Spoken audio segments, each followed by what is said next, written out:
30 to 40 hours in length.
Six, 5, 4, 3, 2, 1.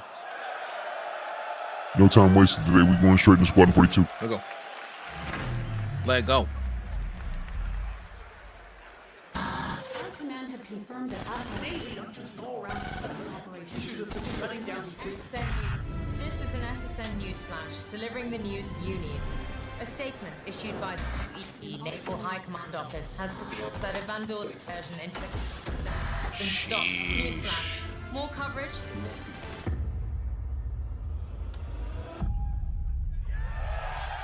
Yeah, buddy. Yeah, buddy. Yeah, buddy. Chris. The homie Chris. Chris, the homie Chris.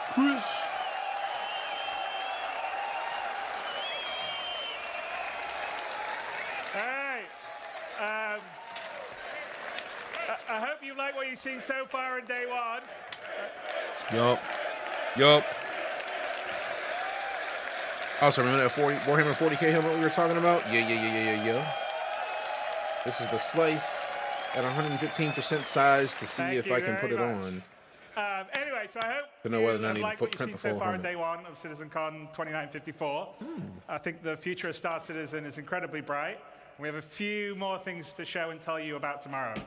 But Let me turn the let's talk caption on real about the quick so I can Hornet see in what the you're saying. room. That's Last huge, year we man. announced that Squadron 42 is feature complete.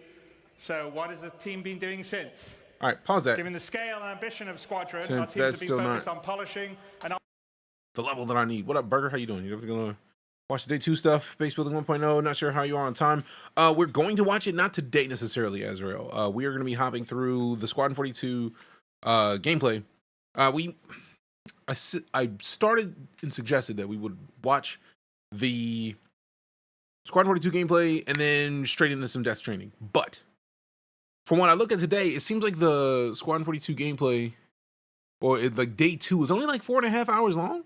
You might be alone over there, Burger. There's 4 different streams happening from this computer. So maybe not alone. I'm doing well. You can't sleep. I'm sorry to hear that, Dr. Ketchup. Hopefully it gets fixed quickly and you get to knock out. All right, let's see if this fits. Ooh. Okay, so 115%, just 15% larger than what it was. Still leaves room for the locks.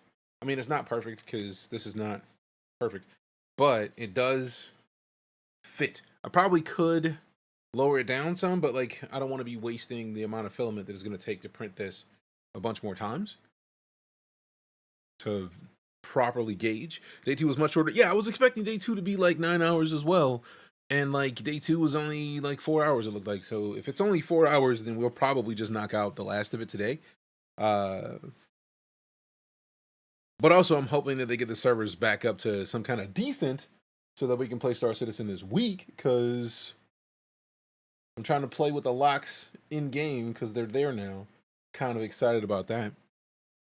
Check out all the fluff from day 2. They had stall multiple times. I mean, if that's the case, we might knock out some Squadron 42, or we might knock out day 2 today. So that way we can kind of fully focus on finishing up Death Stranding, because Death Stranding was my primary goal to finish for Spoopy Month. Even though it's not necessarily the spookiest game, Death Stranding was the goal. So I wanted to try to finish that out. Control is next up, so hopefully we can knock out Death Stranding in the next couple of days and then do some work on Control and maybe not focus as much on the little stuff I tend to do. Pretty far from the end, but I believe we can do it. I had the feeling it would be a while before I got near the ending, since I'm barely a third of the way across the country at the top. Which it's also very, it's like if the United States of America was a county sized, not even a county, like a couple miles square, does not feel like the whole thing. How's North Texas? It's hot AF in South Central Texas. I mean, we're in DFW, so hot enough. Hot enough. All right. But yeah, Nightmare, we're watching the streams.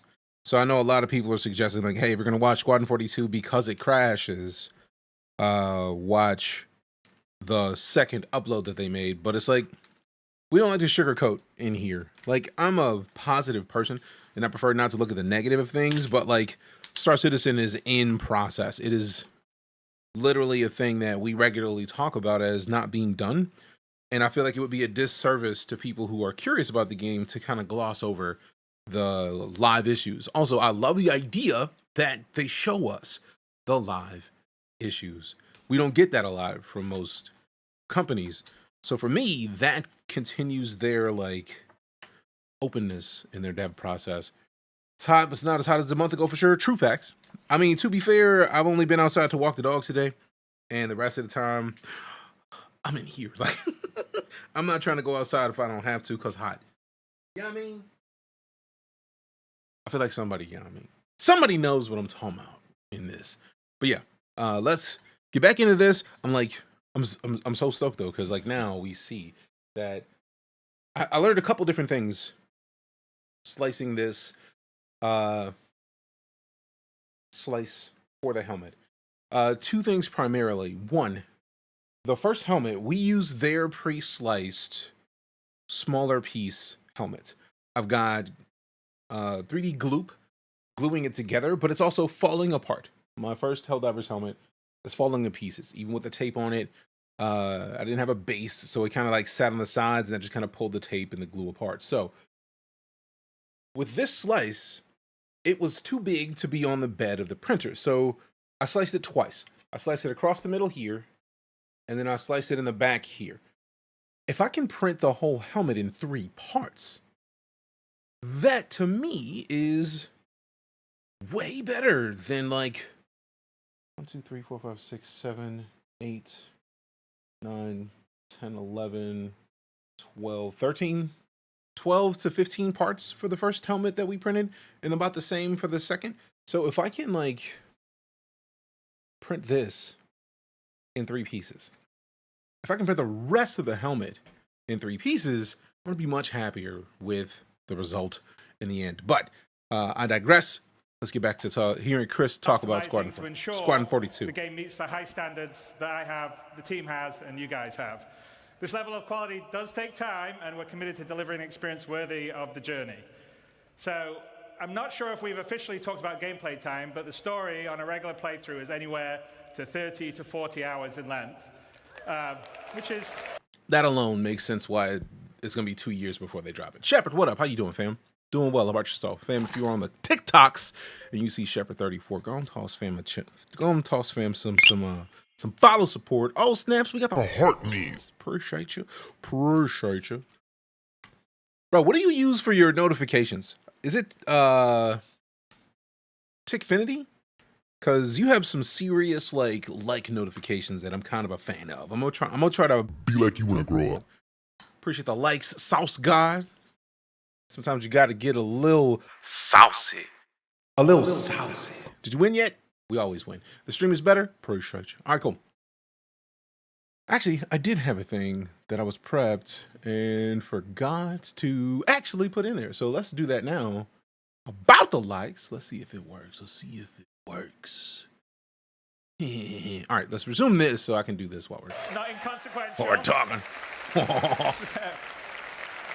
Taking any bet. What does that look like? To show you, we thought it would be... Oh, that's what I was saying. He said 30 to 40 hours in a playthrough. And I was saying, like, that makes perfect sense. If it's polishing up something that you've been making for a decade, that's going to be 30 hours long? Yeah, fam, that is not a year. That's not going to be a year of getting it done. So it makes sense that they might need to, but also they might need less. We'll see. Best to boot up the game and start at the beginning. Hold up. So what does that look like? To show you, we thought it would be best to boot up the game and start at the beginning. Schmort. Are they talking about single player story release yet? That's literally what this presentation is about. Shepherds. We've been hearing about Squadron 42. Literally, that is the reason that Star Citizen exists. They made $50 million in the Kickstarter, and they were like, bro, well, this is more than what we need. What do y'all want? And the community said, we want an MMO. So Star Citizen was born. And that's how we got to where we are currently because reasons. What the hell? Delete that. But no, like, right now, if we're talking about, you're talking about alpha of Star Citizen, I don't expect any Star Citizen content to be fully like released like 1.0 until Squadron 42 goes live. Because I feel like there's stuff in Star Citizen that is going to require Squadron 42 to have been released because of content. The whole point of Star Citizen is you finished Squadron 42, now you're a citizen. Let's go from here. You can play Star Citizen without it, but the point was you have. So this The idea that it's going to be 30 to 40 hours, and that's for people who are not completionists. Hi, it me. I'm not a full completionist, but I know how the cake is made. It's always been a thing when I play video games that if the game is obviously telling me to go over there, what the fuck is over here that the devs didn't want me to see? Or they wanted me to see, but they were waiting for somebody curious enough to go and check out what's over there. That's where my brain works, so I'm very excited to see what happens with things, which is why we're like 20 some hours into Death Stranding and haven't finished it, because I like to look for stuff. So let's continue and see what's up. Quite a few people want us to play a pre-recorded video where we played it safely offline, but that's not our style. It isn't. It really isn't. It really isn't. We are going to play this live. Let's do it live. That's one of my favorite things about Cloud Imperium. They always do this live. Also, I figured this is a thing that it may not be like a cool splash when we get to certain like goals, but I want the fam to be recognized with those likes. So we're just going to keep this. Let's keep it up here with me. Let's keep it up here with your boy. Like, actually, it's probably blocked by other stuff right there. So let's put it right there. Let's put it right there. So that way we got Shepherds with the likes, Rat with the likes, Cocoskito, and Sauce God. This is the way. Sauce God. We got the fam getting your likes. I want you to get your shine. And also, if you're on Twitch or YouTube, you don't see none of that. So don't worry about that. Don't worry about that. We're not talking to you. What if it's a black hole over there and it eats you? Then I get 8 because they made it for me. They obviously wanted me to go get 8. So I'm gonna get 8. It happens that way. It happens that way. That's just how it works. I don't make the rules. That's all I'm saying. That's all I'm saying. I don't make the rules. I'm cool with it. Through many times, flawlessly not crashed, sorry. Occasionally, we've had a few. Hey, yo, who mans is this? But fingers crossed. But what you're about to see is the prologue of Squadron 42's and you, the player's origin story. And you can think of it sort of like the opening of Gladiator, but even more epic. And I want to remind everyone that we are still polishing. How the service today? Not live. So we are watching CitizenCon. We're recapping the stuff that's been happening over the weekend, or should I say that has happened over the weekend.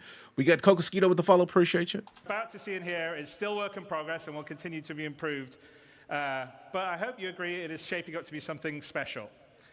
So to take us on this live journey, I would like to bring Richard Tyra, Senior Game Director, to the stage to play the game.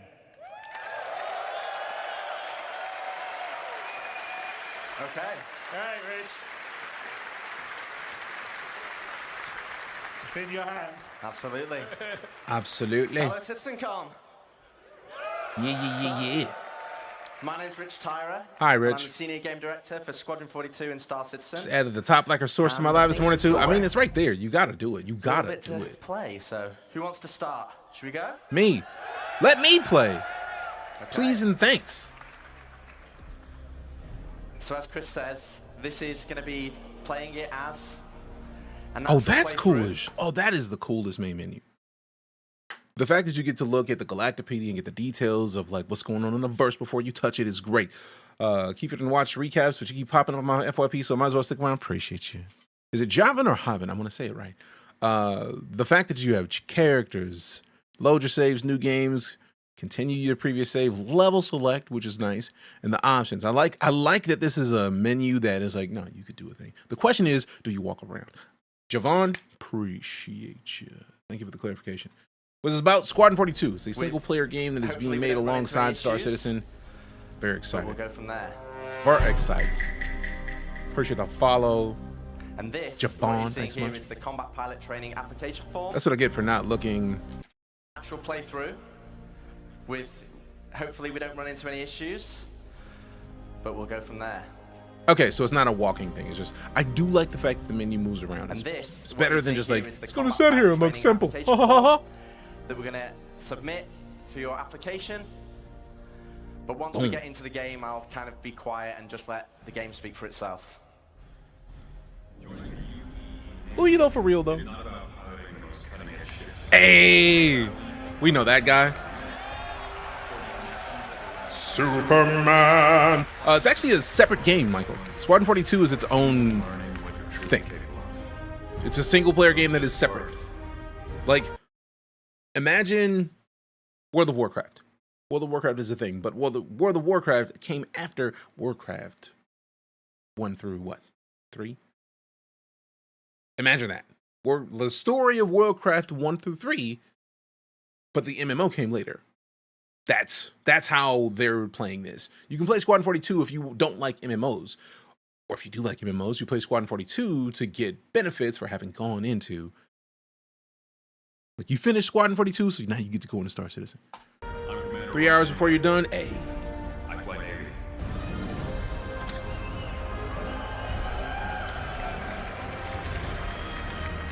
Thank you for your support, Superman, aka The Witcher, aka Henry Cavill. Wait a minute, what ship is that? Hold on. Time out.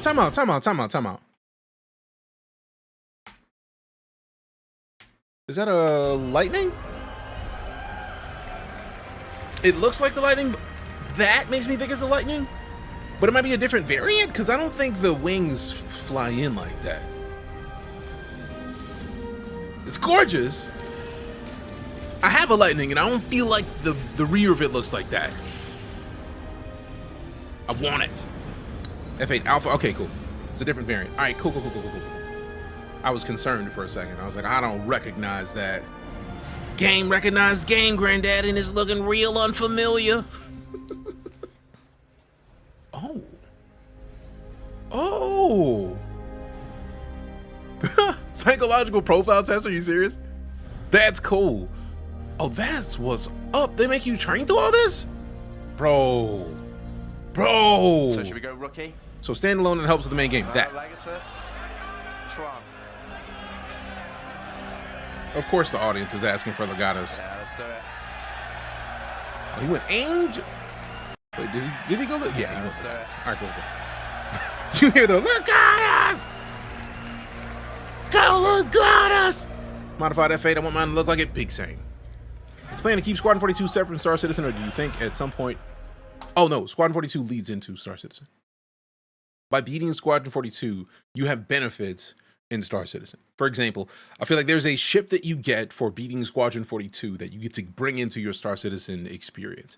That's why when, for years, when people have used my referral code to get the game, I'm like, bro, make sure when you cop it, you get Squadron 42. Because it was only like a $20 upgrade. Where Squadron 42 is going to cost, it was $45 the last time they let you buy it. So $20 upgrade from Star Citizen just seems like a genius move. Like, spend the 20 now so you don't have to spend another 40 later. And yes, Star Citizen is 10 years after Squadron 42 lore-wise.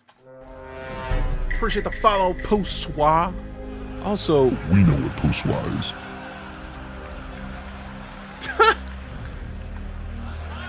other. Oh, that's what's up. That's a So you quick will way be to able let you pick fully your characters. customize your character further into the game. But in the prologue, this is how you select it. I assume you talk to all rookies that way. Huh. I assume they talk to all the rookies that way. I need to tell them that I want to record voice for one of the Should characters we go? in Squadron 42. Or I want to be an NPC. It's been at least a year since I played, but patiently waiting for full release. You might be waiting a little while, but it happens. Would you be able to carry over the characters? That's the idea. That's the idea. This is gorgeous, though. Golly. Golly. Golly.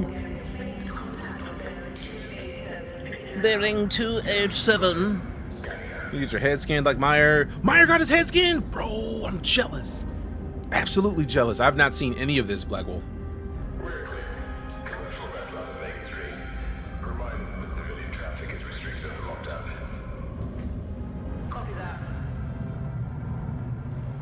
Myron Gamble and Super Mac, bro. When did Gamble get his head scanned?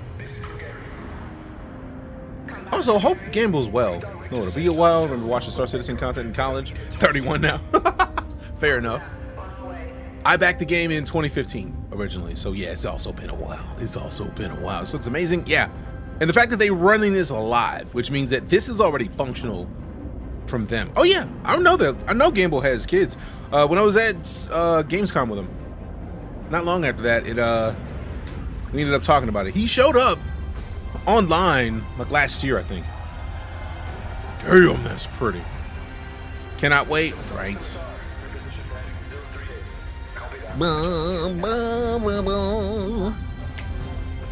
Don't even know what I own on this. Probably a lot of it. Came out. No, we are watching the Squadron 42 gameplay from CitizenCon this past Saturday. Since I haven't seen it, we play a lot of Star Citizen in here, so like we gotta do it. We gotta do it. I know crafting is in day 2, and I'm very excited about that. So we might, with day 2, I loaded up the stream. It's only like 4.5 hours, so we might just knock that out before we get into Dead Rising 2. I was gonna watch like one presentation a week, but like, or one presentation a day this week to start in Star Citizen and then moving something else. But if we can knock it all out today, so be it. Needs to come out already. Played for 2 years. I'm on a break. Take your break. Like, we're gonna be watching the rest of the CitizenCon stuff literally after this, but this is like an hour and a half in and of itself. So yeah, literally can't think I'm gonna go back, go break in the HQ and take that. No, don't do that. Don't take it. Is the build available today? Oh no. They said at the end of this that they're launching the single player in 2026. So feature complete is what happened last year. They've been polishing. They did say probably 10 minutes ago that the game is going to be 30 to 40 hours of gameplay. So, hey, we got the follow. Appreciate you, Substash. It's going to be a long time to polish up 30 to 40 hours of gameplay. Just so anxious to play. That's why Star Citizen is out. You can play Star Citizen in the meantime, fam. Go do it. Go ahead. Go do it. Same guy that did Pirates of the Caribbean. Nice. I know Pedro's also awesome. Like, Pedro's music is just top tier. And what's cool is that Pedro has been in the stream, and Pedro was like, I'm gonna let people know that it's me. And he actually updated his website and was like, no, go to the website. It's actually me. And it was like, hi, Nightcore. It was like, delightful.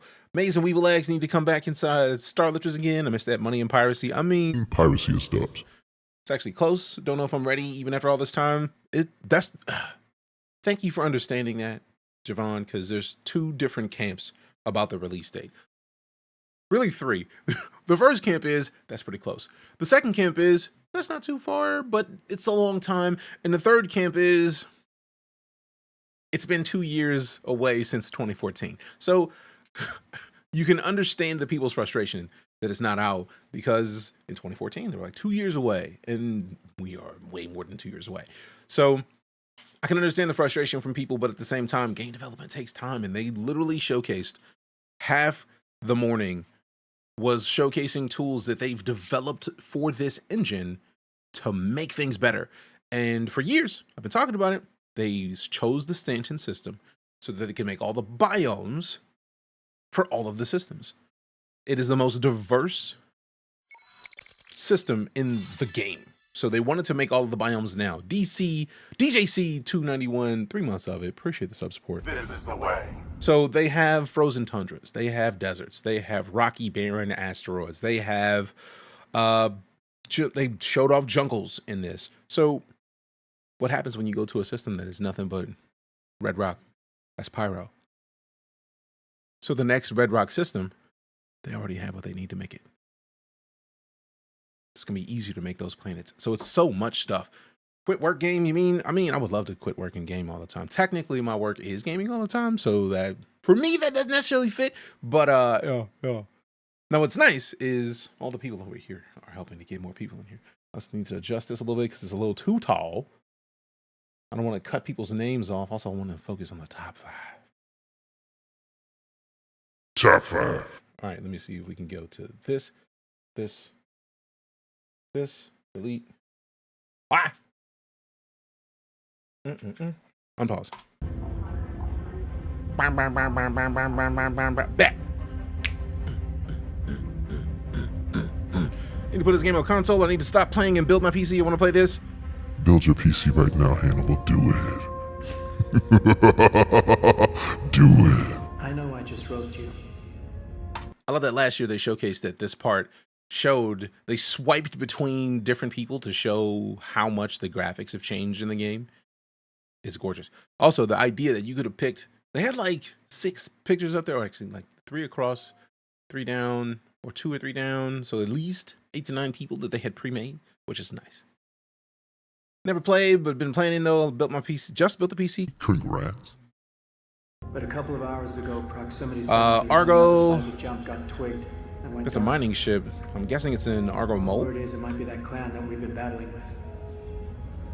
Guess that It's a Chris Roberts. Quite like we all hoped. I love that I think the word is didactic, so we can actually see that he's sending an email to Chris Roberts. That's great. It's not out yet. No, it's not out. Alex with the follow. Appreciate you. I'll write as soon as I can. Have great news. Played the Shattered Space DLC in Starfield and it was fun, as I expected you would consider it to be. Appreciate you. Also, big points to Dietrich, the first person who clicked off the specs command, which showcases that we now have A link to the AMD store. that supports your boy. So you got options. Great news, blah, blah, blah. Last time I played this was when they let you finally walk around in your ships and you looked like that AI robot from the Robot and Frank movie. Oh, you played a long time ago. Cool. One where you can refine ore on board. That sounds like... Oh, it's the one that's not out yet and it starts with an A... Arastra... I think I know which one you're talking about. Is it an RSI ship, I feel like? Possibly.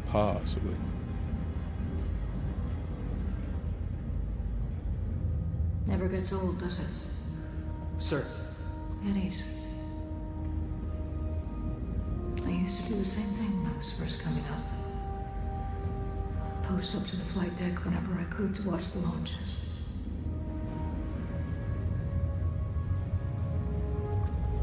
Have you seen the F-8s up close? no, sir. The thing's a beast. It is a beast. 12 It is a million beast. thrusters and 3 mains. It sure sounds like it. Sir. OG Optimus for this game? Same. I wasn't OG fully, but they hit you with the star power right away, right? No, coffee. It started with Henry Cavill. Like, when they selected in the menu, you got a video of Henry Cavill's character. So, like, they hit you with the star power before you get into the game. It's Great. Also, what's up, Furfur? How you doing?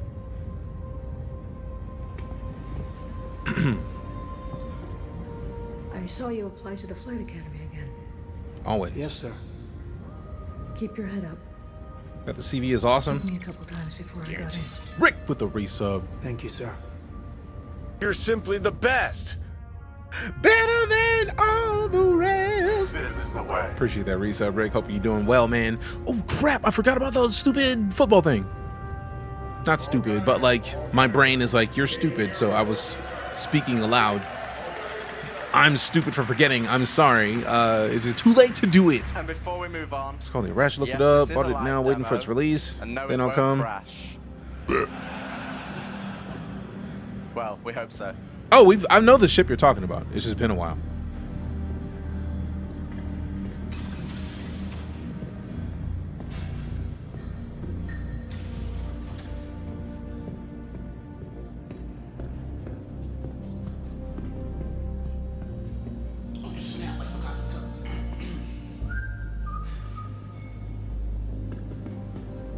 I talked to Watkins and Logistics and he said the recon team was wiped out. Really?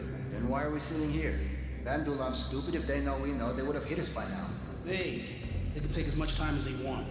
The longer they wait, more of a chance for 42s to get there. Well, they can hit whenever. Still in concept. I mean, to be fair, concept ships are regular things. I own multiple concept ships because it happens. It was last minute. Doesn't mean I won't ask again next year. Fair. Thing I love about this is the transition from cinematic to gameplay. Yup, it is just instantaneous. Hey, there you are. Because their cinematics are in-game. Where's your helmet? He looks familiar. Hold on for a second.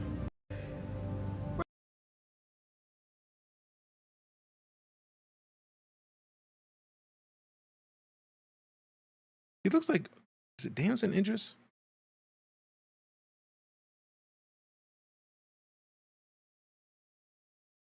Coral?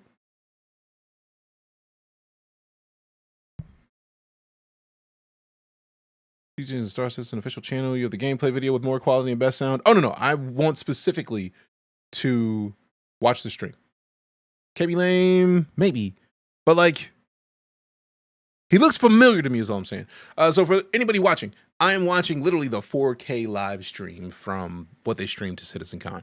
I could watch the video that they showcased, that they went back and re-recorded, but I would prefer not to do that because I want to showcase Star Citizen as if we were at CitizenCon. Crashes are a part of Star Citizen. I will never sugarcoat that. And since crashes happen, I want to see what they did live. We can watch the other one later, but I want to see what people that were at CitizenCon saw, because I feel like as much as we have the gameplay that is recorded after the fact, I want to see the real. I want to see what I would have experienced if I were playing it there. And for me, this is the realest way to do that. Where's your helmet? When deep dive technology gets released. But no, like I have multiple Rookie mistake. concept ships. I gotta get to my turret. That screen tear though. I'm curious if they saw the screen tear or is it just us because of this stream. And I haven't been able to sleep since. I heard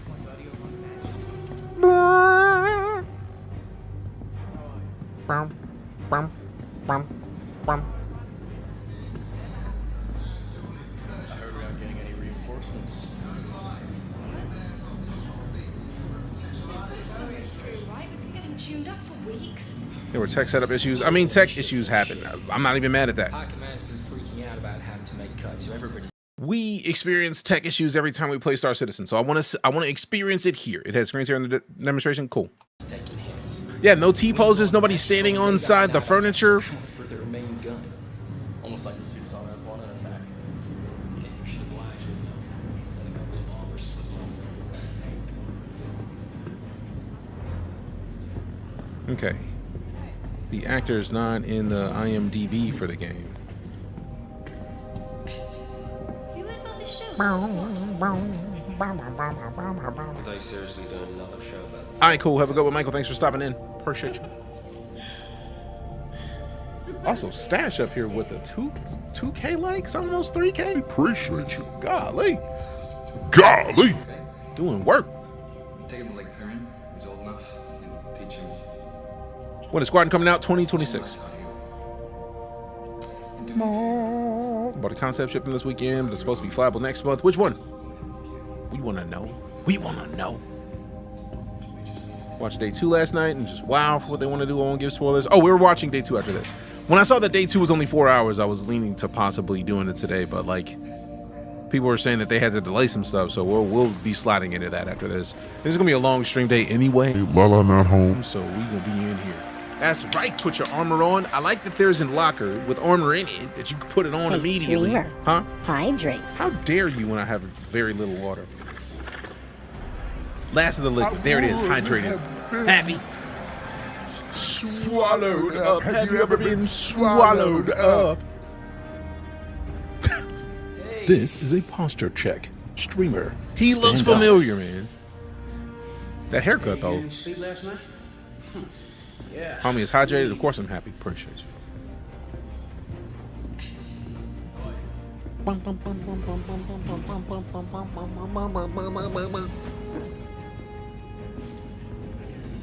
What a rat. I see you with the likes, man. Appreciate you. I see you down there.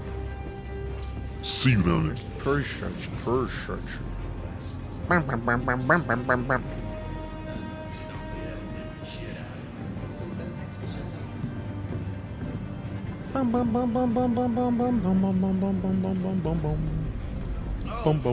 news. Bad news. Goofy was assigned to your rig for his last shift. Day 2 videos to tell you what content we'll see in IAE. Yeah. I'm excited. I'm excited. Also, I see you trying to push up the leaderboard, rat. I see you, my boy. I see This you, is my boy. Captain McLaren. My boy. CitizenCon upgraded to orange. All reserve personnel get to your stations. Looks like this could be it. Oh, I'm sure, Wonko. This had to be fantastic to see live. Hey. I wish I was there, but bro, so See you up there. nah. You got it. I like that there's a key press to dap your homie up. Like that's what I'm talking about, man. Dap up your boy. Dap up your boy. You see why I have a lot of work ahead of me? Oh, I'm sure. Like, just seeing the org information that they put out earlier was like, yeah, you can be busy now. You can be busy. Squad 42 Live? Not at all. We're watching the gameplay that they had from CitizenCon this past weekend. So glad you could join us. Want you calibrated and ready to fire in 5 here? There were only 5,000 of us there. Half of them with the bar citizen on Friday night.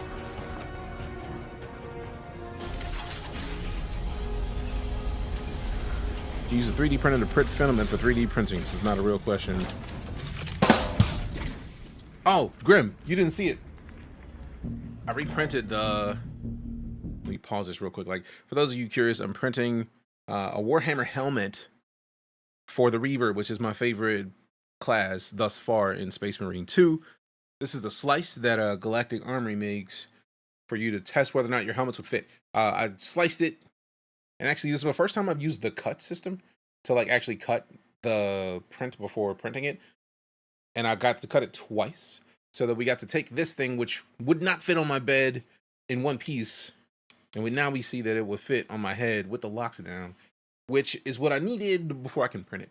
So now I know what I need to do to get my print kicked off.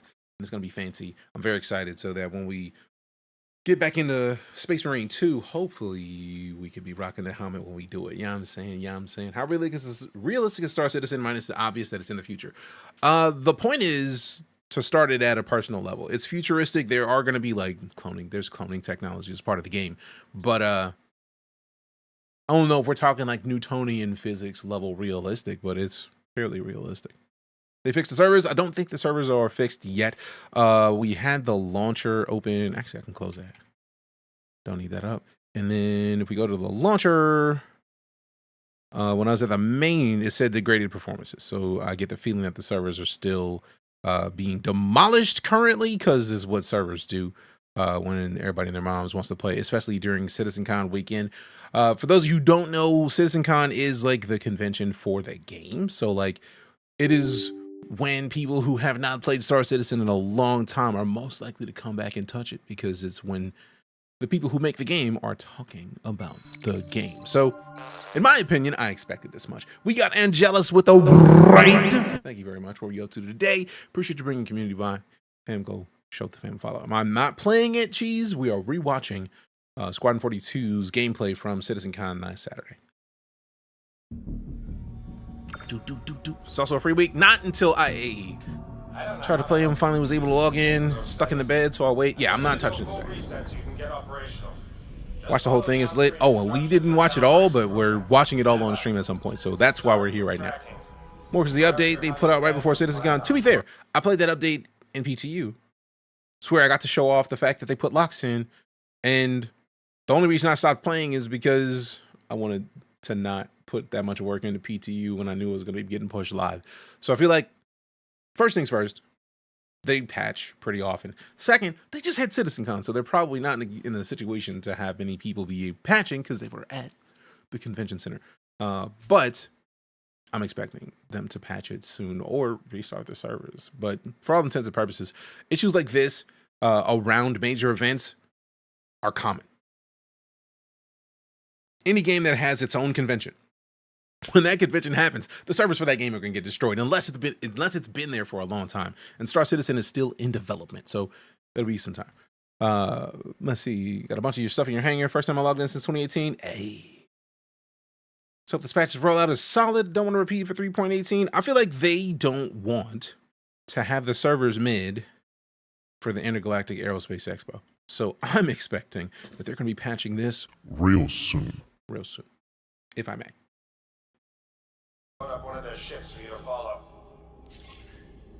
Do they see that they allowed Evo to stream 4.0? No, I did not. If I would have been able to stream it, I would have been streaming it, because I don't touch Evo. Never. Are those fakes? Should be all set for controlling your turret. Oh, that's just a test to get you. That makes sense. It's the start of the game. Simulation enemies.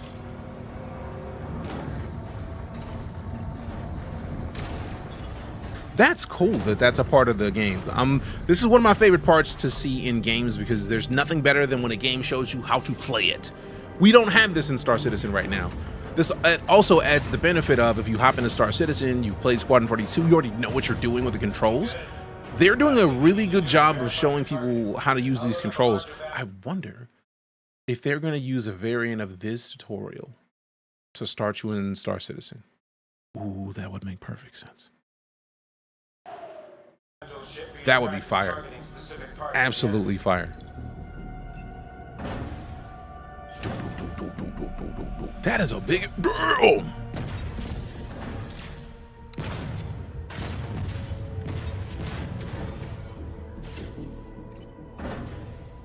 I think that's one of the first times we've seen a Vandal ship at that size digitally in one of these presentations. Bum, bum, bum, bum, bum, bum, bum, bum, bum, bum, bum, bum, bum, bum, bum, bum. Bum, bum, bum, bum, bum, bum, bum, bum, bum. Keep watching. Oh, we're watching. We're not gonna not watch. All right, people. All right, people. Eyes open, mouths shut. Shut your mouth. Any idea what's happening? Also, let's pause. We got the bot with the shout out for Angelus. Let's read this real quick. Like, greetings, Earthlings. Wait. Greetings, Earthlings. Angelus X is your go-to co-working companion from a galaxy far, far away. We're not battling the forces of procrastination with lightsaber-like precision. He's producing indie games and streaming cozy vibes. Engage warp speed into productivity with his ADHD-powered coffee-fueled creator. May the force of extra life and stack up be with him. Hey, that's flames. Covering your sector and that's fire. They're saying day 2, they're planning on adding a story to the verse as well. I heard that part at 1.0. Also, don't tell me anything else because we're going to be watching that soon. It's the first time watching the video? Yes. I try my best to not watch stuff like this before stream because we miss out on coming to hang out with the fam when we watch it on stream. Squadron 42, Mikey B, they had gameplay of it last Saturday at CitizenCon, so we're just catching up. Appreciate the follow. Not bad time. Somebody that showed up on my scanners had to make use of the flight suit recycling system. I mean, sometimes you gotta recycle. Also, what up, Hatton Sandos? How you doing? Hey, the homie Gary Oldman. We see you, bro. This is Admiral Bishop. Admiral Bishop. This is Admiral 6 Bishop. months now, we have faced the And yeah, this is just a prologue. determined to see the Empire burn and every human with it. There have been battles. There have been losses. Each and every one of you has proven yourself time and again, but today I must ask for more. Today, we fight one last battle. Advanced recon indicates the entire Vandal fleet has just entered the system. This means a king ship is headed our way. Live demo.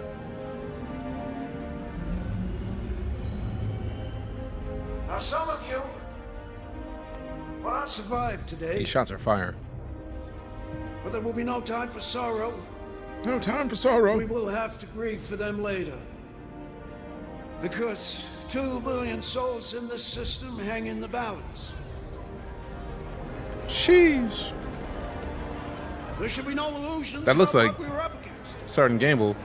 In the history of the UEE, Hold on. King's illusions. That's Sergeant Gamble's hair, how he used the rocket, so I get the There should be feeling. no illusions. It about might what we be. were up against. In the history Switch to of the one UEE, Rich recorded after. Kingship- No, John, no. Appreciate the follow. Yeah. For all intents and purposes, I've been streaming Star Citizen since 2015. I do know for the most part that there are many situations in which games crash and have issues. It happens with Star Citizen. We don't sugarcoat that in Star Citizen. I'm cool with it having the screen tearing because this is what was watched.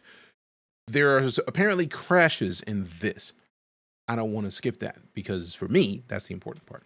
Represented human space a handful of times. Battle of Orion. Has nothing to do with crashes. For me, it does.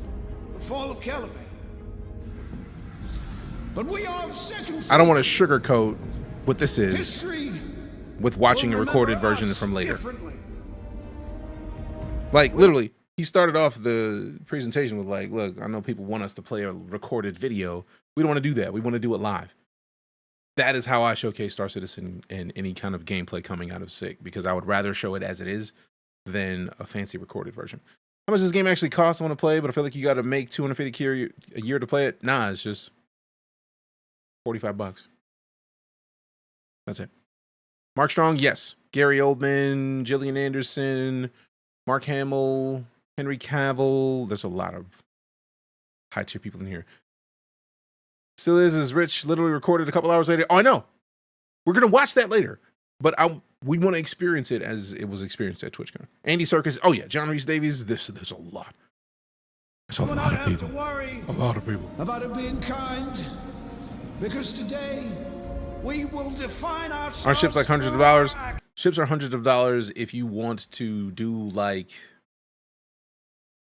Kickstarter as the project initially was started.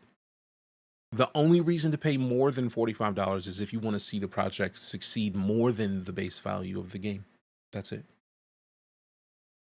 It's not even that there are microtransactions, Tootsie. It's more just that, like in Kickstarter, for example. I'm going to pause this. Those of you who've been here for a while know how I operate. We're going to have a quick moment of like, let's showcase the thing. So I don't know anything about any of these things on here. Let's go to games and then just pick a game real quick, just for reasons sake. See if we can find a video game and not like board games. Ooh, Everspace 2. I backed Everspace 2, so I feel like this is... How dare you not actually let me click that? Rude. All right, let's hit the filters. I don't see video games. I want to look at the board. Is Twisted Crypt a video game? Yeah, I don't know. That's a video. Quit playing. Load more. Although the idea of cat Sudoku sounds pretty awesome. Cross-platform, fully automated. There it is. All right. So, Star Citizen started as a Kickstarter. So, this is the key. You can back Celestial's Clash for $10 right now. Wallpapers, the beta access, in-game backer badge, and citizen title. If you want the base copy of the game, you upgrade to this. You get the physical for $25. For $50, you get even more stuff. But this is the idea. For Star Citizen, is no different. You pay $45 for a base package. If you want to do more than that and get a different ship, you can. That's it. The vast majority of ships in Star Citizen can be earned with in-game money that you make in-game. So get a ship, do some box missions, make money, and then buy that ship in-game. It's literally no different. If we were to go to the Star Citizen homepage, actually, let me open up one of the commands real quick, hit the exclamation SC, and then we go to the Fly Now New in a private tab, just because I'm already logged in on the main. So, right here. CitizenCon 2954 starter pack. Holy shit.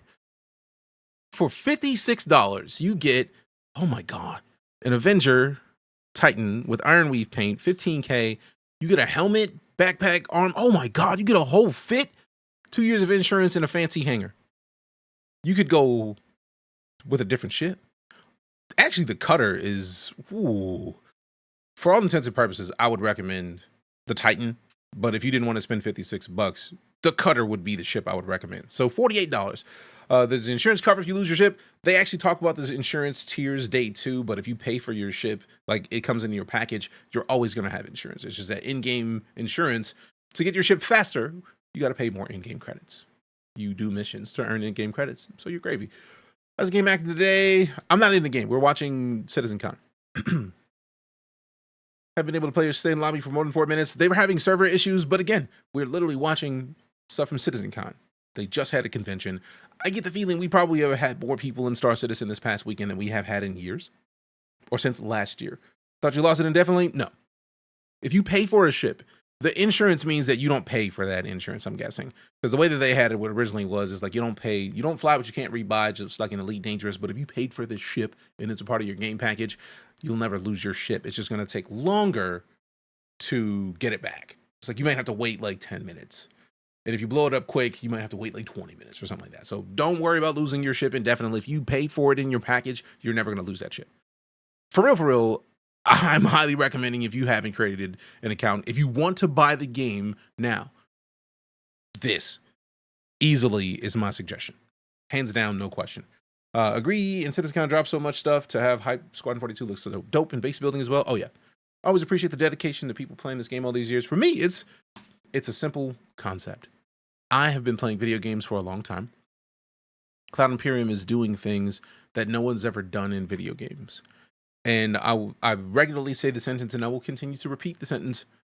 To get to something that no one's ever gotten to before, you have to do things that no one's ever done. They want a game that boosts PCs. They want to do things that no one's ever done before. And for me, that's worthy of support. I would rather do that. Scam! Squadron 42 was ready in 2017. Sure looks like they're doing a good job of showcasing it. Also, Do you work there? Have you played what they've been making? If you have not, shut the f up. That is all. I've been playing since 2015. We will not lose the system. We will not fall back. Spent $65 on a horse in Diablo. Just didn't want to keep. No, you don't. You never have to give them more money. Never. Get your base package and never pay another cent. That's what I highly recommend to 40 people. years from now, when you're surrounded by everything and everyone you hold dear, and they ask, "What did you do?" In the Moment this battle game of gave you fate, right. You can look them in the eye and say, "I held the line." Hey, Men and women of the Second Fleet, you first, Eric. I am proud to stand with you. I'm gonna tell people to buy the $50 ship because it's a better choice in my opinion. Also, who the has $50, 50,000 to do anything for any video game? What even is Star Citizen? Is it No Man's Sky, more Cyberpunk? What's the gameplay loop like? There's a lot of different parts of the gameplay loop. It is not done right now. They are still making the game. It's an MMO. And for all intents and purposes, MMOs are never done. I love how people are like, This game's never gonna release. It's never gonna be fully done. tell me how long is it going to be before World of Warcraft is fully done? I'll wait. Oh, you mean to tell me they keep releasing they keep releasing stuff for that? Oh, they keep releasing expansions for an MMO that's been out for 20 years? Who'da thunk it? So if World of Warcraft is never done, why the are you mad that this isn't done yet? Playable server, what's your argument? What's yours?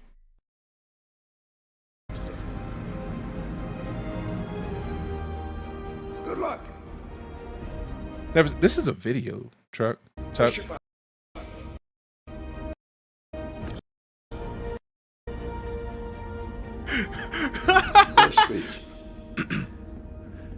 I try not to get too much into day 2 because we haven't gotten there yet, but we will soon. Let's get into position. People hate pretty much. No wonder. Oh no, this is a video of a game this is the prologue of Squadron 42, which is a single player experience that's going to be done in 2026 as they've set their launch date for. But this is not different than the graphics in Star Citizen. Star Citizen's graphics look this good right now.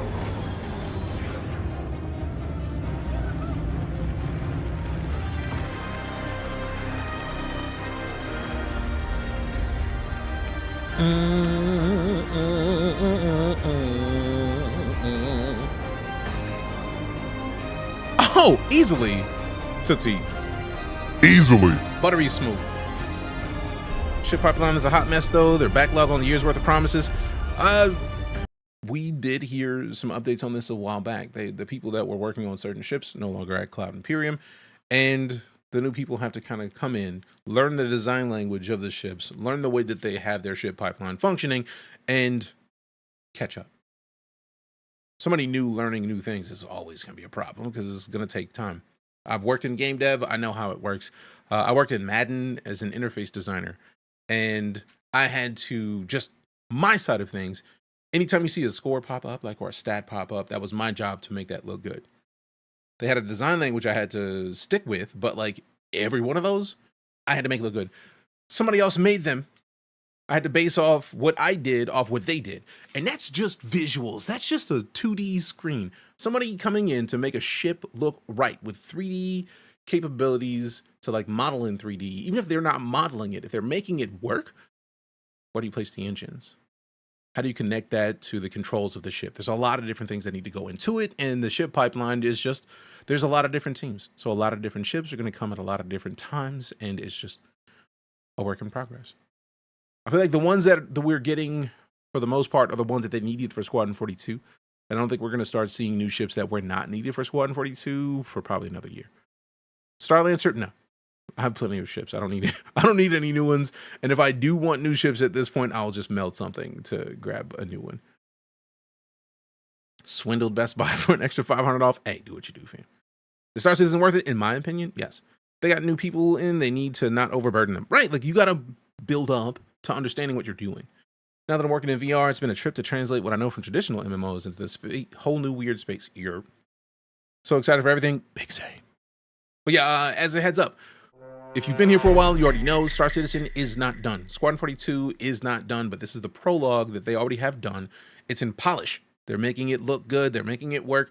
Even part of the reason that I'm watching this live presentation is because it crashes. There's desync, or should I say screen tearing. So they wanted to do it live, and they showed this live. They played this live. Part of the reason I'm not going to play the other video that they recorded later is because this is as it was shown. And it shows that there's bugs, there's issues. And to me, it explains why we won't get it for 2 years.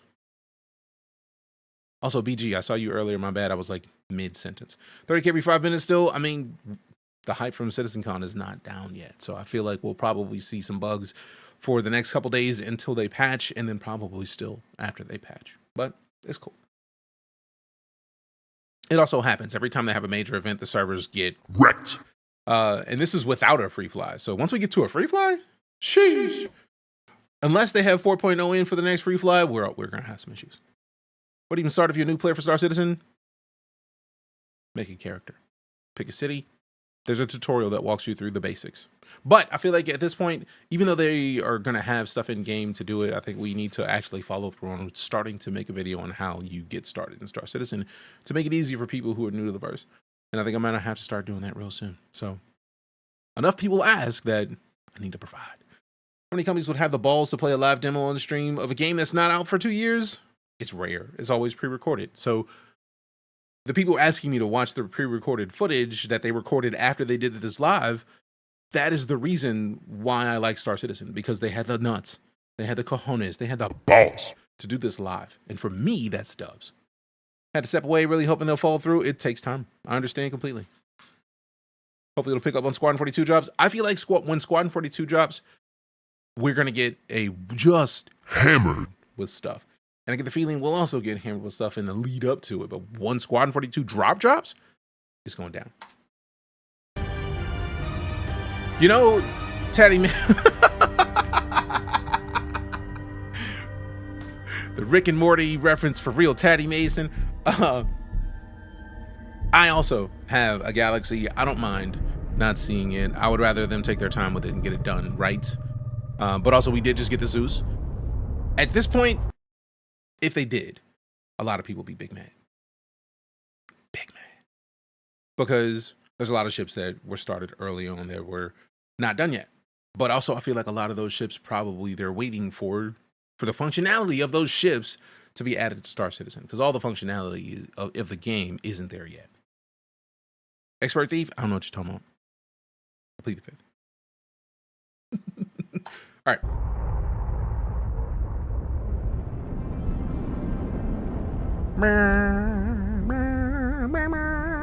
Holding on Apollo for years.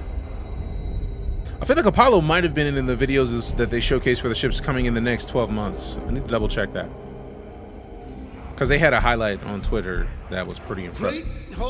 Proves how far they've come, how far they to go. I think the stated release date is impressive given the scope of the game. I just need a new computer.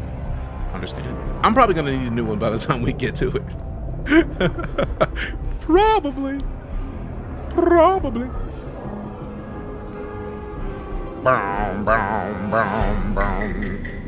Hey, we got Ravioli with a follow per show. True.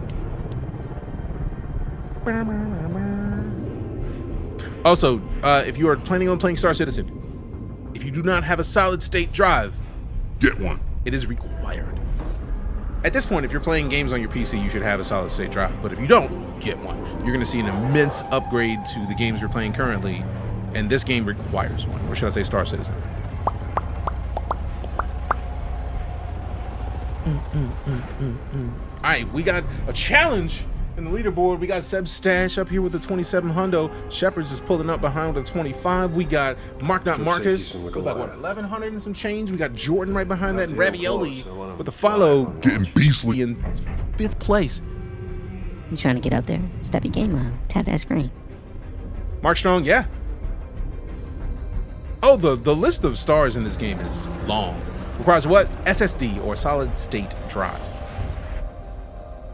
What are they waiting for? You? They're waiting for these nuts. That ain't good. Somehow I get the feeling that ain't good. That looks like a mosquito, don't like. Oh, good God. I don't think they've seen a ship that big at this point.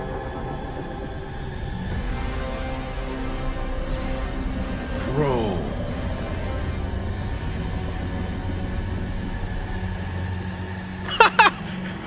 That shows the size of that ship. If they are just stunned and not even knowing what to say, good God.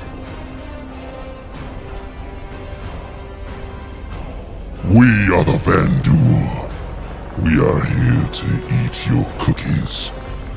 You better have chocolate chip. I thought it would be bigger. So did I.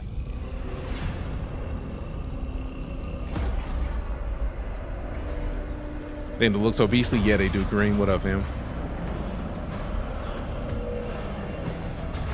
Sheesh. That boy look mad. Andy Serkis work.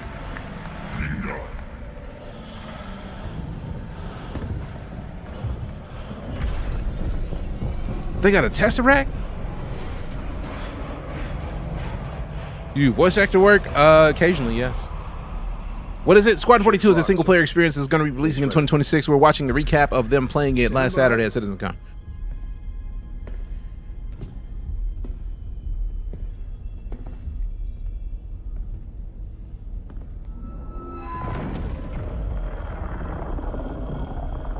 That just sounds problematic.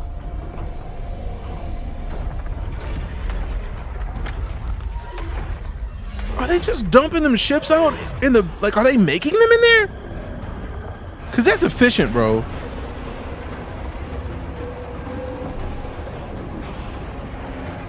No, sir, I don't like it. Don't like it at all. They pulled the Battlestar, they really did. They really did.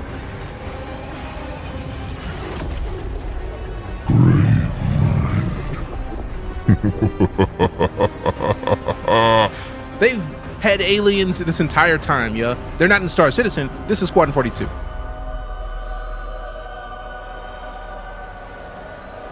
Fire! The big boy guns.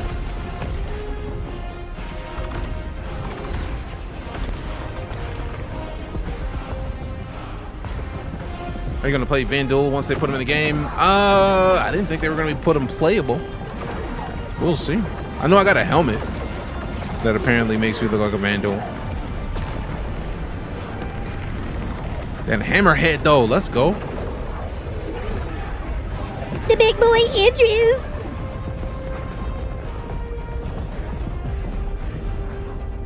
Defend our chocolate chip cookies and milk for our will. Said the past, the alien races are not gonna be playable. I had that feeling. That's why I talked about the helmet. Because I know the helmet's there. Cringe Vandal attacks on the first, but this is after 1.0. Yeah, 1.0 is gonna be a while.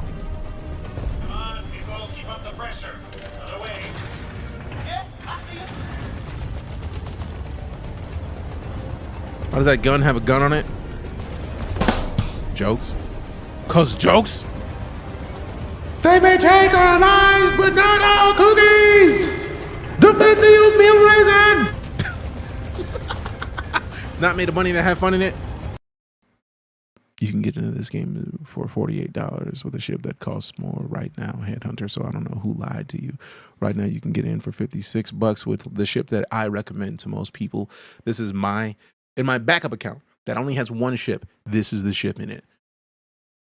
Or get an alien ship or the cutter. And the cutter is quite possibly one of my favorite ships to recommend to new players. So you get one of these and then make money in game and buy another ship in game. So somebody lied to you. They said like, you got to spend stupid money. No. $56 or $48 right now. And this ship is normally $60. This one's normally $75. So $56. Skip the Hewlin. I mean, my recommendation is this, like hands down. And the fact that it comes with 15K instead of 5. It comes with a skin or it comes with a paint for the Avenger. It comes with a full suit of armor, a backpack, a sniper rifle. Yes, easily this. If you don't have a package for Star Citizen, this is the one to get. I resume. Still expensive for a game item. For all intents and purposes, it is a game that would cost you $45 anyways for the base ship. So for $11 more, you get a lot more stuff. And we're living in an age where games typically cost $60 is the old price for games. It's now $70. So for the fact that this was $75, it is now $56, and the base game can be grabbed for $45. In my opinion, there is hands down no better value package than this. Got it for $40 and now own some of the largest cargo ships in games, spent money afterwards. Yeah, but you didn't have to. You didn't have to. Bought my ship after teaming up with friends. It's a small medical ship that just came out. The C. It comes with the one that comes with the characters. The C8X or the C8, I believe. What a first chapter. This is the game with the 50K ship in real life. Been wanting to play this. I mean, again, $56 gets you a game package right now. So you don't have to pay anything. You pay just like a Kickstarter. If you want to see the project through and you want to give them more support than the base package, you can. You never have to. What's the name of that pack? If you go to the Play Now, is the Avenger Titan CitizenCon 2954 starter pack. It is the, if you're going to get the game, use that code, because right now you get 15,000 of in-game credits if you use that. If you use my code, you get another 5, so you start with 20 grand, which they put another number next to my name that says, hey, DJ sent you. Or you can wait. If you make an account using this code anyways, wait until the Intergalactic Aerospace Expo, as has been pointed out. It's going to be free, but it's also going to, when I say it's going to be free, there's going to be weeks where you can play without spending any money. I don't know if they're going to have a package this good. I'm guessing they will, but like you can literally play for nothing next month. Make an account though. You got to have an account to play. Free fly for a win. Yep. You never have to pay anything for this game when they do a free fly. And they do them every like 3-ish months. At least twice a week. This game will never be done. Neither will World of Warcraft, which is also an MMO.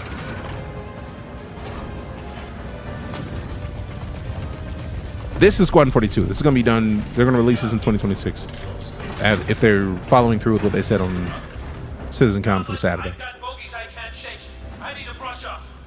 Right now, if someone buys your referral code, you both get a hover quad. Wait, there's a hover quad too as a referral bonus?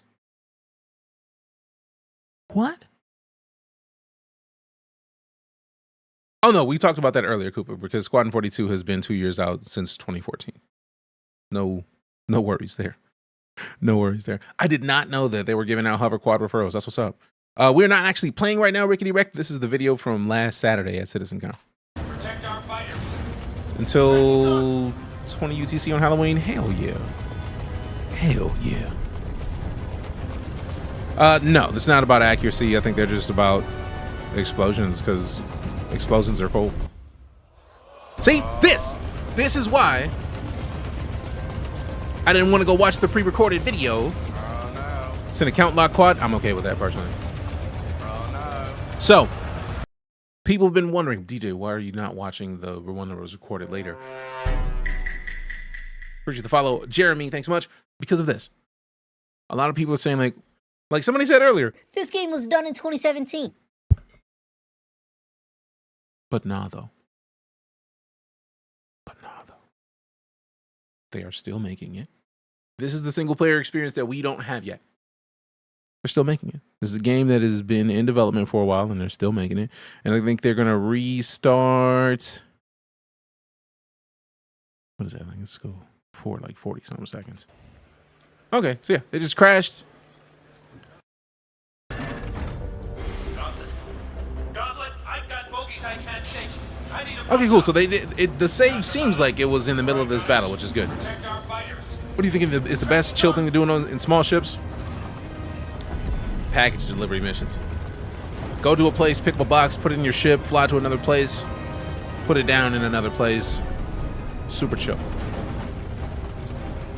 Yeah, 3 crashes in the live stream from Saturday, which is why we're watching the live stream from Saturday. One of the devs was sitting in front of us. Oh, that had to be weird. He put his head in his hands. I'm sure, but that's game development. That's why most companies would never do this live, because crashes are likely. I would much rather show this game in its state, in its current state, than watch the other stuff. I don't think the hate and criticism was deserved until they reached over 10 years in development. For all intents and purposes, most MMOs take 10 years to get developed, to be at a point where people want to play them continuously. And only until recently have we had engines that have enough tools to where they could make them faster than that. Appreciate the follow, Jesse. Somebody who has worked in game dev, I taught people how to make video games from 2012 to 2016. So I understand a little bit about what I'm talking about because I've taught people to make games. Making a game at this level. MMOs typically take a decade. Why do you think World of Warcraft is still going after so long? They've recouped the dev cost for World of Warcraft thoroughly. Overwatch initially was to be an MMO. They scrapped that and they made it a shooter. With that much money though, Buildings still cost money to hold up. Cooper with the 5 gifted, appreciate you. This is the way. First things first, let me find these beans because we got the 5 gifted. Average price for a PC that can run Star Citizen with ease. I mean, you can get one for probably 1,000. Just not necessarily going to be the best, but also most of the issues with Star Citizen are server related.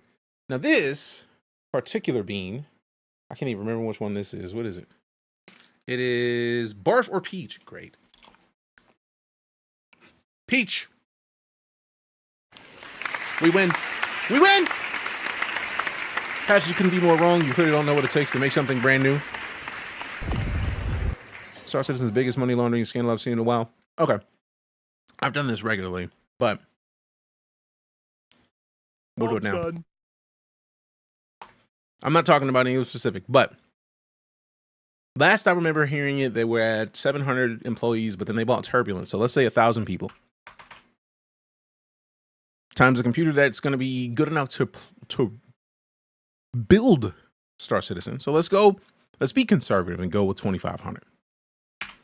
It's 2.5 million just for PCs. I digress. Let's talk about space. I think there are like 4 studios right now. So if we have 4 studios, if you have 1,000 people and you need the space to hold 1,000 people, and you have 4 different places to do it, let's be conservative and say, like, let's say there's like 10K on the lease per location per month. Because if it's $1,500 for an apartment, they're going to pay some good money for space to store that many employees. And I'm going to be super conservative. So let's say it's 40 grand times 12 months. So that's already $500,000. And again, stupidly conservative. Realistically, they're paying way more than that for leasing space to have that many employees, right? Right. So that's already almost $3 million. Now, mind you, they don't need to upgrade the computers every year, so that's just sunken cost. That's just part of the business. But that is, man, I feel like it is way short, way short. But let's say that's how much they pay a year in just the place. We have not factored power into this. We've not factored water into this, because you have to have power and water if you're going to have employees. People got to use the bathroom. People got to flush toilets and whatnot. You got to have internet connections, which means you're going to pay, I pay like $50 to $60 a month or something like that. Probably 70 now for fiber internet. If you need internet capable for 1,000 employees, you're spending stupid money. So you see how this could add up real quick, like, and think about the fact that they're probably paying this in 3 months for 4 places. For everything that you got to have people do it. Also, we haven't even talked about salaries. So let's say they have 1,000 people and then be real conservative in $50,000 a year. That's $50 million a year. We're talking mostly devs, which means 50,000 is a joke. So we're already talking silly money just yearly to keep the business running. That's just keeping the lights on and keeping people paid. That doesn't factor in healthcare. That doesn't factor in any of the extraneous things that are a part of running a business. So this is the most conservative estimate that I can say that they spend yearly to keep people on to make the game. Let's not even get into the fact that they have had live servers since before I touched this game in 2015. I've said it before, I will say it again. If they took down the live servers for 6 months, we would probably see a huge boost in what is capable in the game. But they'll never do that, because if they took the servers down for 1 month, people that come in and say like, this game is never going to be done, would literally lambast them for the entire 6 months that I would say they could do. Because it would be like, game dead. So, nah, don't even worry about it. Camera quality is crispy. That's because this is a DSLR. Appreciate you for that, King Next Door. And what up, Sable? Good to see you. Hello. Can you recommend me a PC able to play this game? You got $100? Or not 100, $1,000. I would say you can get a PC that can play this for 1,000. Especially once they implement the server updates that they need, because most of the issues of Star Citizen are server based. Most of the problems are server issues. If you played Arena Commander right now in a private session, your frame rate would be through the roof. Use flight sticks? I don't, but I have them. Literally, I have a X56 Rhino in here installed, set up. Appreciate all those follows, by the way. But yeah, we could talk about this all day, every day. But like, why? I'm gonna keep it a buck and say one thing before we go back to watching this trailer. If you do not like this game or the concept of this game or the concept that they've been making a game for a long time and it's not gonna be done yet. If you're concerned that an MMO is never going to be done, it's an MMO. MMOs are never done. I will use World of Warcraft as a reference again, because World of Warcraft has been running since like 2000. It's 24 years.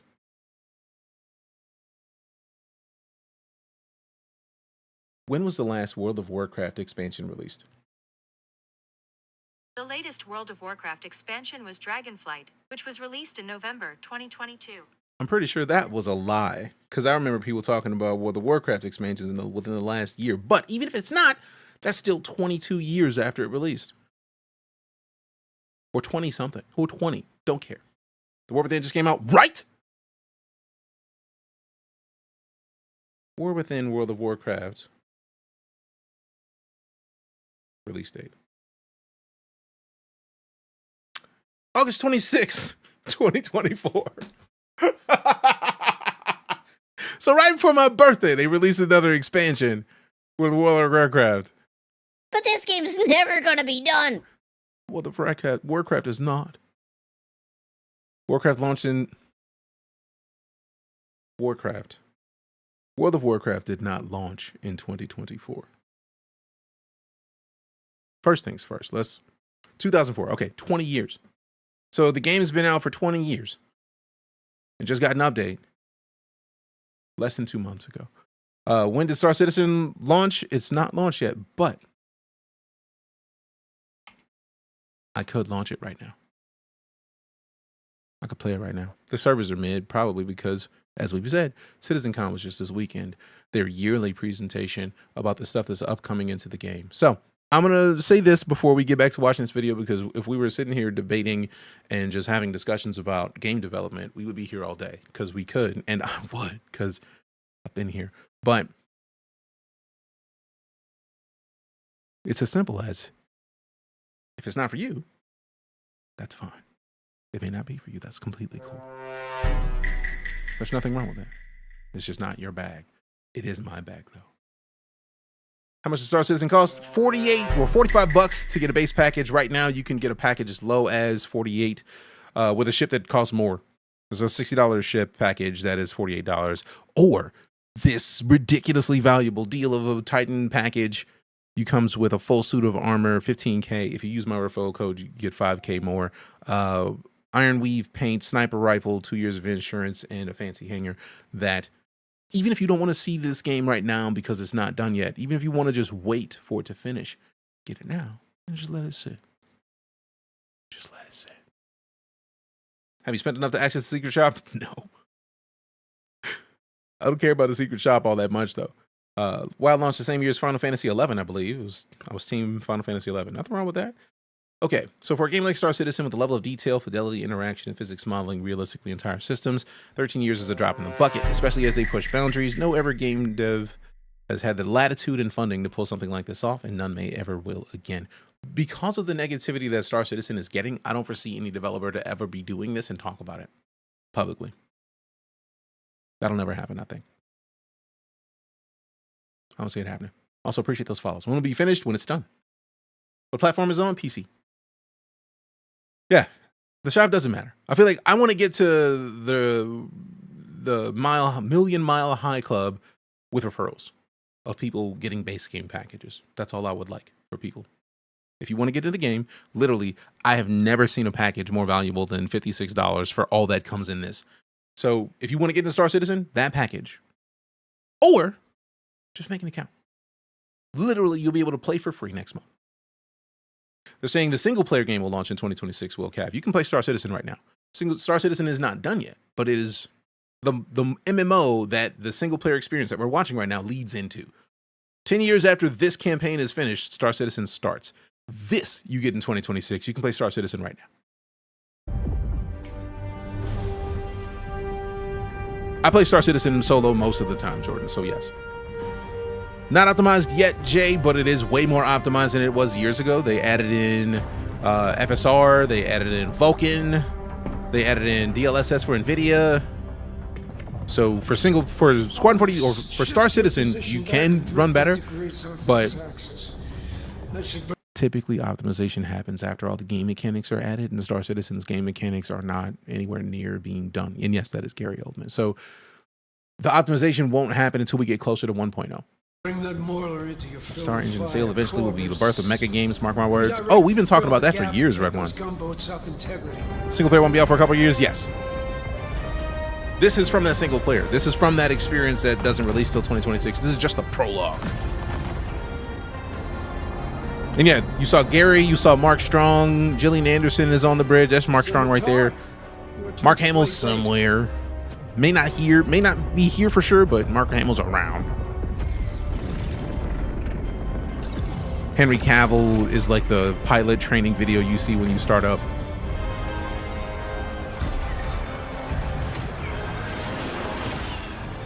So we're going to Nyx in 2025. What happened to Pyro? Oh no, they mentioned Nyx and there's a C system as the next system's coming. And considering that I literally have flown in Pyro, it was a small part of Pyro, but I've been to Pyro already. We got some fancy foods. We did a whole food tour last year of Pyro, but Pyro's likely to be here by New Year's. And if a lot of people are frustrated with Star Citizen, but I feel like this is probably the best state the game has ever been in, because last year in Disco Lando's 2024 cast, he suggested that we would see a lot of stuff happening before the first half of 2024 is over. And they're only a few months behind on Pyro, because they just said the second half of the year for Pyro. They didn't say summer. They said the second half of the year. Like, they were aiming for the end of summer, but development happens.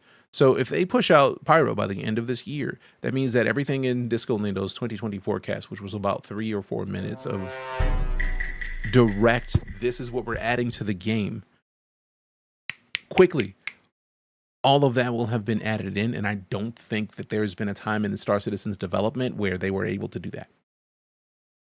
Ever.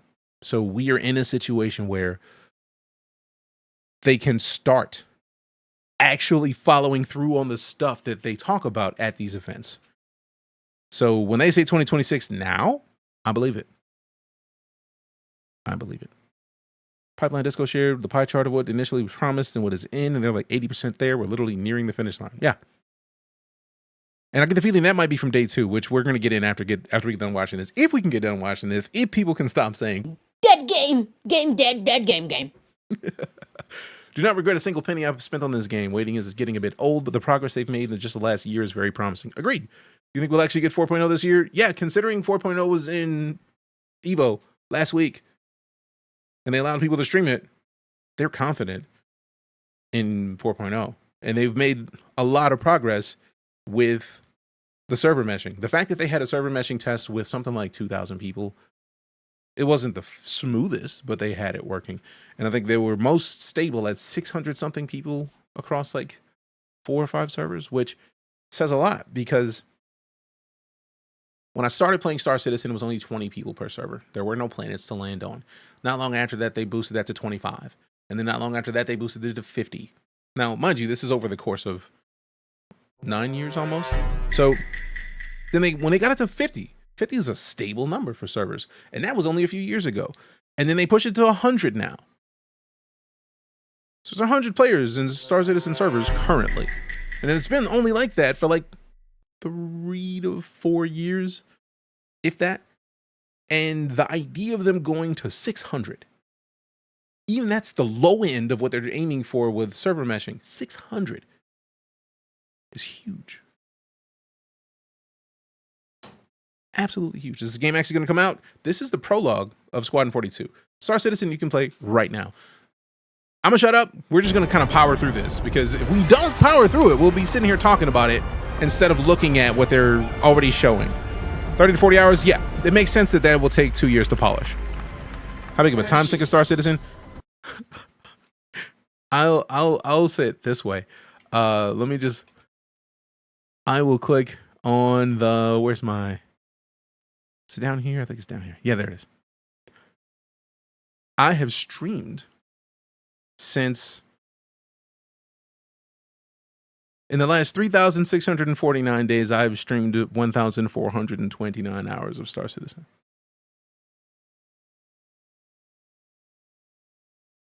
Is Squadron 42 going to be open world, or is it guided? I'm expecting it to be somewhat open, but this is the prologue, because we are talking about a game that has hundreds of star systems, or over 100 star systems. And when I say star systems, I'm saying star systems. We currently in Star Citizen have the Stanton system, which is like 3 major planets with a bunch of moons for each. So, yeah. Push forward. Let's see how strong that line is. Pretty pissed about the demo to the point where I think no longer care about it. Feel lied to and betrayed and no longer believe anything he says. Why do you say that, Uriah? Why do you feel lied to in regards to this? Stopping the vid does kill the emotion of the cinematic moment a bit. I mean, it's there. Only gonna have 5 systems at release? I don't care about that. For real. Worried I just wouldn't have time to make it work? I mean, only one way to find out. Could have been capital ship fire. Also, it's not out yet, so if you get it now, you can have it available to try out later. Do we have a line on them? Turrets have been taken out, sir. Gauntlet, come in. We need you to sweep up some fighters on us. Oh, we have not touched day 2 stuff yet. We're gonna watch it after we get done watching this. What are my PC specs? Aye, sir. Right now, this is a video. But my PC specs are, somebody on Twitch type in exclamation specs. I have a Ryzen 9 5900X, a Radeon 7900 XTX, 64 gigs of DDR4. Yeah, this is the end of day 1. Day 2 is only 4.5 hours, and apparently there's a lot of delays, so we're just going to slide into that as well. Your great grandchildren will love this game. Your great grandchildren are like teenagers or almost teenagers. Currently scanning microtech modes for good base locations after what we saw yesterday. Just a reminder that display info now displays coordinates, so you can find the same location twice. Really? Good to know, William. Thanks. Appreciate the follow, Matt. Squadron 42 demo showed exactly what people wanted from a new wing commander, so it's exactly what Chris Roberts kind of promised with Squadron 42. 4 planets in Stanton. Yeah, I figured it might be wrong when I said it, but I was like, I would rather err on the side of down than up. You have a YouTube? Yes. Same name over there.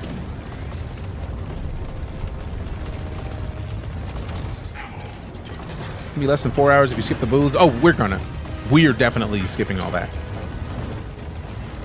I've had it since 2015, Hershey, and it has never been in a better place.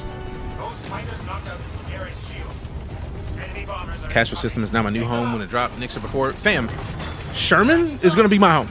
No questions. I'm going to live in Sherman. I'm living there. So play this great game. Saying, what game is this? This is Squadron 42, single player game that leads into an MMO that is Star Citizen. We're watching the prologue of Squadron 42 that releases in 2026. Planets have 5,000 to 6,000 plus locations, not just also local landing zone. The 5 systems will have more playable opportunities than the 100 systems stated in the Kickstarter stretch goals. Shit.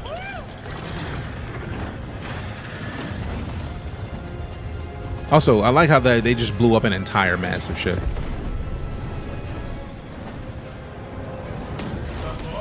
$90% of the POI on the planets are rather points of no interest right now, Lumbo. If this wasn't playing, we could rewind to the segment where they showcase how they're changing with Genesis the points of interest on planets. They're gonna have clusters now, which is like a region that has a certain amount of randomized generated stuff, and then they're gonna have sectors which have a bunch of clusters inside of them, and there's gonna be sectors, multiple sectors across planets. So there's gonna be stupid amounts of stuff. Chris can't. It's been you asked for Squadron 42 before they ever released since 2014. Broken over promises made. Things become obsessed with the game.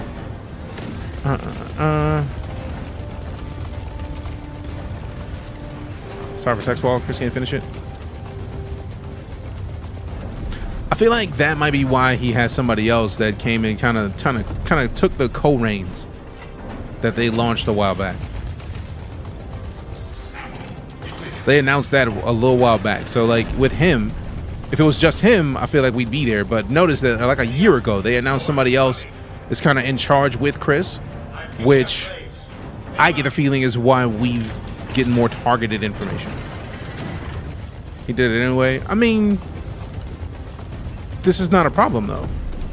Since when have they not shown live demos? They've been showing live demos for years.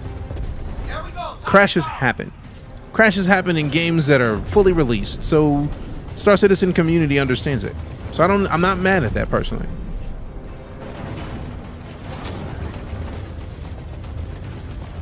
Where is this? Can't remember the system, but this is Squadron 42. It's on YouTube.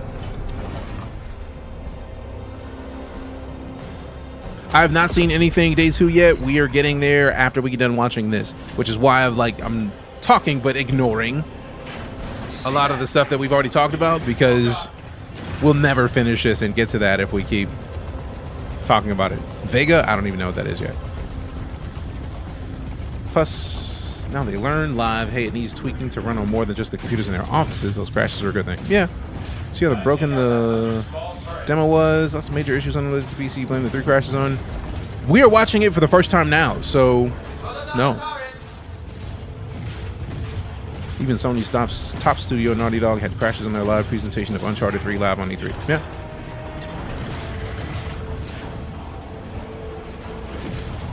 What is this? Squadron 42. Is this the video on YouTube? This is the live stream, Uriah. I purposefully ignored the video because I wanted to show the live stream. I wanted to show Star Citizen in its current state. We don't want to sugarcoat any of this. I love the game, but I would also rather show it in where it is right now than to think, yeah, let's go show this thing that they recorded after this to show that it could be done.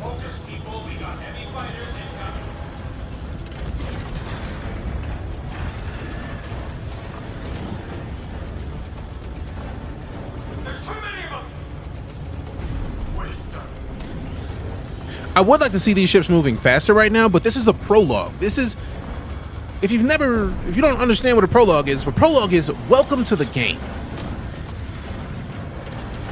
They probably don't want you to have ships that move stupidly fast when you just picked up the controls of a turret. So they're like, be slow a little bit. Let's wreck these major ships from the ship. You're not the main character in this, which in my opinion is great. The ship is the main character, you're just a part of it. So the ship is tearing these massive enemy ships to shreds, and you're just like, look, let me take out these fighters in the meantime. You think Squadron 42 will have an element of replayability like Skyrim? I think it's hard to say at this point. I would hope it does, but we'll see. You 48, right? Like, I mean, you got to be 48. So if they're releasing this in 2026, it's 2 years out. And Adam with the follow, appreciate you. Turret down. Squadron 42 is supposed to be more a linear game. Yeah, but like you still have different systems. So there will be jump points at certain points. Get the follows, appreciate you. Stop by to show my support, appreciate you, Charlie, thanks. Also a long time backer, been a citizen since 2015. How many cut remove work quality, what do you think? I've not heard that, but also that looks pretty impressive to me. If they have to cut from a game that they are talking about in this presentation, it's already meant to be 30 to 40 hours. And for all intents and purposes, those of us who have been following the understanding of this entire process know that Squadron 42 is supposed to be 3 parts. If the first part is 30 to 40 hours and releases in 2026, if they have to cut from it, we know there's going to be 2 other parts anyways. So if they have to cut from what they have here, cool. If it's still going to be 30 to 40 hours, yes, I want a 30 to 40 hour campaign in a game. Dubs. Gimme. So it's an actual game now. It's technically been an actual game, but it's not done. You can play it right now. There's multiple game loops, but it's not complete.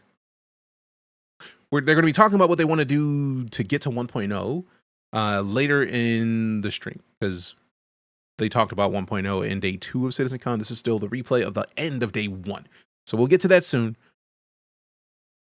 Hopefully we can answer a lot of these questions in the meantime. Having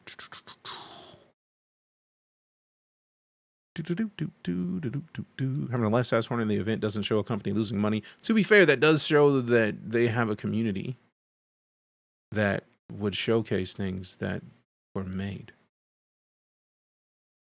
Because having a life-size Hornet literally could just be somebody who's really good with wood, cutting out wood, painting wood, and then putting it on a stand.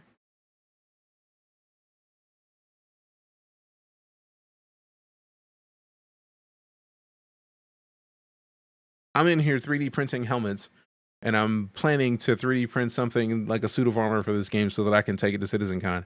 I am one of those people that would do that because I enjoy the game that much. So guaranteed, if somebody's good enough to make a life-size or near life-size ship to show it off to people who are fans of the game, you bet your ass they do it. You bet your ass they do it. Appreciate that, Irvy. Thank you. All right, let's go. This prologue's so broken, it's running quite fine mostly. Some hiccups with a live presentation 1.5 to 2 years from release. Yeah, crashes. Now that's cool. Holy shit. Hey, yo.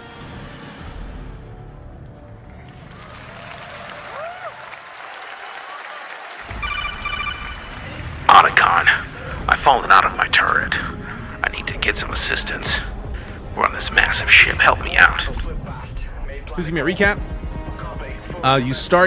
You chose a character. They went through and found a massive Vandal ship, and then this is the ensuing battle. That's basically what's happened thus far.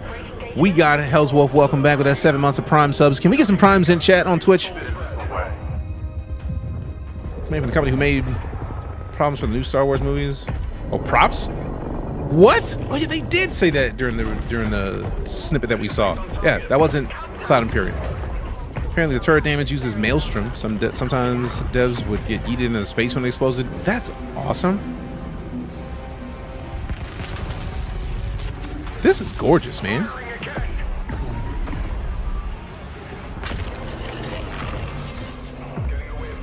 Oh no. Why did it look like a mouth? Open wide, bitch.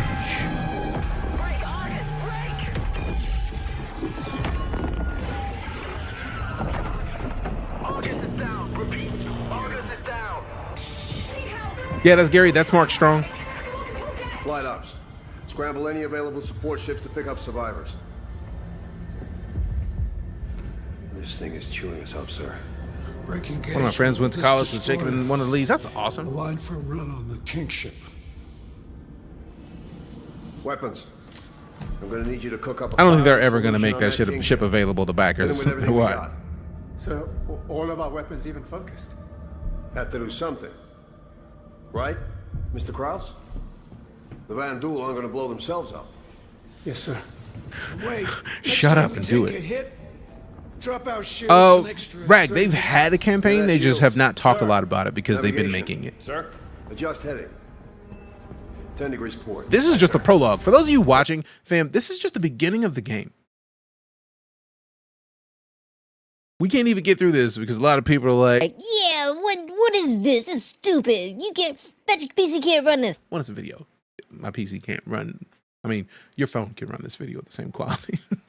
But two, this campaign was the reason that Star Citizen exists. They wanted to make this. Star Citizen is just a bonus. Let's get their attention. They've said multiple times they don't want to spoil anything from the real campaign. Yeah, which is good. I prefer it that way. How to see who won? Won what? Husky.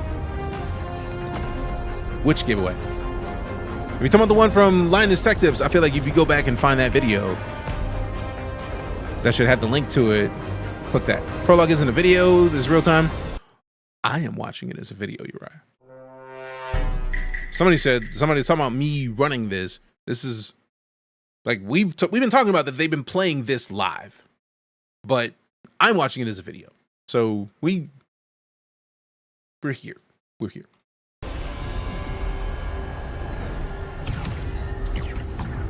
So somebody's saying like, can your PC run this? Like my PC could run this, but it's a video from Saturday.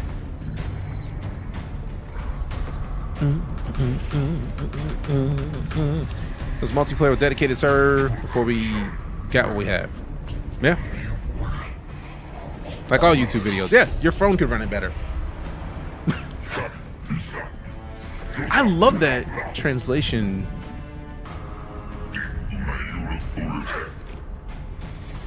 I love that this is actually a language they're making. That's ridiculous. What up, Deep Fish? End them. Uh-oh. Fam, there's still like...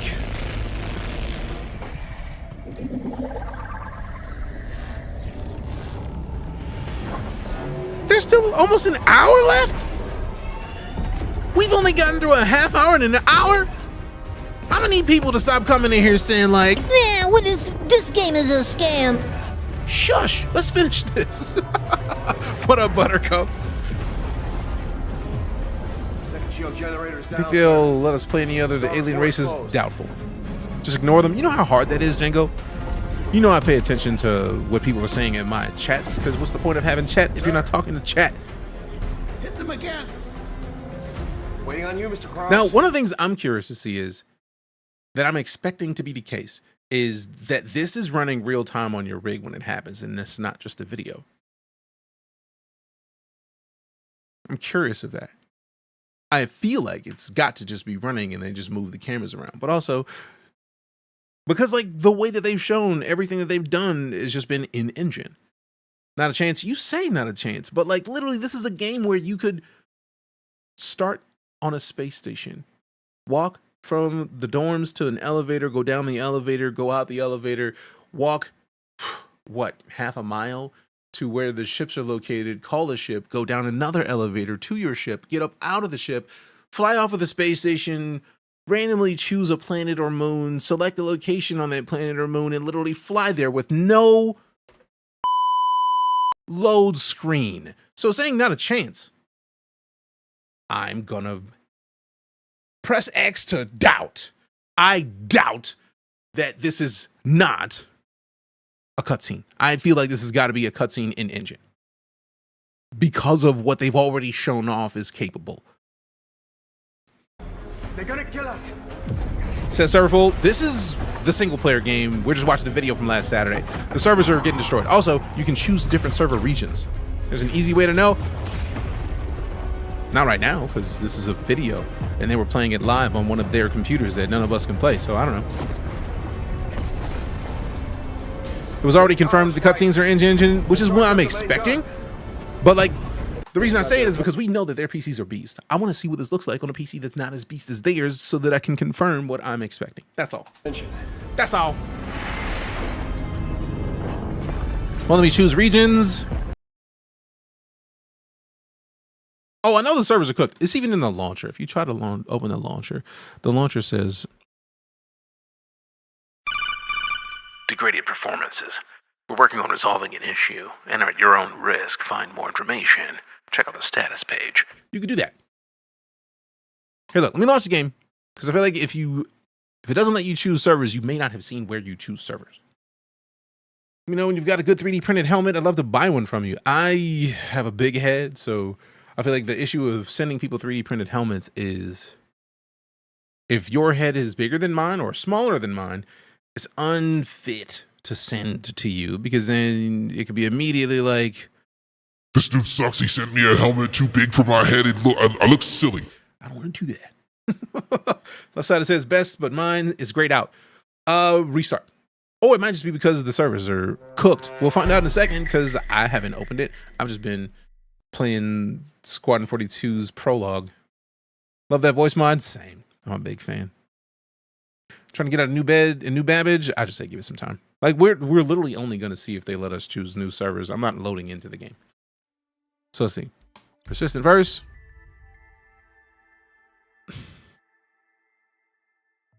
Oh yeah, these servers are cooked. I've never seen it stall like that on the character creation screen. Nah, son.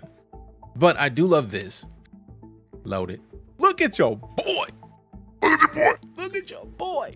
Look at your boy. Let go. What? No. I clicked the wrong button.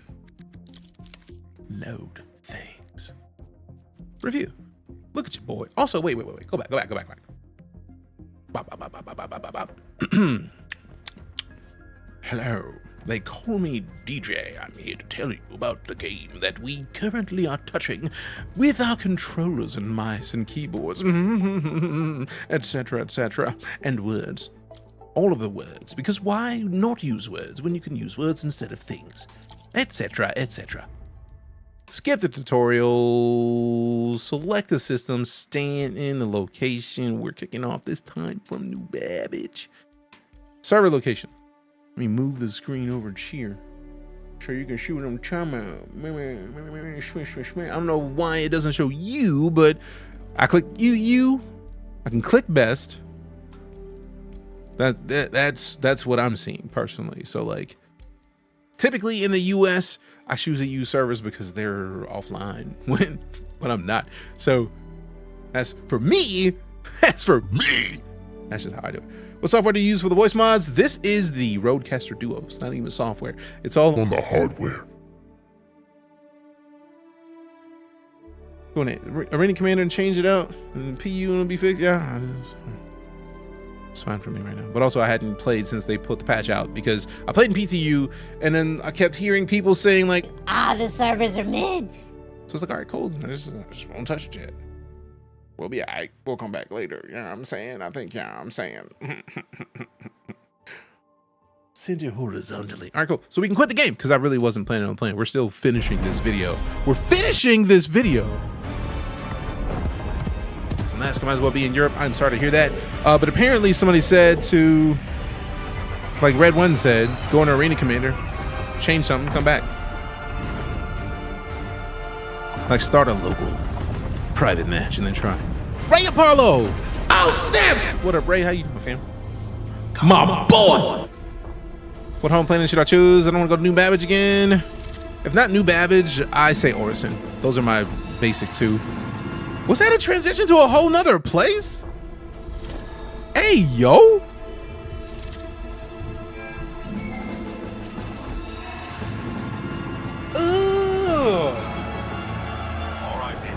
Speaking of The Witcher, the homie Henry Cavill. Copy that. Tally's on me. Toss a prime to your Witcher, oh viewers of plenty. Yeah. That was stupid smooth. Henry Cavill showing up like, what up, Van Duel? We got something for your ass. Oh, now them cheeks, my boy. I'm a super witch that ass. It's like, come on, bro, let's go. Appreciate you, Red One. They can play the music, you know it's about to go down.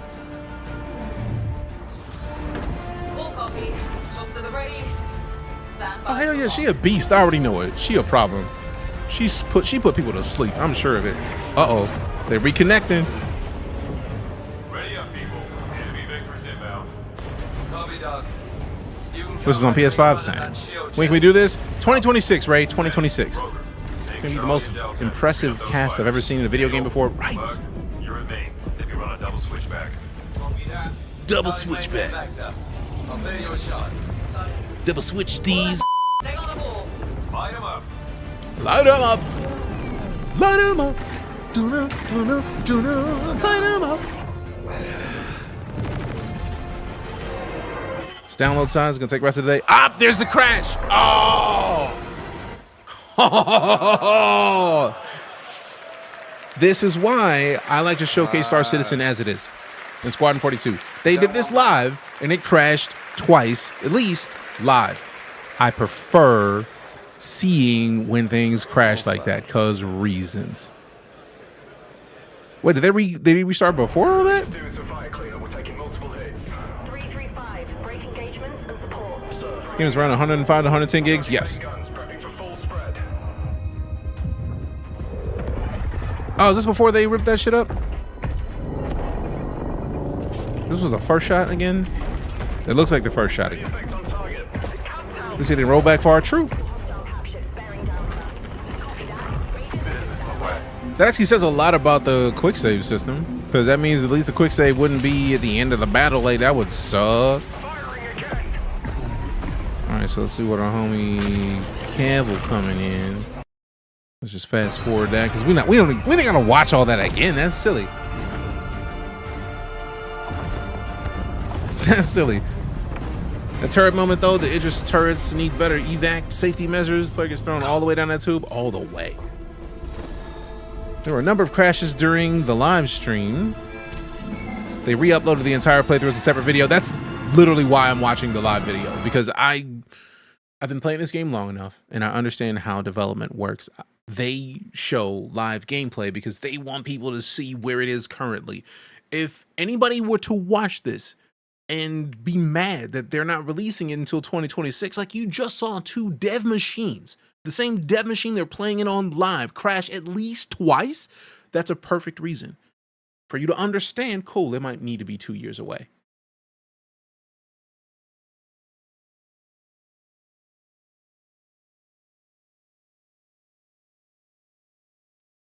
I feel like that makes perfect sense.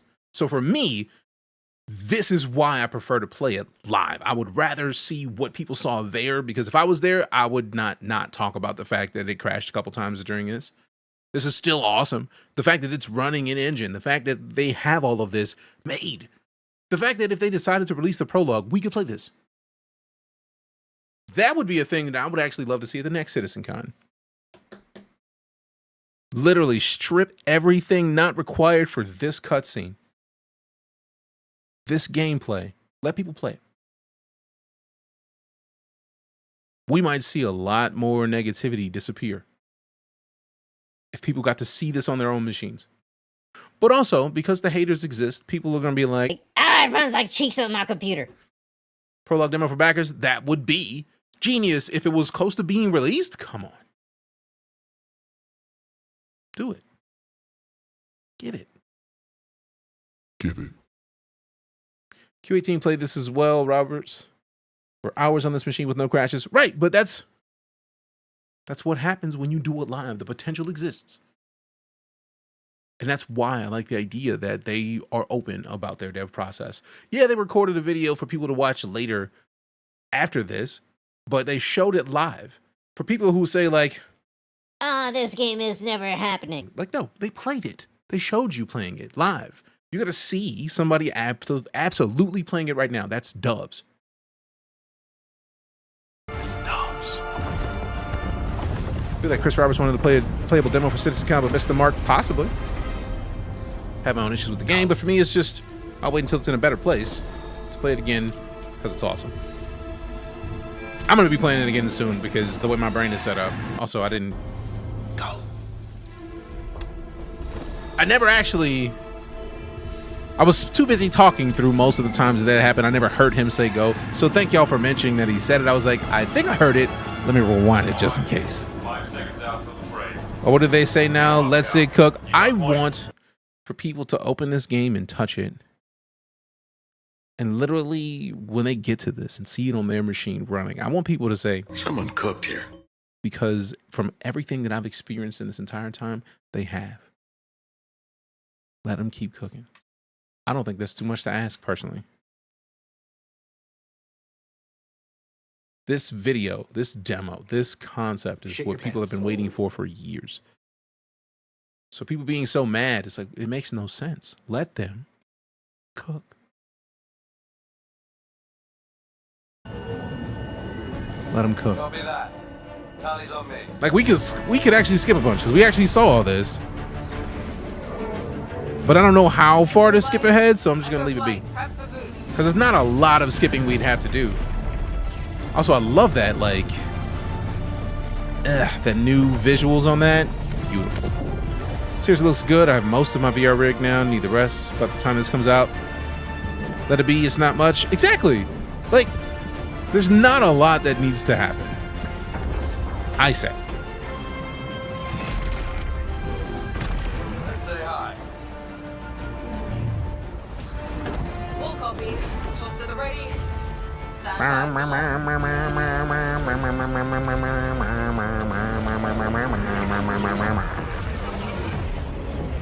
Ready up, people. Enemy victors inbound. Copy, Doug. You can cover. I can make a run at that shield, Jenny. Copy. Penny, Roger, take Charlie and Delta and screen up those fighters.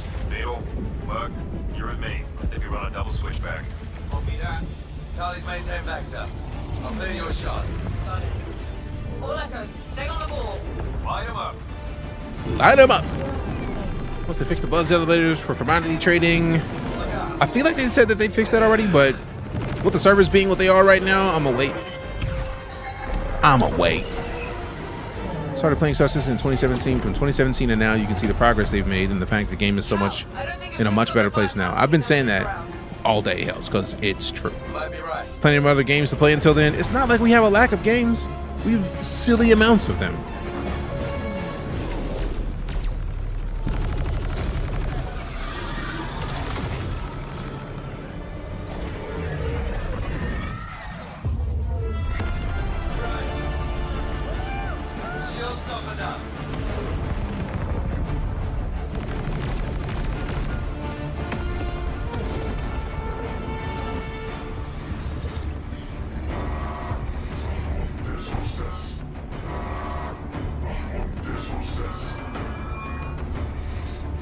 Y'all ship getting towed up, bro. So bug last week. Okay, cool. Shields up!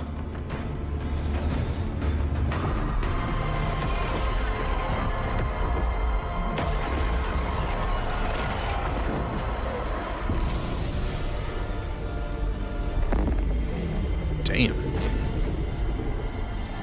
Report!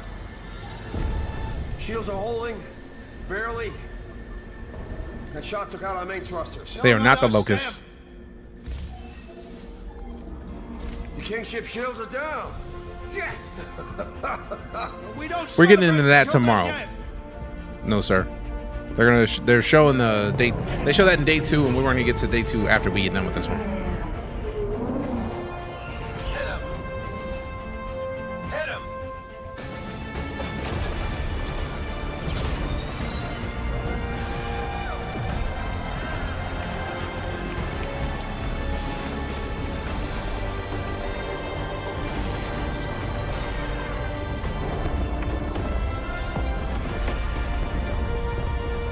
Man, I'm about to say, like, those missiles better be some hefty missiles. They seem like they were some hefty missiles, so that balances.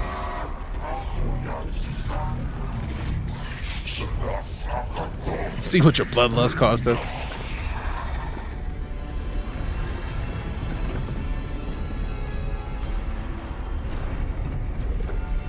Boy, you almost got slapped down. Whatever y'all gonna do, y'all better do it quick. Is that a staff? Is he about to beat somebody's ass with that, boy? No, sir, I don't like it.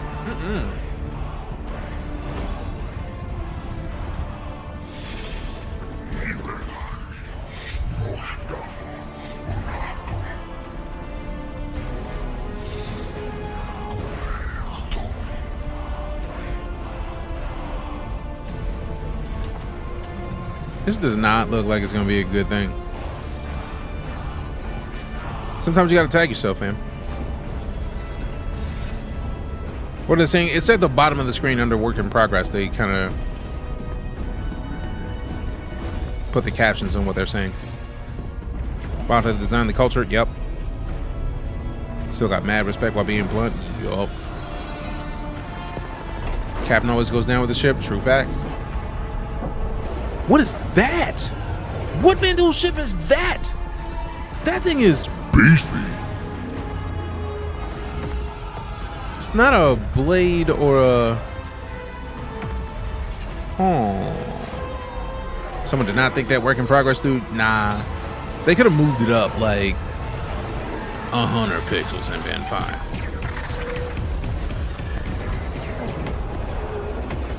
Damn. Is that Italian they just took out? I can't remember the name of that shit. Yeah. Light his ass up, boy. Light his ass up, boy. Light him up, boy. Man, you better chase him. Glaive, I don't know. Is the glaive that thick? I don't think the glade is extra thick. That thing was thick boy thick. Just grabbed a goodies pack. It came with a Vandal helmet. I did. Headed right for us. I did. We evade? Shot took out the main thruster, sir. I'm trying to get the auxiliaries online. Getting a rapid increase. Can't fly in the ship that has me lay down. I'll go sleep in the dogfight. Even if we dodge, we won't get clear of the blast range on auxiliary alone. Attention fleet. This is Admiral Bishop. You are ordered to immediately withdraw. I repeat, withdraw. All non-essential personnel are dismissed to abandon ship.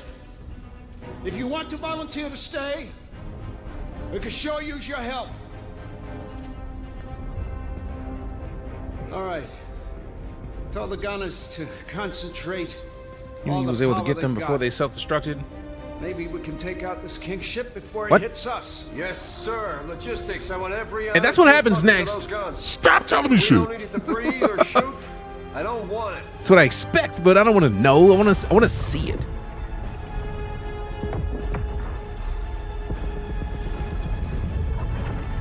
This is gorgeous, man. Oh no, there's star systems. No, sir. There's many star systems.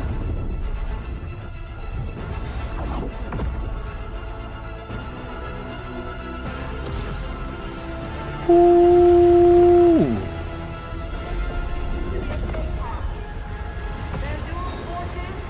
Have seized control of major systems. You been asleep this whole time? Wake your dumb ass up. Wake your ass up, what?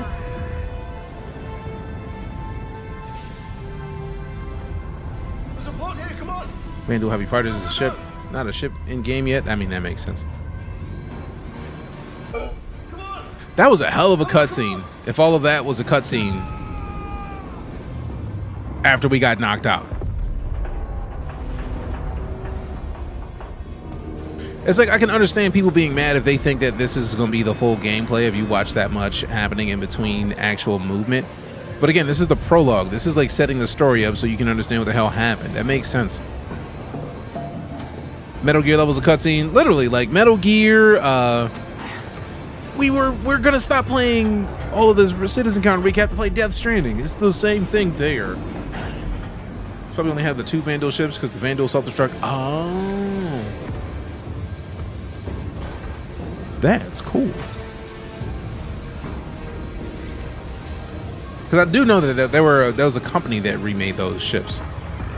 They were like recreated from Vandal tech, so it makes sense that if they never caught Vandal ships, they could never do it. Hobble through exploding battlecruiser to uncertain escape craft never gets old. It really doesn't. How's the ship tilting like this in space? Because the gravity is still on in the ship.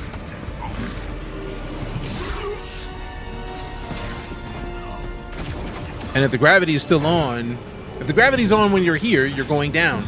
If the gravity's on and you're here, you're angled. You think a CitizenCon not too shabby right now? I mean, I'm loving what I'm seeing thus far. Like, for this, the idea that this is being played is tight. Hey, hold the door! Bro, you better run. You earned that, bro. You should have sprinted.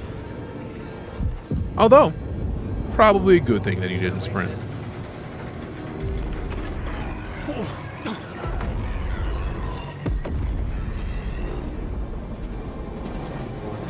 Karma.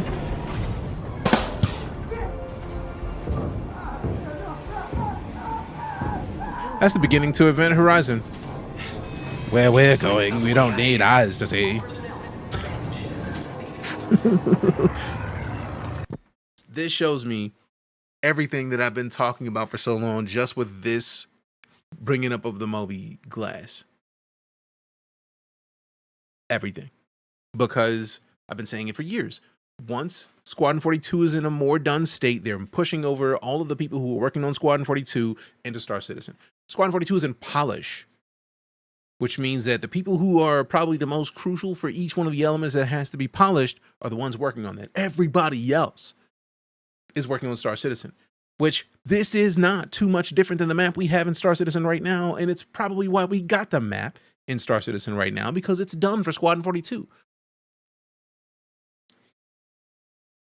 It's just this little stuff that I'm looking forward to seeing updated to where we get the proper to this. It's nice. So, just like I've been saying, they're not going to lose momentum. As things are finished in Squadron 42 and don't need to be touched anymore, they bring that to Star Citizen so that we have a better time in Star Citizen to help us feel better about the wait for Squadron 42. It's great. Absolutely great.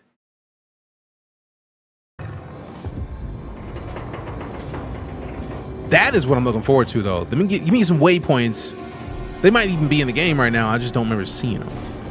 But the only thing holding us back is server meshing. Fam, I've been saying it for years. Once we get Pyro in game, they were confident enough to show us the next 2 star systems we'll be getting with one of the cities in one of those star systems that is in gray box, but like the outside of that city is mostly visually done. See, I thought the 2,000 people was across 4 servers. Gladestone. Waypoints are in game, but more hit and miss as the map doesn't always load. Fair. We got the similar map for the Arena Commander thing you could do in the A2 earlier this year. Yeah. And then the engineering has been in since earlier this year as well. Hey, have a good one, Wonko. Thanks for coming to hang out with us.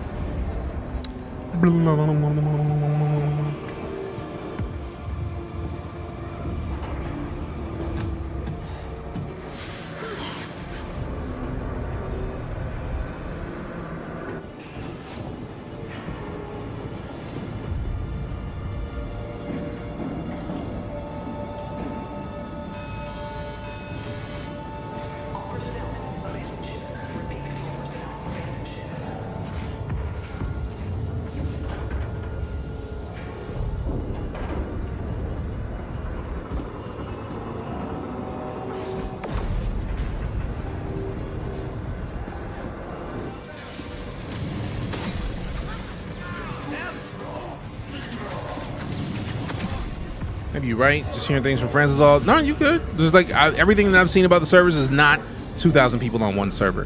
It was across 4 to 5, but the fact that they have 2,000 people on any server shows that server meshing is at least functional at a decent enough level for them to continue with the testing and to refine that process.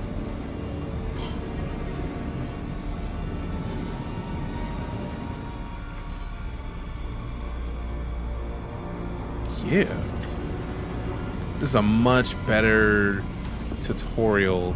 I hope they bring something like this into Star Citizen. Considering they're gonna have a story for 1.0, I'm hoping something like this is what kicks us into it, because this is great. They said the tests were good. I mean, the people who were in the tests know. I've heard good things. I was in one of the tests, but like, it was not very good. Test was 8 servers across 1 main shard for the 2K test. Yeah, the shards are the whole point of the server meshing, is because the shard is the top tier that all the servers connect to, and they just push data back and forth between the two to make sure that the object container or the consistent entity streaming, that whole system functions. Want to see space battles though, not like a guy calling his ass like the old Wing Commander. To be fair, with the way that this game is built from a first-person perspective, it makes sense that the space battles are a part of it. We just got done watching a space battle. Don't forget that last year they had a pretty solid playthrough of Squadron 42. If it wasn't last year, it was the year before. But we got later in the campaign, a different part of the campaign, a lot of playthrough. So I don't know, man. I feel like a lot of people are mad that they didn't show more, but it's like they're trying not to spoil everything. I feel like they're doing a really good job of what they have. Especially with this being welcome to the game. The space battles are going to come. This is the prologue. This is what gets us ready for the rest of Squadron 42. This is bomb, in my opinion, because with the amount of flight in Star Citizen, you know full well there's going to be a silly amount of space flight. We got to own that. It's going to happen. Oh, that's how you get data from people? That's flames. Oh, that's what's up. Yeah, boy. That's fire.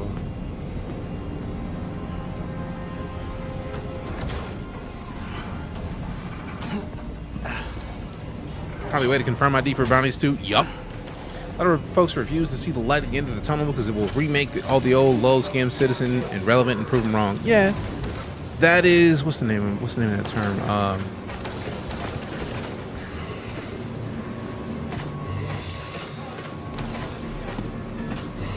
Cognitive dissonance. When people fight learning something because learning it will undo something major that you believe. It's something similar to that. So let's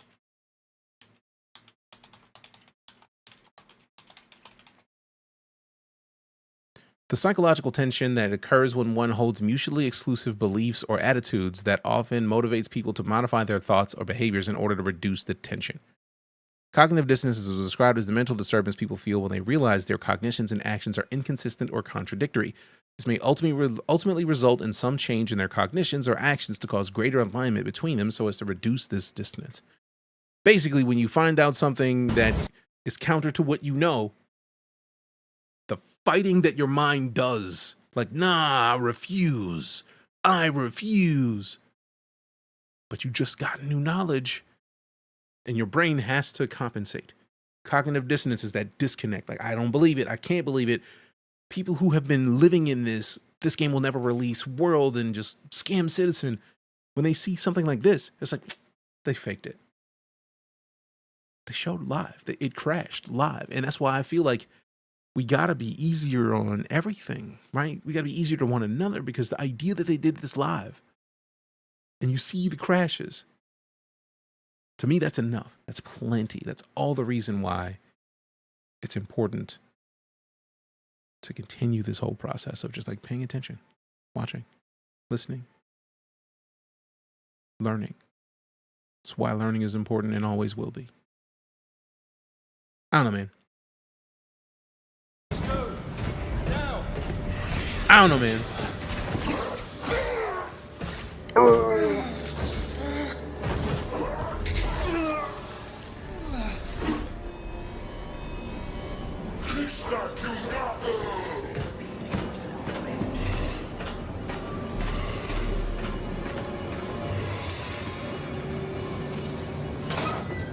Oh, I thought he was gonna like go through and open up dude's armor. I was like, oh no.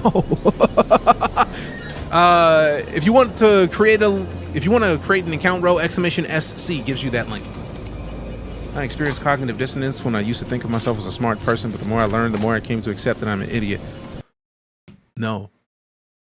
I'm gonna stop you there, because people that are, the smarter you are, the more you realize that you know nothing. That's phrased as a joke, but like, Lala is legitimately a doctor. Lala has a PhD. Lala doesn't just say things out loud unless it's a thing that she's been researching and she knows for sure. She'll say like, isn't it this? Hold on for a second. She will pull up her phone and look for a verifiable, reputable source to make sure before she opens her mouth and spouts, I'm right because I feel I'm right. So nah, you're not incorrect with accepting that you're an idiot, because I accept that I'm an idiot, but it's more just that like, if I don't know for sure, I'm gonna verify that. That's why the phrase trust but verify is a thing. The haters can eat their heart out, that part. I was gonna say some prominent gamer personalities on a podcast started talking about the con. They were literally rolling their eyes and had their minds made up based on outdated headlines from old articles. They even said this didn't look that good. The concept of this not looking good is definitely a lie. But if that's what they want to believe, let them believe it. Because when Squadron 42 releases, when Star Citizen starts getting major updates, that's when we're going to see people start changing their opinions. It's going to take them to play it themselves to calm down. And even when they play it themselves, that negativity will probably still be in there, but like, it'll be harder to continue at the level that they were at before. I know that I don't know a damn thing, but I sure try to learn more, and that's the key. You have to be ready to learn. The outdated disproved fits what I believe, and I won't accept anything else. That's literally cognitive dissonance. I appreciate the clarification on like me being right on that one. Kareem, I appreciate that.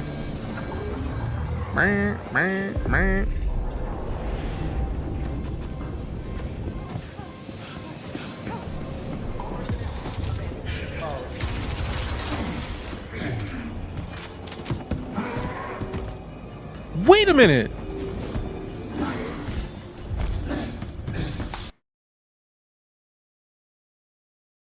I don't think I've ever seen the player fight against a Vandal on foot.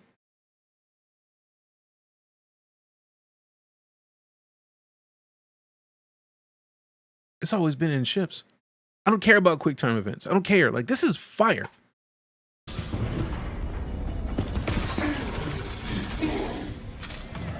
So they can die. Obviously, but still, like,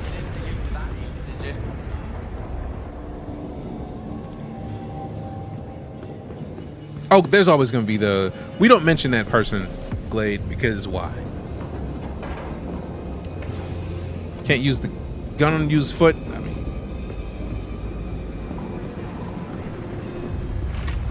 hopefully. But also, would you want a melee of a Vandal with a staff?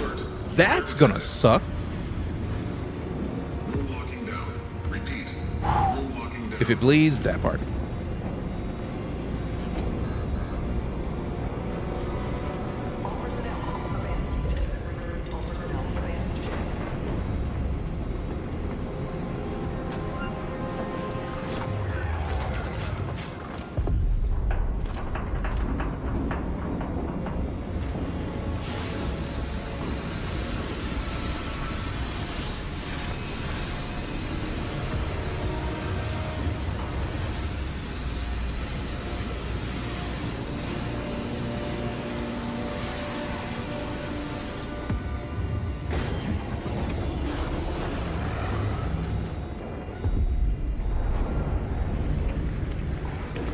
Systems back online.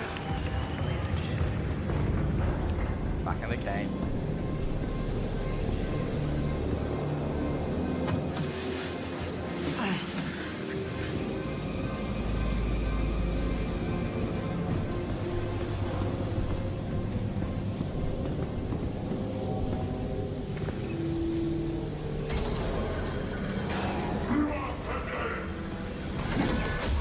Ooh, the idea that you can dodge that is fire. Damn! Yeah, I don't want to melee that, dude. I don't want to melee that. I'm glad that... No, I'm good. I'm good. You can take him. I'm going to let you. Oh. Also, somebody said engineering gameplay right there. I'm so, like, focus mode that I missed it. Back in the game. My bad, out. We're going back to that, but, like, I want to see what I missed.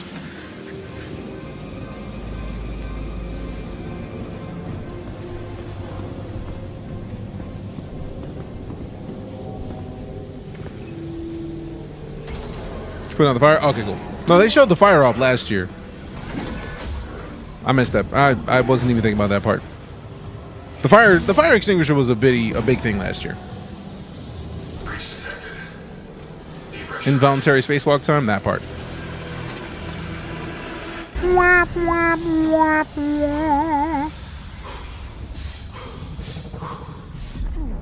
Oopsie.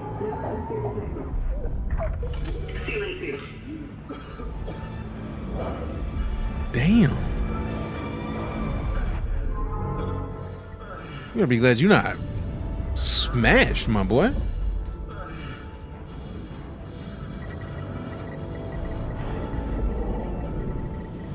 This is cool as shit.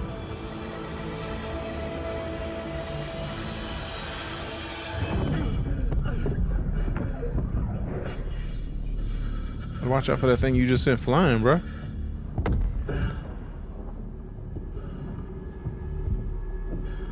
This? Bro.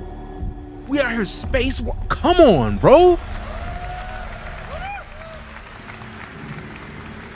This is the first time I've seen them use the EVA, actually using your hands for gripping. Oh, that's delightful.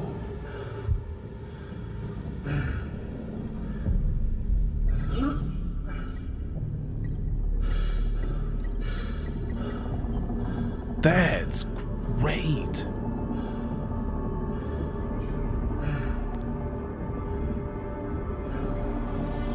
I'm gonna have a problem when I get to this part in game because the idea of going straight to the objective is not a thing that I'm willing to do. I'm going everywhere. Let me go everywhere. I have not Gladestone. I try not to because anybody can guess anything about any dev studio they want to. That doesn't make it right. Your O2 will say otherwise, yeah. But until that O2, and once I know where I need to go, nah, my O2 will do me just fine.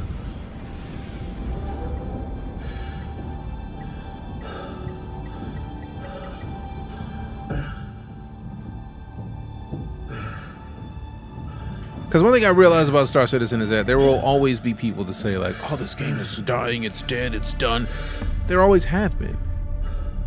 If we focused on the people that said all that in life, we would never get anywhere because we would always just be concerned like, oh, but it's dead though. Like,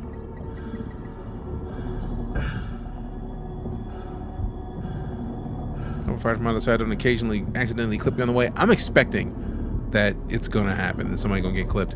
Can you go to the ceiling to hover away from those or nah? And if you didn't already realize, I don't have an EVA pack.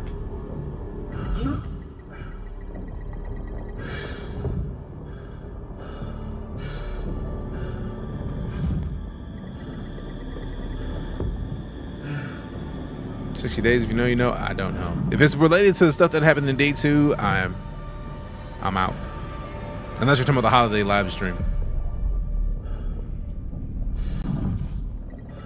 The fact that they have gameplay loops for when you don't have an EVA pack, delightful. Can you free rotate is a very good question. I agree. Because if you could, I already know. The floor is electricity and also lava. The room that he was in earlier anyways. Or they, because you can choose a woman as well. All right, so we're down to 48% O2.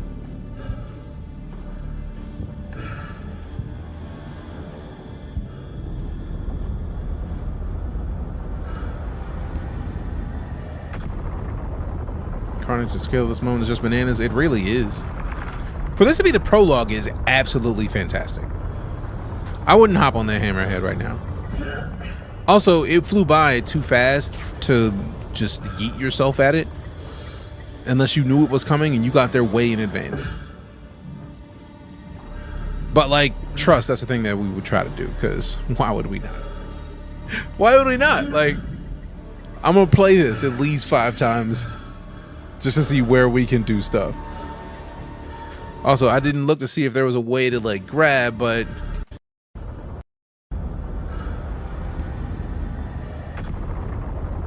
okay, yeah, it's there, but also look at how fast it's moving. That's what I'm talking about. By the time you yeeted yourself, that ship would be gone. Just time-wise. Unless you got to this spot long enough in advance, knowing where it was going to go, you'd have to angle. And yeah, you might hit the turret, you might overshoot, you might undershoot, and that to me is the joy of like space gameplay. It's all possible.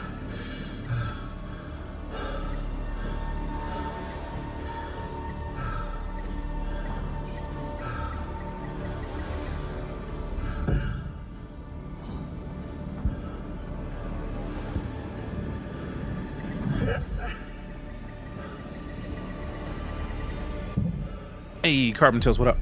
I would try it anyway just to see what happens, which is why we have to try it. Like, that's why we're talking about it. The game allowing you to at least try to jump to a moving ship is sick. Exactly why we gotta do it when it happens.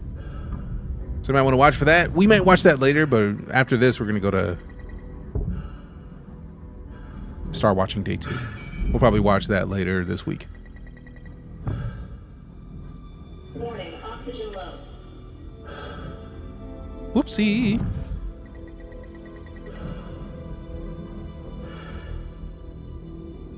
COG water bubbles, yep. Pressurizing. We just flew past one not long ago.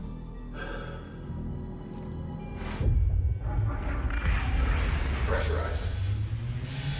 Can't use some of your O2 to boost a little bit? No, that I'm aware of, because of the not having an EVA set. It might be that you can, but I don't know if they've added that specifically.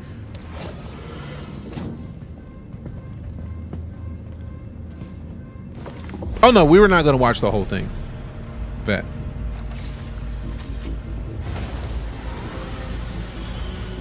But there's a different ending to the other one. Get a light ship suit. And some light armor chest, I think. I Yeah. was the only one left. So did I. Look, I need your help with something. I insist you watch day 2 for reasons. Oh, we were going to watch day 2. So we have to reroute our energy from our shields to our thrusters. They hinted at day 2 enough in the org presentation that we have to watch it. And yeah, Jillian Anderson. I need you to steer the ship. Time for your first piloting lesson.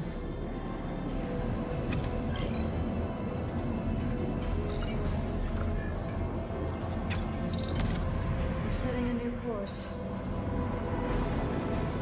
For that. Ready? Go.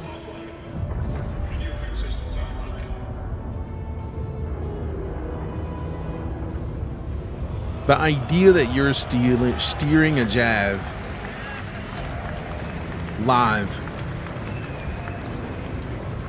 silly. Absolutely silly.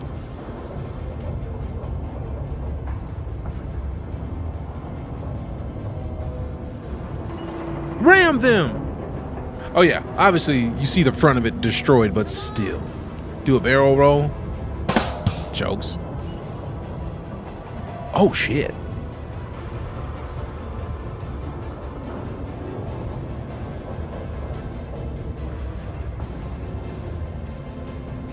May want to leave the bridge, bro. Unless that glass is reinforced. Good. Hold that. Shifting power back to shields. Okay. I love hearing the same announcer from our ships. Shields? Oh no. Can't do that. You're dead in the water and we can help. The situation's under control. You are to reverse. You can't kill it. Not before it takes you out. We are boarded and burning. This is the only way. Lock your course. Get off that thing. Both of you clear? Aye, aye. Rachel. I will.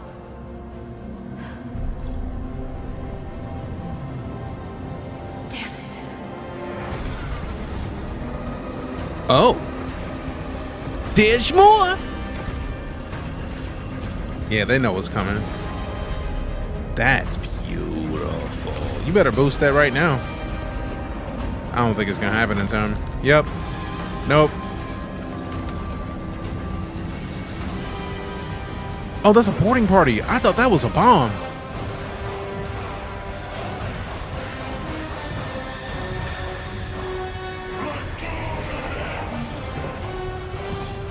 Again, I feel like this is what Starfield wishes it would be, but We're about to have company. this isn't releasing for 2 years, so you can play Starfield right now. So I'm gonna need you to hold them off. What? Go now. Yes, sir. Ah, live bugs, ha! Why do they need 2 years? She's literally drifting in and out of reality right now. I wouldn't say Starfield is a joke at all, Shepherds. I highly enjoy Starfield. But I also had expectations of a Bethesda game in space. And that's what I got. A lot of people were like, they wanted this, or Star Citizen and Starfield, and it's like, nah, Bethesda doesn't make those. Bethesda makes Bethesda games with certain coatings. So, Starfield is a Bethesda game with a space candy coating. I didn't like Fallout games, probably wouldn't like putting it have Starfield, pretty much that. With 100 loading screens. I don't care about loading screens. I really don't. Squadron 42 out? No, we're watching the gameplay from CitizenCon this past Saturday. It'd be dope for pirate orgs to be able to board like that. The Legionnaire exists. It is a ship that will connect to a door and let you bust open that joint. So I'm expecting it.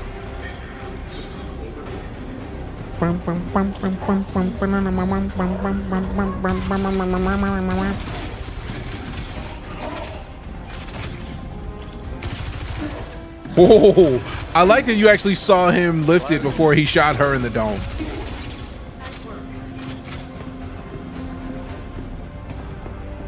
On me, quick!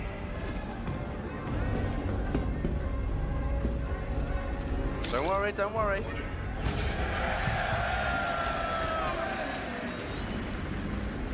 Ejection system offline. The escape pod door is jacked. I need you to manually override the door.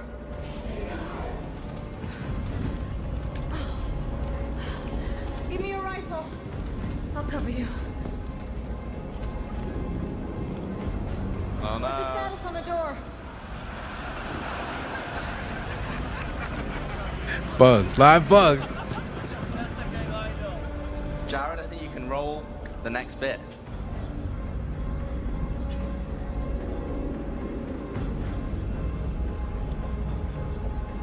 Finger guns. Bang, bang. Bang, bang, zip, pow. That heartbeat, though.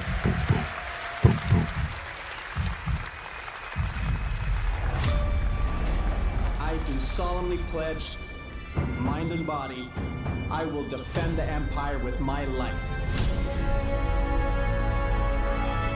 Your application to the Flight Academy has been reconsidered.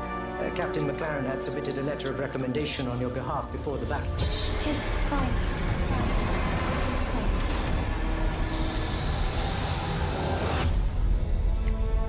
I'm safe. Damn. We may be a small crew, but the work we do matters. Welcome to the Rona show. Mitra. I'm Eugene Moro. Eugene Motto. I'm Petty Officer Webster, Chief Mechanic. This will be your new home. We got you flying with Lieutenant Commander Colton. He's one of our... Hey! Sir. John Reese. Mark Haney. The name's... You want me to learn your name? You live long enough for me to care. Baron Actual, you're clear to launch. Launching in 3, 2, 1.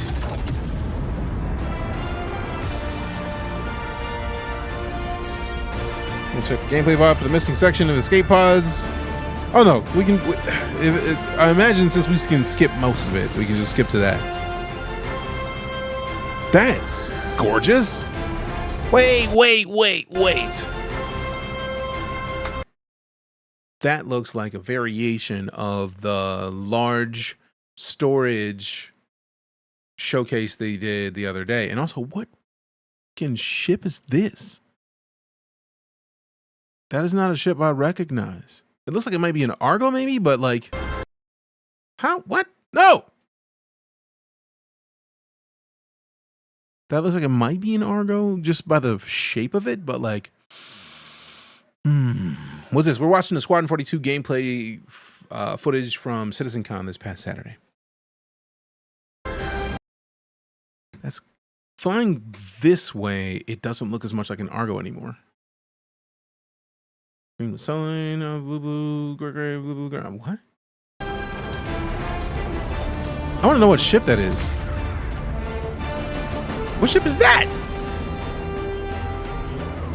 See, that's some of the stuff they showed us last year.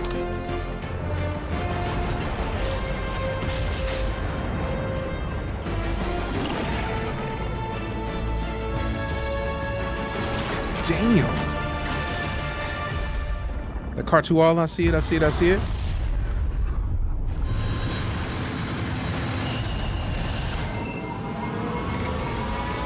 Pull up. Come on. 2026, as we get to see right here. That is fire. How long is this speech? All right, so like 2 minutes. Cool. We did say we were doing it live, risking the demo gods, and they brought their wrath down on us. I think Rich has to be our unluckiest playtester because you're. I didn't die though. You didn't die. That's true. I didn't die. You also got the bug where she doesn't give you the gun at the end. This let me down. Not So anyway. I hope you all enjoyed the first gameplay reveal. There's a lot more that goes on in Squadron 42 after that, but that sort of sets up where you came from, and from there you go in to become a pilot and start serving on a smaller ship, the Stanton, which I think we've shown a little bit before. But you know, there's a lot more in the game than we were just showing there, and it also, I think, has been a lot more stable for me when I was playing these last few weeks. But, you know, as I said at the start, we have 30 to 40 hours of gameplay, and, you know, we're confident we can bring the quality of the game up to that which is shown and more without crashes. And both the team and I are confident of giving you this game in 2026. Obviously, you can see it's not going to be tomorrow because you saw a few crashes there. And speaking of the team, a lot of them are here tonight, and I'd like to extend a huge thanks to all of them for their hard work, love and passion and talent in crafting Squadron 42. So a lot of what you saw is all their love and passion. So thank you guys very much. You're amazing. And you know, thank you for supporting us and allowing us to build such a ambitious game. I mean, crashes aside, there's probably not another game that has a prologue that has that much action. I mean, mostly there aren't movies that have that much action in there. I mean, Gladiator has 3 minutes of battle and 8 minutes of prologue. This was like an hour of crazy stuff. So, but thank you for allowing us to build something so amazing. And I can't terrible wait art style. for you all to be I able would to disagree play with it that in personally, but that's just me. Moderate future. And with that, I'll bid you good night. I and we'll dearly see you appreciate the tomorrow. boldness of playing To this talk project about the live, future bugs of and the all, verse, still and I think rocking. there's Same. some amazing stuff that Same. Rich and the team are going to show that are going to blow you away. Once you and realize the we'll game is talk not about ready, and when they how say we're bringing 2026, Star when this game is in Citizen home, 2025, yeah, I'm okay with as that. well as Squadron 42. We're going to upgrade it before it comes out. Not a bad idea. About the crashes, now we don't have to convince anybody that it definitely was live. Yeah. But I am listening to Tyler and Jared next time, and we'll have a gameplay video. All right, thank you all, and good night. Cool. Wait a minute. Peasant RAM. Because most crashes are caused by that peasant RAM. Not in that. Because if they have computers that they're building this game with that have what someone would consider to be peasant RAM, then none of us have any hope. So let's just say it that way. If I may. All right, let's see. Wait a minute, wait. Okay, there it is. So let's play this just to get the alternate ending. Also, I do love this menu, man. This main menu is gorgeous. How does it start? Up there, Star Citizen's down with Mass Effect palette. Oh, so you're talking about the color palette. Like, man, I don't really care about the color palette right now. I feel like it's great. And worst case scenario, what's the name of the reshader? People can just put reshade on here if they want. That's fine with me. And also, Mass Effect is my favorite trilogy of all gaming times. So personally, we would just disagree on this on core beliefs. All right, so we got here to about 110. So like, it says about another 5 minutes left. Let's skip to the good part and see what the different ending would be. Put 150 mods on Mass Effect. I enjoy Mass Effect with no mods, so I try not to change too much about Almost finished here. the games I like, because if they're good, they're good. I see nothing wrong with this color palette personally. That's just me though. The escape pod door is jacked. I need you to manually override the door.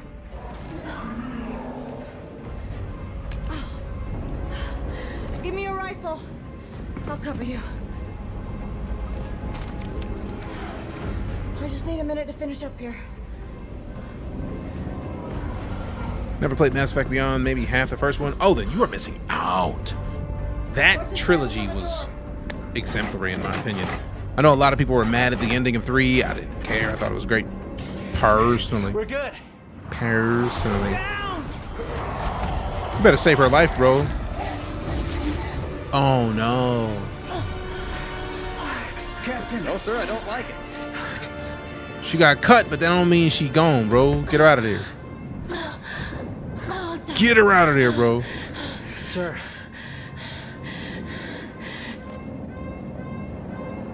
Don't argue. Just do me a favor.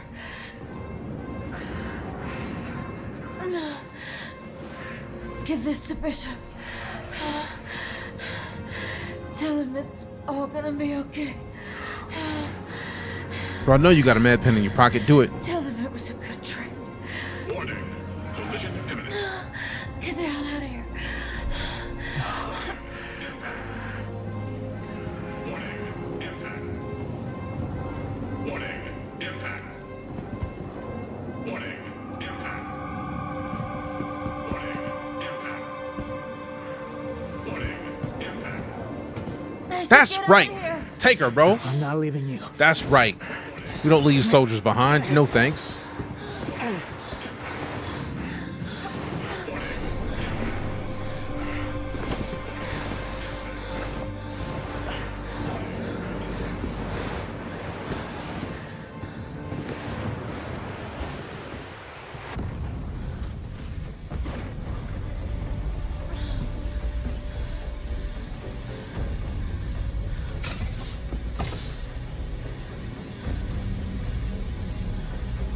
Bro, why ain't the door closing?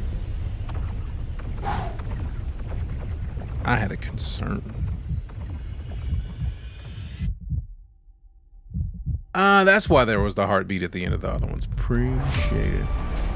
I do solemnly pledge. Could you really just left her? I imagine you could I have. will defend the Empire with my I'm glad they didn't. Because that leads me to believe she lives. Reconsidered. Captain McLaren had submitted a letter of recommendation on your behalf before the battle. Okay, it's fine. It's possible that she died, because he said before the battle, but they cut it off perfectly We may be to where she might still be alive, or maybe not. Welcome to the Stanton. I imagine, considering the way they operate, there's probably a bunch of branches where if you leave her, so be it. I'm Petty Officer Webster, Chief Mechanic. Maybe Game Choices trilogy. Yep. We got you flying with Lieutenant Commander Colton. He's one of our best. All right, so we've already seen all this. Who the hell are you? I'm your new wingman, sir. The name's... Yeah. We've already seen all this. That is fire. all the more reason to be excited about what's coming up. What triggers that? Why the 2 different endings for the prologue? Because 1, this is the first of 3 games. I feel like they're probably going to roll the success of Squadron 42 and Star Citizen to continue developing Star Citizen while also having a dedicated team to focus on Squadron 42. But I feel like right now they're going to get Star Citizen out the door before they go too heavy in that. Scott's Arcade with the raid. Appreciate you. This is the way. Thank you much. But yeah, there's a lot of things going on in all these games. So, Dubs, can you shoot her? Why would you shoot her? Although, for all intents and purposes, the way we operate in here, we do things for science. So maybe we hit a quick save and then see if you can. Maybe. Maybe not. I don't know. Where we go to today, Scott? Appreciate you bringing the community by. If you've never been in before, hi, I'm DJ. Full-time space and sci-fi strummer person, wherever you're watching, because we're live on 3 platforms, 4 streams, technically. We're on Twitch, YouTube Shorts, and TikTok. So wherever you are, we here. Except for that one place, because no. Just that no. I'm not talking about any like nasty place. I'm just saying that other place. I'm good. No thanks. But I do want to. Wow. I do want to start streaming on, like, I know IG has options to stream Twitter. I don't think I'm ever going to stream on Twitter because they just do too much. They'd have to get new owners for me to stream on Twitter. Or at least I'd have to rethink a lot of stuff because I just... I can't stream on Twitter for the same reason I'm not going to buy a Tesla. But, yeah. IG, I know I want to stream on because you can do it. I might consider streaming on Facebook, but I feel like Facebook redoes their stream keys like YouTube, like, so you have to have a different one every time. And it's like, I'm not here for that, man. I'm going to have the kind of time. Kick, no. Kick was the first place I was thinking of when I just said no. There's too many people who are rude to people on that site. And too many people that are doing things that are just not okay on that site personally. So I know that I could go over there and try to be a part of the change, but thus far, nah, I don't see any reason to want to do that. Squadron 42 online or offline? As far as I'm aware, Squadron 42 is going to be offline because it's a single player game.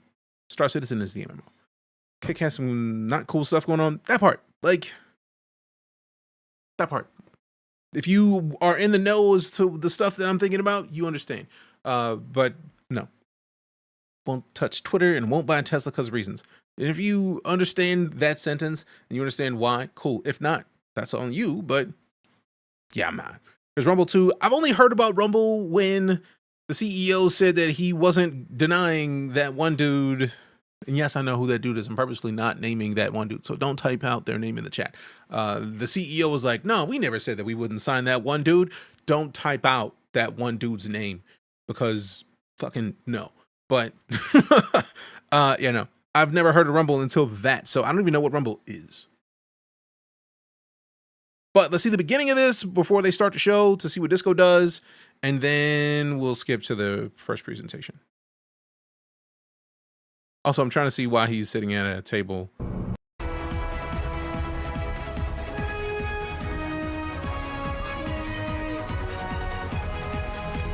I do have a mighty need.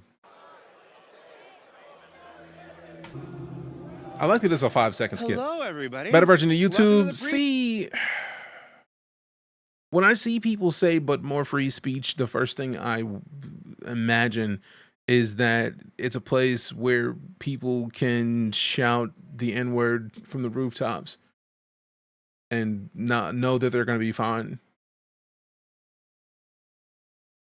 If I'm gonna keep it a buck, because if what Elon Musk is considering free speech for Twitter, taking the block and removing its functionality as a block is stupid and has huge repercussions for people who are blocking people, especially if they can find that someone else is stalking them and they can find the accounts and they can block those accounts and you can't see anything. One of the things I do like in that vein is that Twitter, when he took charge, you can't see a whole page logged out, which means you got to log in to actually see stuff. if you make it to where a block doesn't actually block that person from seeing your content, you are setting people up for being in unsafe situations in a way that is atrocious. And for all intents and purposes, when I hear people say, I want free speech now, I think of people who want to say how much they hate people with my tan for nothing.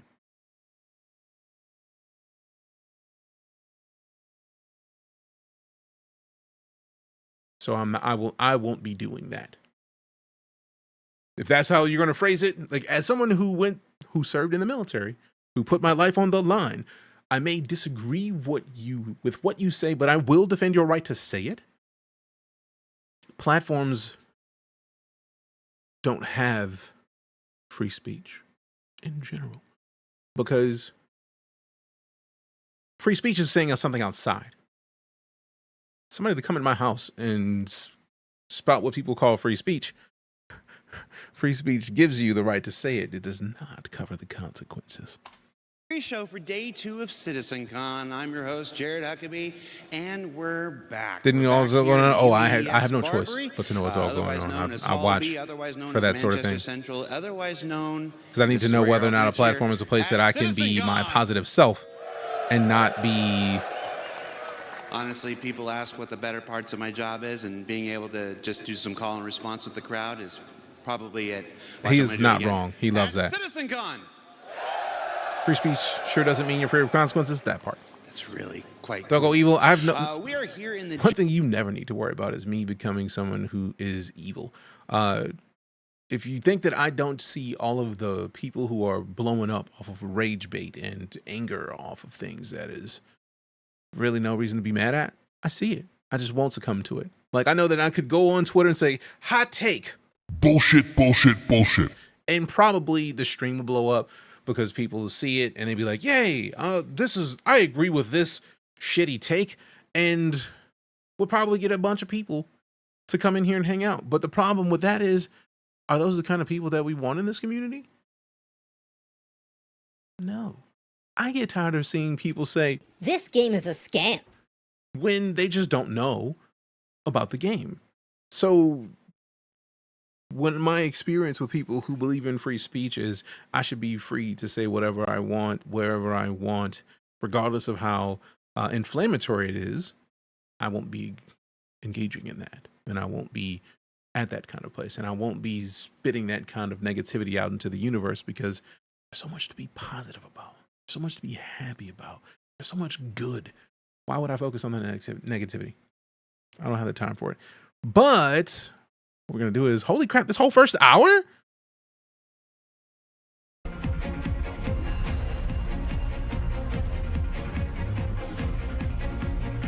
Man, what kind of delay were they getting?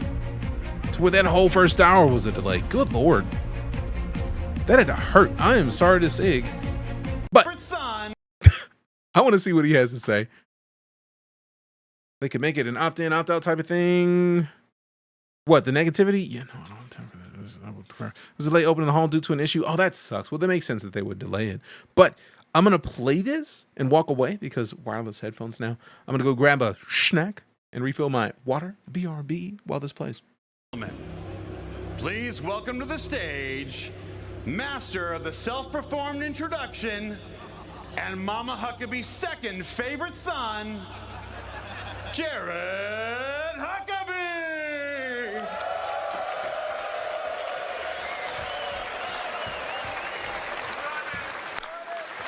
Hello, CitizenCon!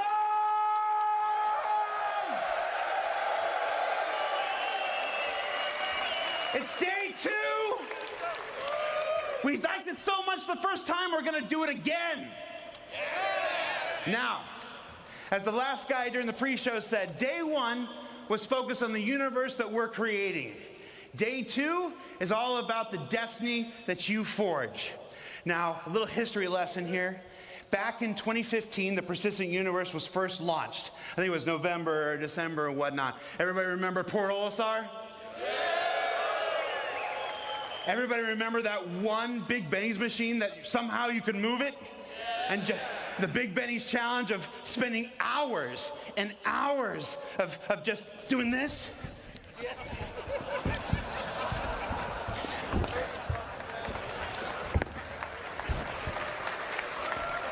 Trying to get that thing upstairs, downstairs, back into the hab. Shout out to Bad News Baron if you're watching. No, those were the days. Now, since that time, the Precision Universe has grown. It's expanded. 3.0 arrived, and it had a whole bunch of new planets and moons and stuff like this. We've got Microtech, we've got Hurston, we've got Area 18, and what's the last one? Man, first things first. This is one of my favorite parts about this community. And yeah, he showed off the Ninja Turtle sneakers day one. This was focused on the universe that we're creating. Day 2 is all the about fact that he gave a shout out to a challenge that was created by Bad News Baron, a great friend of mine in the extreme. Baron was the reason that I got into Star Citizen. Baron and Smash. November, December, and whatnot. I did not know that when I got into Star Citizen, it was December of 2015. Port Olisar it had just opened. That you forge. Now, a little history lesson here. Back in 2015, the Persistent Universe was first launched. I think it was November or December. And what? Everybody remember? I literally started playing in December, so it was only out for a month. When I started playing, goodness gracious. I love how I randomly find out new stuff about this game all the time. Like, that's huge. So I've been playing this game as long as the PU's been available. Port Olisar? Everybody remember that one Big Benny's machine that somehow you could move it? And the Big Benny's challenge of spending hours and hours of just doing this?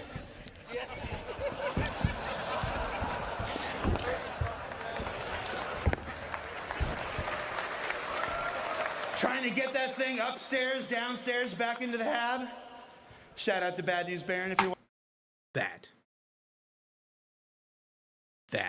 That is what I love about this community. The fact that he was legitimately like, no. Shout out to Bad News Baron. Because I would have never touched the Big Benny's challenge if it was not for Bad News Baron. So yes, I'm hype about that. That is fire. Didn't miss much before December 2015. Only thing of note was a very early, fully voiced flight tutorial that took you through takeoff, combat, and landing. That's cool, but like I didn't know that I was there that early in the process of the PU. We got Trouble Magnet. Welcome back. Appreciate the 103 months. This is the way. Appreciate your fam. I could use some distressed bacon right now. I mean, shit, me too. I want some distressed bacon. I want some bacon at all times. You got bacon? Give it to me. Also, I did put some of the smoked wings into the air fryer real quick, like so in a couple minutes. I'm just gonna walk away, grab wings, and come back. But in the meantime, watching? No, those were the days. Now, since that time, the Precision Universe has grown. It's expanded. CitizenCon blends into one thing, considering how early I got up for it. Fair. A whole bunch of new planets and moons and stuff like this. We've got Microtech, we've got Hurston, we've got Area 18, and what's the last one? We got Lorville. If you live with the developers, they still call them Stanton 1, Stanton 2, Stanton 3, so it's hard getting the two realities to reconcile in your head. But since this time, you've all been visitors. Only other people that said it was fair, but and you've done your thing. You've gone on adventures. Oh yeah, we made smoked wings this past weekend. It was great. You've mined some barrel, apparently a whole lot of barrel. If we're looking at that trivia from yesterday, but this entire time you've been visitors. That had to be cool to go from 2012 when the Kickstarter happened to 2015 and actually seeing it and actually playing it. This entire time you've been visitors. Starting next year, some of that ranch. You stake a claim in the Persistent Universe. Oh yeah. We did not do the ranch plus truff, but we do have. Oh yeah, I did do that the other day. Because we got the Hidden Valley, and I just poured some truff in there and mixed it up and showed you. Yeah. Went to Bad News Baron Instagram and noticed a picture of you as his last post on Insta. Must have been good buddies. Oh no, like he is. Like we literally hung out when Deadpool and Wolverine launched. We went and watched the movie together. I need to link up with him because he lives like not far from me here. Like it's fairly close that we live to each other in Texas terms. It's fairly close in Texas. Like nothing is closer than 15 minutes. So that's the thing.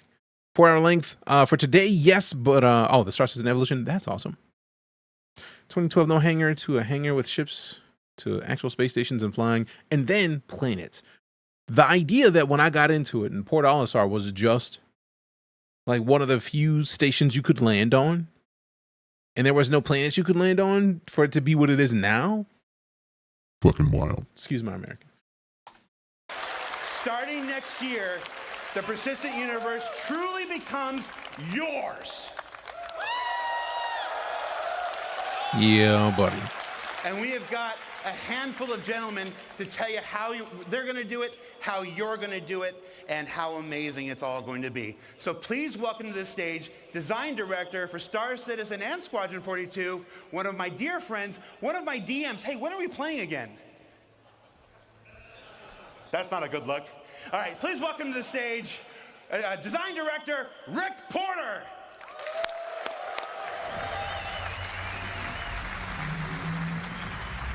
Thank you. Thank you, Jared. And thank you, CitizenCon. It is an honor to be here. Yesterday, we presented the verse that we're creating for you. We shared pretty much, tech, Azrael. Locations, creatures, giant worm, social features, things we're doing with orgs. We even played the first chapter of Squadron 42 live. How great was that? Yeah? Few minor glitches, but nothing we can't sort out. So today, we got something just as exciting to talk about. But instead of focusing on what we're creating for you, we want to show you the world that you can build. With crafting, we're going to give you the tools to create your own loot, to build your own home. Crafting will fundamentally create change your own not only loot. how you play the game, but why you play the game. Create So, what is your crafting? own Why does it loot. matter? Why should you be as excited as I am about this? Well, first off, crafting is a profession. It requires its own set of tools, the knowledge of how to use them. Crafting right. offers progression. You become a better crafter. My wings are done, by so I'm going to step away, learning but I'm new here. Blueprints and upgrading them. Crafting builds on the existing gathering professions. When you would go out and you collect your materials for crafting, we are adding new depth and meaning to those activities. Crafting provides customization. There isn't just one way to craft something. Like I said, we have upgrades. How you make and upgrade the things you craft is sometimes just as important as what you're crafting. In addition, you can earn cosmetic upgrades, craft unique items, even subscriber flair. But nowhere is this versatility more obvious than base building. We're going to have nearly limitless options for how you construct your home, how to customize your base to meet your own goals. Most importantly, crafting gives you a lot of new choices. The choices will impact your goals in the game, your interactions with other players, and eventually how you see the game itself. So where do we get started with crafting? Well, you can't craft without materials. Luckily, we've got a lot of ways to gather resources in the game. And crafting is designed to complement and expand on all of these existing gathering professions, as well as future additions. Let's take a closer look at mining as an example. We've got hand mining and vehicle mining and ship mining. That's a lot of mining. But with crafting, we're going to introduce a lot of materials. So there's not just more to mine, but we're also going to specialize. So for instance, each type of mining will have its own unique materials to gather. Gathering specific materials efficiently will require you to use the right gathering profession. Let's talk about refining. Currently, only mining resources can be refined, but doing so allows you to turn them into more valuable processed resources. With crafting, we're going to expand refining to include options for all raw materials. In addition to expanding the variety of materials you can gather, refining lets you create processed materials that you're going to need to craft your upgraded blueprints. So now that you've gathered all these materials, what do you do with them? Currently, your only options in the game really are to sell them to a shop or maybe complete a contract. Adding crafting into the game radically changes your options. You can still mine, refine, and sell your resources, But now you have the option to make valuable and unique items, weapons, armor, even vehicles and ships. Right?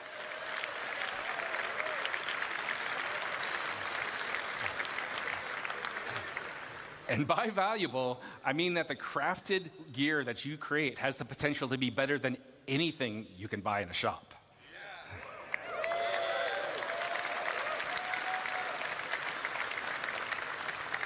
But crafting just doesn't end with shiny new gear. Think much bigger. Crafting enables you to build your own home among the stars.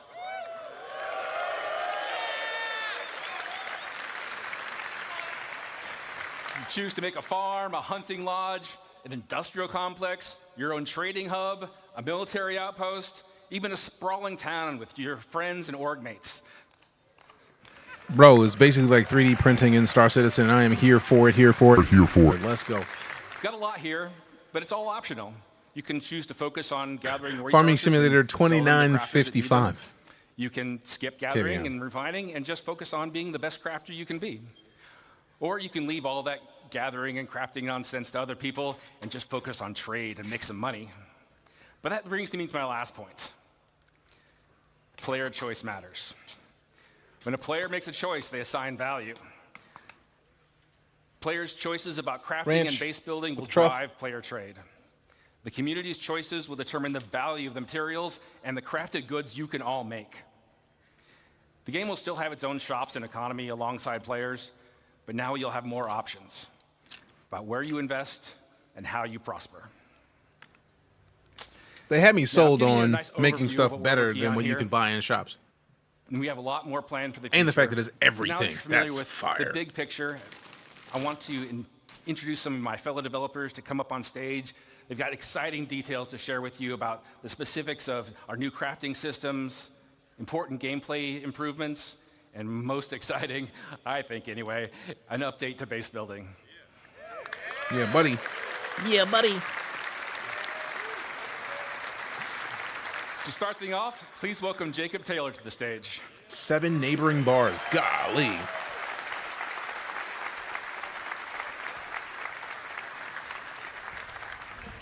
Uninstalling everything in River Social Life. Fair. And hello, CitizenCon.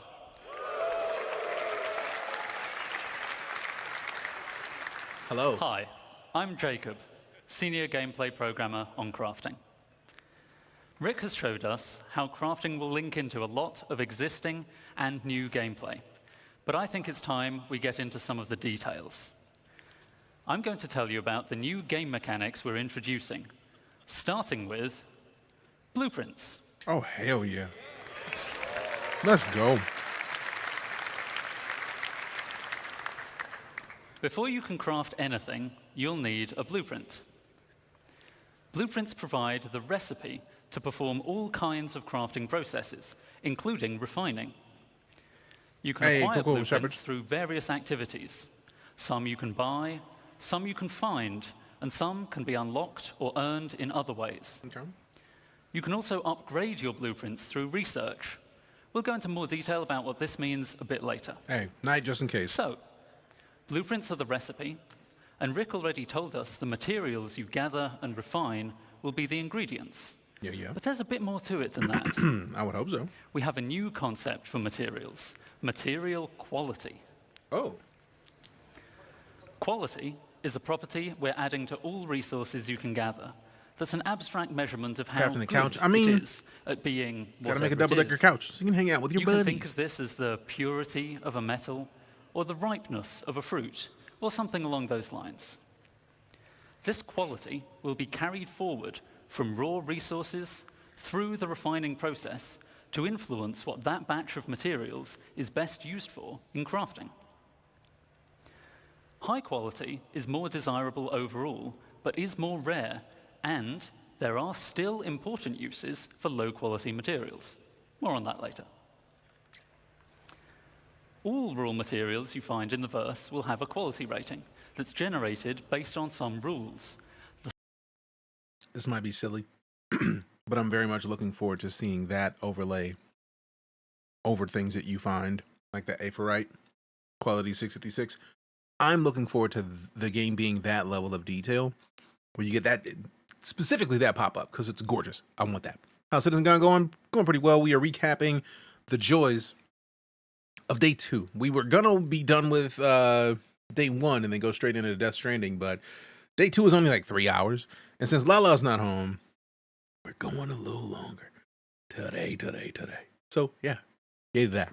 But we digress. Getting back into it. Go follow Cypher. You see a check them out. You know how it works. Same kind of rules you heard about from the Planet Tech team yesterday. You'll find the same material in many places, but with varying qualities.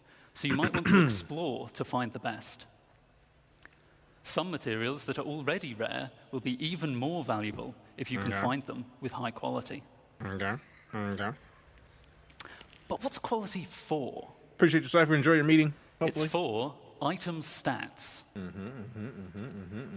Alongside quality, we're introducing a new item stat system to the game. Yo!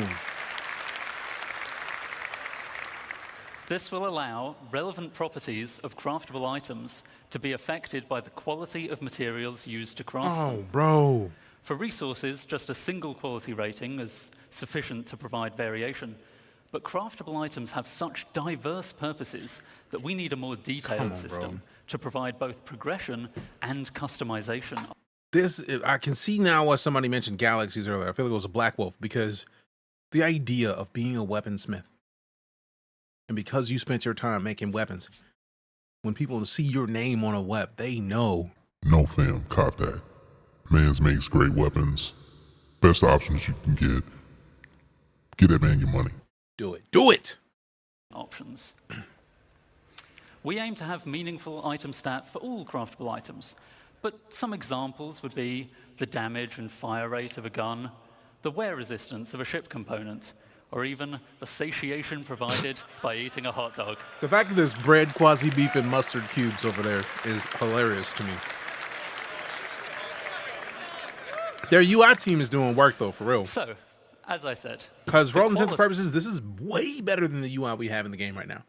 This is leaps and bounds better. So if we can get this level of the UI everywhere, give it me. The of materials will directly affect the item stats, such that higher quality results in better stats. Most items require multiple different materials to make, which may each influence different stats. And in many cases, you'll have a choice of materials to use, which lets you decide which stats to focus on to tailor your items to your playstyle. Here we see I'm making a gun with high-quality aluminium, giving me a nice bonus to integrity and weight. But someone sold me low-quality copper, so I don't get as much fire rate bonus as I could have. Yeah, buddy. To go even further, researching your fabrication blueprints allows you to build higher tiers of an item with improved base stats. So a higher tier item will be better than a lower tier item that was made with materials of the same quality. Making high tier items requires more advanced materials, but is also how you access greater choice as to which stats to improve. This means that your high tier items can not only be better overall, but also more specialized in the areas that are important to you. Most items will have tiers 1 to 3, with tier 1 being the most basic version of the item, and tier 3 being a highly advanced version made with appropriately impressive materials. But you can also craft vehicles. Now, I heard him say crafting vehicles earlier. This changes everything. The people who are big mad about, you gotta spend so much money to buy a ship. But you can make one, though. You can make your own. And vehicles are so important that they will go up to tier 5, providing a way for you to really invest in making your favorite vehicles excel. Of course, many of you have already bought your favorite vehicles, so you don't really need to make them from scratch, right? Or maybe you've pirated, salvaged, or otherwise commandeered a vehicle. Not to worry. You can still benefit from crafting, by using an upgrade blueprint to increase the tier of an existing vehicle, including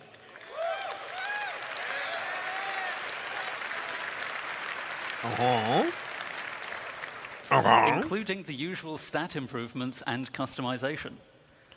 Upgrading a vehicle can save a lot of time over crafting it from scratch, so it's a convenient way for established vehicle owners to bring the benefits of item stats to their fleet.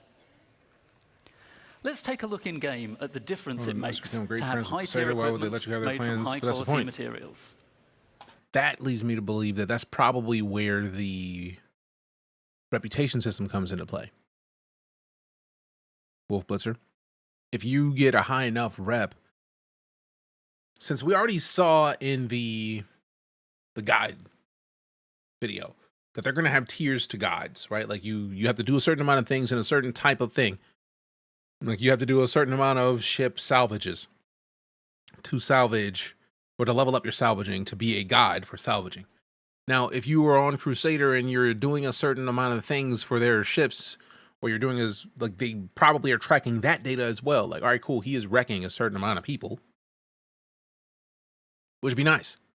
They're wrecking this many people. They could be better if they had a higher tier part for like this. That is awesome at the potential of it. But we are still early in this presentation. We're going to find out soon enough. Let's see. I just feel like that's where my brain goes. The recoil is reduced on our high tier gun. Damn. The spooling is faster on a high tier quantum drive. Bro. Oh my god, dang. Yo. Also, low key, I like that they just showed off the. Yeah, it's my first time. Look at that. Look at that. Oh, look at that quantum. It's so pretty. It's so pretty. I need to hear that dude say, God dang.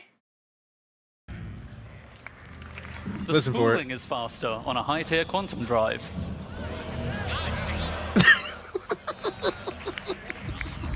Love it. Love it, love it, love it. Yeah, it was. And the high tier scraper beam is much more effective. Bitch, what?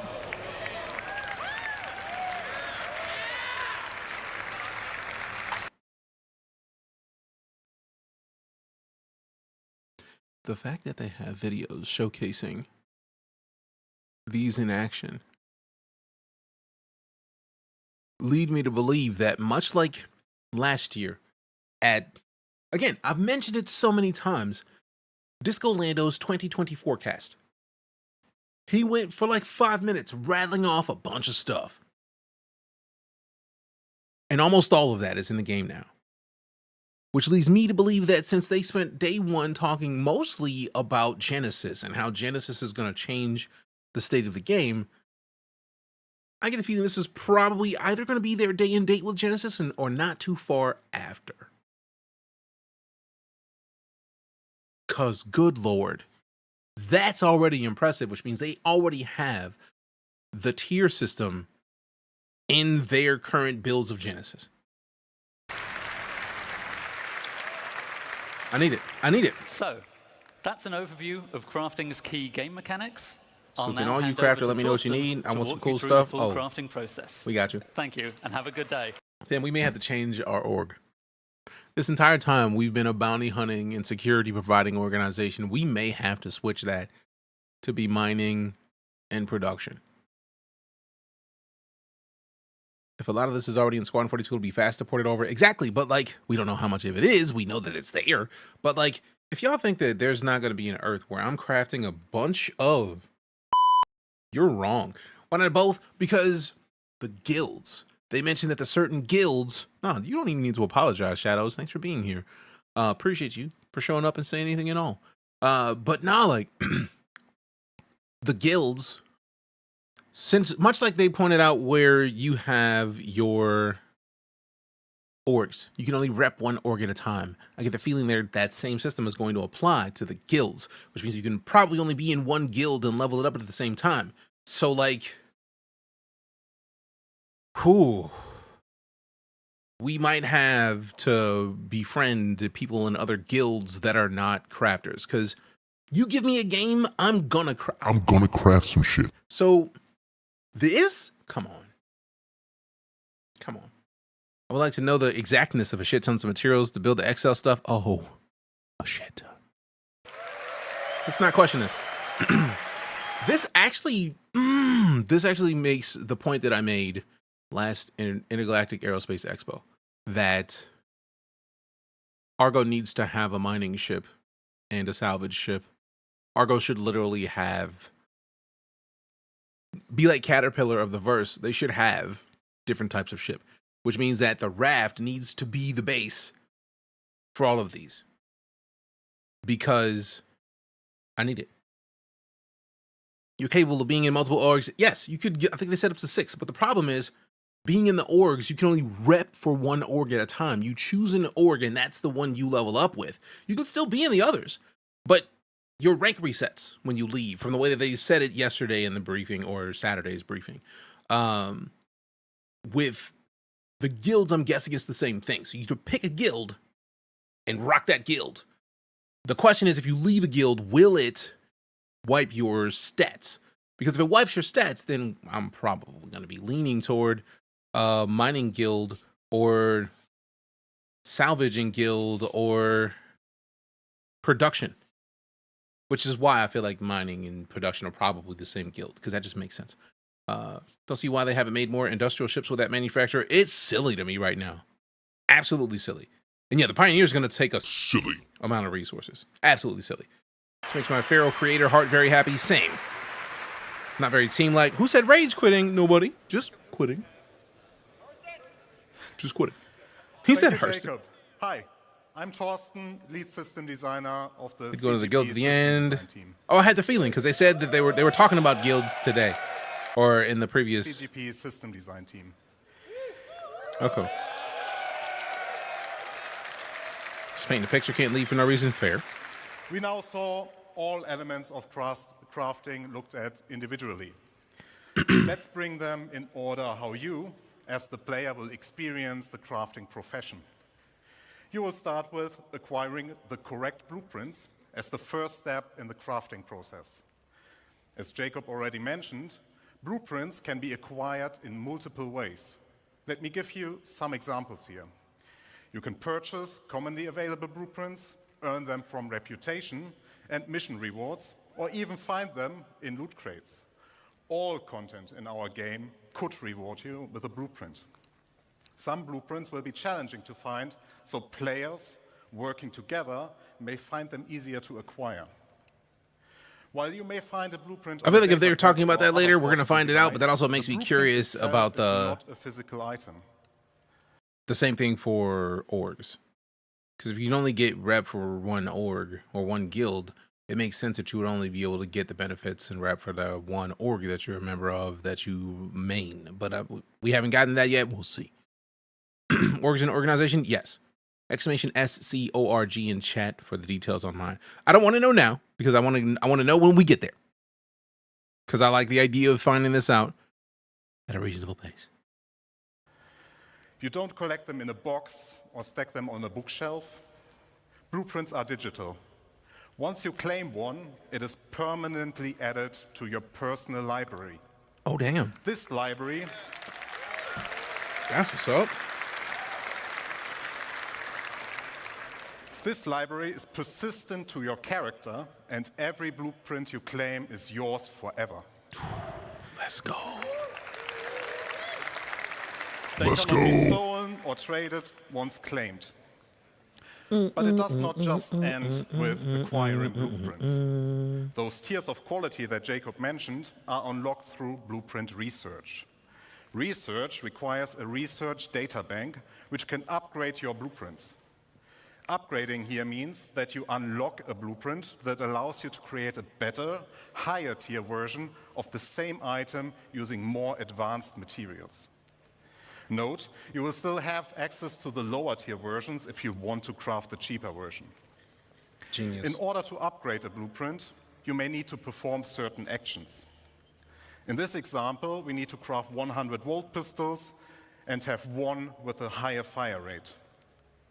Other examples would be collect resources, complete missions, or acquire research data from the Science Guild. The progress Research they've made is in this game in such a short amount of time is wild to in me. addition to the action requirements. It will take I'm excited time about that, Azrael. for the Appreciate research you. data bank to process your research data and unlock the upgrade. You are also limited in how many research projects you can pursue at once. Now that you have your blueprint and you decided what to craft, you also know what resources to look for. Every blueprint you find will have unique requirements in their resource needs. It will not just be, you need iron. We want to make use of the professions we have to meaningfully involve them in the crafting process. Especially for the more advanced blueprints, you can expect that it will require materials Shadows. from multiple sources. That's for this, or beasts? Oh yeah, that is apparent. As already mentioned by Jacob, Those some optional requirements, pay right? Because attention to the guaranteed we're doing the optional requirements. Not even a question. quality.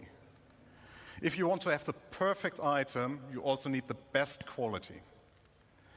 Here, the best way to find the best resources is to get out and explore the world. If you want to find the best hidden materials, then you get yourself a top quality radar. Once you collected the raw materials, the next step is refining them. Refining, like crafting, requires blueprints. Refining blueprints take primary, secondary, and catalyst materials and produce refined materials. Okay. The rule is very simple. The quality of the primary raw material defines the quality of the refined material. The secondary material you put in has an impact on the quantity and the time the refining process will take. Okay. An optional catalyst can speed up the process further. Let me give you a simple example. If you want high-quality steel, you need to put in the best iron you have in the primary slot. You can put any quality coal in the secondary slot without affecting the quality of the steel. But the quality of the coal will influence how much of it you need to produce steel. As an example, if you put in low-quality coal, you might require 4 SCU of coal versus high-quality coal that only requires 2 SCU. This is one of the important use cases for low-quality materials that Jacob mentioned. You can use refining stations in the world as they will be converted to this new process. Right, then if that's stuff that they cover later in this, or Routhen, if that's stuff that they cover later, please let me get to it, because I want to experience my hype about it when I see it. Now we are reaching the Can need an final org, or may take forever to do this stuff solo. blueprints, Yeah, develop but resources, and even if it does take forever to do solo, we are talking about an MMO. MMOs take a long time to do things. It should take a long time to do things. I'm so excited about this. materials. Now you can create the item you want. Just a suspicion? Okay, fair. And this item can be anything. You will be able to craft anything from FPS equipment to vehicle components, even entire vehicles and buildings. You just need access to the relevant crafting machine.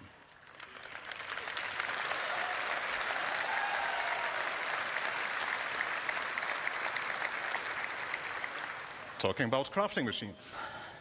We will have a variety for you that differ in what process they can support, like a refinery or a dedicated vehicle crafting machine. You will also find them in various places. There will be communal ones like the station refineries you already know, player-owned that can be in your personal hangar, a vehicle, or your base.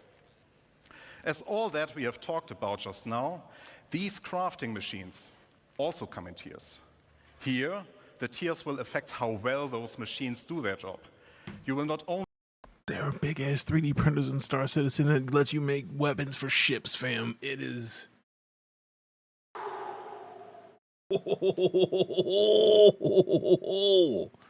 Yes. Only progress in the products you produce, Just yes. but also in the So infrastructure to produce your wares. Yeah, you're going to be able to Just print to give bases. you an idea what you will Jordan, encounter, there's ships here are already some that do that. examples of the crafting machines. There is the nutrition fabricator, the chemical fabricator, an item fabricator, and even fabricators of a much larger scale we will talk about later.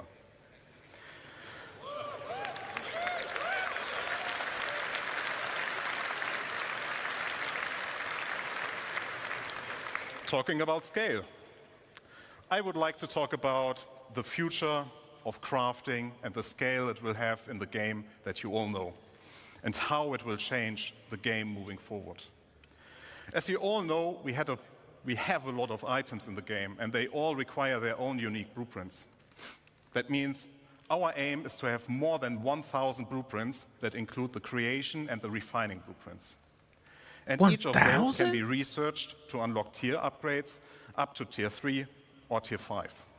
Shepard's out here asleep. That's How does that work? Is there a chance your base can be tapping others' grief? Yes. Time to unlock everything. But so I personally recommend that you also as have the ability, I'm imagining, to have focus turrets. on a specific field first and extend your knowledge from there. Collaborate and coordinate with your friends and fellow players. If you're part of a group, we invite you to share responsibilities with your org mates. Maybe you will be the FPS crafter while your friend is a ship crafter, but they know a ship component crafter specialist. Half sleep, you're good, fam. I had that feeling. And it will continue to grow over time. Wanted the gun, you wanted it from You are X. free It's to be a expensive, but their guns are the generalist best. crafter, Exactly. a Exactly. specialist, or something in between. Sounds sick, cause it Pick the blueprints you care about, and be the best. Okay, Have an Jordan out here exotic taking shield first place on the generator likes. that no one Appreciate you. But you. Help others. Pick the blueprints you care about and be the best. Have an exotic shield generator that no one else has the blueprint for but you. Help others and earn credits while doing so. It is a real profession in the game that will benefit from your dedication and attention. As you can tell, crafting will have a huge impact on everything in the game. Even if you do not want to get actively involved, at some point you will stumble over a weapon that got crafted by someone else and you will be using it. People will start selling their crafting goods or the refined materials or even the raw materials for the sole purpose of fulfilling the demand created by crafting. Players like you can become well-known specialists that are sought out to get certain things crafted from. Croat, that's literally the thing I was thinking of earlier. Because not even just copying and selling the blueprints is a part of that data management profession, but also being able to copy a blueprint and give it to someone that you know, or sell that blueprint, even if it's just that one-time thing. Like, hey, look, copy your blueprint and make a copy, but when you make a copy, you can only give away the tier 1 copy, or like you can only give away until you get to a certain series of levels that, like, now that you're up here, you can't give away the same copy of the best version. You can give away the next tier down, right? So that gives you reason to do a lot of work to getting to the point where you have the top tier ability to create things. So maybe since there's 3 tiers of weapons, maybe if you make tier 3, you can only give away a copy of tier 2. Aren't blueprints bind on pickup, or I got that wrong? They said that earlier, but that doesn't mean that they won't let you copy a blueprint down to a drive and then sell it to somebody. Like, think about it. If I became the top tier weapon maker, my rifles are the rifles that you want to buy. If you want a rifle, you better get a DeejayKnight. They already said the blueprints are bound on pickup and not copyable. Yeah, but like, they've changed things later. It's fully possible. But also, if I do get a blueprint and I now have it and it's in my library, they didn't say that you can't make a copy. They just said that it's bind on pickup and it's going to be in your library for that character forever. So who's to say I can't make a copy of it? Which is why I'm talking about tiers, because they guaranteed to have had to have this discussion. Because that's why I was talking about, like, if I made it a tier 3 blueprint, the likelihood of them letting you give away a tier 3 blueprint is not massive. But how cool would it be if you, like, think about it. If I got to the tier 3 of a specific rifle that everybody in the game wants, specifically a sniper, let's be real. Y'all know how I do. So if I have the highest armor penetration and distance on sniper rifles, a specific type of sniper rifle that everybody wants, and it's a tier 3, since we know they are fans of emergent gameplay, how bomb would it be if we got to the point where there could be base? Like, we already know you'll be able to make bases. If pirates are like, yo, we got to go assault DJ. DJ's on right now. We need him to make a copy of his blueprint immediately.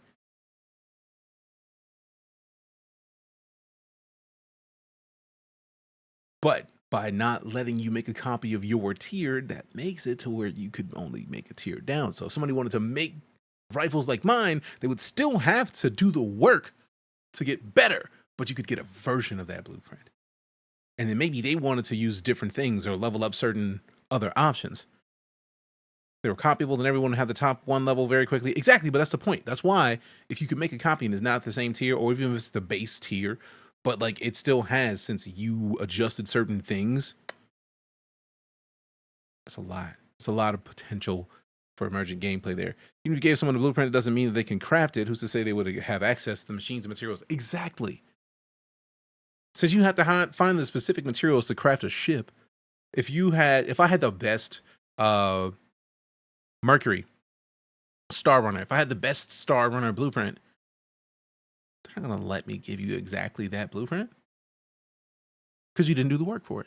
But you could get a tier down, and maybe I have the highest hull, but you would take that hull, but also instead of leveling up and leveling up hull again, you would level up scan range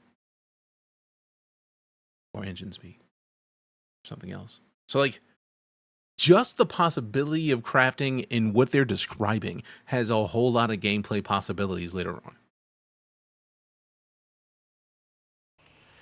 With the But even if they don't let you share, just having crafting is huge in and of itself. Expanding game we all love, we will continuously expand our crafting to offer you long-term progression that involves the entirety of our game. And you might have guessed it already, but there's one more thing They so regularly do the one more foundation thing. of, and that is base building. Speaking of base building, also wonder blueprints are inherited with Death of I will Spaceman. now hand True. over to Luke. Enjoy the second part of this presentation. Thank you very much. You might have a blueprint, but have a lot of variation due to material struggles. Exactly. And that's what I'm talking about. Like, so even if you gave somebody the blueprint, if they didn't get the same materials at the same quality from the same place that you did, would they even be able to make the same stuff? Probably not. Probably not.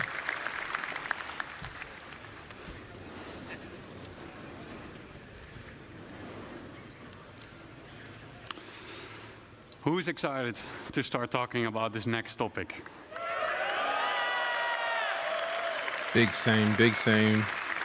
Yeah, Let's that's get me. into it. My name is Luke Gijsbertse. I'm the lead That's a environment bomb-ass artist name. on base Luke building Gijsbertse? structures. Now that we have an understanding of the fundamentals of crafting, thanks to Jacob and Thorsten, we can explore how Need 10 people with crafting tier 5 fighter is the ships only for our raid, foundation right? of base building. Up until now, everything in the game we made for you. From here on, we will give you the tools Welcome back, Cypher. to build your own stories, your own homes, and truly make the universe yours.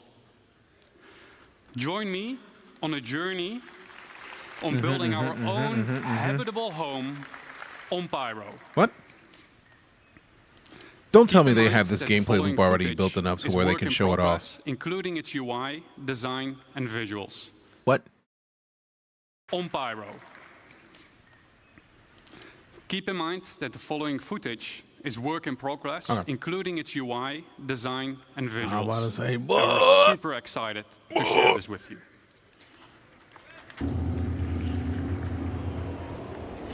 We found a beautiful location by a lake. This is where we'll build ourselves a home. To do so, The we hover need cart, some though. resources The hover cart, though. And the construction graph card. This is the stuff that people have been talking about since the cargo the new cargo went in. They're like, why can't I just move stuff instead of just putting boxes in there one by one? That is what we're looking for. Also, it came out of a cutter. Is Operation Pitchfork still planned or canned? I would hope they can. Survey the land, claim the land in a lawful system. It's just and starting. it Yep, allows yep. us to build Oh, boy. structures. As we've already found the location and don't need to claim land in lawless Pyro, we can straight dive into building our base. Which means since Keep in mind- you don't have to claim land in Pyro, somebody can just come attack you and take it in Pyro if they just find a way to do it. The following UI is work in progress. Bitch, yes. Immediately. survey drone that deploys from... I knew there had to be a reason for us having access to this fancy-ass camera system that would be used in gameplay at some point, because good God. the top of the So do land claim before you do this solo. If you are in a system that has land claims, since Pyro is lawless, it doesn't matter about Pyro. card gives us a controllable augmented view of the land. In the new structure mode, we'll pick a small basic structure and hit construct. For this demo, the construction will be instantaneous, but in the final product, this will take you quite some time.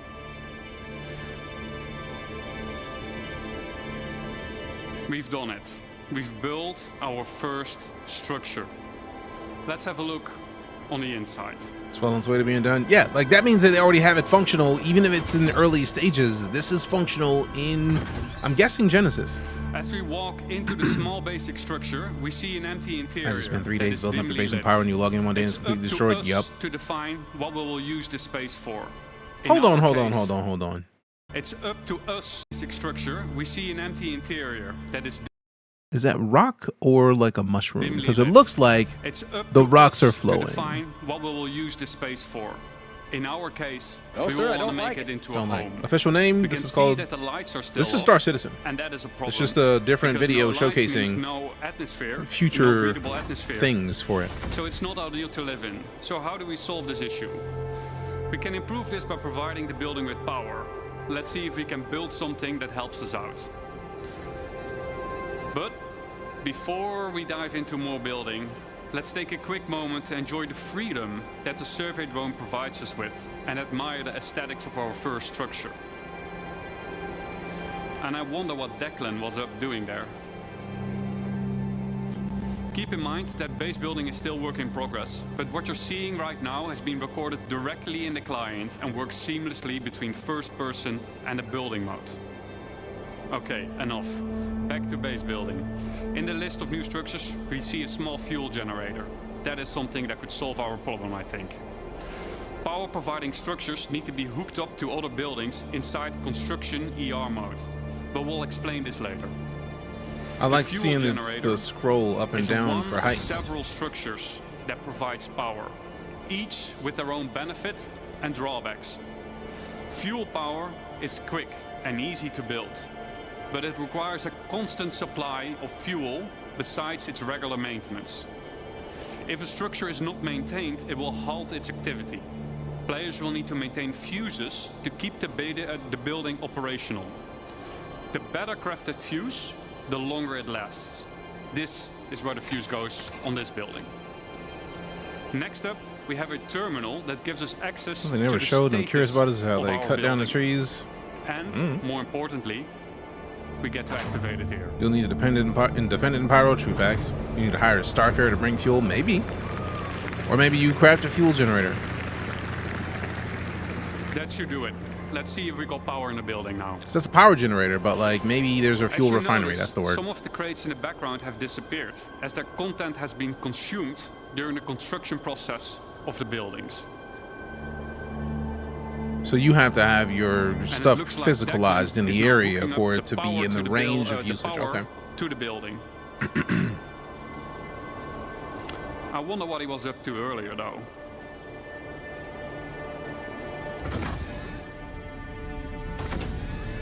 Wow, Declan has been busy decorating the place. As we can see, the lights are now properly working. We got atmosphere, and we can start to use the item fabricator now that there is power. Always handy in case we need a fuse. Yeah. Let's have a quick look at what we've done so far. We've decorated the place.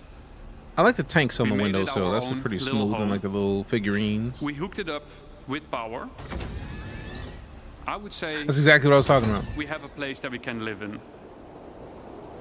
It might not be much, but I think it's There's just something enough about the to call crafting it a menu home. that somebody else noticed Thank that you. I'm missing. Let me scroll up and see if I can find that comment.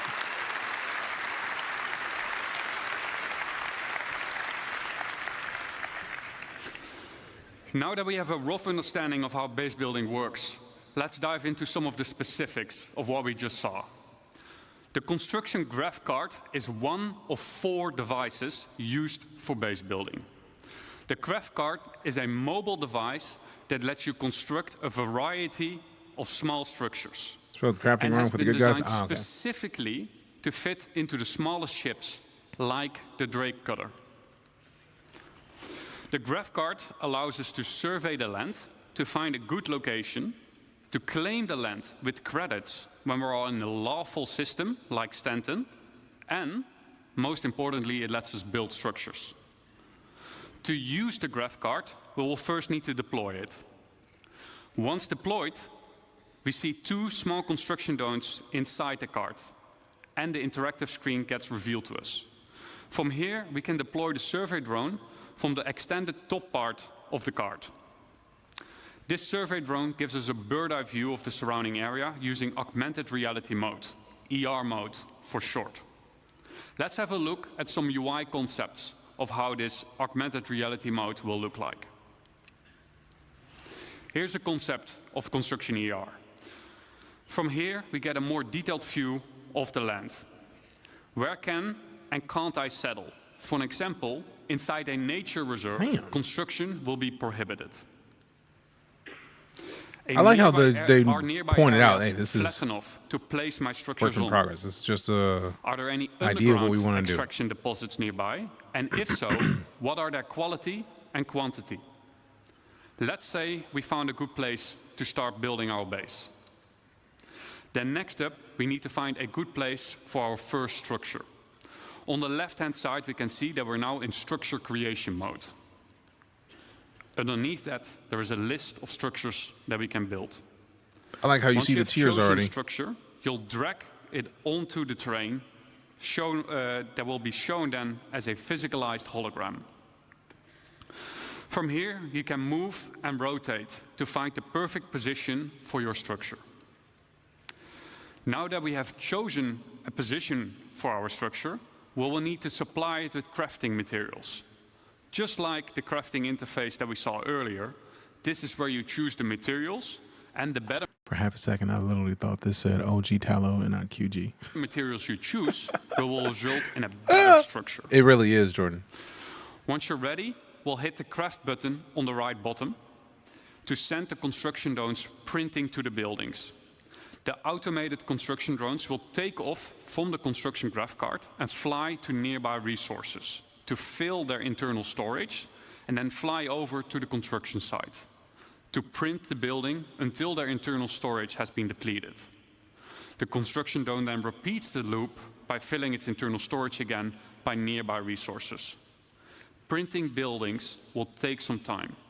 Keep the construction supplied so that you don't delay the process any further. Let's say our building did just finish printing, then what? Then we need power.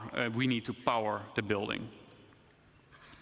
All structures will have an unpowered and a powered state that we can manage inside the resource manager. To provide structures with power, we can easily link generators to structures that need power in the resource management menu within Construction ER. We can also link multiple buildings together.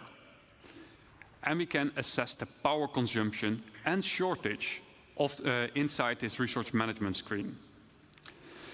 Keep in mind that operational structures, like power generators, require maintenance of their fuses and sometimes need to be sometimes need supplies coming in and going out to be managed.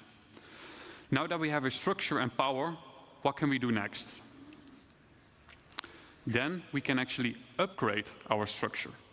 Structures can be upgraded from tier 1 till tier 3.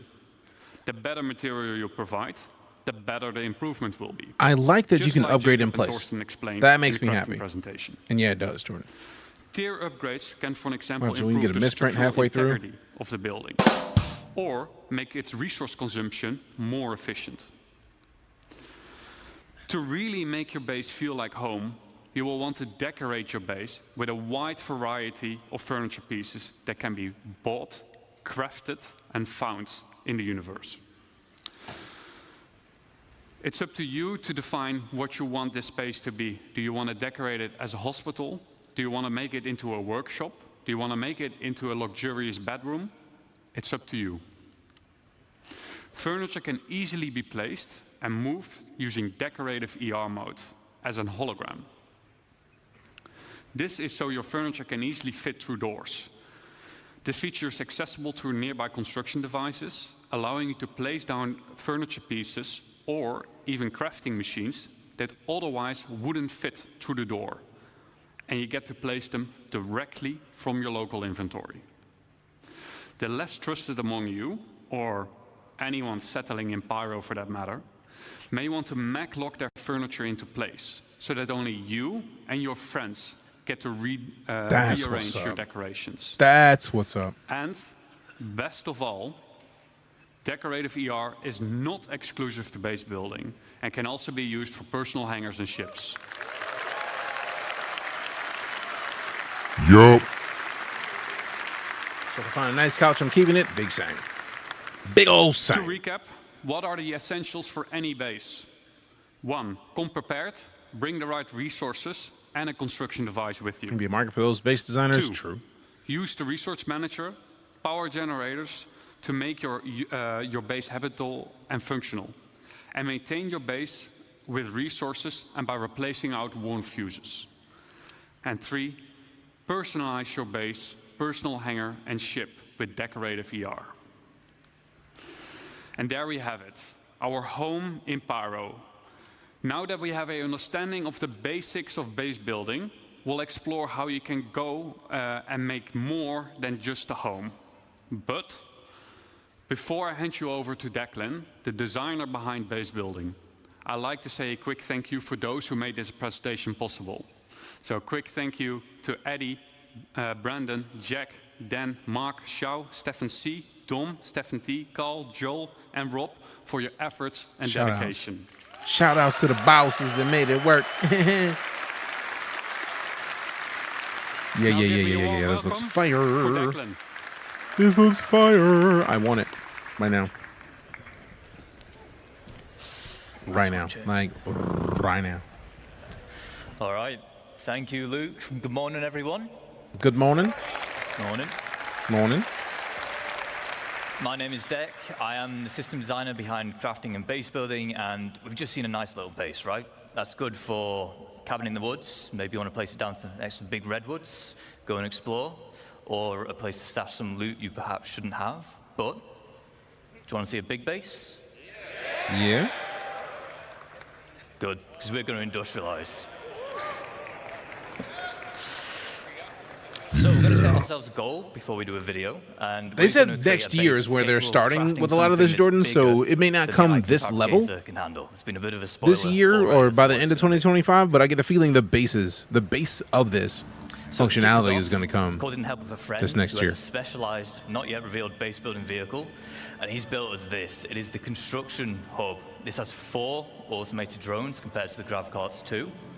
They can build small, medium, and large buildings. So far, we've only seen small. Automated drones are capable of building 1 structure each simultaneously, so 4 is quite a big advantage. Damn. How many? Damn. Hold on. Compared to the Gravcarts 2, they can build small, medium, and large buildings. What? So far, we've only seen small. Automated drones are capable of building 1 structure each simultaneously, so base 4 building is next quite year a big later. advantage. To be fair, Disco started off and said, next year, you make it yours. So I feel like the base functionality of base building is coming next year.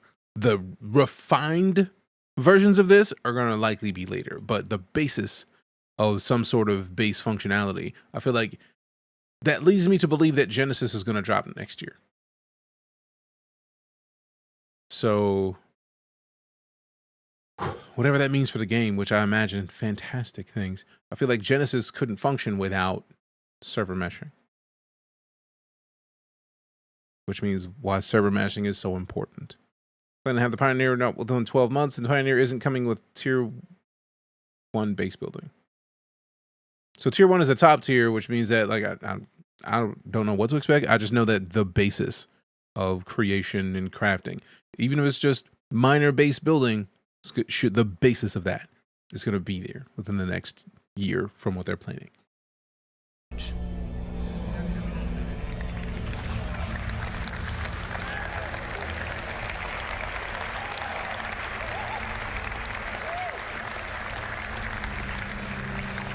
We'll pop into our construction AR and we'll get down a generator, we'll connect some buildings together just so we have a place to call home before we begin. Golly. Speaking about tiers, if we're talking about like tier 1 through 3 and tier 1 is the best, I'm guessing tier 3 would be the base. Using this, it is our extractors. Damn. This particular one is a large solid extractor. We'll also have liquid and gas depending on which type of deposit that you've settled on. We have our output grid here where we're getting all the brand new resources up out the ground.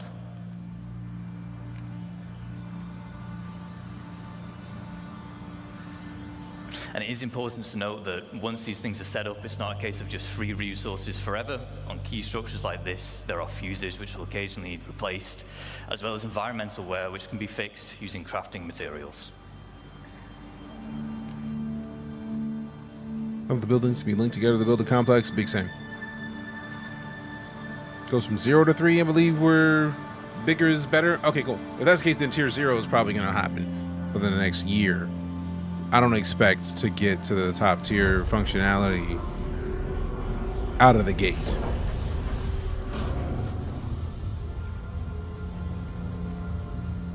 Sitter factory, basically. Those are cool as shit.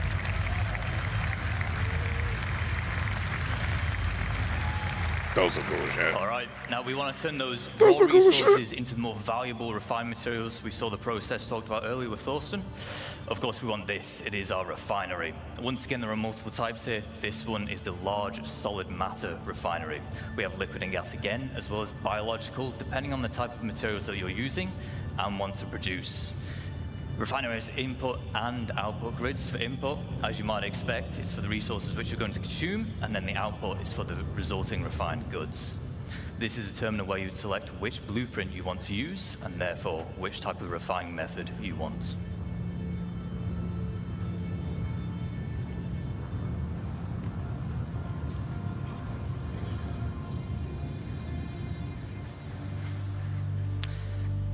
A lot of crates here with our extractor and our refinery, so we're going to put down our elevator storage. Man. Base is really starting to build up now, but it's worth me mentioning now we know we can buy again 4 kilometers squared and 8 kilometers squared land claims. Instantly in this video, large structures like this, they will take some time with the automated construction drones, but the smaller scale base we saw in the previous video, that can be done in a single play session.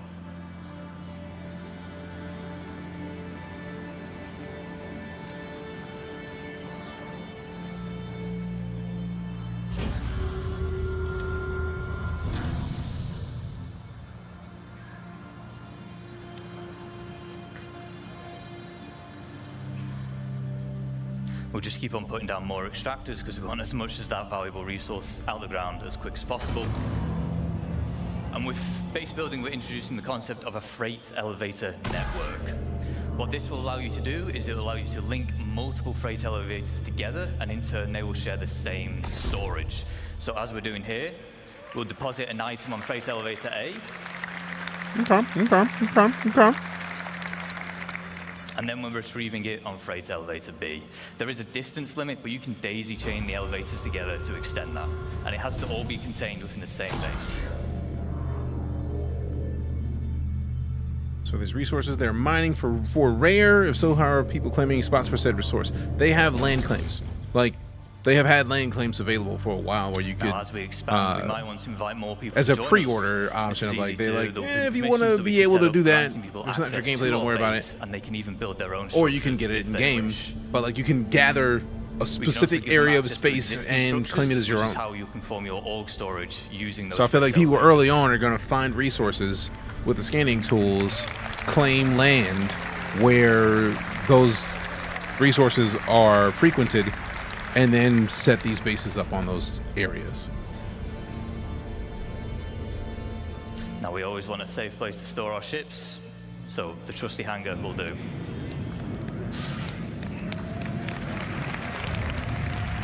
Yeah, buddy. Yeah, buddy. Woo! Woo! Woo! Woo! See, it has this large, we call it a foundation tile. It's quite special, and it can actually deform the terrain around it, making it easy to place such a huge structure like this. You can also place other buildings on it, so it's easy for making large, sprawling bases. However, there is one final piece of the puzzle that we need to achieve our goal, and it is this, our very own fabrication hangar. Does anyone want to guess what we're going to build in a fabrication hangar? An Idris, maybe not an Idris, if I'm honest. We'll have a drive around, we'll go to the entrance, and we'll see what's in store for us.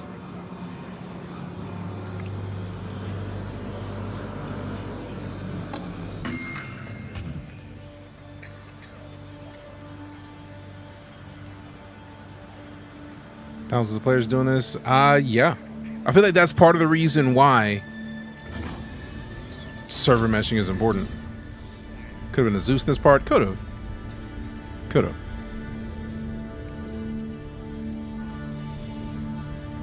Looks like whatever it is, it's just about finished crafting.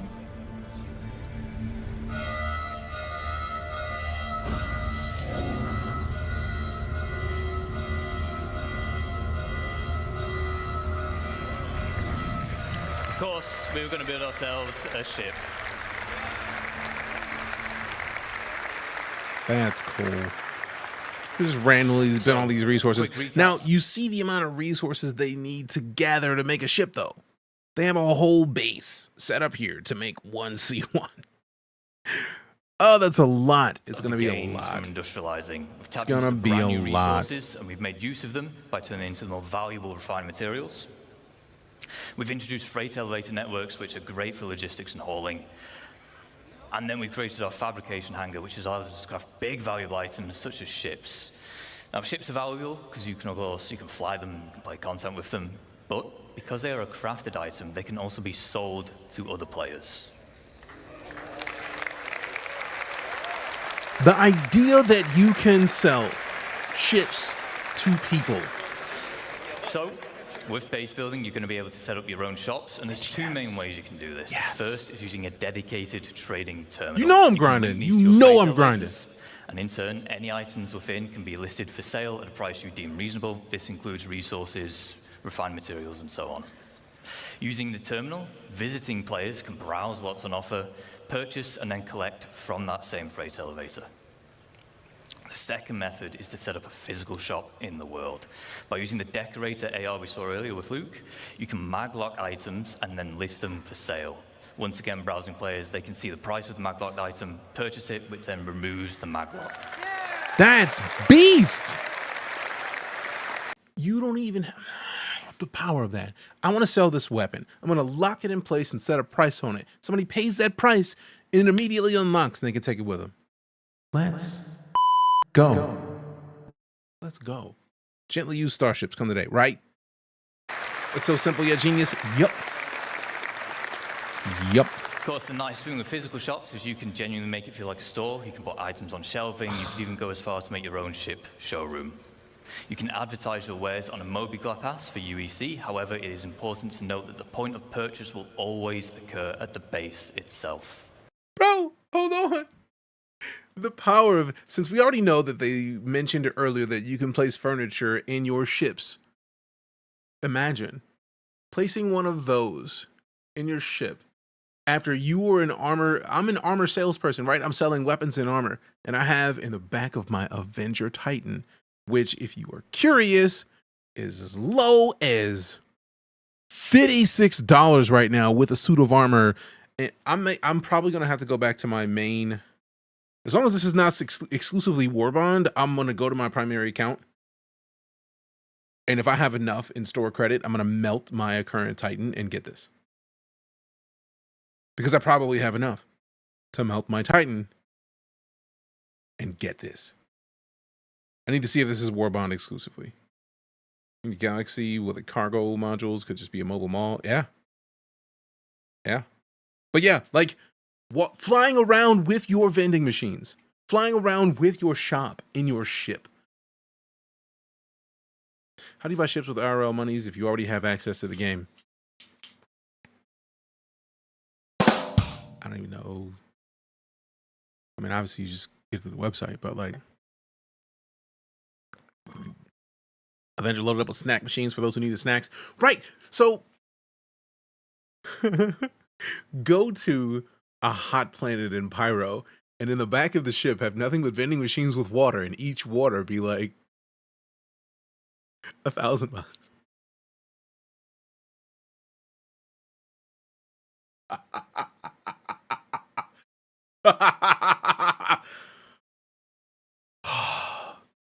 You know I would do it. You know I would do it. What up, AJ? Had to Slack, had my Slack up work because didn't see what page you were on. You good, fam. But nah, like, I legitimately will melt my current on whatever account. If that is not just Warbond, I will melt every Titan that I have specifically to get that because it's too good. It's too good. High quality H2O. You got to do it. It's called Disneyland World. I mean, to be fair, Disney, if it was Disney inverse, it would be 2,000 for the water. Let's keep it a buck. Let's keep it a buck. Now that we know how to set up shop, I just want to take a moment to talk about why it's so impactful for crafting and base building the game as a whole. Because you literally, throughout this process. no, because if you get blueprints for armor that you can print and you make the most tightest, like most survival version of it, and then you have weapons that have better armor penetration and stability and less recoil, and you make attachments for your weapons that help suppress. Bro, you could have literally, the pirate factions are going to be so decked out if they have anybody in their factions who are thinking the way that I'm thinking right now.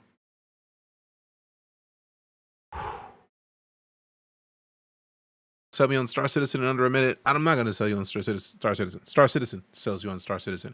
But do you want to play in a video game where you can either be one of a ridiculous amount of jobs? You can be a medic, you can be a miner, you can be a salvager, you can be a hauler, you can be a merchant, you can be a miner. You can take all of those things that you've mined and salvaged and bought and sold and sell again to other players, or craft your own. Within a year, we'll be able to make some of this. Yes. Yes.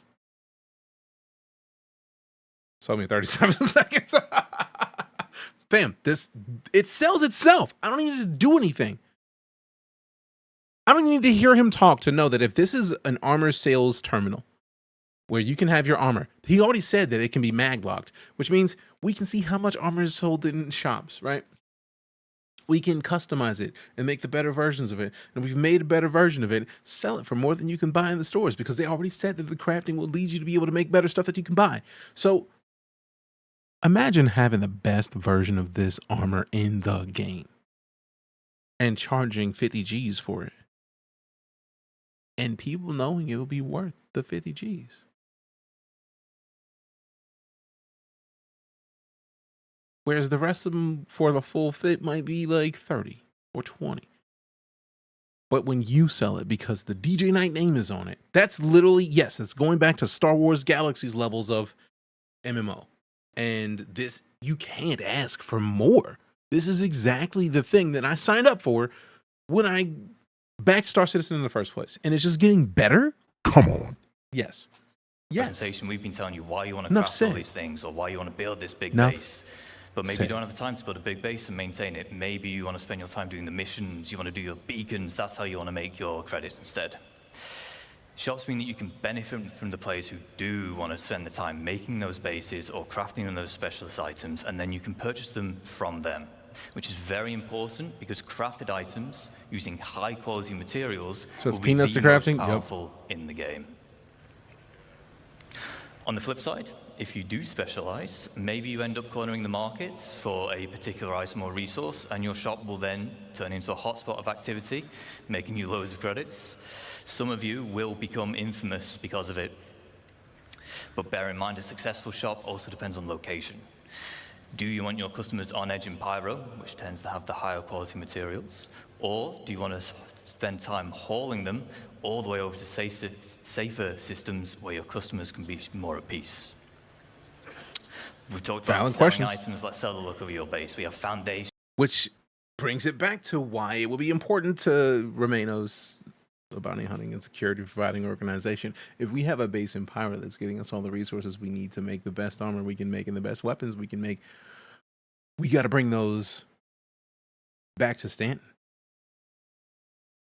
Because Pyro's lawless. We don't want to have our customers fighting through lawless terrain to get to us if they don't have to. So, yeah, dubs.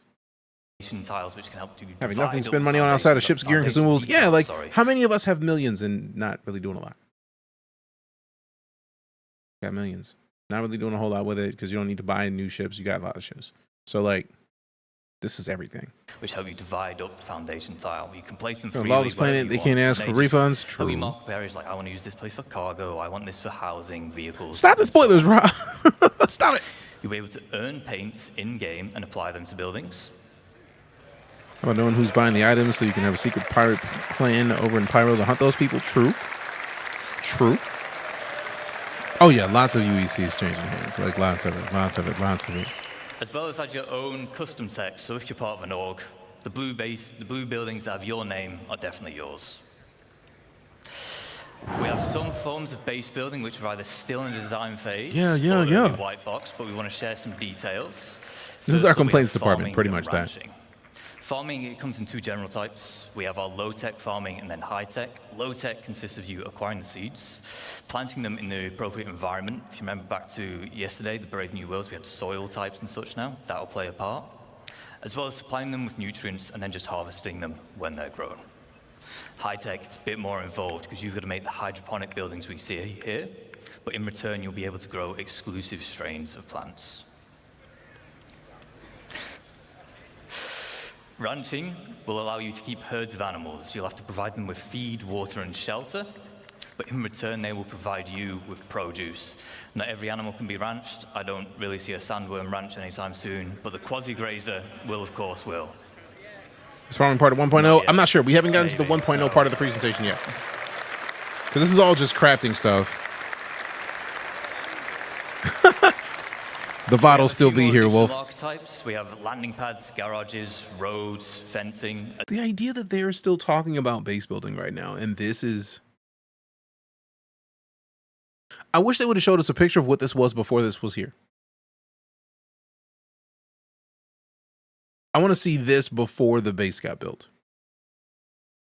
I wonder why they're going hydroponic farm tech on border worlds that may not have ready access to water. Maybe they have, like, their breathable atmosphere. Maybe they have, like, what are the things that just, like, get cold and then condense water? They make their own high-quantity H2O. As well as new variants of structures which we've seen today. But wait, there's more! Generator, there'll be solar power, fusion, literally unplayable. This is not Dune! As well as the XL structure class. If you remember, everything we've seen today, the biggest we've seen today, rather, is large. XL is larger than large. And then you have your defense. Yes. Maybe not every plant needs water. That part. Mushrooms may not need a lot of water. Maybe. So, I don't know. In lawful areas, you have varying levels of security provided for you. With max security, you are protected by planetary shield tech. However, in lawless, Pyro and the likes, you'll have to provide your own defenses. These come in the form of perimeter walls, shielding, which prevents aerial bombardments, and then a range of automated turrets, such as PDC to shoot down missiles, anti-air, anti-vehicle, and anti-personnel. To round up, whilst we spent this entire time talking about how you can expand a single base, you can, of course, have multiple. These can be across a single planet, moons, across multiple systems. There are advantages Confirmed coffee is more deep. of locations and base types. For example, in lawful areas, you'll need to buy your land for UEC, pay a tax to be able to build, and then you'll gain protection in return. In lawless, no cost. Higher chance of better quality materials, but no security to fall back on. A small cabin in the woods can be great to set up in a single play session with short build times. However, the large I speak the base will binary result language of take moisture days, weeks, vaporitus. or even months, depending on how big you want to go. I feel like players will outsmart You might base wanna embark defenses on a easily, similar but we'll see. team Yeah. Or an org. You can set up a base as an org and own But it also, as the org. will they? For this, there'll be permissions available, and you can assign roles and tasks. Ultimately, base building can be your main gameplay loop or a supplementary one, depending on what it is that you value. On that final note, I would like to say thank you on behalf of the crafting and base building teams. We've been very excited to share with you some of the work so far and the vision we have for these Apologies, I won't have time to mingle. I'll before be we a go, hermit we at have, home selling one chips final on video. quota like batches of Pringles. Don't interrupt me. I might have to send a trespasser to Ingles. Call me Dinkalid. Call me Dinkajol at the Crash Crafting and Shipping what you need, like I'm a Lannister paying their debts. You want the Turing edition or the one much more lethal? Hey, get it in, it's a bet. All right, we got some Titans, we got some Zeuses, a Caterpillar. Now, I did see, we're gonna pull up the Star Citizen Twitter in a minute and showcase the like the hints one that they had, like a highlight ships, and we're gonna talk about what ships those were once we're done with this, and then we play Death Stranding.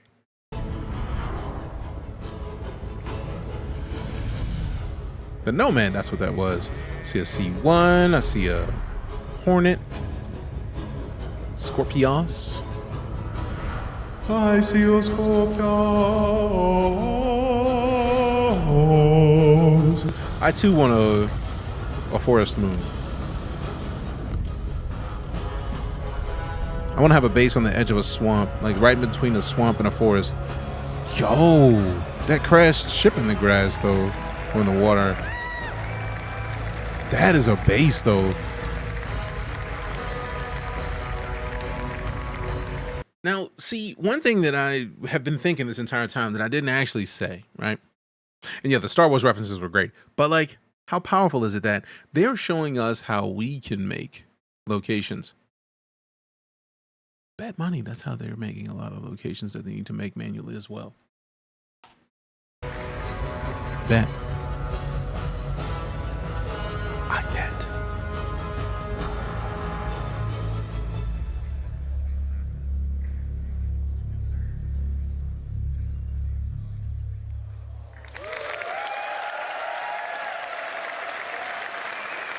Thank you. I'd just like to say thank you especially to Kian and Zheng Shui. They worked very hard on this, and you might see that base again later today. So stick around. Might. Thank you. No base on the small asteroids will be eternally mobile at the same time. True fact. Hello, CitizenCon. Hello. I'm Kirsten, your core tech producer. Hi, Kirsten. And I'm here off the back of that amazing presentation with Thorsten. How are you feeling, Thorsten? Much better now. That was an incredible view to what players can expect next from crafting and base building. There's enough space Do you for wanna tell everyone to us have more a about the base. crafting system and what True, players can yeah. expect next? To say it this way, Django, Pyro is bigger than Stanton by a lot. If there's enough for everybody who is a backer right now to get a space in Star Citizen in the Stanton system, there's gonna be more. When we already know that there's Stanton currently, Pyro's coming. We expect Pyro by the end of the year. We're getting Nyx and Casta something. So it's 2 more systems, in addition to the fact that we only have 1 in game right now, where we'll have 2 by the end of the year, and they're going to double that, I'm imagining, by the time Squadron 42 launches.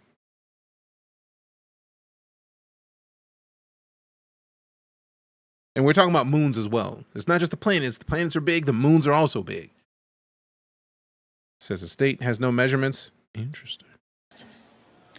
So I think we talked a lot about that already in the presentation, but it's a really dramatic change. We have an gentrification. exciting Hopefully change, not. I would say. Hey, do what you got to do. Black Wolf, enjoy dinner. Let us know what you cook when you get done. Resources a meaning apart from just a monetary value. Now, even with the quality system that we now implement, there will be also a meaning to scout. You can build space stations. I didn't see that yet. I get the feeling they're gonna. Of course, I feel like that was later in the presentation, but the materials to be able to craft the items you need, and especially now with the tiered system that we will introduce, we also Alright, so give something like meaning another for 3 you minutes. as the crafter or the player you are, to invest the time to be the best or the specialist. Because there should be enough room in a single moon alone for every account to have the us biggest plot. is Shit. that we treat it as a real profession, and we have it as in parallel to all the other professions that we already have.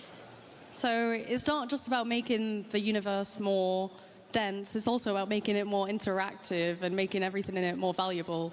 And more meaningful, yeah. So something that is also important for us is that for this new feature is that we meaningfully integrate it into the game, so it all makes sense. My Dune. Right? So also with like the recent changes we did to the itemization in 324.2, we also like this is the starting point of all the changes we will be doing for all items, and that.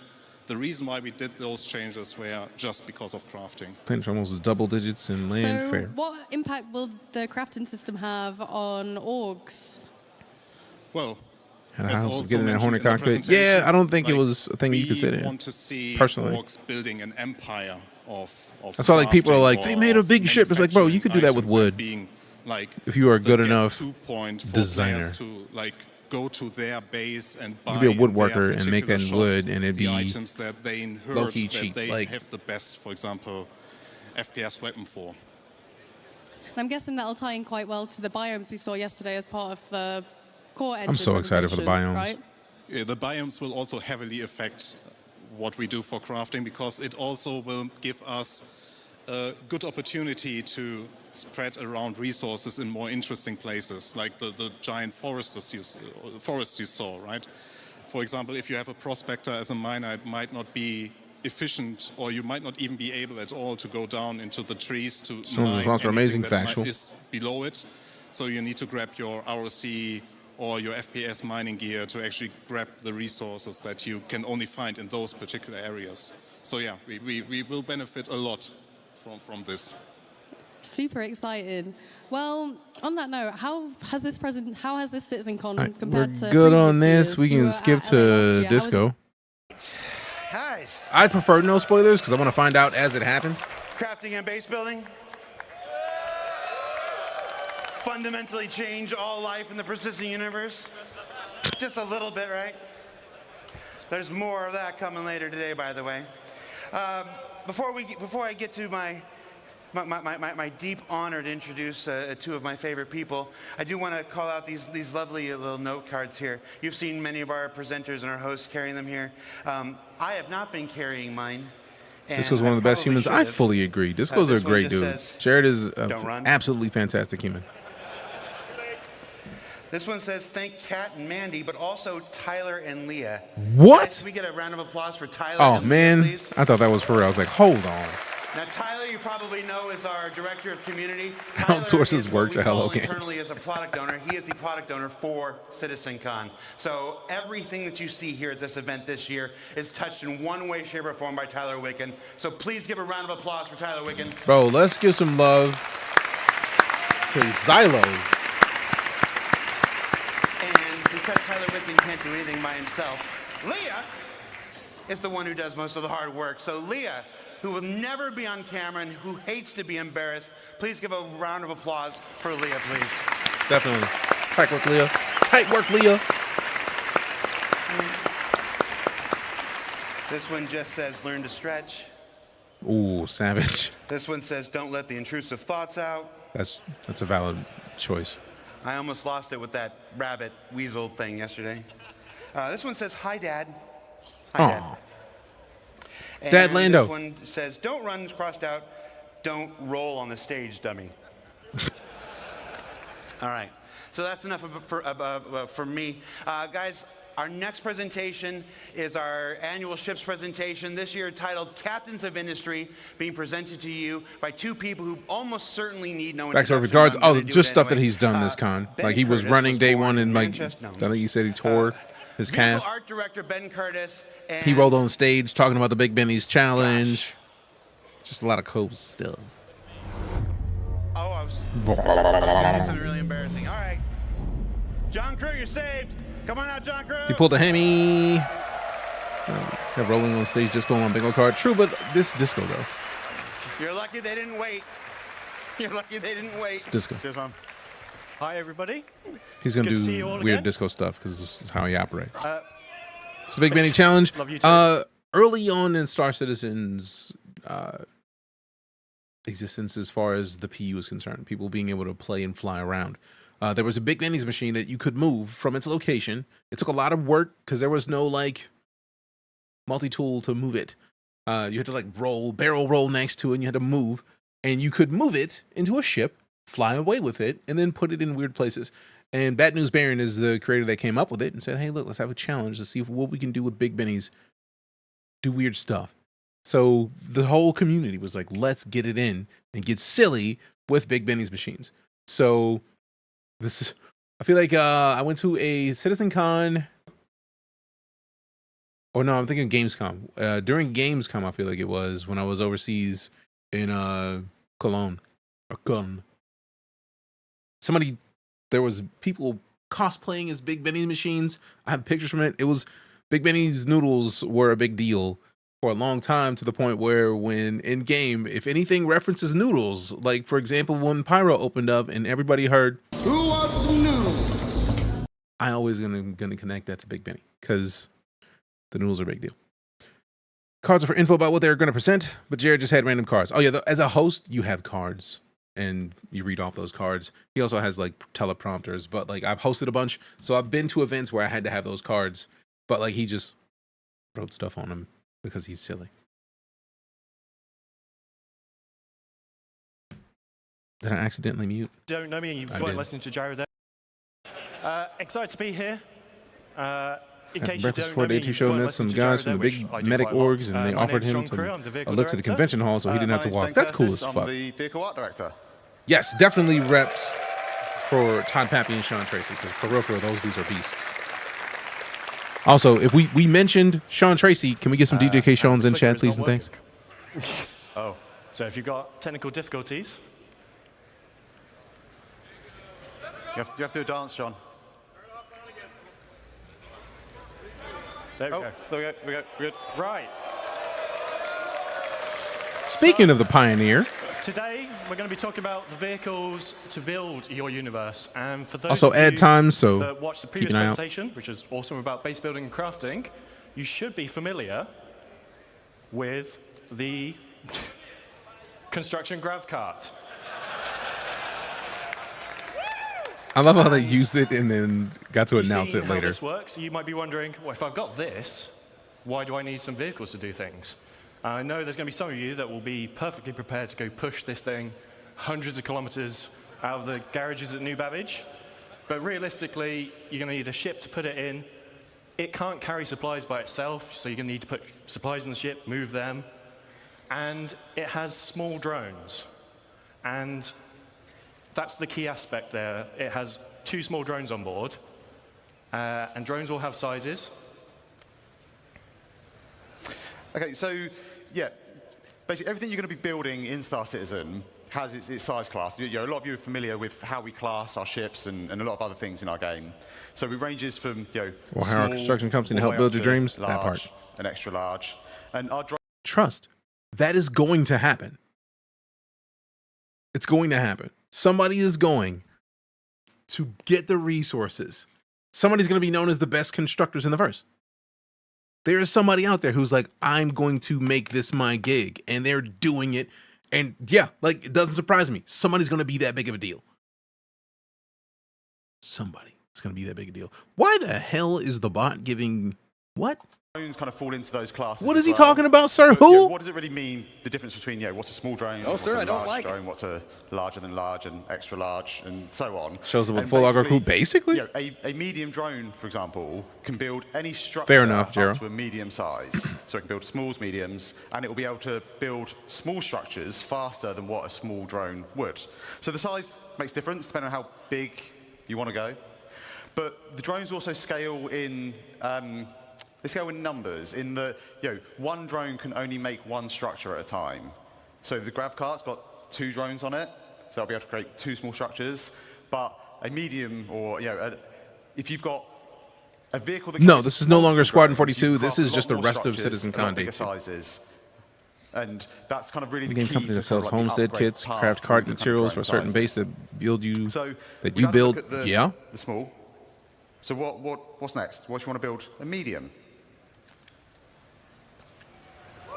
So I know some of you have already seen it, but this is the CSV from Argo. Thank goodness.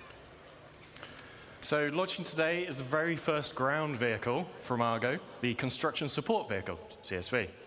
So this specialized chassis is developed to take on all the conditions on all our planets. It's a little rugged beast that really does just go everywhere. And if you're constructing a new settlement, there's two things you need. You need drones to build it. You need supplies to supply the drones to build it. Come on, bro. And that's why the CSV comes in two variants. So we have the CSV FM, which stands for Fabrication Module. So this has 2 medium drones on board. And we built it to fit in as many vehicles as we could practically get it to fit in. So it fits in vehicles from a Cutlass Black upwards. It's approximately, and everyone always asks me, what ship fits in what? And I lose track of it all the time. It's about the size of a Tumbril Cyclone. So if you can put a Cyclone in a vehicle, you can put one of these in it. They're making me hard to keep up the Elite versus Star Citizen fight. Obviously, Yeah. 2 medium drones on board. Barely and then fits in the it has Cutlass, a that fair. internal That storage fits. tank for resources. So it has a very small version of a freight elevator built into the back of it. So you feed it 1 SCU crates. It absorbs them into the holding tank on board. And then the drones will come back to the vehicle to refill. And it also has a size 0 serial generator on board for a bit of added protection. What happens when you run out of resources? This is where the CSV SM for supply model comes in. So the second CSV-based vehicle in the game. And this has a traditional 4 SCU cargo grid on the back. So 4 1 SCU boxes, 2 2 SCU boxes, 1 4 SCU box. Depending on what you buy, you can use this to bring it and move it around. So this is the perfect companion vehicle to the CSV FM. Said that. Shield generator as well. Moves about 28 meters a second. I could not, my brain is fried. I can't remember what that is in miles per hour or kilometers per hour. And it is available right now to drive in SC Alpha 324.2. Available at playersc.csv. What? What? Or 2. It is available right now to drive in SC Alpha 324.2. Available at playersc.csv. What? Hold on.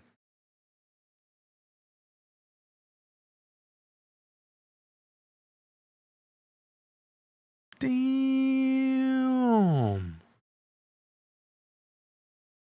Bro, they don't play, man. They don't play at all. I may CC you something to this. I think I'm done putting like I have enough stuff where I can melt stuff and get what I need ship-wise. I'm melting something to get that. So now... the servers are destroyed right now, Face right here, so nah. This beats the mule, or is the mule still worth it? I feel like, isn't the mule for mining? This is for movement of stuff in memory serves. This is only the cargo one, but not the builder. Okay, cool. Get your 4x4 pickup truck to go out and pick up some stuffs. Mule is cargo. Okay, cool. Okay, so what we're seeing here Appreciate the is clarification. the in-game version of the CSV. It's complete with its 4 SCU Bruh. cargo. Bruh. Bro. Really, I buy online starter I pack? think the CSV kind of really builds on what Argo is known for. Facial hair. Don't get a starter pack right now unless you're getting this one. Anybody who's trying to get into Star Citizen right now, if you're on Twitch, !SC in chat. If you're going to get into this game, this is literally the only pack you should be getting. Because this includes an Avenger Titan, which by itself, the Avenger Titan with like 10K, I think, and insurance in a hangar is normally $75 with obviously Star Citizen. But like, this is 56 with the Avenger, a paint for it, 15K. If you use my referral code by getting it, you boost that to 20 immediately. Then also a full suit of armor with a backpack, a sniper rifle, and 2 years of insurance. That is literally the absolute best pack that I've seen. Through November 1st, I've not seen a better value package in Star Citizen. Not at all. Do you get kickback with the code? I will actually show you what I get for the code. I don't necessarily get a kickback in like a money thing. I don't get paid from this. But what I do is use the referral system. This is my current status with the referral system. So I'll zoom in so that y'all can see. Once we get to 500 people who have signed up and used my code in the Star Citizen and got a package,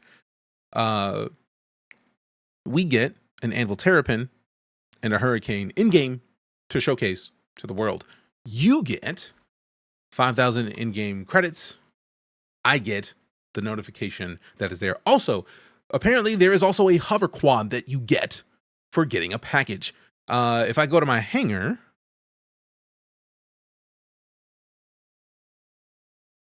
oh sweet, I forgot they gave me ships. So yeah, somebody today got Star Citizen based on the stream, and boom, CitizenCon 2024 referral award hover quad. Now, anybody else who gets it, I don't get anything from that, but you get this. We both get a hover quad with the Copperhead paint. So that's pretty fire in and of itself. Literally, the package I've seen I've never seen a package more valuable than that, with armor and a sniper rifle and a hover quad for right now. It has working unit in web companion. No, the hover quad is flyable right now. Unless you're talking about something else. What unit are you referring to? But yeah, this is flyable right now. I had not started any of these giveaways because I didn't know we were going to be in Star Citizen this long today. But we're definitely giving away that cutter before the end of the week. We may actually just start it to be a multi-day giveaway just to make sure we do it. But I feel like first we got to give away the Terrapin. So technically the Terrapin should probably be this week. That is a sweet looking Terrapin.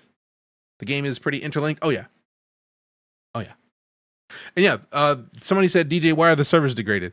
Because literally the video we're watching is from CitizenCon. CitizenCon is a once a year presentation of all the things that they're doing in Star Citizen that are going to be coming to the game soon. This past Saturday and Sunday was CitizenCon. Typically, this, in my opinion, is like the largest time of the year where people who are playing this game, aside from the Intergalactic Aerospace Expo, hop in. Because this is literally like the next year of what's coming to Star Citizen. Only in the past few years have they really been like showcasing things and immediately they being available. So like the idea that other ship, the other like pickup is in game right now. They literally just showed it for the first time and it's like, no, go play with it right now. That's new. Only in the past couple years has that been a thing. But like, this is the biggest Star Citizen time in the year, of the year. So tons of people want to do stuff in the game right now. And the servers just so happen to be slammed because everybody and their mom wants to play because they got excited based on the stuff they just watched. That's it. It's gonna for sure. It's gonna what? I feel like I'm talking too much. My bad. The game has a working web companion. Oh, okay. As a manufacturer, it's got those kind of like really kind of hard industrial looks, and I think it helps it kind of feel at home on any build site. All of its components are easily accessible, and I think the exterior is like real dominating factor is those kind of large all-terrain wheels, and then that's kind of backed up by just simple, smooth, sleek bars. That's beautiful. That is very Argo. I feel like Argo's seats do a lot of that. How's HODA support? Team also takes the entire server build with them to CitizenCon, as explained in a breakdown a while back, so the priority kind of expands until CitizenCon is over. Fair. If I own the game already and I buy that starter pack, would it allow me to use your code? If you own the game already, technically no. I feel like if you own the game already and you just got the game, you could say, hey, look, DJ referred me to the game. But the whole point of the referral program is for new backers, to get new people who've never seen Star Citizen to hop in. I know some people have had success by like contacting support. Hey, I just got the game. I literally found the stream because of this person. Here's their referral code. If it's new, it's possible. If not, I don't know. But I feel like that's a lot of work. If you already have the game and you want to get that pack, by all means, just get that pack. And the only way it would count for me is if you made a new account, and that's just too much, man. That's too much work. Somebody wants to remember multiple logins. It's a lot of extra. And the only way to even do that would be like, make a new account, add that to that account, transfer it back to your old account. That's too much work, man. It's not that serious. I'm here to help new people get into the verse. So you don't have to do all that extra. It's not that serious. I appreciate that you would want to. Thank you. Code is applied to the account creation is kind of bad. Wish they make it 1 per account. That would be nice. If they made it to where you could go back and add in, no, this person sent me. That would be a big deal for a lot of people, because a lot of people would immediately get upgrades. And they are genius for like making it to where like as we get upgrades, we get stuff to show off on stream and stuff. Like look, I just showed you my hangar where I have at least the Terrapin to give away. We haven't played a lot of Star Citizen. I've been kind of like falling back. They gave me this one purposefully. Personally, notice I can't gift it. Like these other ones have gift options. They attributed this one because at TwitchCon, I told Galactica, I was like, I don't have the Atlas. I think the Atlas was weird. And she was like, oh, you don't got one? Bet. This is the community that Star Citizen is. Also, this is going to be a giveaway that we're giving away. These are mine, okay, from referrals. Those are mine. Oh, no, those are subs. Keeping those. But the Terrapin. So we got an M50, a Terrapin, a Cutter, and a Nomad to give away just soon. They do a lot of work. Just went up, was going to buy it using Bitcoin, blah, blah, blah. So we consider black market Star Citizen. What? So you're only using Bitcoin? That's interesting. I don't think I've ever had enough Bitcoin to make purchasing things with it the key. But I feel like part of that is because of the gray market of Star Citizen. We don't discuss it because people will make accounts, get ships for cheap from people who, or like buy somebody's account from them that they're done with their account and they're just like, look, man, I want to get some money back on this. And they'll sell it to somebody. And then that person will sell the individual ships to other people for less money. Or it's a thing. So don't even worry about that. If it's a thing, I don't know how they would have it to where you could do something with Bitcoin. So if that's how you're buying it, I plead the fifth. I ain't in that. You got goodies pack too. Oh yeah. I had to get the goodies pack. Also fake accounts and chip sellers. Yeah, I don't have time for any of that. So I just don't. We don't talk about it because it's like I want to support Cloud Imperium Games to make a game that they want to make. I feel like that's the good way of doing things. And if I can, I'm gonna send people to support them directly. I still don't know what these redacted items are. I'm hoping that they find out. I find out here before the end of the presentations, which we are not gonna play a much Death Stranding today because it's taking us a long time to go through this, but this happens every time we play Star Citizen or watch anything footage wise. But we got a trophy, challenge coin, 2 redacted things, themed storage chest for the base or for the hangar, armored flight suit, helmet, rifle, blackguard rifle, double bed, and a black box. I like a black box. What is a sandworm? That's fucking balls. Like do. Want to support them too, but I would like to use Bitcoin. I don't know. That's between you and them. I don't know how they do that at all. I would like for you to be able to do that, but I don't know. It might be a overseas kind of thing. But what if you want to go bigger? Actually, I need to set up to where Bigger. if people want to tip with the coins, they could do that. Okay.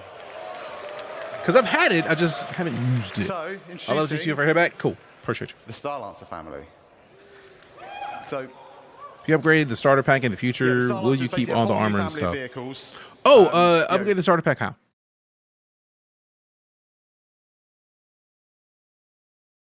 They can also reverse account and even ship transfers several months after they happen by telling SIG they were hacked and scammed like that. Oh, damn.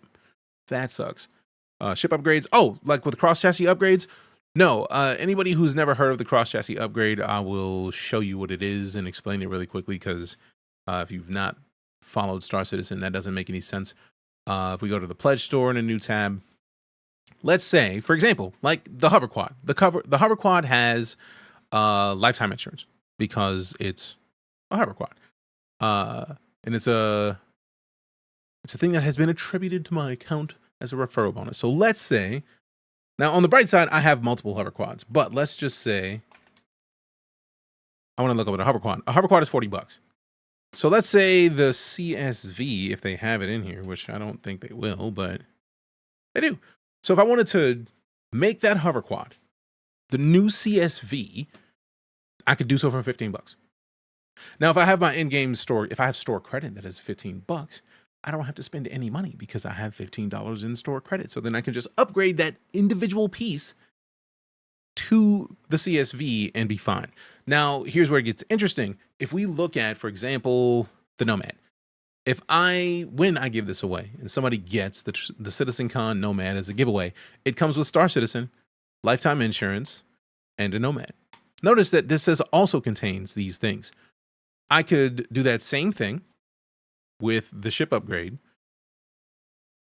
So I don't have a Nomad of my own. This is that Nomad. So let's say I wanted to upgrade that to something like a Cuddy Black.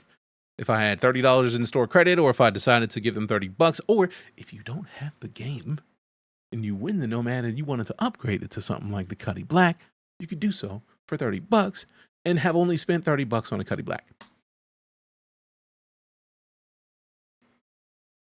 Mind games. But now if that's the thing you wanted to do, if you want to go ham and go to a Vulture, for a Vulture to be $175 for you to spend $95, it's a hell of a discount. But that's the whole point of the cross chassis upgrade system.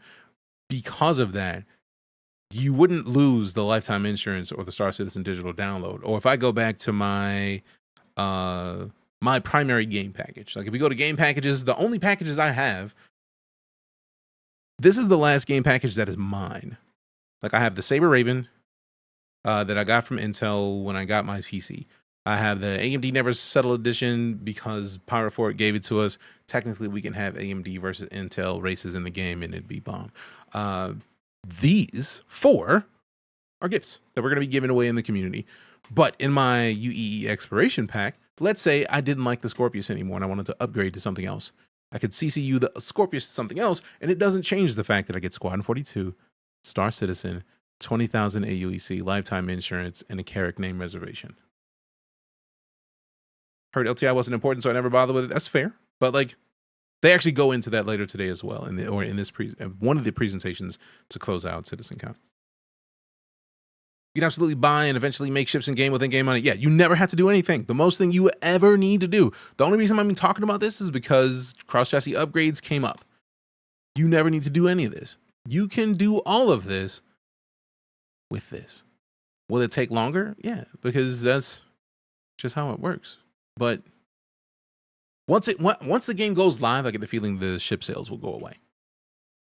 I feel like they've talked about it multiple times. But like right now, it is still raising funds to remain on, stuff like that. You can absolutely buy and make everything in-game with in-game money. Chris Roberts has said multiple times, you don't need to do anything more than get a $45 game package. And I would recommend that $56 one because literally it is a steal.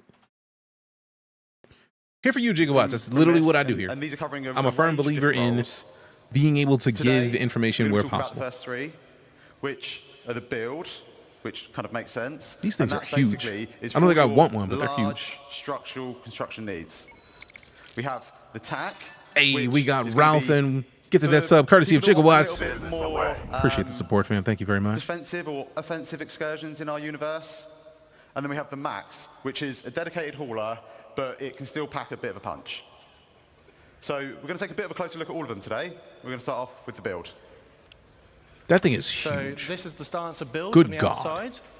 The key thing to take away You can melt all your packages on game, going free to play live, and just build skin packs, buy skin packs and a starter. Drone Yeah. bays on each side, and then True it has indeed. the drone resupply arms for allowing the drones to come back and resupply. Inside that room, you have the drone control center. So you have a single station inside, and this is where you control all your drones from, much like Luke showed you in the previous presentation. So there are 2 large drones held on each side of the room, so 4 large drones in total. And then there are 2 filler stations right at the front here, and these each hold 16 SEU of capacity, which can then go and load the internal resource tank to feed the drones. Drones that will then be deployed out of their little secret garages, and they go off and do what you've asked them to do. Sounds as When this they ship need to dwarfs resupply, all they come others. back, It's sit on actually these laid out arms, how ship should suck be. up It's their huge, resources and I that they think need, I may upgrade to carry one. on Well, the their max day. anyway. Nice. That's the really important thing here is that all these base building vehicles have enough storage on board to supply your drones. Obviously, if you're going to build a million things on your base, you're going to run out. But we want you to be able to have these vehicles and have knowledge that And yes, you're not going to be vote. doing endless cargo runs Go vote. initially. to build your foundation, your base. You'll be able to build your base and have storage on that Starlinch eventually. is around the size of the but Genesis these all get you Starliner and going slightly smaller than the in the short 600i. term. Sheesh. So let's have a quick go over the stats. I wish I didn't dislike the look of RSI ships for the most part. Like, I'm still tripping that, like, oh no, MISC. I don't like MISC ships. They're too bulbous. Like, RSI, for the most part, I dislike the look of them because, like, I don't like the Connie at all. But, like, the Zeus, gorgeous. This thing, too big. Too It holds 4 large construction drones. round. Just 83 meters long. There's too much like a 52 Fisher meters wide, Small. 15 tall. Saw lots of rumors and chatters that people thought this was freelancer size. It is not. It is significantly larger than the Constellation and Corsair. It's almost 600i in size, so it is a big ship. 2 Like S4 the look of guns C1 for the more than pilots, Zeus. 16 missiles. Don't get it twisted. I have both. The Zeus, if it flies faster and is more maneuverable, I will probably use it more, but I do prefer the Crusaders stole me away with the looks of their ships. I have a C1 and an A1. Not getting rid of them ever. But if the Zeus, like the Zeus has more usable space. That's what I'll say. Because the Zeus has your rear compartment. It's got like space for a crew. It's got other stuff. Can concierge paints be given as gifts? I don't know. I feel like they might be able to be. C1 is faster than the Zeus. Is it as maneuverable? Also, the Zeus I feel like has way more space. I can't remember. I just know that from the look of it, the Zeus was getting it. What's that? Can I run it.com? My PC meets the minimum and recommended specs for Star Citizen. Do you have an SSD in it? If you do, do it. Also, exclamation can ISC in chat will give you the telemetry page, which was down for a while and is back up. So you can actually see what frame rates people get that are using a similar build to yours. Remote turrets, and then 128 SU of cargo capacity in the build specifically. But what if you don't want to build stuff? What if, like me, you just want to burn stuff and destroy stuff? So introducing the Starlance attack. That thing is.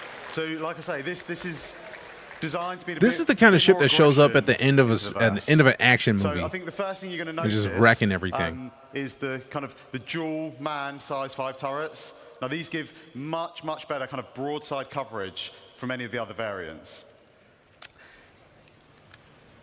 And then on top, we also have like a dedicated hangar that has been specifically designed to fit a Mirai Fury inside.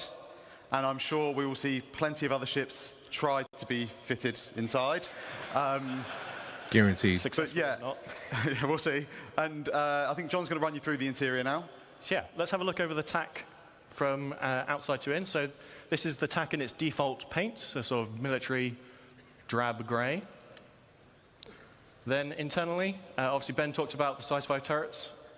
Then we have some drop seats behind, and these are on a deployable ramp, so you can do some ground assault. They will drop out, down. If you're doing a bit of ground assault, chances are someone's probably going to get injured. The cliff. So there is an onboard medical facility directly behind there with 2 Tier 3 medical beds. Things. Computer play Fortune Son. Upstairs, obviously, there's the. That's a lot Fury of hangar. ship, man. Behind that is engineering. And then forward of the hangar is the It's a refactored lot of habitation shit, and bro. metal area, Lot which of is shit, specific bro. to the TAC, just because there's so much other stuff So crammed much in reminds there. me of You had Admiral to Akbar's people redo the ships. upstairs of it, basically, to Starlink fit that in. attack And we'll reminds go me of over the more C-130 normal Spectre. layout shortly. That's fair. Okay, so yeah, to sum up, I think the TAC's obviously going to bring a lot more firepower from the other variants. 2 additional The shield's been S5 boosted turrets. up to two size 3 shield generators. It's got the med bay with the Tier 3 med beds, drop seats, it's got the hangar, and it's still able to carry up to 96 STU of cargo. Damn. And you can secure yours today by going to play.sc/Starlance attack.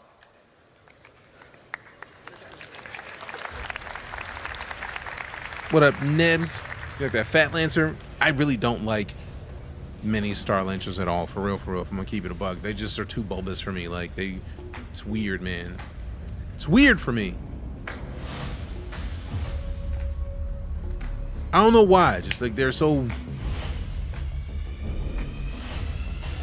weird looking.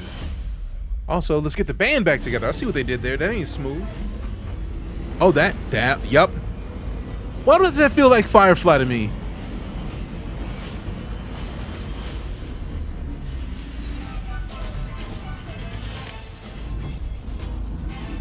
coming up from around the bend. Felt like Firefly. That is a cargo hold, though. Golly. I don't like the look of it, but it's kind of fancy looking, though. Like, also, hold on. Hold the horses. That's not an Atlas.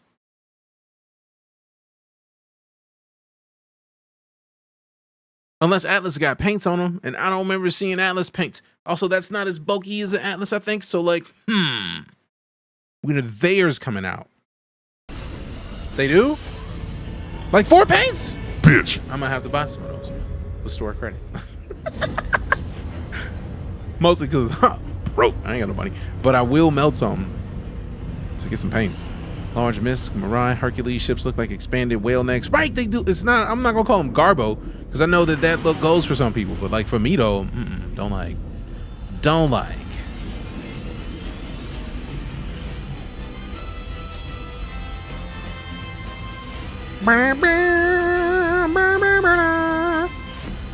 Misk, Musashi Industrial Star of Lake Concern, getting the band back together, 29.55. What about the side loading those? Side loading what? Chill on Hercules ships. Hey, yo, my man. Chill on these ships, though. And you can kind of see we're just putting the finishing touches on that now. So, yeah, we're just getting it all done already for its launch. We will take a little bit of a closer look at it now. Come, my lady, come, my baby. I think be my butterfly. Starlancer kind of really fully encapsulates Misk's kind of ability to create beautiful ships. It's got a bulbous design that really helps to kind of convey its underlying structure and its underlying strength. Oh, the side load. Okay, I'm not even sure. I don't know if I like it, but I don't know, man. It's just, trying to kind of put this it's still together. bulbous. I think I like the fact that it loads on the side. It's just useful. What's great, and one of the things that we thought about was that's this also deployable cargo grid that just brings the that's cargo also down real to the cool. ground, makes it much easier for loading and unloading. Yeah, it does. Yeah, it does. And they also wanted to put the kind of the crew. Oh, the letterbox cockpit is literally almost like a Misk standard because the Freelancer series is exactly that. Like a Starfarer, exactly that. That ship is ready for next month's IE. Ooh, shit. Little windows out into space. And then above the kind of main habitation area, we've got these big skylights, and they just allow kind of like natural light to cast down into the cruise area. Wait, Polaris is ready? People are about to shit their pants. 8 size for real, up front, and then a further 8 on top. And these are backed up by a set of size 4 remote turrets, both front and rear, that give good topside coverage. Okay. And then finally, when we get to the buying game for sure, guaranteed. But like, set of size 4 gimbal weapons. It's just and the again, bulbous, man. Probably Nibs. At least 6 new ships releasing an IE. We know it out. Damn.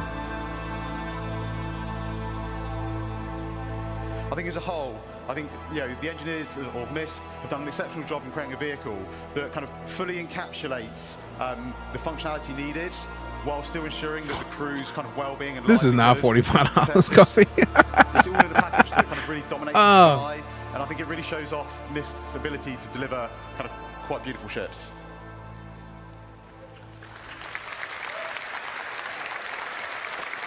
Right, so don't worry, this is not an Origin 404 moment happening here. So let's have a look inside the Starlancer Max now. Great question. 225 for the Starlancer Max.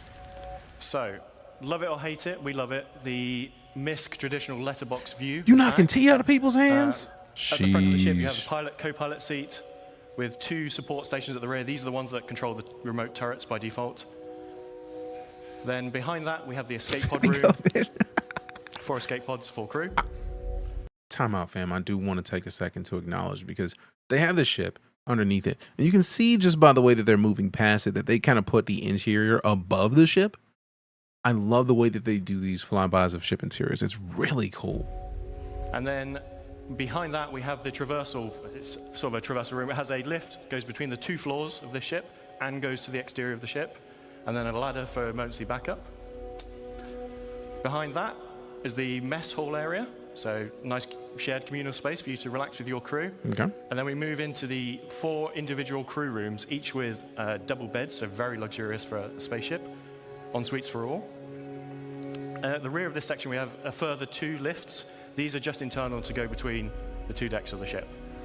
Then at the rear, we have the main engineering. So there are some components dotted around throughout the rest of the ship, but the bulk of your components and the engineering terminal are here at the rear of the ship. So that's upstairs. That's really cool.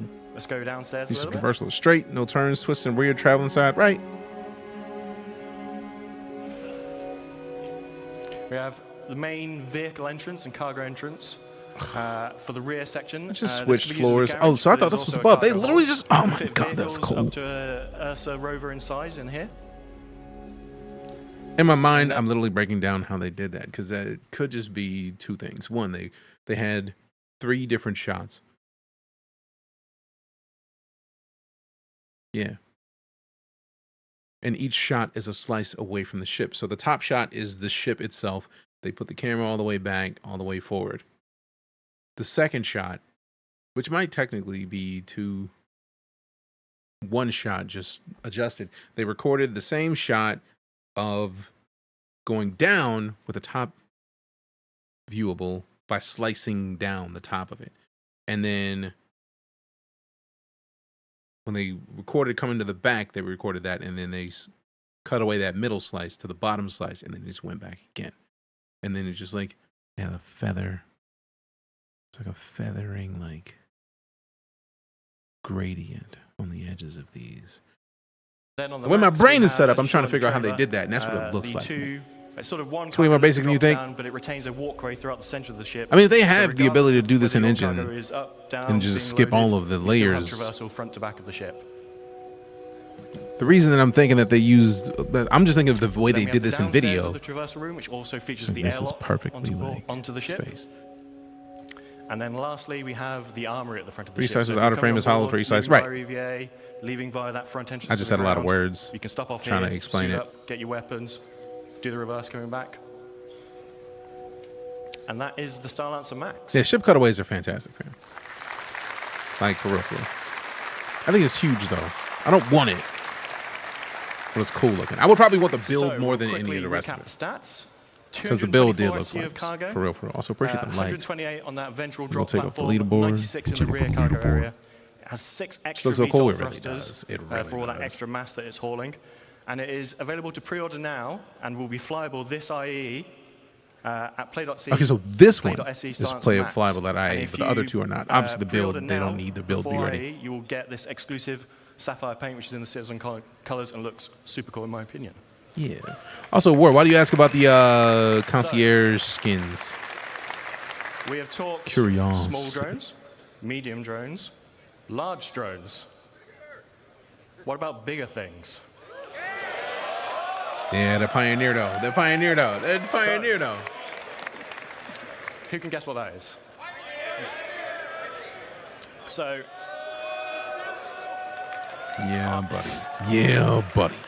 I talked to Only you build not available. I quite mean, some time ago about there's this in nothing to Germany. build. That makes sense. And That this is obviously the makes original concept of the Pioneer. sense. Now, some time has passed, and whilst the core concepts of base building have remained the same at a high level, how you physically build your bases has changed slightly. So back then, you were building everything on board the ship here. You would fly your Pioneer. This is the area I want to build in. I'm going to build my base on board the ship, and I'm going to drop it down. As you've seen, bases are a lot more expansive now. That boy This doesn't work anymore. So we need to do a little bit of some reconcepting. See, this is one of the things that is always impressive about Star Citizen. I know a lot of people get big mad about it, but this is the kind of thing that makes sense as to why they do it. Every ship that I've ever seen them make grows between concept and creation, because visually that made sense at the time. And then they redid the way that crafting works. Don't look the same anymore. So let's see what the new look is. Okay, so one of the first things we really wanted to kind of solve was the arm. We know a lot more about Most get how bigger, we're gonna yeah. be constructing these structures now, and kind of the arm Yeah. didn't really make a lot of sense anymore. All it really did was it made the space you need to land the ship almost twice as big as what it's kind of needed. And we're not real spaceship engineers. We don't make real spaceships. But what we do try and do a lot of the time is we try and take as much reference from kind of real life Gray and black one manufacturing for the Zeus. as we Send you the possibly can. funds. And I think that's 2 really weeks ago it was giftable. it's really Okay, we'll see. key to what I think Star Citizen is as a whole. Can't across, stand all the different default colorway. departments. Fair enough. In that, we're trying to make a believable universe. Actually, let's test this theory now, because I feel like I have a Zeus. And we can test the theory, hopefully, on the skins for the also Hounds. Appreciate you using my referral code to make an account and row. Welcome to the verse, fam. Welcome, bro, to the fam. We go to the hangar, and then we go to the paint. What component? It's got to be a component. No. Let me go all and then switch a couple pages, because I know in the same pages we got the pulse. We have the pulse paint as well. Pioneer gives me homeworld vibes. Fair. The Dauntless. Nope, that's just exchange. Dominion paint. Giftable. I'm guessing it's going to be giftable because the Dominion paint, if memory serves, is the concierge paint for the pulse. So we'll see. Like, I may have to cop it. Also, what did I upgrade to the Zeus? Because I don't remember. I just know I CCU'd something to the Zeus. It's now on this page. Watch it be like in the last page. The first page of the thing. When do they announce the Zeus? I don't remember. I feel like it's probably CCU to something. It's got to be a standalone ship. Let's see. What do we upgrade to the Zeus? Because I don't think it's going to be a Zeus by itself because of the way my brain works. Although, to be fair, the F8C was that thing because F8C.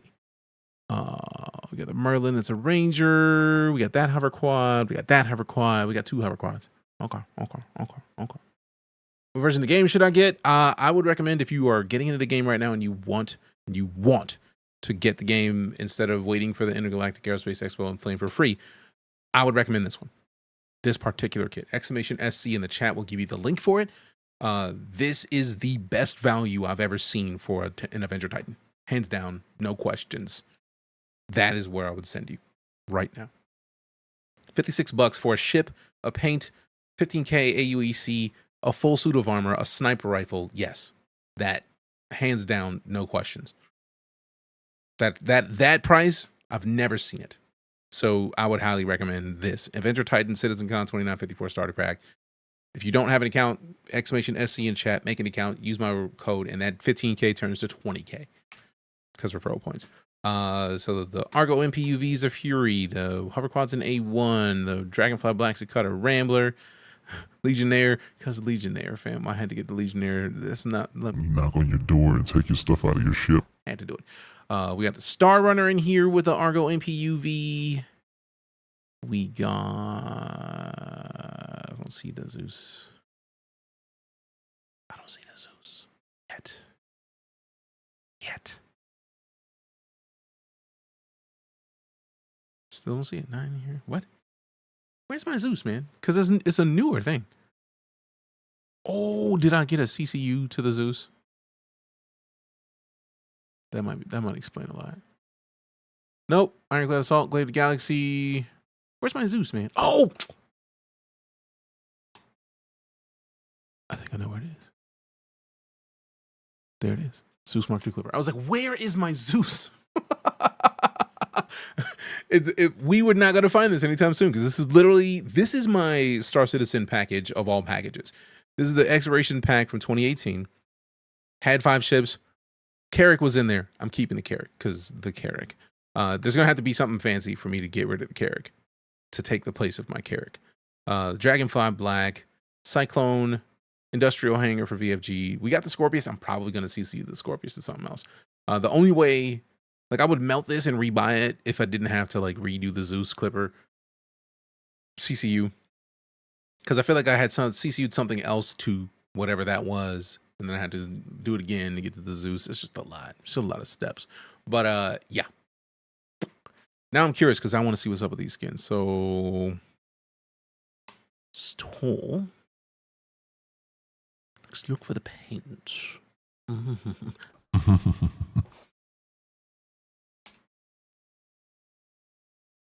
Ooh, so I gotta get the solar.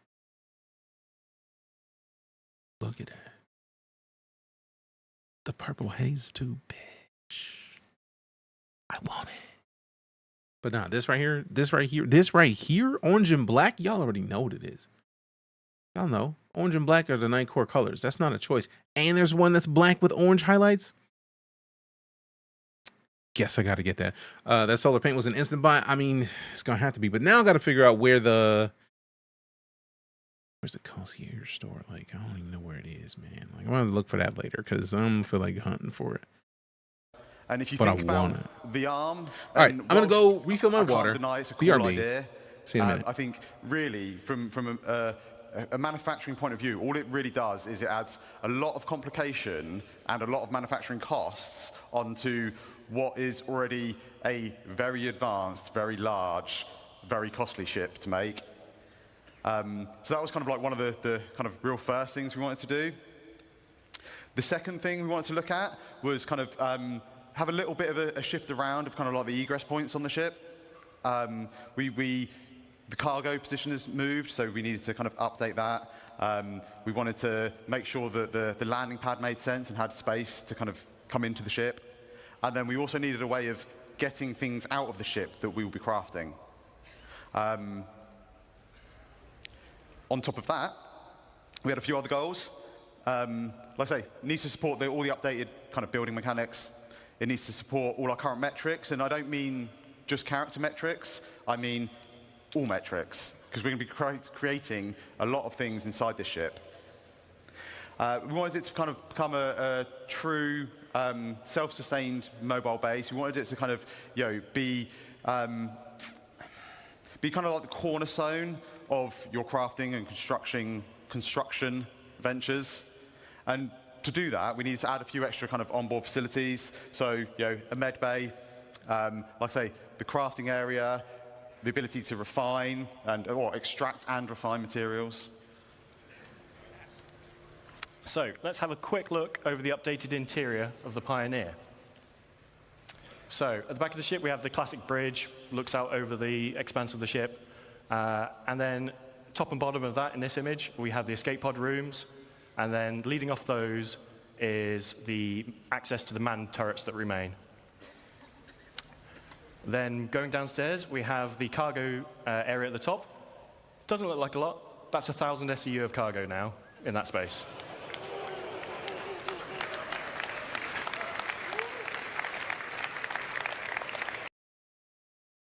Top and bottom of that in this image, we have the escape pod rooms. I am back, so I wanted to make sure I didn't miss the beginnings of this. Extract and refine Concierge paying for the Zeus was only available with a concierge ship purchase. Aw, man. So let's have a quick look over the updated interior of the Pioneer.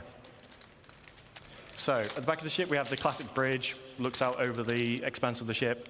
And then top and bottom of that in this image, we have the escape pod rooms. And then leading off those is the access to the manned turrets that remain. Then going downstairs, we have the cargo area at the top. Doesn't look like a lot. That's 1,000 SEU of cargo now in that space. Damn! If that's 1,000 SEU of cargo space, next to that is the fabrication control room. This is where you'll be fabricating larger vehicles and ships, as well as smaller fabrication machines next door for. You don't want to use this to build a small FPS weapon. It's a bit overkill, so we have that on board as well. In the center of the ship, we have a small fabrication hangar with roof and ramp egress. So if you're building a small ship on board, so things like a Nomad, you can build on board here. You'll be able to fly out the roof of the fabrication hangar. And then we have the existing small landing pad that transitions from outside the ship to inside the ship. So cargo you can load via new entrants that Ben's going to talk about in a second, but you can still retain the ability to land a ship on top of this ship, move it inside your ship, all those things. There's a fab hanger. Okay, engineering at the rear. This is now capital components all the way around. It was a weird mix of size 3s before. It's now just all capital everything. Then we have the habitation, mess hall, medical area between the hangar and engineering. And then at the front, we have 4 extra large drones in the drone room. But we don't just have some pictures like this to show you. Ben's going to go through this in a bit more detail now. Okay, yeah, so we're going to have a little look at kind of like the concept and where it's at on the interior. We start out on the interior bridge. It's very spacious, or command deck bridge, whatever you want to call it. It gives kind of really nice views out over the front of the ship. And right up front, you've got all the consoles required that you need to kind of control the ship. So cool, man. Look at this. As well as the kind of additional remote turret access consoles. And then at the rear, we have the main kind of navigation components and some small engineering consoles. And kind of flanking either side, we've got these 2 corridors, and they lead out to the manned turrets that kind of sit above the bridge. And they also have all the escape pods needed for all the bridge crew. Yeah, I feel like that's more of like a bluish, like a navy. Like I say, but those are still kind of fancy color combinations. So we have a very large, comfortable habitation area. Each of the crew members, they get their own individual crew pod. And one of the nice things about this is these actually open up, and they allow kind of each crew member to kind of decide like how much privacy they actually want. Damn. This is the crafting area. We've got the 4 kind of crafting machines. And these are right next to the cargo bay, the internal cargo bay. And as John says, this holds up to 1,000 SEU of cargo, so it's pretty sizable. To make it a little bit easier, it's got its own dedicated cargo lift at the back that, again, just simplifies that kind of getting cargo in and out of the vehicle.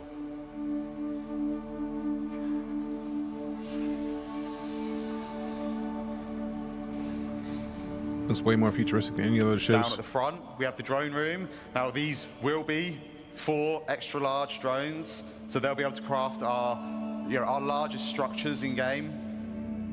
They exit the ship out through the roof, and they're all controlled by the construction console in this area.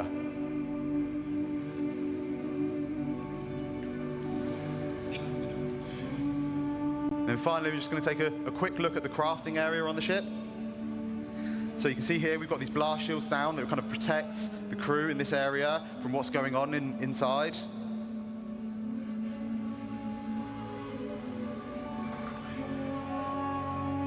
And then as these open up, we just finished making a storm. And as we see, there's a ramp that leads out, so you can drive any ground vehicles straight out the front, between all the landing gear, and you get this really nice kind of like sense of scale as you're driving underneath out the front of the ship. And we've also got the top exit for any flight vehicles. And then finally, we have the landing pad, and this just allows us for any ships that land up on deck, we can just bring them down into the belly of the ship. Yeah. So that's the Pioneer. It's had quite the glow up over the years. Hey. Holds 4 extra large drones. And if you're interested in finding out what extra large drones can build, I highly recommend sticking around for the next presentation. It's about 20% bigger. I know the jokes, we always make ships bigger, but to fit all that in, it needed it. It can craft small ships and vehicles. And one thing we didn't show in that video is the landing gear actually have integrated ground resource extractors in. So when you find your plot, you land your ship and you can start extracting the resources from it. Bro, that's so beast. Whoever backed for that, I'm jealous. Components all round, and now it has 1,000 SU of cargo capacity. Now the bad news. When base building comes out, this will not be there day 1 of it. But we are starting this in the next week or 2, so it is in production very soon. Man, that's a lot of gray box for it to be not in production yet. To finish up, we'll do the That's the classic one players. last thing. That's people flipping CitizenCon out. is usually about looking forwards, but we'll do some housekeeping and look at the now and a bit. You got all the scraps of food that fall from the table, Sorry, floor d'oeuvres. sorry, this is Ben. So you remember What last up, year player? Good to see you. Welcome we back. teased these 10 vehicle silhouettes. Now, these were vehicles that we were planning on working on this year, and we've not quite delivered all of them yet this year. But we did come quite close. So far we've delivered 6. We've delivered the Pulse, the X1, the Medvac, the Argo and PUV-1T, the RSI Zeus, and the rework on the Retaliator. Oh, but what about the rest? Sorry. So, all but one of these. Hold up. Oh, they did mention the Legionnaires. So we got the Polaris, Mirai, Guardian, which looks like a big old version of the other Mirai ships in the Crusader Intrepid. I want to see that Intrepid. Will be released before the end of the year. So the Legionnaire is the one that's going to miss out. And that's because we want to align it with hacking gameplay. But the rest will be here before the end of the year. So Crusader Intrepid, Mirai Guardian, and the Polaris. So. Yeah. A few patches between where I am today, standing on stage, and the end of the year. But let's start with Guardian is huge some by things that you're going to silhouette. see at IE. Yeah, based on the size of that person, considering the Fury is so tiny, I think it's gigantic.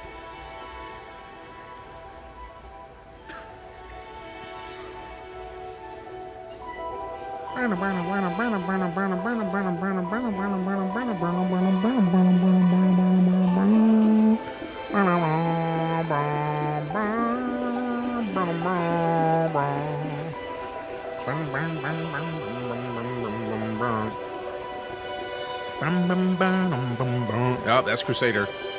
That's the Intrepid, because Crusader's engines are so perfect. Damn, what is it? I want to see it full on, bro. Like, show me the whole thing, man. Show it to me, please let me see the Intrepid. I wanna see the Intrepid. Don't be tepid. Let me touch it and show it all to the whole world. Show it off, give it to me. Give it to me, give it to me. Come on, I want to see the whole thing. I like the hallway situation. Come on, no edging, no climax. Wow. Thing is, the starter is huge, right? There, good lord. Yup, I knew that was gonna happen. That's the Polaris? Jeez.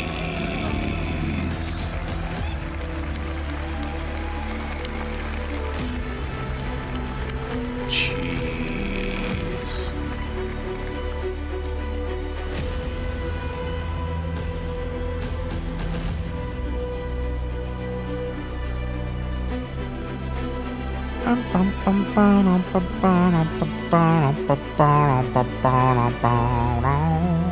Love the new displays, right?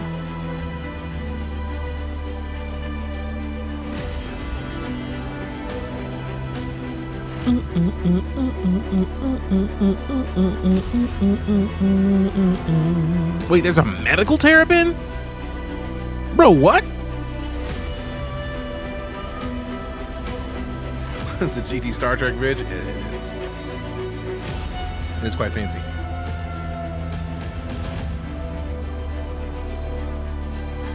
I wasn't even looking at that. I was looking for a Crusader. I didn't even know that was a terrapin. The way my brain is set up. I'm silly. Got a Polaris, just need a crew. I mean, you got the Night Court right here, fam. That's a bold move, flying that in there in the middle of the IAE.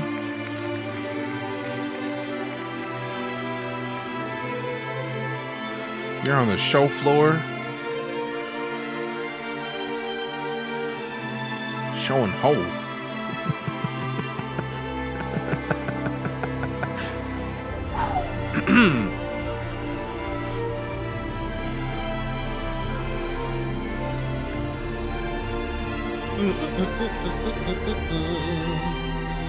Those, whatever those are, remind me of like the VATs that in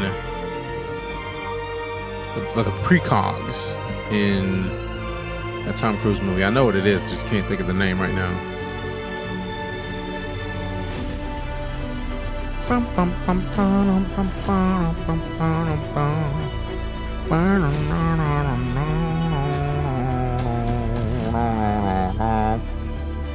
Minority Report. Yes, thank you. The way my brain is set up, I was like, oh yeah, nah, you know that thing. It's like, man, I don't know, man. I know, but I don't know, man. I know, man, but I don't know, man.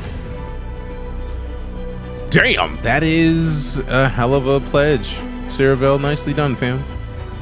That's a hell of a fleet. Whatever it is a hell of a fleet.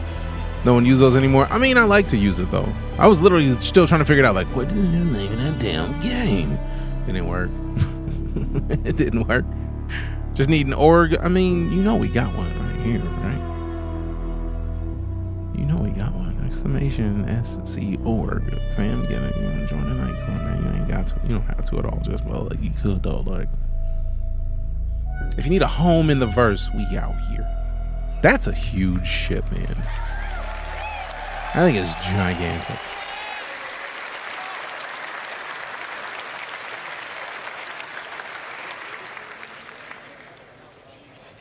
Okay, so on top of those ships we've talked about, we also worked on a number of other ships this year. So we're just going to quickly go through them before we get on to what we're doing next. So we delivered the Sulen, the Storm, the Cutter Rambler, the F7A and F7C Mark IIs. So I always get tongue twisted with these. And the F7A Mark Is. They also did the Santok EI, the Sabre Firebird, the Peregrine. They also did the Santok I forgot about the Santok EI. The Sabre Firebird, the Peregrine, and then most recently, the Argo Atlas. So, like last year, where we did a little tease, can't just leave without. Oh, so this is the thing that they teasing a little bit posted more. on Twitter, So, I'm sure. Let's have a quick look at just some, emphasis on some, of the vehicles that we're working on in the next 12 months. Okay, so, well, that's the version of the ship that they showed earlier. We already know that one.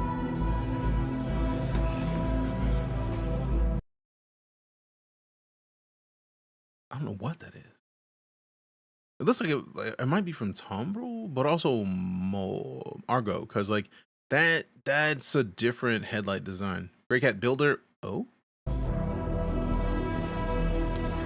Oh. Oh yeah. That's a thick old boy. They said they'll be working on, so that doesn't necessarily mean these will be done. This looks like an expanded Hornet. Maybe, no, I wouldn't say a Super Hornet, but it does have the wing silhouette of a Hornet. But like, I don't see the humans over here for scale. So like, this could be another Hornet, like a Super Hornet Mark II. That looks like the Ghost.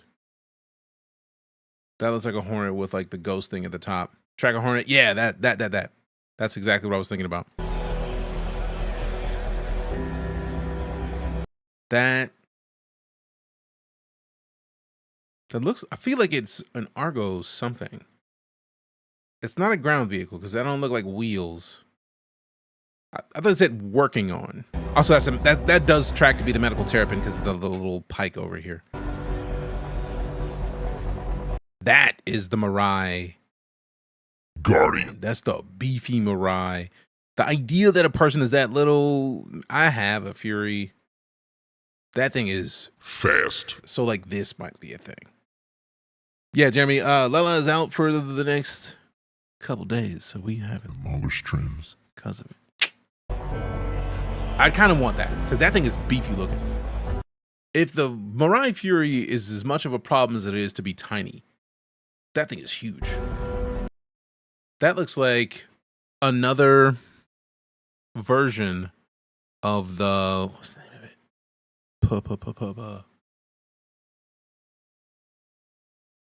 It's the Miner. Trying to remember it for myself. Prospector, yeah.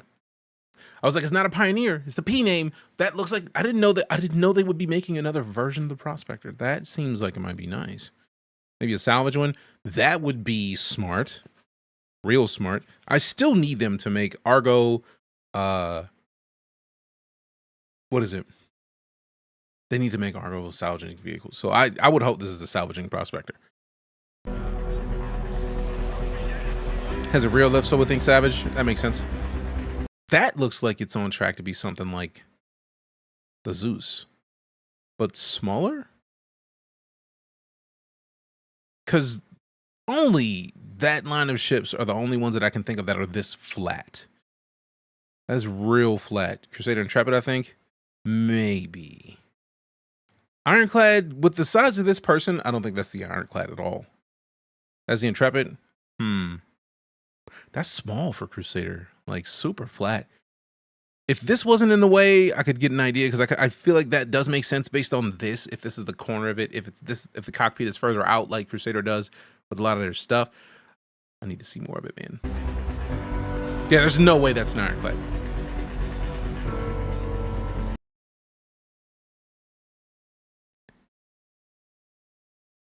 That reminds me of the Herald. Isn't the Herald the data miner? If memory serves. If that's a Crusader starter ship, that could be Flames. Baby Drake, interesting. Corsair, oh yeah, that does have that Corsair wing design. But like that is, if that's the scale of a person, this seems like a very interesting choice. I want to see what that is when it comes out. Part of last year's section is something different.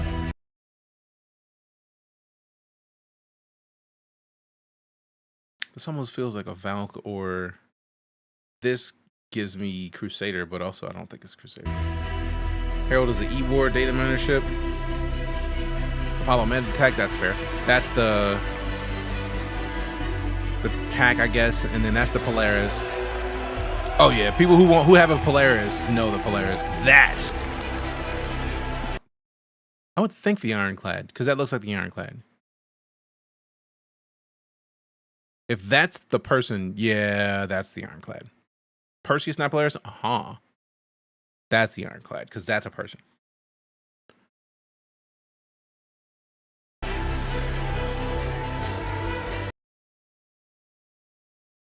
That's a person? There's no way this is the Pioneer. Silhouette shows Ironclad.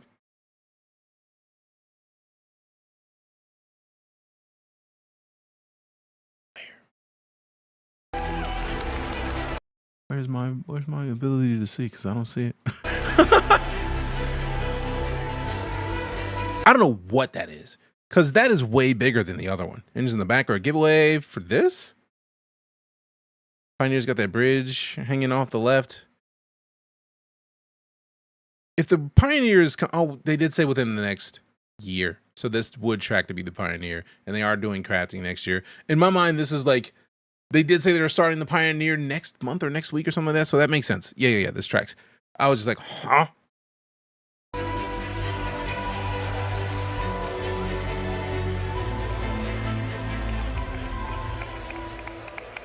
So, I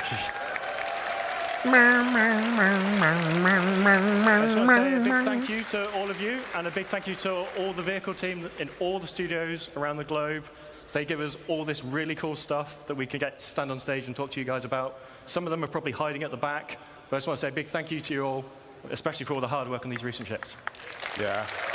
Appreciate you. Thank you to everyone involved in putting these vehicles together. Genesis and brand new merchant orders. I mean, to be fair, Thank you. I feel like they talked about it in Inside Star Citizen a while back, that the people who were working on the Merchantman, if it wasn't Inside Star Citizen, it was something else like it, where the people who were working on the Merchantman no longer work there. So they don't have anybody to work on the Merchantman. I understand that to be frustrating. But like, yeah, they said some. They put an emphasis on some. So it's not like, it's not guaranteed. But considering that crafting is being worked on as heavily as it is, I'm expecting some variant of the Genesis, because the Genesis does have building. Was last year's CitizenCon where they said that? Yeah, I remember it being said. So like, whoever's working on the Merchantman has to get up to the design language and matching that energy of the previous stuff that they did, and then also finishing the ship. That's a lot. They said the Galaxy would follow the Polaris. I do not remember that, but that's good to know.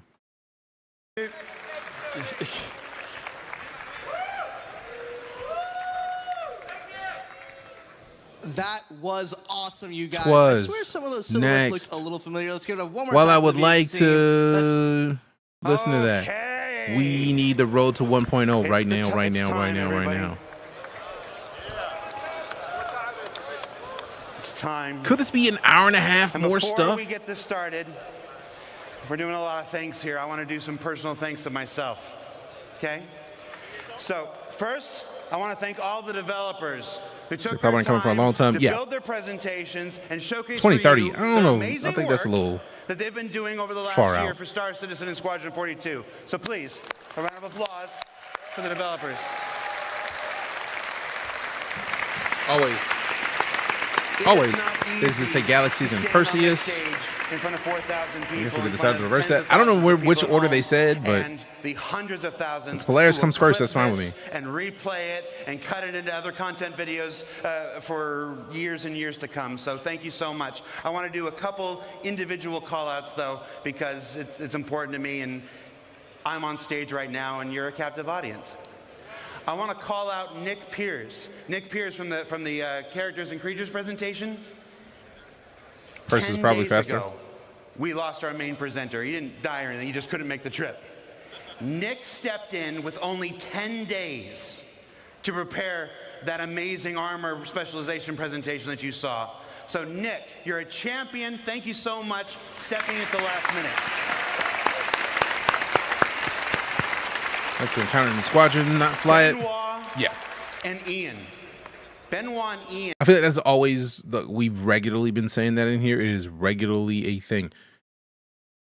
Whatever is needed in Squadron 42 has priority. Ship things being feature complete. When they say feature complete in Squadron 42, that means they probably have all the ships they need. But that doesn't mean they won't swap in and out. Because the ship pipelines, they have ship teams. Just like they have content creation teams for like building blocks to randomly generate stuff. There are people whose job it is to focus on ships. There's people whose job it is to focus on planets. There's people whose jobs it is to take those planets and get those. I feel like the same people take those planets, make the base versions of them, and then go add in the points of interest, aka the clusters and the sectors. So like, ship teams have lots of ships to build. No questions about that. But at the same time, once those ships are done, we're going to be getting a lot of revamps. So don't sleep on a lot. And yeah, IE is going to be silly, fam. Absolutely silly. OG statement, Polaris, Galaxy, Perseus. Seemingly new reality, Polaris, Perseus, Galaxy. I'm fine with that change personally. I don't know enough about the Perseus to know if the Perseus is coming before the Galaxy. So all I'm saying is it all works for me.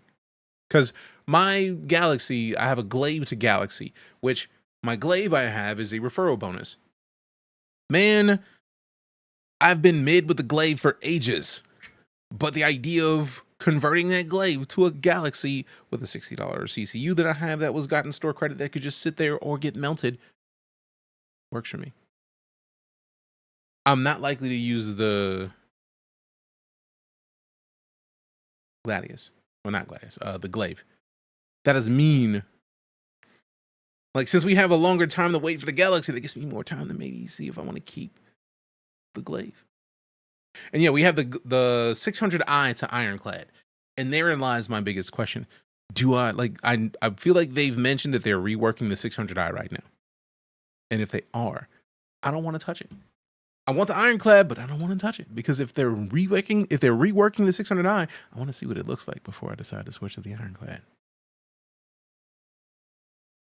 Ian took the reins and delivered multiple presentations this year. You may only see them talking in this presentation or this presentation. You're going to see Ian in this one here, like this. But their work behind the scenes, getting all of these presentations up to the standard that they're required, was amazing this year. So Benoit and Ian, you don't have to clap for this one. This is just for me. Thank you so much, Benoit and Ian. I'm a clap, bro. I'm a clap, bro. All right, you can clap. That's fine.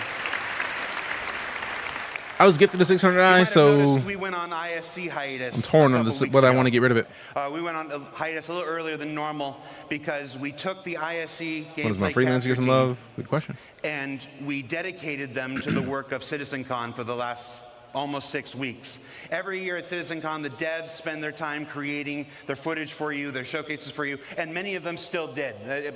But the amount of work it takes them away from the work of actually creating the game.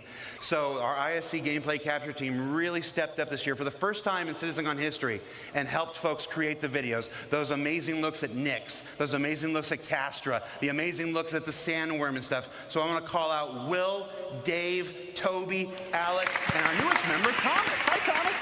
Hi, Thomas. Thank you so much, guys. They had never participated in a CitizenCon before, and I think they were a little surprised at first at the sheer amount of work that goes into doing this, but they stepped up and delivered some amazing stuff, the last of which you're going to see some in this next presentation. And then our last two groups of people I want to present, I want to share. Are they back there? Wave if you're back there. You guys ready? I can't see anything. All right, I hope I'm vamping a little bit until Rich Tyra gets into place. I could hide it from you, but I'm not. So the last groups of people I want to thank. Well, let me tell you a story real quick. When I'm back there, and folks are coming up to me, and they're thanking me for this, and thanking me for doing ISC, for doing SEL, for putting this together on the stage today, I'm struck by two things every time I'm thanked. One is that I can't do any of this without you. There is no game project in the world that does a weekly behind-the-scenes docuseries each and every week, and then turns around and does a live talk show the next day after it. And that's only made possible because you guys keep tuning in, you guys keep watching, you guys keep supporting, you guys keep making relatively positive comments in the... Relatively positive. I don't think I'm ever going to shave my face again. But it's all right. I just wanted to see what I look like. You know, I'm like, oh, that's what you look like. All right, I agree with the people. Let's bring it back. And then last but not least, there is one person who makes it possible for me to do everything that I've done here. I've been here for 10 years. I've produced 7 CitizenCons. I've produced Disco's been there for a long time, Gamescoms, fam. a PAX or 2, and a couple digital stuff, and of course ISC and SCL every single week. And really, after your support, the only reason I get to do this week in and week out and have these big moments like this is because of the same guy who makes it possible for all of us to do our jobs. So I'd like to thank, where's the camera? There you go. I'd like to thank Chris Roberts. Chris, thank you. Thank you for... Put that beer back quick. Yup. Thank you for not thinking Sandy was crazy when she hired me. Thank you for saying yes to so many things I want to do, and for not saying no or getting angry when I don't ask. So thank you so much. I do operate a lot on a let's just do it and see if I get in trouble afterwards thing. So is that Chris there? Are you ready? All right. So with that, yes, he's angry now. All right. So without further ado, let's get to our final presentation of the night. The Star is My Destination. Introduced to you by the one and only Chris Roberts. Hey.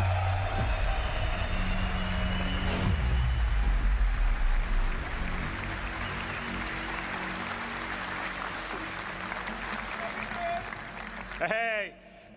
He loves you I too. hope you had a great day yesterday. And by the way, there's a perfect run through that Rich did immediately after the show. He went back to the office, ran it through, no crashes, no nothing. It's up on YouTube. And by the way, that's a dedication of Rich. Is like, okay, I'm going to get it done properly, and he did it. Hey. And it looks great, and it doesn't have any screen Tight tearing work, Rich. because there was some screen tearing. There was a technical glitch in the setup yesterday. So anyway, watch that. And if you're doing comparisons to the old stuff, compare with that video, not from the stream. Not doing comparisons, bro. Anyway, I hope you guys liked this morning. There was the base building and the crafting and the ships, you'll be able to do it. I mean, for me, the ability to sort of create your own place somewhere in the verse, find the perfect spot for you to make your home or harvest resources, it totally changes the game the crashed. Oh yeah, dynamic at all. of what the game will be. Like, bro, if you came up with an idea to do a thing and you got people on board with your project, and people have been backing your project for the better part of like over a decade, fam, like 12 years of support, and you have people playing it nonstop for days, no crashes, and the minute you're live, I'm crashing, bro. I would be mad at it too. I would be livid with it as well. I'm not even mad at Chris. I understand that frustration. And sheesh, man. Just sheesh, man. That's all. I understand his frustration. Hopefully, hopefully, we get better. But in terms of exploration and people spreading out, and I think putting roots down in the verse. So I can't wait till we get that in there. I mean, that's one of the things that makes me incredibly excited, because I think it will just add technology so can much smell to fear. living, Not even breathing fear. universe. Just, oh, you doing it live? Dad, I got something for you. That is a perfect Technology example don't like it when you of do things live. Star Citizen, You better record how this. it's grown over the last 12 years, because we definitely did not have that on the initial Kickstarter or the pitches that we were doing. And, you know, Star Citizen is a living game. I mean, we're constantly always adding content and features and tech. As you can see, we're constantly upgrading, you know, what we're doing on the graphics side, making it better and always improving it. And even after Those is already operated on Sod's Law. A released or a shipped I don't even know what game, Sod's not Law an is now. alpha I'm game. concerned We will to still find be out. doing that. So it's just it will be a living game. We'll never do Star Citizen 2.0. It will always be sort of Star Citizen that will continue to grow. It won't be like, oh, we're going to do Destiny 2 after Destiny 1. It will just be a living, growing product. Same for it will, and that will continue. Star Citizen, it's a released or a shipped game, not an alpha game. I'm gonna rewind this because. Star Citizen adds so much to a living, breathing universe. All right, cool. Right here. But that is a perfect example of Star Citizen, how it's grown over the last 12 years, because we definitely did not have that on the initial Kickstarter or the pitches that we were doing. And, you know, Star Citizen is a living game. I mean, we're constantly always adding content and features and tech. As you can see, we're constantly upgrading, you know, what we're doing on the graphics side, making it better and always improving it. And even after we would consider it a released or a shipped game, not an alpha game, we will still be doing that. So it's just it will be a living game. We'll never do Star Citizen 2.0. It will always be sort of Star Citizen that will continue to grow. It won't be like, oh, we're going to do Destiny 2 after Destiny 1. It will just be a living, growing product. Same for right? I don't mean that as I don't even think that's really shots fired at Destiny. I think that's more just for Destiny's sake. They had to let go of a lot of content when they went what's the word? Independent again. So it's not even that he's mad about the Destiny situation. I think it's more just that, like, it makes sense that if you have Destiny 1 and you have a ton of oh no, you're good, KVM, but like just like the comment right above you, he's mad about the Destiny situation. That makes sense that in that vein, Destiny releasing a Destiny 2 or Bungie releasing a Destiny 2 when they already have Destiny 1 and a ton of stuff in it. Why not just make a whole new area and just continue the same game? So that seems more like what they're trying to avoid. Like I get the feeling that he's not gonna be far off from this. And I have not watched this, but I feel like what he's talking about is instead of having a whole nother game, we have a game. It's here. Let's just add to it. Let's see if I'm right. I don't mean that as a knock at him. I just mean that in today's world, you constantly upgrade and improve things.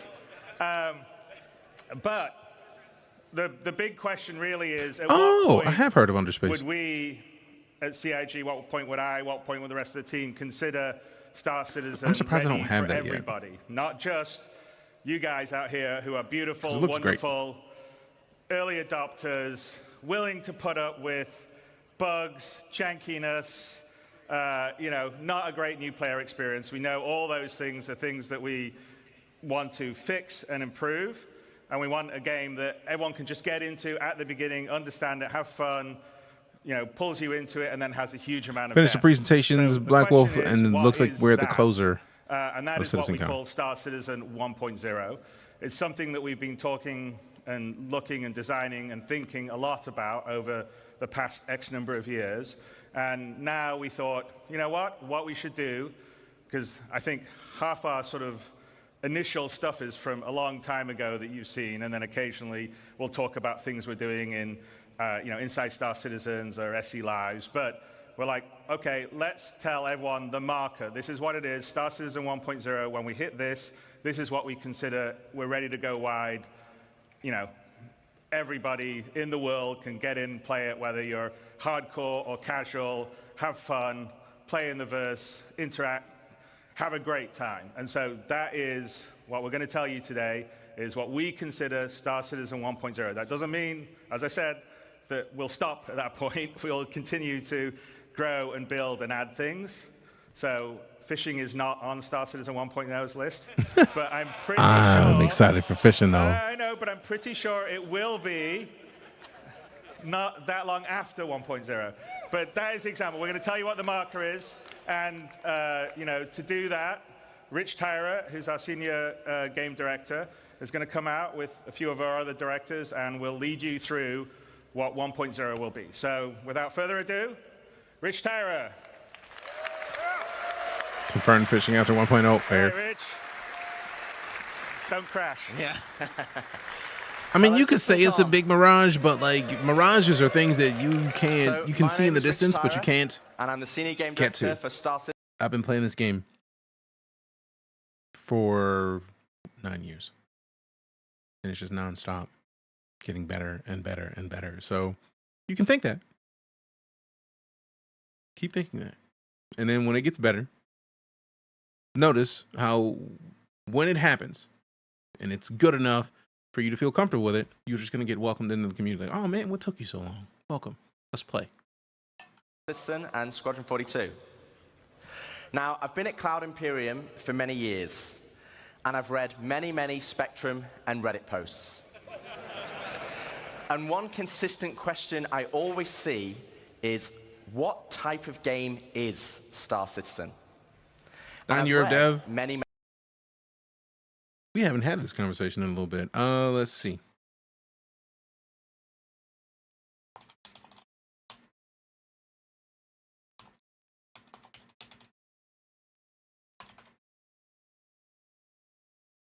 Okay, so video games with the longest development time. Let's just look up some of these, right? 2 Human was mid, but 2 Human was a solid game.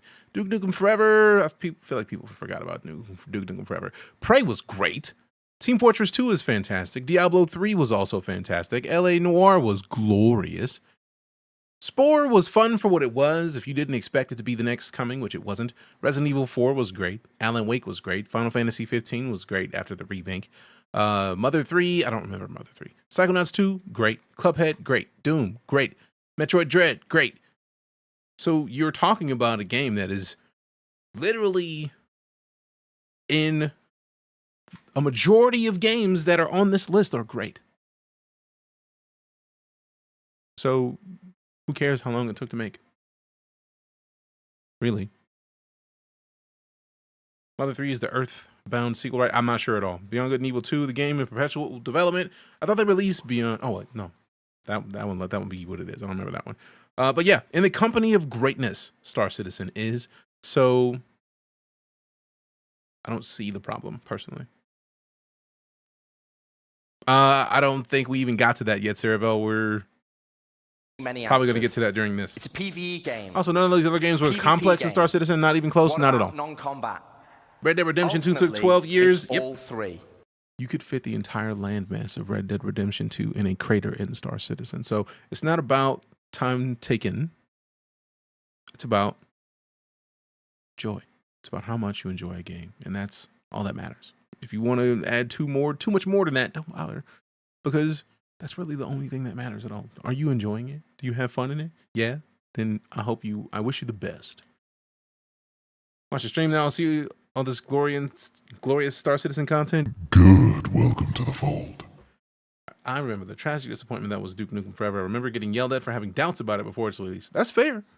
And I can understand why people would imagine that I would be yelling at people now. But it's like, one thing I've seen about the Star Citizen community is that it's very welcoming. Which is super cool. Because there's nothing better than welcoming people into the fold. Every game built on Unreal today technically started development in the mid-90s.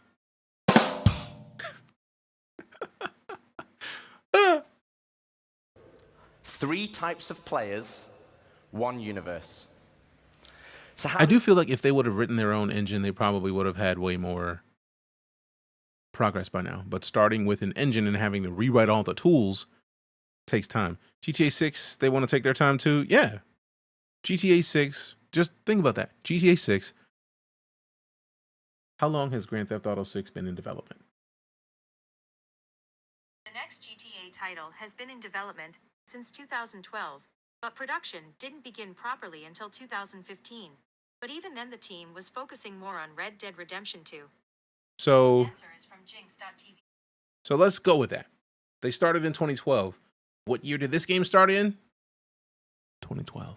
So this game has been in development for as long, which if it didn't really start to get in development until 2015, it took SIG that amount of time. Yeah, that was Siri. It took SIG that amount of time to get enough people to start pushing out proper upgrades.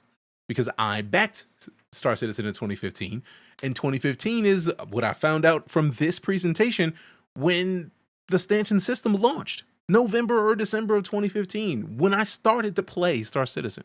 So this game has been in development as long as GTA 6. And we're about to have at least 1 more Star System before the end of the year and 2 more before the second game they're working on that connects to this releases in 2026. So, again, the amount of time it takes doesn't matter. Yeah, in 2012, they started with 6 to 8 people. They started with enough people to get the Kickstarter off the ground. And then by 2017, they got up to 700 people. Still here explaining things to haters? It's regular. Red one, mostly because every 15 seconds, I have to consider the possibility that somebody new is watching. So by the time I finish one version of this explanation, somebody coming in right immediately after could say like, "Oh, this game's a scam." If I'm already in explanation mode, it makes sense that I'm going to hop right back into it and clarify it again. Last studio I worked for had their own game engine, racing simulator engine. Started out as a tank simulator for the military in the 90s. That's awesome. Rockstar's made billions in the same period of time Star Citizen development. True. Connect those players to create a cohesive game. Then over and over again, not pretty much. Just a set of features bolted together. And it comes back to that elegant, That's why I'm here. question. Red one. Because I want to be that kind of game person in the verse. Is Star Citizen? Well, today, we're going to find out. Okay, so before we get stuck into Star Citizen 1.0, I think I need to clarify a few things. Firstly, what about 4.0? Where does that fit in? Well, 4.0 is the patch that contains server meshing and pyro. And fundamentally, it's an alpha development patch, which means it's adding further tech, features, and content. That response was so good, I'm stunned. That is a new Siri. I did update my iPhone to iOS 18. That was pretty solid. Okay, so server meshing, 4.0 alpha, pyro. Today, though, is beyond 4.0, all the way to 1.0. And the big difference is that 1.0 I was about getting the new Reliant chip in game later and doing in-game radio. Okay, so what does that mean? Oh, you talking about the Mako? Oh, I have the Mako. I basically have to wait until real shit is happening. And then like go get it, fly to where real shit is happening, and then record it. It seems like it because I ask Siri a lot of stuff, and I think that was the best answer I've ever gotten from Siri ever. Koopa, it's not about like their space game. I think the point that Rowland was making there was that like in the same time as Star Citizen is getting developed, Rockstar's made billions just on GTA. Just on GTA. Just. That's not even counting Red Dead. Most of their money is GTA and shark cards. So like, on their own country's GDP, pretty much. So like, if only I feel like if SIG would have made the same amount of money in the same amount of time and the game would still wasn't done, people would still be big mad. But nobody's big mad at Rockstar for not releasing GTA 6 in the same time frame. That's all I'm saying. That's all I'm saying. As someone in DJ's org, I want to see his reaction and thoughts on the end of this presentation. I'm very excited. I think Rockstar keeping so quiet and helps them avoid a ton of negativity. Unrealized expectations are hard for a community to take. Exactly. Which is why, one, I support this game because they're super open. Like Disco said it earlier. No other game is putting out weekly updates in depth regularly. Nobody's doing that. So like SIG is in a class of their own there. There's a big moment in game industries. We're going to see giant games. And it is a solid community to be viable. I mean, I feel like this is going to be one of those games. Low-end GTA 5 estimates for 2023 still put it over 500 million conservatively. Yeah, that tracks. Mind-blowing numbers for an old game. Why replace it? Literally, that's why there's no point. They're not rushing GTA 6. They're going to take their sweet-ass time, and then they're going to release it on console, and then later they're going to release it on PC. It's going to be great. It's going to be great. I think it is 700 and rising fast. Not surprising, because people are, in the meantime, because they're not playing GTA 6, still playing GTA 5. How will it be different to a normal patch? Well, firstly, let's look at the one. Let's. The one means we're committing to higher base performance and minimal bugs. So no, they're going to No come longer and tell will we them to get a reference game. that They're the going to say game it's is in broken. development. And I already tell they wouldn't This be will able be to a handle it. fully Fair enough. released and polished experience. Hasn't It evolved means into a Pokemon fully Go rounded clone. Fair. gameplay loops, from new player Tired of experience having to explain Star Citizen to my story ignorant missions friends who and only know the endgame alpha through content. magazine And clickbait crucially, articles. Yeah, that it part means tactical. no You were spot more on with that. resets between patches. Ooh. Released and polished experience. It means fully rounded gameplay loops, from new player experience to story missions and endgame content. And crucially, it means no more resets between patches. It's a true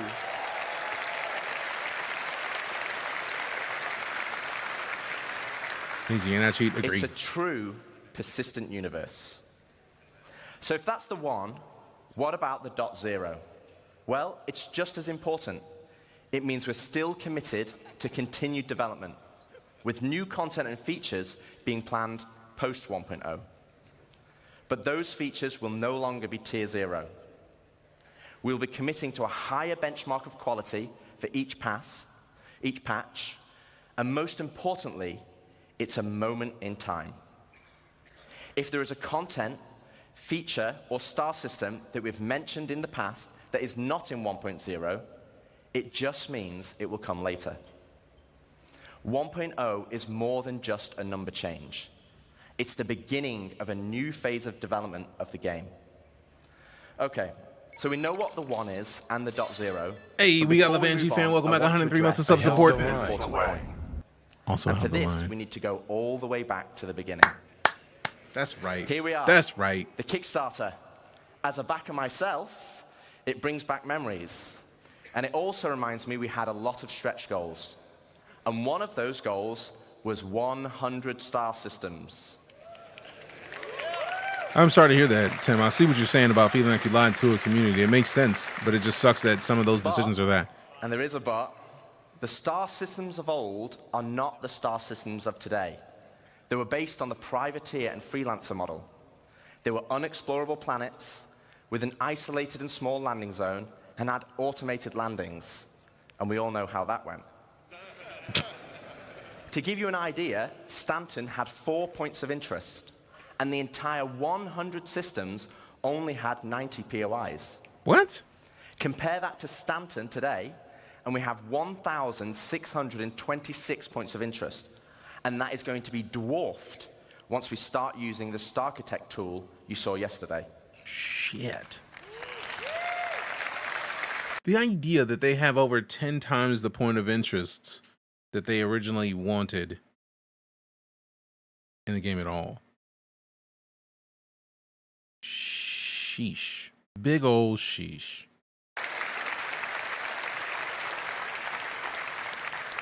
So where does that leave us for 1.0? Well, we will Hey, not be Snark, welcome back. launching 30 months of with sub 100 support. star systems, because the Also, before I say anything else, my bad. Lavangi fan just hit that resub for 103 months. 100 months is a long time to be subscribed to this channel. Coffee, can we get an exclamation SO? Oh, you already did it. Let's see it. All right. What? What?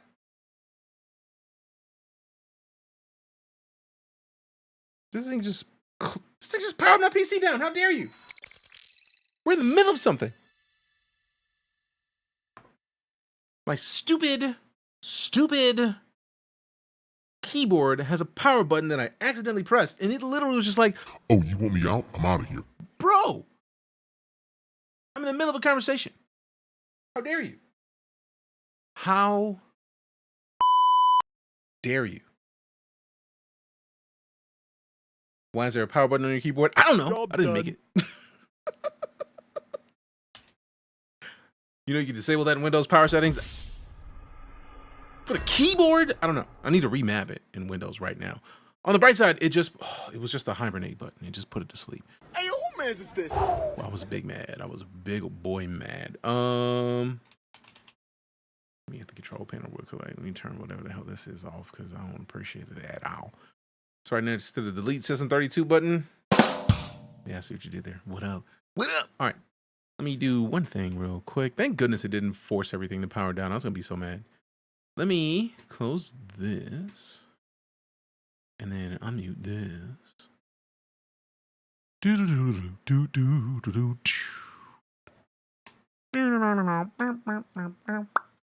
All right, servers are still degraded. Let me force restart this launcher because it's not giving me the music that I needed to give me when I launched the launcher. Checking things. Somebody said their background number was sub 50K. I don't think mine is sub 50K, but I'm going to find out. Oh, wait. If you're talking about on Kickstarter, I don't have one of those. I don't have one of those. I don't have one. I don't have. Let's see what we got. I see now that I am a space marshal. Fancy. I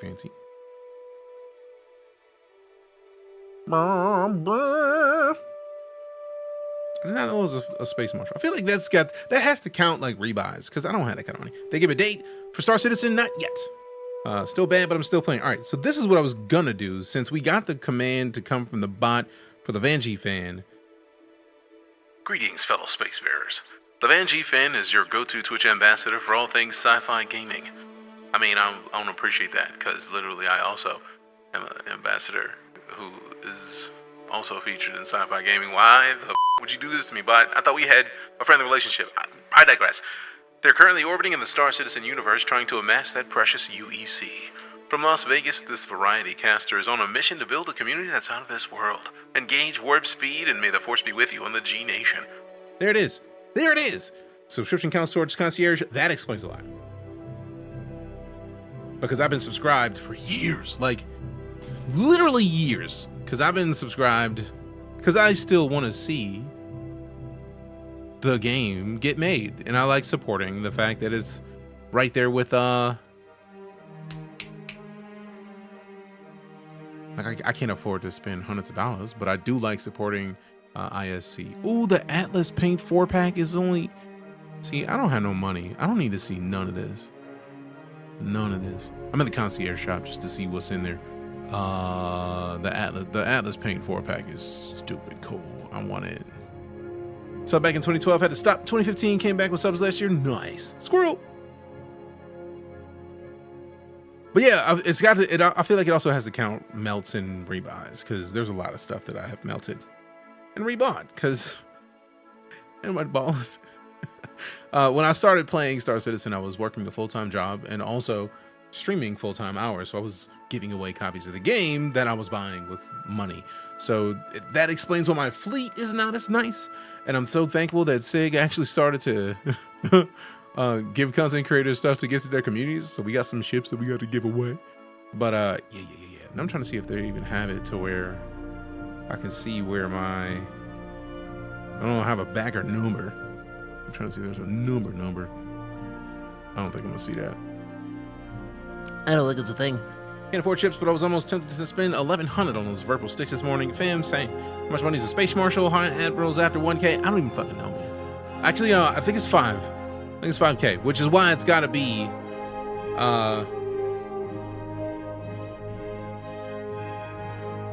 counting rebuys or like when I melt and then buy another ship. So I gotta be at like 6, because I think Wing Commander is 10K? 2,500 for Space Marshal? Okay, cool. Then Wing Commander must be 5K. Okay, cool. But yeah, to be fair, in my defense, if I have been subscribed at the $20 tier for 12 months, that's $240 a year. It's $2,160 if I've been subscribed the entire time I've been playing. And for all intents and purposes, even though I don't play, I still subscribe because they give you stuff, man. I got so many pieces of armor randomly from subscribing that I'm happy about it, man. I'm happy about it, man. All the subscriber flares, literally. Squadron 42 looks so good, it really does. Can you find your UEE banker number on the Citizen dossier? Where the fuck is that?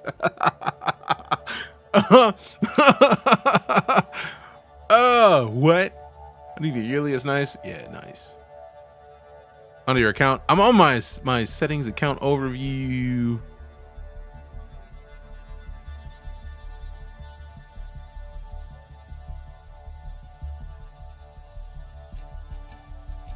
Organizations? 12K, my fleet's only 7K, all these damn giveaways, right?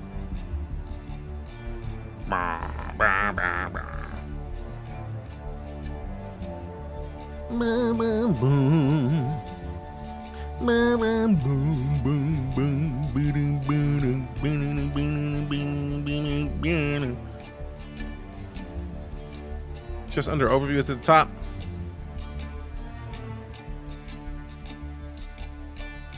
The profile? I don't see a number on this page.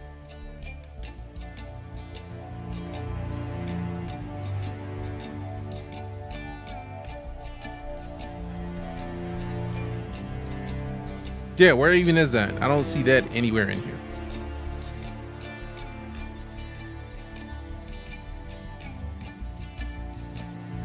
Click your name. Go to your city. What?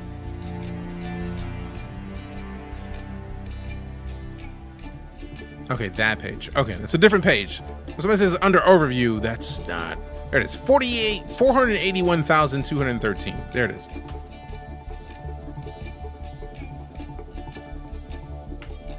There it is. We up there. This was not on the overview page. It's on the. You have to click your profile and then not click settings. You have to click your name. That's high. Yeah, and I'm back in 2015. The idea that I'm still 481,000 is wild to me. There was that many people signed up in 2015. Golly.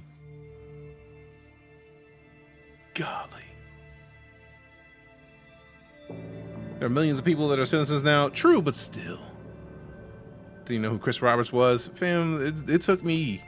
Like, I knew about Freelancer, but I didn't know about Chris Roberts himself until, like, I started to play Star Citizen. All right, let's get back to it. Now that we've found out the thing I was looking for, I found it per short. So let's get back into this video. So we can actually end it today. Was not just the game that was pitched back then. It's more so in rich. 2 years, it's more 300,000 people in there. And fundamentally, you'll be getting a whole lot more. And I mean a lot more. Big box, Strike Commander, Wing Commander, Freelancer. So now I've defined what 1.0 is. Let's get into the cool stuff. Meow, meow, meow, meow, meow, meow, Star Citizen, by its very nature, is a sandbox MMO. Today, you as a player have to find the fun. You have to figure out what you can do and how to do it. If you want to be a hauler or salvager, you have to know those professions exist. You have to know what ships support that gameplay. And you have to rely on outside resources for help. As it is now, the game is not set up to help you. So we're going to add a soft framework, a nervous system, that connects all the professions, ships, and content together. And to do this, we're going to add a main story. I like that. I remember hearing this yesterday, but still.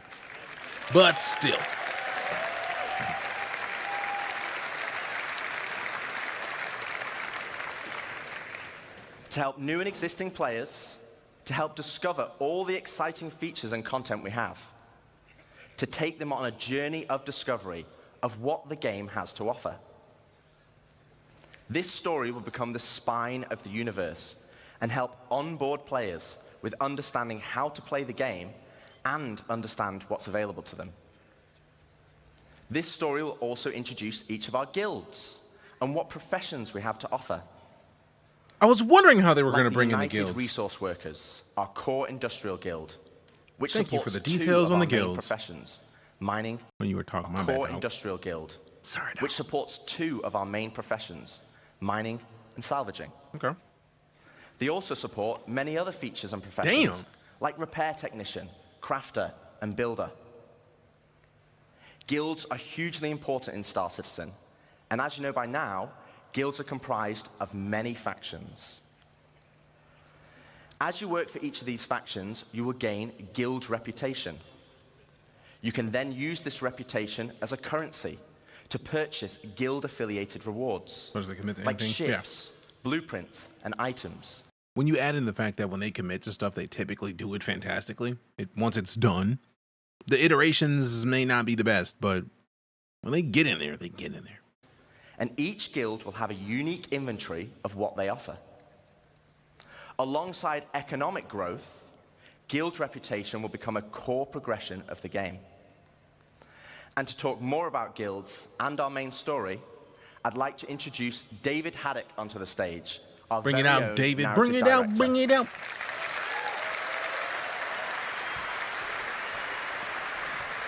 The lower animation voice teams usually hit it out of the damn park. Thank you, Rich. Hello, CitizenCon. How's it going? Awesome. So yes, 1.0 is very exciting, and it's going to provide us probably our first real opportunity to finally inject a massive amount of narrative into the game. He But been we're a going to do boss, that man. in several of ways. Yeah, Now, tell Rich us. introduced the main story, so let's get into it. What exactly is that? First, it's a narrative experience. This will be a crafted story through the star systems and professions of the Star Citizen universe, taking players on an exciting adventure that will finally kick off the growing tension between Earth and Terra. Yeah. It will be NPC-driven. So while Squadron 42 will always be the place to go for AAA cinematic adventure, we're bringing a lot of the techniques that we learned from that to capture and build a cast of dynamic characters, some of which may be familiar, for both this story and the PU. And the main story is also designed to be sort of like a tour bus structure where you can hop on and hop off at any time you want to. So we're not also requiring you to do it. So if you want to log in day one and just go off and do your thing, you can do that. Or maybe you want to put the story on hold so you can go explore a new facet of gameplay that you just discovered. Go for it. The point is that you can complete it at your own pace. So that's the what. So why do you want to do this? What's the motivation to want to go on this The ride? Resource Workers Union. I mean, I'm Like Rich leaning said, toward it for as new well players, because salvaging, it's a great way to ease into sort building, of the vast crafting. lore that we've been developing over 12 years. The You might have to gameplay, the do that. locations that the game has to offer, and also yeah, give we you saw a the base sense building of panel earlier. upcoming stories that are about to come. But you've been playing Star Citizen for years. You probably know the lore better than me. So what's in it for you? Now, of course, we'll have rewards along the way as you got to ship for almost all those missions and professions. whatnot. Let's see. Repair technician, not sure. Breakdown engineer. I'm very curious what the breakdown engineer is. I know they had it on the previous screen, but I don't want to remind. Salvagers, the vulture, fuel gatherer. I don't have a fuel gatherer. I had a prospector that I melted for something else. Builder, I don't know. Refiner, galaxy, which I don't have. I do have the parts for it. Is there animal husbandry on that list? I hope so. What's the raves? Hunting dogs, beefy cows, and crab mounts. And then crafter, whatever ship involves in crafting, I'm gonna have it. The starter version of it, at least. Just gotta. Because reasons. But we're finally going to offer a big prize for completing the story. Citizenship. So that's what Squadron 42 is supposed to do. That's actually cool that they have another way of doing it. This guy who has a repair tool for damaged stuff. Many of you already know this, but for the uninitiated, in the UEE, For some small items, there are ooh. citizens and there are civilians. Citizens are members of the population who have demonstrated a commitment to bettering the Empire, and as such are given benefits that civilians just don't have. Now, what those differences have been debated in the community over years. 1.0, we're finally going to answer that debate. I won't get into the full list of benefits that we're going to offer, but can reveal that one of them will be around land ownership. Citizens will be able to purchase land anywhere in the UEE and enjoy the security that comes with it. But civilians will have a couple of restrictions as to which systems and which planets they can buy on. So that's the why. So where is this adventure going to take ships you? and building and some Well, degree. Yeah, but like 1.0 the Pioneer is going to include cost money. 5-star systems. This story is going to weave you through all of them, but where exactly are you going to go? First, we've got Stanton, which needs very little introduction.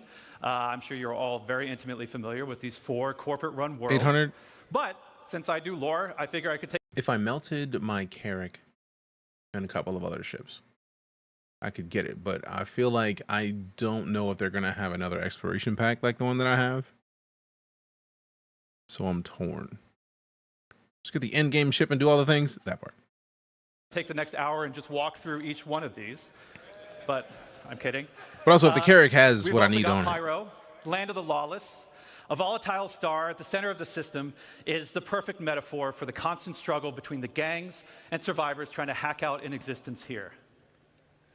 If you saw Ian's location presentation yesterday, then you know that he reintroduced... Play the game, earn the goods. True. There's another unclaimed system that's currently home to the People's Alliance, a wannabe I'm a fan of playing and earning. Formed during the Messer Escorts are going to be high-value targets, which, I mean, to be fair, if I am the leader of an organization, I should have escorts. The part of the reason that I haven't been doing a whole lot of like gathering the fam is because of the gathering that has to happen at the main menu, right? Like right now, because there's only 100 people, it's hard to find your way into another player's server for sure. Once we get 4.0 and we get hundreds of people, and then you can basically bounce in between servers, fam, we're about to start doing a whole lot in this game. If 4.0 drops and we have 600 people in servers, well, I don't know how soon we're getting the org tools, but man, the minute that we can have hundreds of people on a server, then it's not going to be as much of a problem to get a bunch of the squad in. Then we're going to get weird. Oh yeah, Black Wolf is in charge of the Night Quarter gatherings and whatnot. So if you are interested in Star Citizen and you have not hopped into the Star Citizen org channels in the Discord, now is a good time to do so because Black Wolf's got ideas already. Org's going to be huge, guaranteed. So the Night Corps will be making alliances, no questions of that. But primarily, we're still bounty hunting and security providing until we see otherwise. I'm really leaning toward crafting at this point because, fam, y'all know how I like to craft and y'all know how I like to snipe. If I can make a better sniper rifle, trust me, to be able to have a better sniper rifle that I can then sell people, let go. A growing outlaw presence and a new So threat. energy on the today. doorstep. Right now the servers are mid, bro. Don't worry about it. Don't worry about it. The servers are trash today. We'll probably be a couple days before we get them. Logistics going to be huge, guaranteed. Guaranteed. From Vandal raids. Ian also made another big announcement of our 4th system, Castra. Also, we're probably going to make Cascum our home planet because Sherman. It already looks too bomb to not. Sorry. Situated along the former Perry line, this was a key strategic system to launch an attack if the Cold War between the humans and the Xi'an ever escalated. So that's 4. Do you guys want to know 5?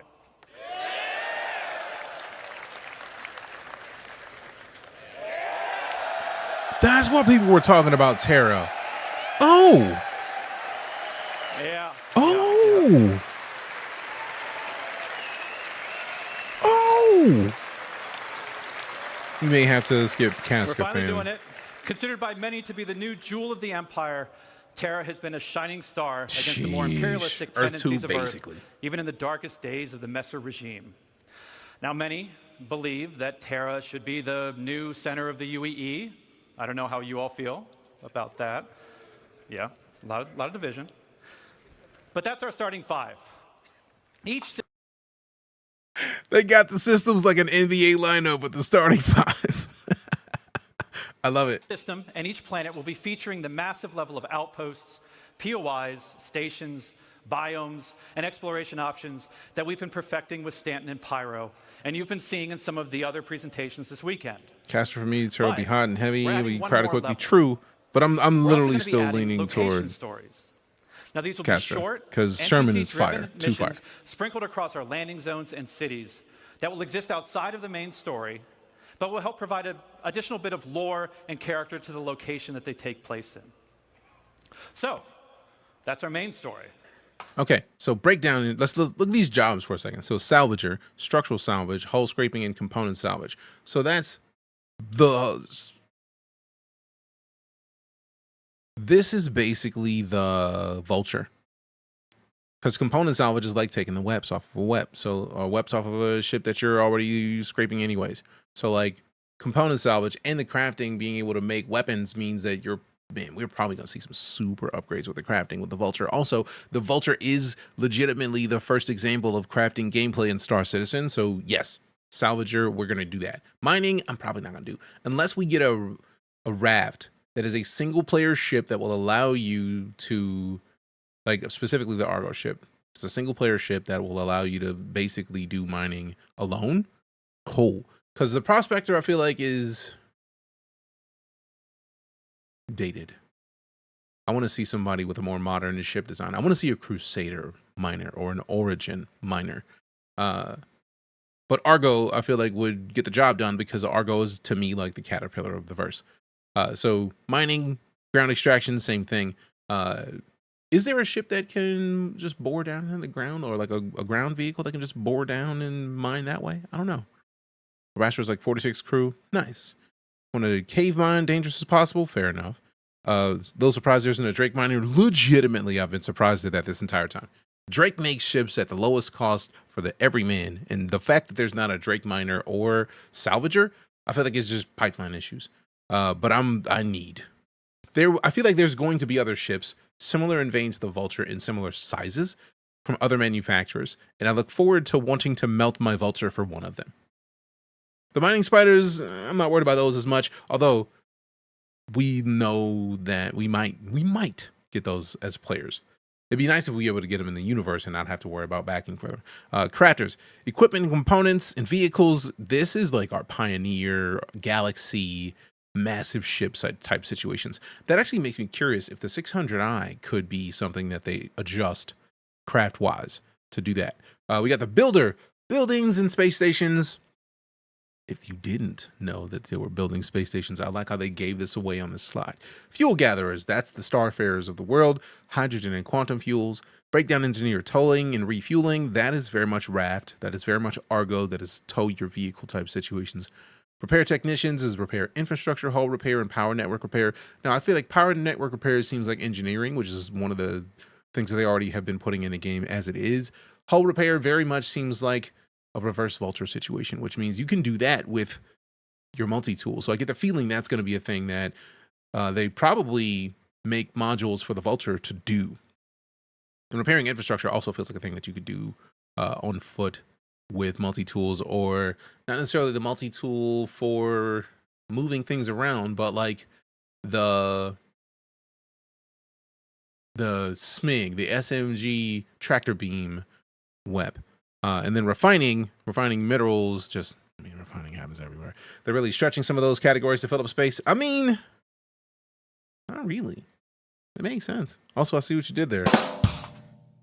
Let's talk more about the guilds that Rich mentioned. Crucible, I forgot about the Crucible. First, a quick recap. Guilds act as a governing body for clusters of professions and factions with a reputation and progression system. 600 was a cargo ship. The more you work for them. And I want to call out two things. I know the eye is like a touring. One, I'm not going to have time to dive into all of the missions that you're going to see on this board, but just know that every mission type is either in the 1.0 roadmap or already in production. And second, we're also looking to move missions away from the Moby Glass whenever possible. Sure, it will always be an easy way for us to get additional game content in, but we want you talking with people. So that's cool. We've already fused crafting the salvage ship, so we'll fuse now. Ooh, really? So to aid that, we're going to be adding characters to represent the factions that you'll be working for. That's that will help fire. sell their personality. That's big boy fire. Now, Let's go. Some, they'll still interact with you via the written word, but some will call and check in on your performance. And others, you may have to meet in person from time Are you to time. texting me? All right, bet. So, let's walk through them. Here we have the first guild that All right, we just got done talking about United Resource Workers.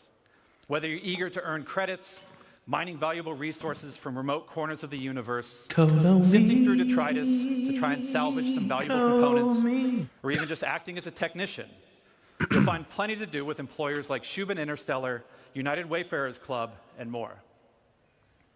Next, you have one of the oldest unions in the UEE, the Interstellar Transport Guild. This will be the go-to place for everybody looking to make their fortune hauling and trading. Some We're of the gonna put the Zeus to work in that this. many of you already work for now, such as Ling Family Hauling, Redwind, Power and Network FTL. repair missions are part of 4.0. So you mean that means a lot of this is already in game. The functionality they need for a lot of this is already there. And we're going to be adding something special for the daredevils out there.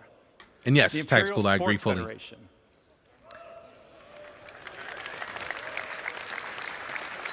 I like how racing is all underneath So the same aside from thing. the usual racetracks that are both legitimate and illegitimate, Marksman? we're actually going to be leveraging some Parkour of our existing athlete? mechanics to build new sports and provide an outlet Let's for go. all Murray Cup enthusiasts.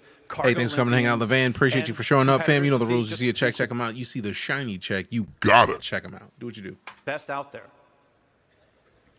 For those who dream Hunter. of exploring, I'm sure we have a couple. Bro, hunter, researcher, search and rescue, farmer.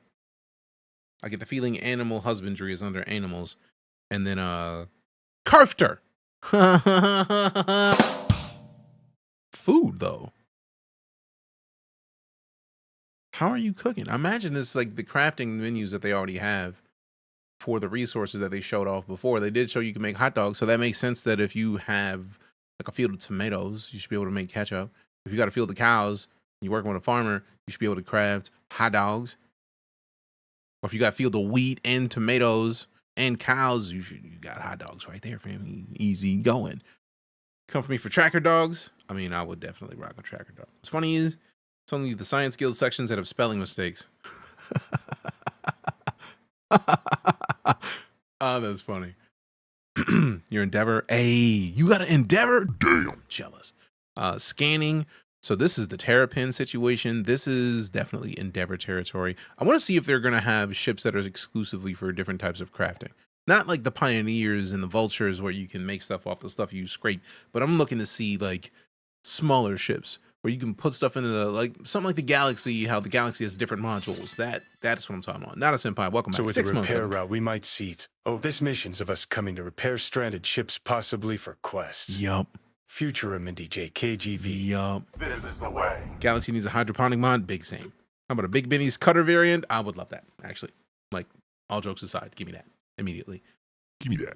Give me that. Here. Yeah. We have the Academy of Sciences that was brought up yesterday in the social presentation, if you saw that. This is a science guild that will include factions like the Imperial Cartography Center, who will task you with a variety of missions to better understand our universe. Crafting stations could probably be placed in the Such ship. as sending you- Yeah, but I'm not talking. That also is true. What they have the building systems in place now. So like you'll be able to make a crafting station if you have a cargo hold big enough. You can just if it's connected into the cargo hold and can pull off the grid automatically, which I doubt.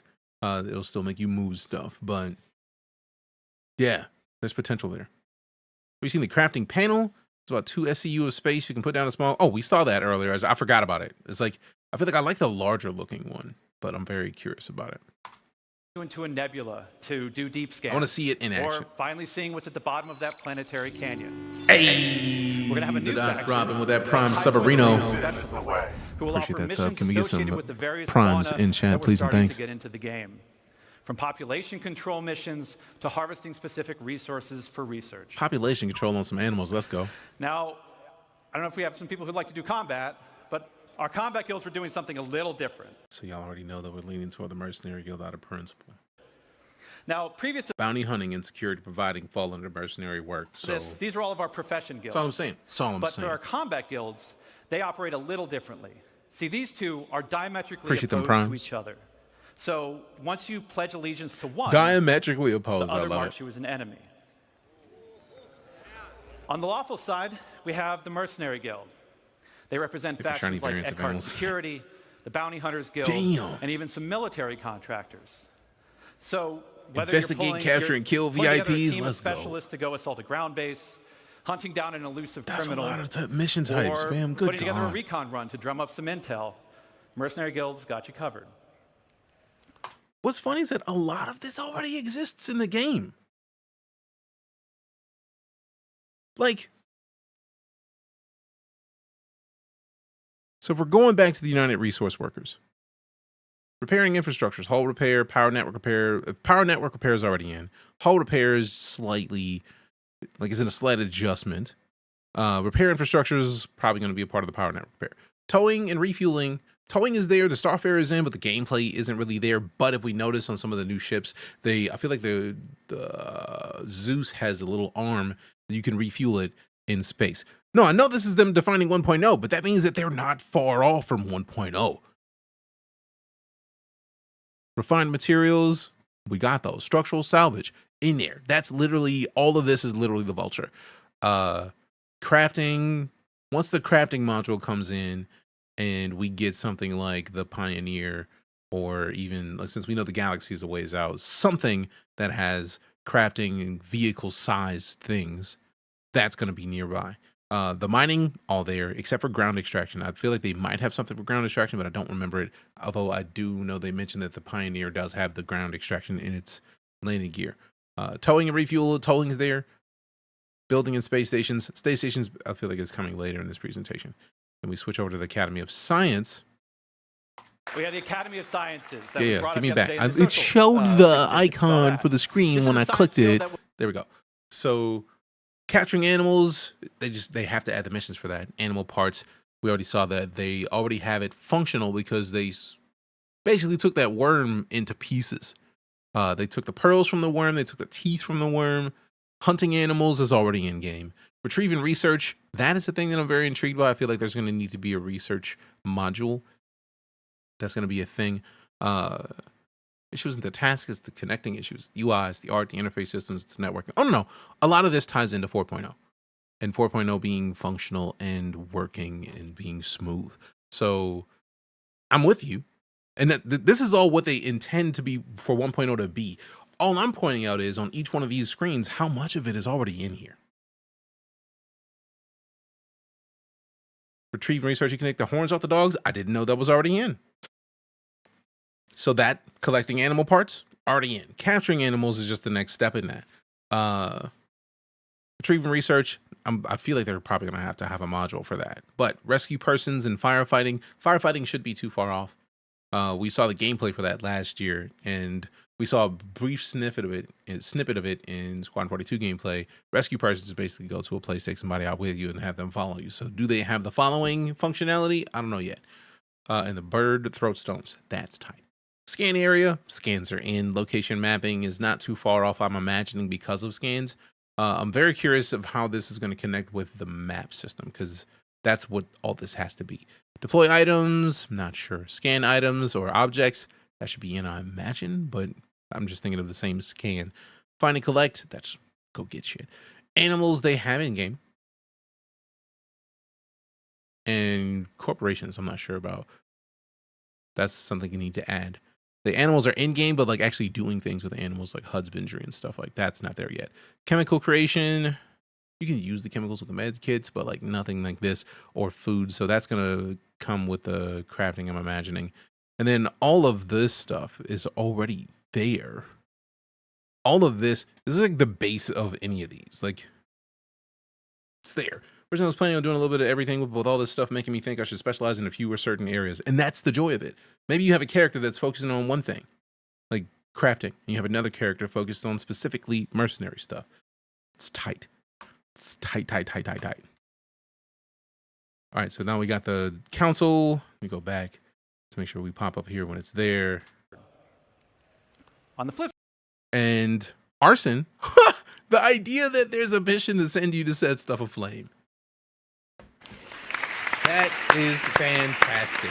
That's absolutely fantastic. So all of these, save for arson, are in game. Bribe, intimidate, not there yet, but that's conversational. Investigate VIP, I'm very excited to see how that investigation gameplay loop is going to play out, and the same with the capture gameplay loop, because we have ships. Like I have a Hawk and an Avenger Stalker because of the bounty bays. So capturing VIPs, I feel like is going to be the next steps there. Legal crafter, so drugs manufacturing. I mean, true, because Jumptown exists, so technically that's in there. I mean, if you're going to run cargo, you're going to dabble in smuggling. True. Where the space taxi fall? I'm imagining space taxi falls underneath like cargo, just fancy versions of cargo. Pirate, shipjacker, recovering cargo, interdicting targets. I feel like interdicting is in. I just haven't seen it done. I feel like I want to see them redo what I know that interdicting exists in game to be where you can actually scan and find and catch people that are in quantum to bring them out. Race fixing and fraud, that is going to be a personal system that needs to happen. Kill, destroy, patrol, defend. Yeah, all of those are in. Chemical, that is Jumptown. So technically in, but I'm looking forward to more points for that. Access data, that's hacking gameplay. Also, where's the S? Another S. Access data. Investigation, I feel like I'm looking forward to seeing what they're doing as far as what they were planning for the investigation missions. Scanning areas are in. Location mapping, I feel like, comes as a part of a scanning. So hopefully they implement something like that really soon. But yeah, most of what we're seeing is here. We have the council. Most of this is there. This is a shadowy group comprised of representatives from various gangs, syndicates, and outlaws who mandate criminal activity throughout the verse. You'll be able to throw in with rough and tumble gangs like the Headhunters, council assassination contracts. You know, I got you, fam. Or work your way up to caffeine join drip be more reliable, criminal maybe. syndicates like the Atonis or the Drop Kings. But remember, the underworld is a dangerous place run by greed and power. I create caffeine so pants mercenary guild reps might not be the only people you have to worry about, as the syndicates are always looking directly under for violent loyal criminal. soldiers What? who will hurt their competition and tip the scales of power Why in me? their favor. Why I gotta be the VIP? No. So as you can see, there's That's going a to be lot of universe of stuff. exciting storytelling opportunities for you to undertake in 1.0. But one more thing, we're also going to revitalize our social behaviors to make the populations not only feel more alive and reactive and off chairs, but better reflect the tone and flavor of the areas that they're inhabiting. We want to Sneaky see sniper criminal? the I don't know people what of you're talking about. Lorville slowly trudging through the streets, overburdened by the ruthless contracts, just as much as we want to see the tourists of Orison gleefully moving from attraction to attraction. And all of this is what's going to make Star Citizen be the experience we set out to make. A diverse universe with a rich tapestry of stories, characters, and experiences for you to live in. To talk more about how all this operating feeds and back smuggling into and player lawful systems progression, could be a damn lucrative I'm going to turn niche. it back True over to facts. Rich Tyler. True facts. Diverse universe dub. True facts. Thanks, Dave. Smashed it. That sounds like a perfect niche tactical, to be fair. Thanks, Dave. Okay, so we have a main story to connect the universe. We have all the guilds and their associated professions, and we have location stories to give the world depth and life. Crucially, though, we have a new core progression in the game, guild reputation. But what about our other core progression in the game? The economy. So, as we've discussed before, we'll be implementing a Star Sim-powered dynamic economy that will automatically adjust the in-game prices based on player activity. Did they do a Star Sim discussion this year? I don't think I saw one. We have a museum of Star Citizen's history, including T-posing character standards as part of a FAT. That's fair. It's a valid request. Arms dealers on the frontier will be profitable too, guaranteed.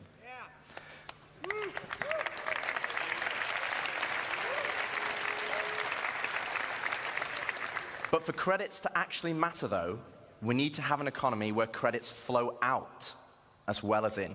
That's true. This means transactions such as repairing, refueling, and restocking need to have value. If everything is too cheap and the money coming into the economy is too great, we'll have massive inflation. And this is where taxes and insurance come in. Boo. Savage. Taking the high-sec businesses and locations to steal their blueprints and other valuables. Yeah. We'll have two main taxes. Inheritance tax, as part of Death of a Spaceman, and security tax for your base that will cover the cost of planetary shield tech. Throughout the whole company. Insurance, on the other hand, will be split between medical insurance, which covers your hospital imprints, and probably the most important one of all, ship insurance. Now, as we have Death of a Spaceman, we also need Death of a Spaceship. Losing your ship should be significant. Right now, for example, over 90% of all claims in the verse are for ships that have not been destroyed. That's funny. And this is where ship insurance and our new warranty mechanic comes in. First up, we'll have 3 tiers of insurance, with level 1 being chassis insurance, level 2, chassis and component insurance, and level 3, chassis, component, and decorations insurance. Okay, that's fair. That's Zeus. I see you, baby. Now, insurance by itself will only pay out credits based on the wear and age of your ship. Insurance, I think you want to listen to this bit because it's important. Insurance with a warranty, though, will give you back a new ship, plus any other equipment or decorations based on the tier of insurance you had. Okay, so this is the bit you need to listen to. All ships bought on the pledge store will come with a permanent warranty and their appropriate insurance. Yeah, buddy. Yeah, buddy. This means you will always get your ships back if they're attributed to your account. Other ships, on the other hand, will require a transferable warranty, and these are rare. You'll be able to earn transferable warranties in-game, That's cool. such as by completing the main story, as an example, and apply them to any of the ships you own. But there will be a cooldown for transferring it between ships, so choose wisely. Yes, Brian. Once you've bought a ship, the warranty basically gives you a new ship. Insurance is a thing, but the warranty is like, no, you have a lifetime warranty on your ship. So like that makes perfect sense. So if you've bought a ship, you'll never have to worry about losing it completely. Now, what about claim timers? It's another fun topic. And getting your ship back without a claim. Well, we want claim timers to be proportional to the crafting timers. This means it's more beneficial for you to go back and get your original ship. For this, we're going to be introducing a shuttle ship, just like a courtesy car. What?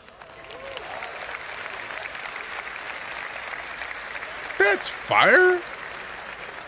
You'll be able to claim the shuttle at no extra cost to most locations and then fly it back to your original ship. Once back in your ship, the shuttle will automatically return home. That's absolutely tight. LTI means you'll always have a ship warranty and insurance, never needing to pay the sink. 6-month LTI means you'll have permanent warranty, but you only need 6 months of insurance covered, then you need to pay Then you'll need to claim it back. And as we'll be increasing claim timers, this will mean some ships will take longer than others. What if we ask a player ship builder to build our ship and our insurance pays them for faster ship recovery? I feel like the insurance should still pay you. Because I imagine at this point, at this level of 1.0 in the game, you should be able to apply ownership to a person. Just like the blueprints, for example. If you find a blueprint, that blueprint is then locked to your account for the life of your account. It seems like buying a ship counts. That when you bought a ship, so it's yours. It ties to you. And I feel like they go in more into detail about the tiers here in a bit. With starter or small ships always being readily available, and larger capital-sized ships taking a long time. So it's always better to try and get your ship back if possible. Okay, so we've talked about our 2 core progressions, but what does that mean to you as a player? Well, firstly, it means we have a framework where we can start creating cyclical gameplay loops. I feel like the shuttle seems like once you've Let me show you. claimed a ship. Okay, so right now in live, if you have a prospector, you probably enjoy mining. And the reward for mining is credits and the enjoyment of the activity.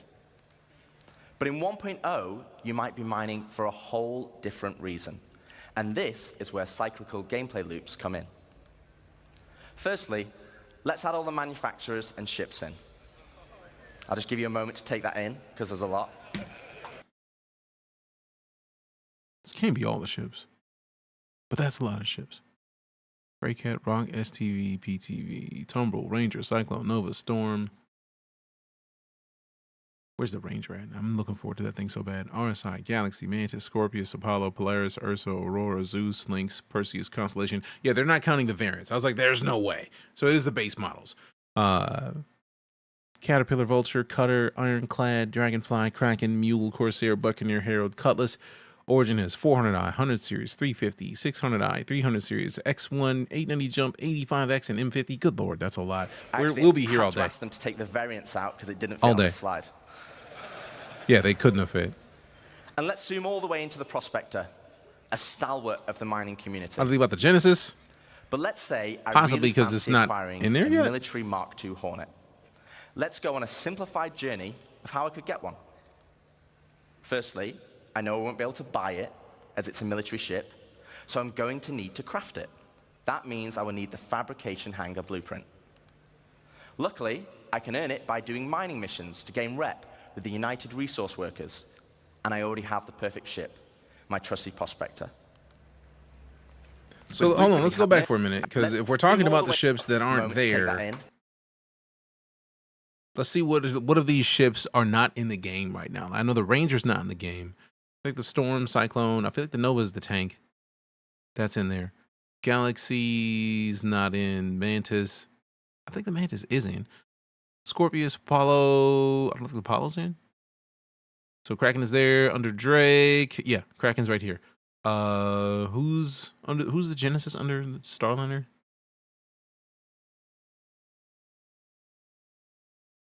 It shows up here. Fair.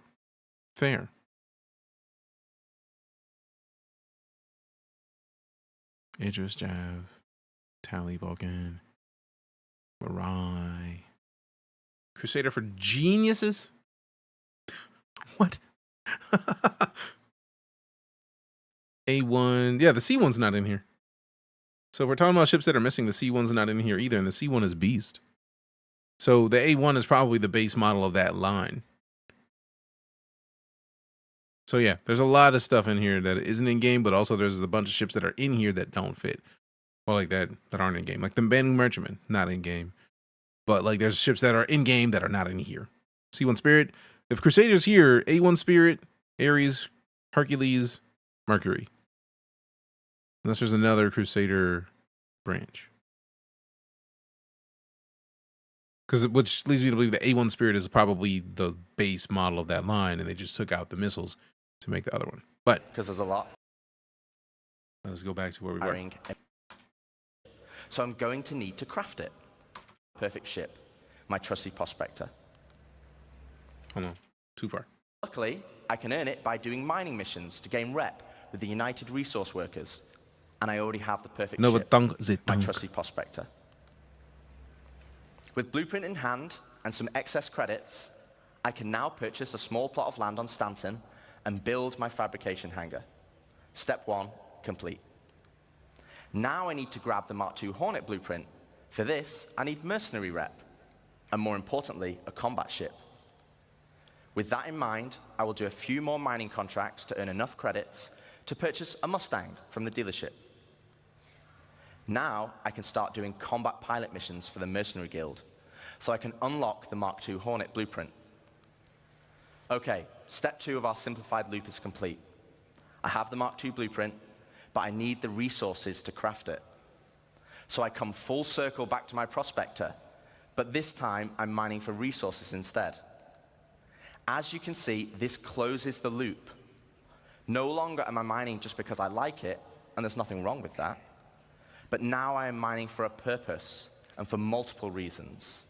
For credits, for reputation, for resources, for blueprints, and ultimately as a stepping stone to crafting my own ship That is to beast. enjoy other professions. Rip wallets of people who And want to this do is every just game loop one on of many release. loops. Yeah, no, or they just don't. This is the core of Star Citizen 1.0. That's cool as shit.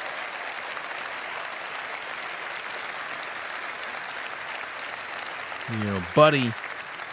Yeah, buddy. Player set goals that weave between sandbox gameplay and the soft framework we are adding that give meaning and progression to our professions and features. It's providing the framework for motivation to play the game. That's the journey, though. What about the destination? So Dave has already discussed citizenship and the main story, so let's collapse that for now. Let's talk about endgame content. The content that is designed for experienced players and keeps them engaged. Basically everyone in this room. True facts. True facts. So how does that look in 1.0?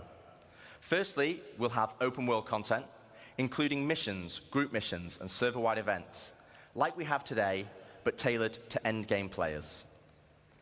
While the sandbox element of Star Citizen will allow for large-scale battles, we also want to provide challenging instanced content that will take full advantage of not only multi-crew ships, but fleets of ships.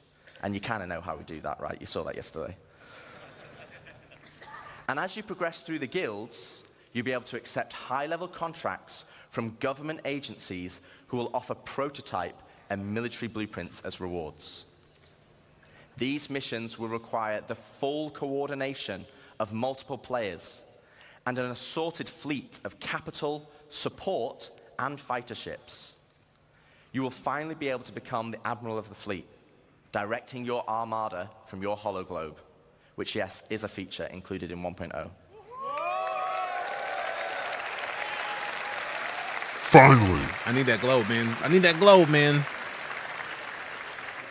We will also be offering more specialized on-foot missions that see you enter the depths of distribution centers and municipal works in small, tight-knit squads that provide an outlet for our more FPS-focused players. Yeah. On top of all this will sit a dynamic layer powered by Characters StarSim. hologlobe? I know. While StarSim will be the driving force in our dynamic economy, it will also track player and AI activity and dynamically spawn events based on their actions. Really now? For example, if it tracks large amounts of resources being moved from one home location to another, it will have a chance to spawn pirates to intercept. All this combined will provide just a portion of the endgame experience. And I'd love to delve deeper, but that's for another day, as we still have a lot to show. So we've discussed non-combat professions and guilds, cyclical gameplay loops, and endgame PvE content. So good. But what about PvP? What about player versus player content? As you know, 1.0 will contain 5 star systems, 3 of these being lawful in Stanton, Castra, and Terra, and 2 of them being unlawful in Pyro and Nyx. So what's the difference? Let's take a look at Stanton. Lawful systems will be a mixture of high, medium, and low security areas. Each of these areas will be monitored by law enforcement agencies. And depending on the location, will dictate the emergency response time, with high-sec areas being the fastest. Initially, this response will be measured, but over time will escalate to overwhelming force. This means if someone is attacked, if they can just hold out for a short duration, help will be on the way. Pirates will be able to disrupt this monitoring by shutting down the nearby comm arrays, but this will be highlighted in your star map, with dynamic missions being generated to bring it back online. But this is the PvP you already know and experience right now. This is years just since without accounts we're security going to do forces. next year, since it'll be another 1.5 But before we jump into an years, so unlawful Squadron system, 42. Oh, I don't think this is about. I feel like a lot of people may see like, man, this is this year's CitizenCon. What are you going to do until Squadron 42? Once, I feel like a lot of the basis of what they've shown requires 2 things. One is 4.0. Once 4.0 is in and smooth, that's step 1. Hey, I see you, Hot Wheels, with the 7th place. Appreciate you. But one is 4.0 to be solid, done, ready. 2, yes, because of server meshing. Once server meshing is in with Pyro in 4.0, that's the groundwork. 2 is Genesis. A lot of this, I imagine, is based on the new updates to the Star Engine. So once we get 4.0, and then we get Genesis, shit will flow. The spice will flow. Yeah, and they've been testing 4.0, so I'm not even worried about that. So once it's out, once it's done, it's the next step is Genesis. They talk about how purchased armor will be handled. I don't want to purchase armor from the pledge store and lose it. I feel like purchased armor goes into the same vein as they talked about the insurance earlier, that if you've paid for a thing, you will always have a warranty to get it back. It's just about insurance. I do know that that is the one thing that is missing from the cargo that we were supposed to get this year. At least one thing that I can think of immediately in relation to cargo is that the secondary elevators are supposed to be able to be where you pull up your stuff and you'll be able to put armor and stuff like that into and out of your storage on the side cargo containers. And then they also are going to have this specific panel that allows you to bring back the stuff that you have from the pledge store, but that's also just really just insurance and having a place for insurance for your individual stuff. Shen happens with that Prime Subarino. This is the way. Can we get some primes in chat, please and thank you. And as you can see, we have a thing now. We added it to Nightcore Bot, so let's see who can get the longest streak of primes in the chat. I dare you. I double dare you. And because of Frosty Tools, Shin happens just equipped DeejayKnight with the best kind of armor, a Twitch sub. Like the elusive in-game armor, this support is legendary and won't be lost in a pledge store. Thanks for fortifying the stream, Commander. Appreciate ya. I expect blueprints for events and stuff, like complete Siege of Orison for special Crusader armor or something.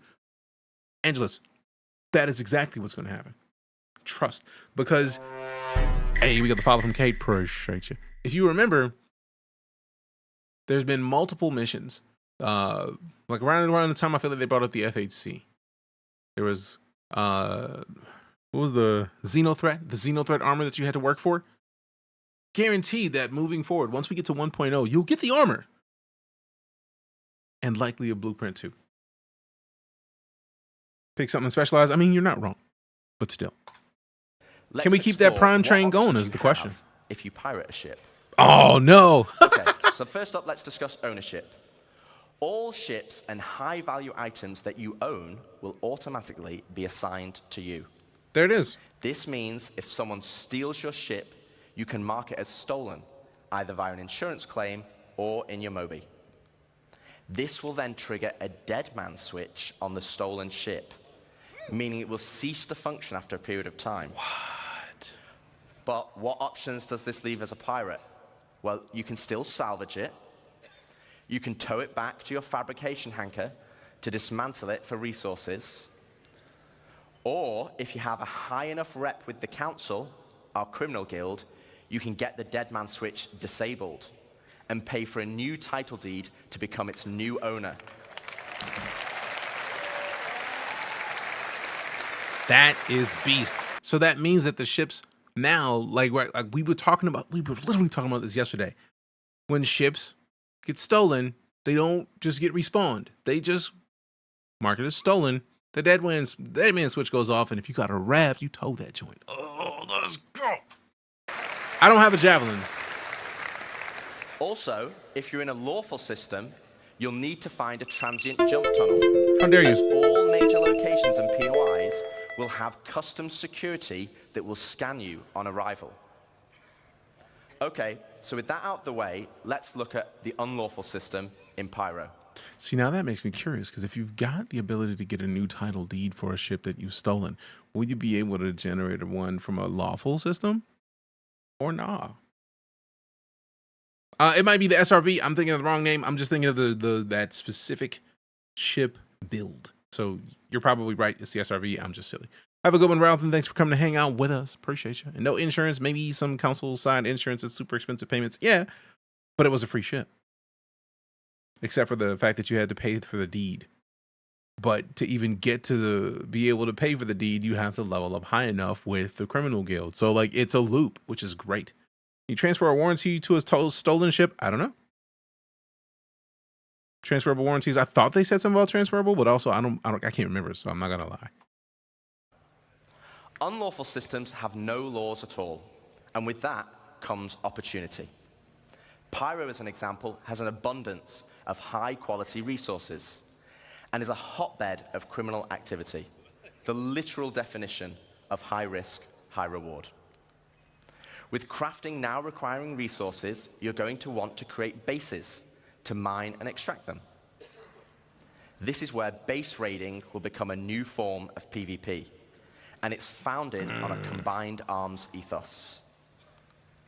Defending players will be able to add defenses such as walls, automated turrets, and most importantly, ground shields, a localized version of the planetary shields used in lawful systems that absorb the most powerful of weaponry. No longer can you just turn up and drop a Moab.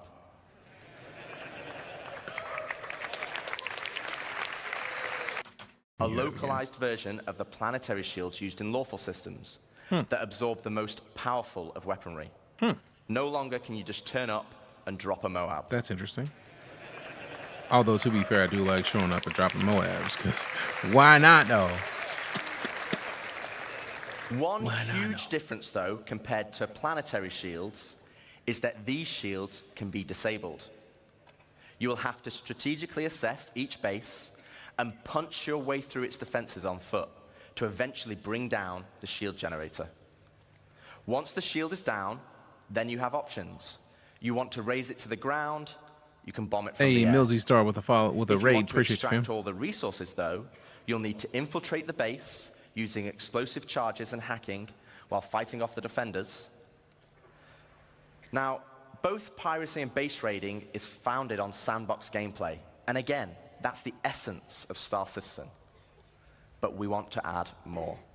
Something where you can log on and immediately find the action and fight for a purpose. So first up, let's go on a history lesson. In the early 2600s, there was a fledgling corporation called SEAL that had developed a new system-wide planetary shield technology. Kiss from the same technology that will provide protection for your bases today. To prove this tech, they wanted to use Nyx and Pyro systems as a testbed. With the promise of high-quality resources, how about yourself? SEAL lured independent miners to man the shield network in exchange for shield protection for their settlements. As a prototype, SEAL couldn't provide total coverage over all the mining settlements, and so they created the SEAL Tokens program, allowing the most industrious factions to purchase shield coverage for their work. The network consisted of multiple linked bases on the ground. We'll probably be doing ground assaults, just not sure to several stations in orbit where, probably around illegal each planet, places, pirates and whatnot. that then connected to the nearest relay in the shield network, which eventually linked back to the shield core, which oversaw system-wide distribution of the shield technology. Damn. Wait a second.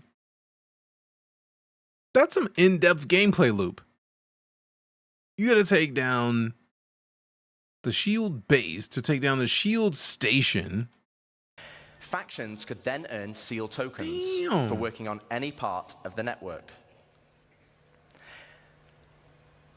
They could then use these tokens to buy shield coverage.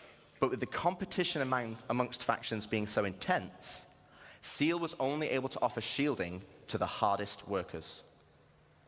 Unfortunately, due to outlaw interference, SEAL eventually pulled out of Pyro and Nyx and pushed for a more automated solution in more civilized systems.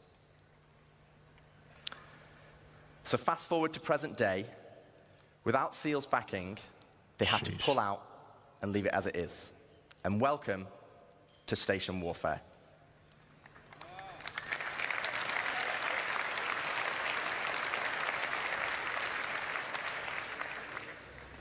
With the SEAL network still in place, but lacking resources, orgs can take ownership of these structures to gain access to planetary shield tech. Which, as you know, would make their bases Tokens for invulnerable. maintaining the shield system, then you Unfortunately, there's a bid catch. those tokens help them There protect isn't your enough stuff, to and not go your enemies around. have also been repairing And the as seal in the system. good old That's a seal lot. days, the system still works via the sealed That's token super cool. program. To earn tokens, you'll have to assault a location and then deposit resources to power the network. This begins with ground bases and ends at the shield core. Each structure occupied will then accrue seal tokens over time, with larger structures earning more, and at the end of each week, you must then use these tokens to purchase shield protection. Bloom and Monarch's plans? Whoa. With shield coverage being limited, though, the This is system a lot of automatically detail. selects the orgs with the highest bid from across all shards. Jeez. Meaning for that week only, a certain number of orgs will gain access to shield protection. So this is a chance for your org to become the de facto leader of a system. It means you'll be able to log on and immediately find the action and fight for your org. And finally, it's not just sandbox PvP or ganking. You are fighting for a purpose. So once you've won your bid, That's a what lot, then? man. Well, to talk more about that, I'd like to welcome Ian Leyland. Man, Star how is there Citizen's still creative director, another to the like stage. 45 minutes of stuff, bro? Good lord. Good lord. Thank you. Harold All right, will be on hello, a test, and I'll CitizenCon. get Eve flashbacks, pretty much. How many systems are going to have on launch 1.0? Thank you, Rich. Thank you, Dave. So, to continue the On launch 5 conversation of 1.0. large-scale 5 star endgame systems of org 1.0. activities, Best CitizenCon ever. I Let's would go agree, back man. to Pyro 3, where the ground bases were being built earlier today.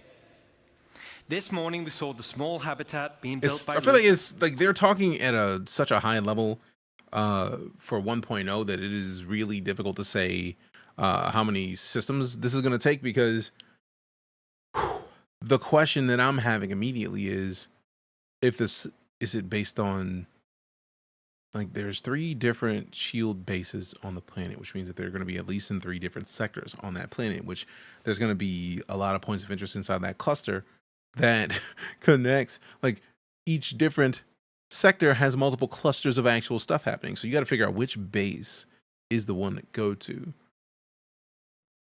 Assault the base. Get in there. Man, there's so much to that.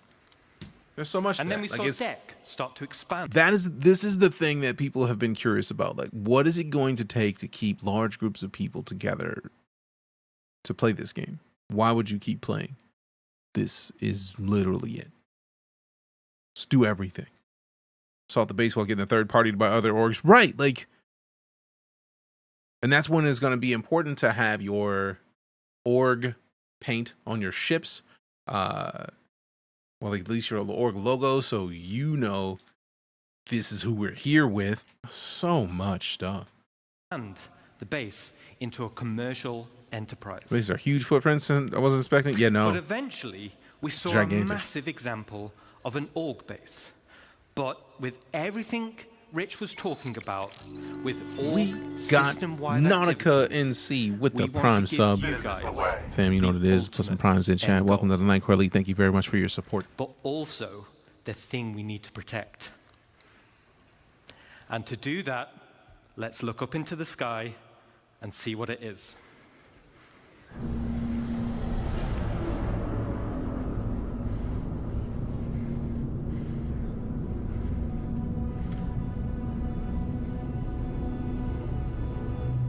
I see that Carrick and a Zeus, and is that a Valk?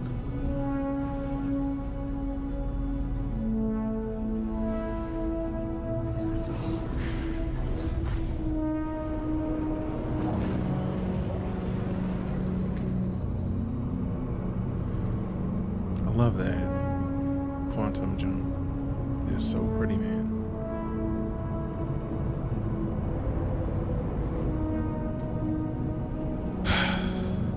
That's what I think it is. I already know it.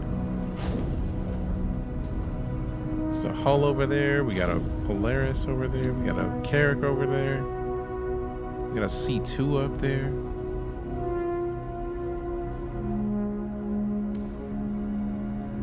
What ship is this? That's not a ship. This is the ultimate org hangout.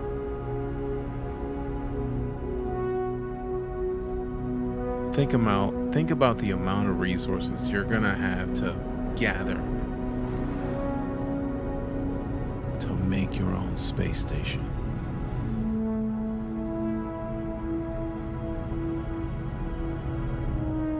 Yeah, this isn't no. The game actually looks this good. Woody, this is in game. This is in engine. Like the game looks like this right now. If we load it up, the servers are messed, but like it's there. You build it in pieces or all at once. We don't know yet, and I'm okay with that. This is even a final form. Yeah, no, they're gonna get bigger. That is fantastic.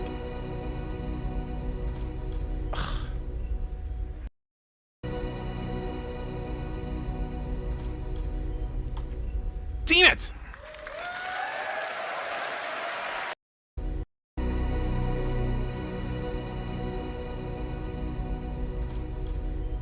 Oh, got it. Got it. Still want to see if I can get another one. Damn it!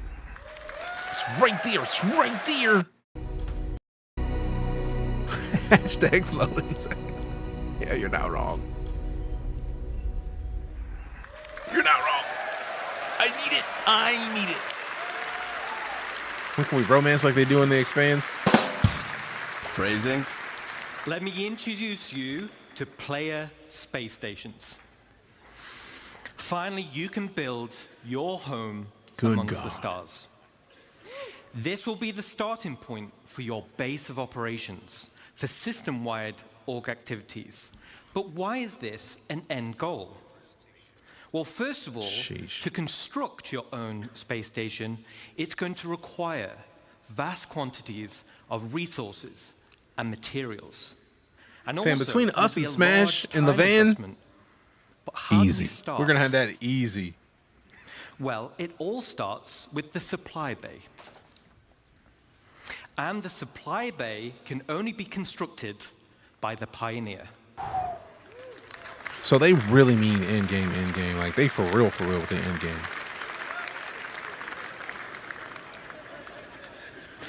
Once it's created, the Get Pioneer, supply fair bay enough. then handles the creation of the station itself.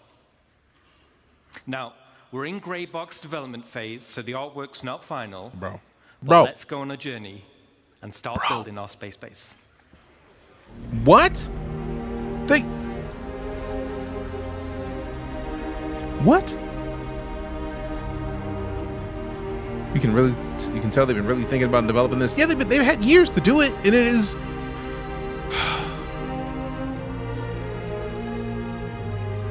Also, the idea, because it's Star Citizen, you're gonna have to have the org around at all times while you're doing this, because the minute that you start building a space station, if somebody from another org shows up, That's not a space station you have a shame if something would have happened to it. somebody's wrecking that station. So you gotta keep the squad around. Ugh. Also, it starts that small. That's so fucking glorious, man. Get some air and have a smoke, right? Let it out. Let it in. Call your friends.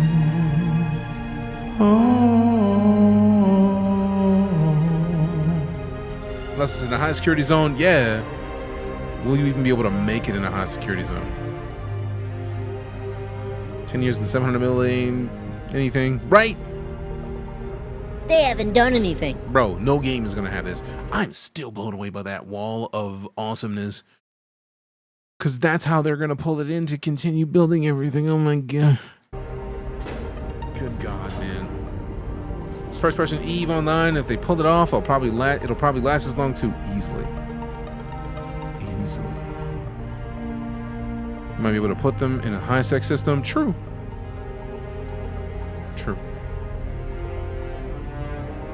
Oh my god.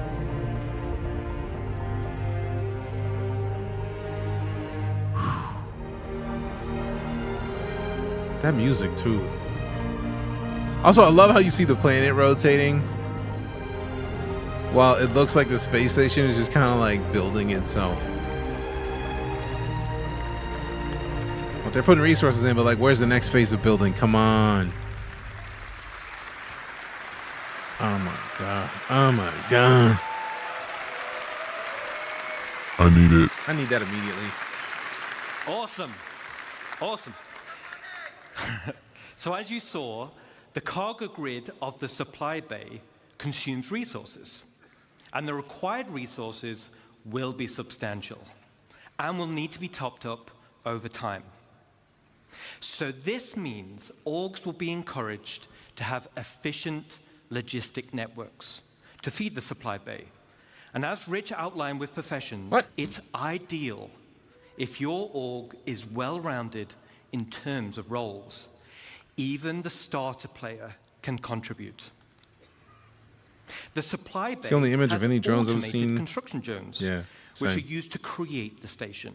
And unlike ground bases, many drones are used at once to create the base. Once the station is built, the supply bay then integrates into the station itself. So here we are. We've built our core station module, and it's big. And out of the box, the It looks like an station Argo comes cargo. readily built with some core functionality. Let me talk you through it. Right on the top is the bridge, which is the command deck. This is where all further construction is going to be managed. From here, we can then monitor the status of the entire station. We have access to power and water management. Power and cooling is something you'll need to consider carefully. It also is an area to set permissions for who can enter particular areas, either divided by the ranks of the org itself or open to the public. And there'll be a radar station to track the activity outside the base. And the terminals to access logs of who has visited the station and see what they did. Good So Lord, let's man. jump back in game and take a stroll through our bridge. What? And as a heads up, typically when they show these videos, this is what they have right now available on this. This is, it's there. That's in engine. Like, you can tell by the shadows right here. Those shadows are like staggered. They're not perfect because there's that's using literally in-game assets. Come on, bro. 64 SCU of resources donated to the org base each week. Good lord. Gray box is in engine? Yes. Gray box is just like they're basically like, gray box is like, we are not finalizing anything. Like this wall, for example, if it was complete, it would probably be a window or like it would have some sort of visuals. But right now, it's just it's a solid wall with a solid gray color. That's it. That's all gray box means. Like this, once we get more toward this hollow sphere, that has more beyond gray box features. But as you can see, like these are still gray. Like they would have like rivets or something on this going down this. Like it's not very detailed. The shading is there, but like if you notice, like the top of the table goes to a different color, and then the bottom, like there's probably going to be more detail added in there and like scratches and stuff. But like this is gray. Like there's nothing on the walls. This would be more detailed once it's closer to launch ready, like 1.0 in the game ready. What if you decide to get your own color scheme for your stations and houses? I get the feeling they're going to allow you to paint it. So like this is the current state in development. They're not randomly walking people around, nothing. That's literally in there. That's literally where they're at right now with it, and it's just impressive.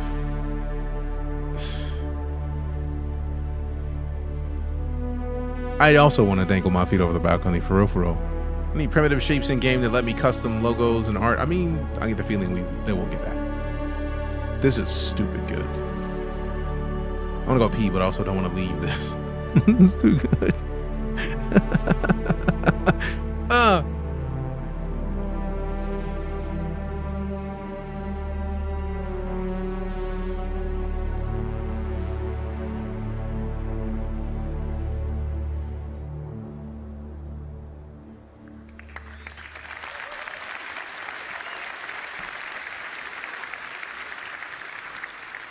Super awesome. The back of the bridge leads to a centralized transit network. This spine physically connects the entire station and will provide access to the various decks. Each level in the station will have a centralized lobby area. Now remove that rock with the head station. of the giant sandworm. I would do that. Decorator mode, so you'll have I would do plenty that. Looks of amazing. space Yeah, it does. to We theme watched it this however Squadron you want. prologue to start the day. Like And we watched it speaking in of having here. Plenty of space. This space 6 station hours ago? will have a one-to-one interior finished layout watching 6 hours matching the exterior. No magic elevators. Nice.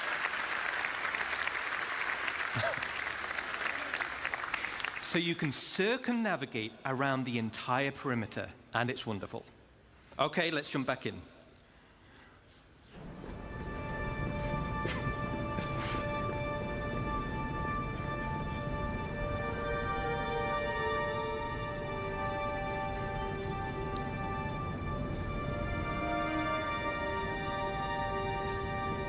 This is gorgeous, man.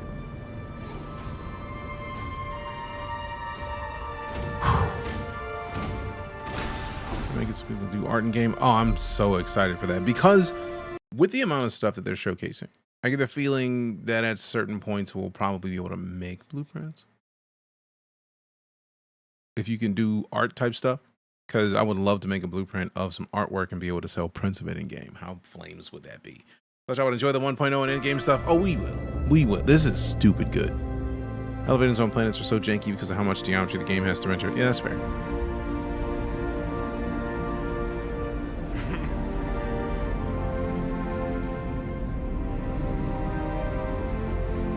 Man, shit. All right.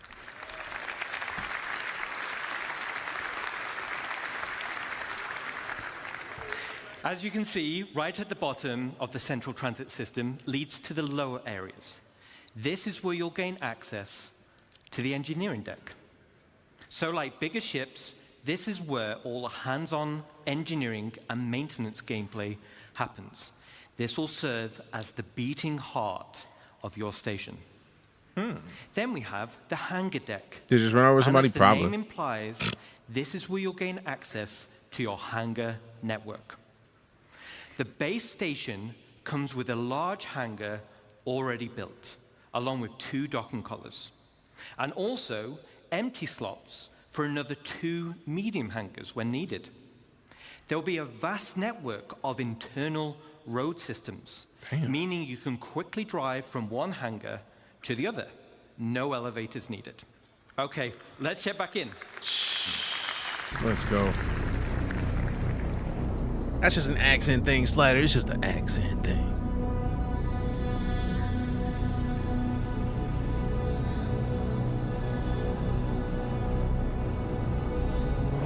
Look for those cargo trucks, right? Right.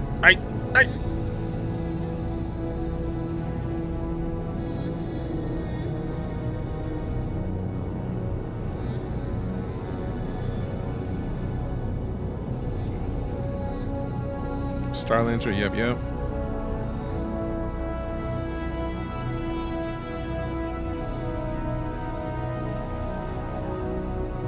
Man, this is so fire.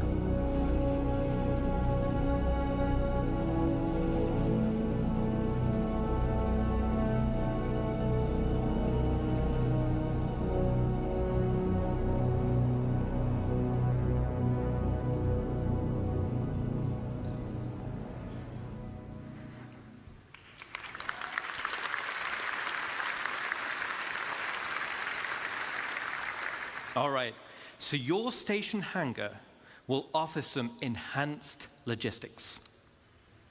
For example, there'll be spaces for several freight elevators. And there'll be empty modules for... I love that they're letting you set up how you want to set up your org space station, because having empty modules and having freight elevators great, but like having an empty module that you can customize and change, maybe you don't want bay there, maybe you want a med bay there, like Open ship parking for vehicles, vehicles and ground vehicles. And there'll be also exit points. Man, by hireable where you can NPCs, almost simply guaranteed. drive out into your station. Then there'll be also an upper level for the observation deck.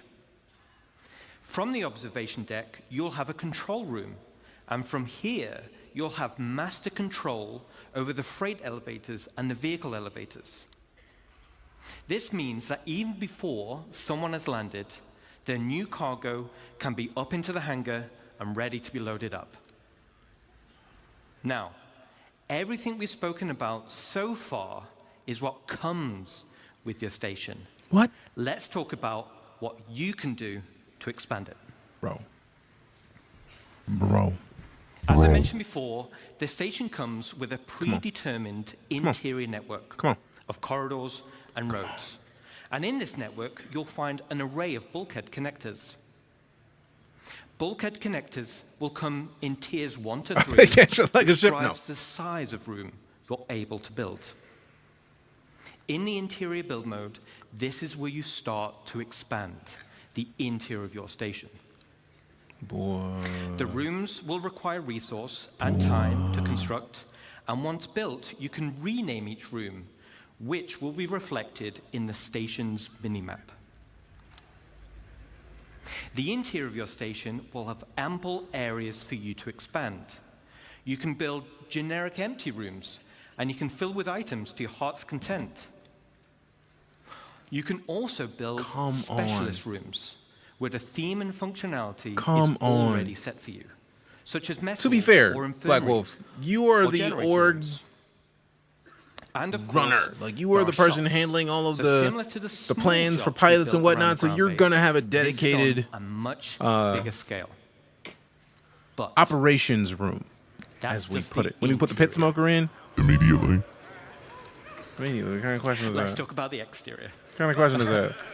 Wolf gets a room to themselves. Literally, that is a black. Like, Black Wolf is probably going to have multiple rooms in a giant section. These are attachment points. Black Wolf's going to have his own located on hangar. the upper and lower Bar first. surfaces of Wait, a second. Did you think we wouldn't have a bar? No questions. Also, loving the scene of these hard points, because then that's got to be our first focus. Once we make it, officer rooms, of course. Once we make it, there has to be a ton of these, because I get the feeling these are for scanning and these are for guns. We're going to get stupid amounts of guns. You'd be able to make a station shaped like a giant penguin for the lug. I mean, bar yes, bar first. I mean, we already know how this works, fam. the station. It's gotta be Using build scanners. mode, you can customize a your second, that's the station with personal a variety scale? of modules, which tailor it to specific functionality. Whiskey for guests. I mean, we're going to work on a Radagast sponsorship to where, like, guests at the station that are of age will be given a sample, not a shot, like a finger. You get a half a finger of Radagast when you show up, right? Not a whole finger, half a finger. And because Lala is amazing,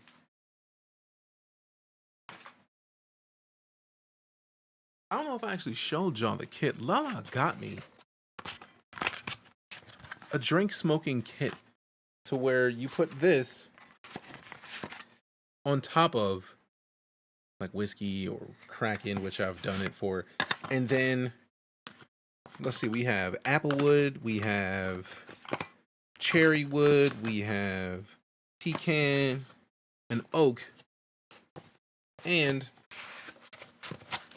a torch. So, like, let's turn it on its lowest setting, or this one is not the one that we used because I don't think we had enough. Whatever the fuel for that is. But yeah, it's literally made for smoking your adult beverages. So if we work with Radagast, butane, yes. If we work with Radagast, I want to have a Radagast sponsorship where I personally will welcome anybody who's wanting to work with the Night Corps. Anytime we have a meeting, we're going to pull out the Radagast, we're going to pull out the smoker, and I'm going to sit there in a meeting, just, this is for you. I'm going to sit back with my drink in hand and just welcome the Night Corps station. What would you like to do for the Corps? Or what can the Corps do for you? Ooh, that's it. Welcome to Night Core Station. What can the core do for you?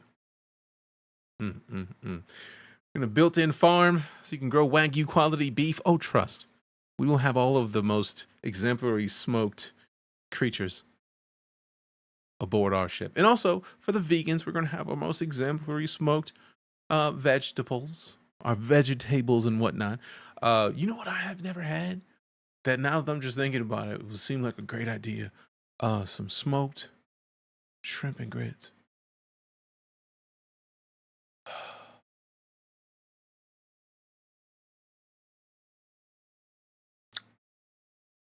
I just made myself hungry. Some modules cater towards resource collection, such as gas harvesting. 2 shots bourbon. While others are Simple geared syrup. towards Does I defense, bitters, orange cherry, like BRB. shields Do what you do. or turrets.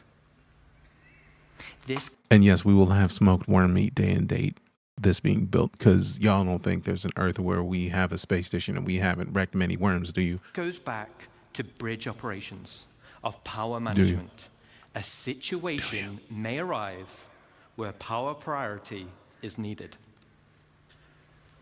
Then we have major hard points. The core station. Bro, there is still another like half an hour left of this, fam. I was literally planning on being done with this like 4 hours ago. I was like, it's a 4-hour presentation day. We were done at like 1. I was like, we can be done with this quick. Man, no. Actually, no, we started up at 1. So we'll be fair. We've been here 7.5 hours. But like this is 4.5, which we didn't watch the whole 4.5. And then the other one was only like an hour and a half left. So like 6 hours somehow, because people keep coming in talking about Dead game, scam game. get sidetracked. You know who keeps? That's what I just admitted that I got on the Module comes with 2 hardpoint connectors. Major hardpoints are used to connect substantial wing additions to your station. The first example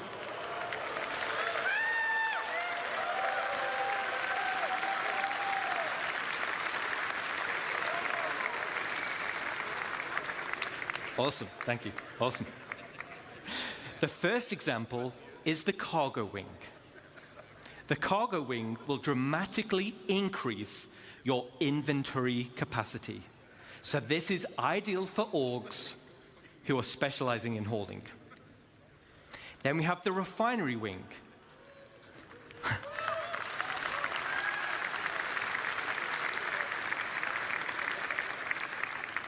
So you'll be able to refine resources on a vast scale. As it's in space, it's much more convenient than traveling to a ground base. Awesome, thank you, awesome. The first example is the cargo wing. I don't mind being called out, but it's like right after I got done saying like I'm the one who goes on tangents. The cargo wing will dramatically increase your inventory capacity. So this is ideal for That's orgs huge. who are specializing Absolutely in huge. Then we have the refinery wing. Man, it's going down. Those might be holidays. Might be. Dodgy Dev stole my time by making an amazing game for me to play. Scamming me So out you'll of be able to refine resources being a on a scam. vast scale.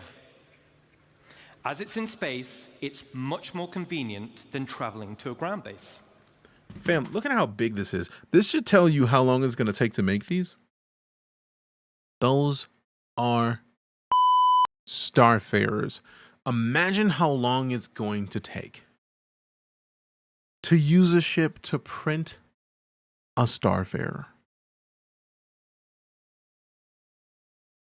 So imagine even making the platform that a Starfarer lands on. One platform that a Starfarer lands on and everything else in it? Nah. This is wild. Now, we still a player have 25 can buy minutes left. resources from your cargo wing and then refine it directly in the refinery wing. And finally, we have the hangar wing. So obviously we're going to have one of each.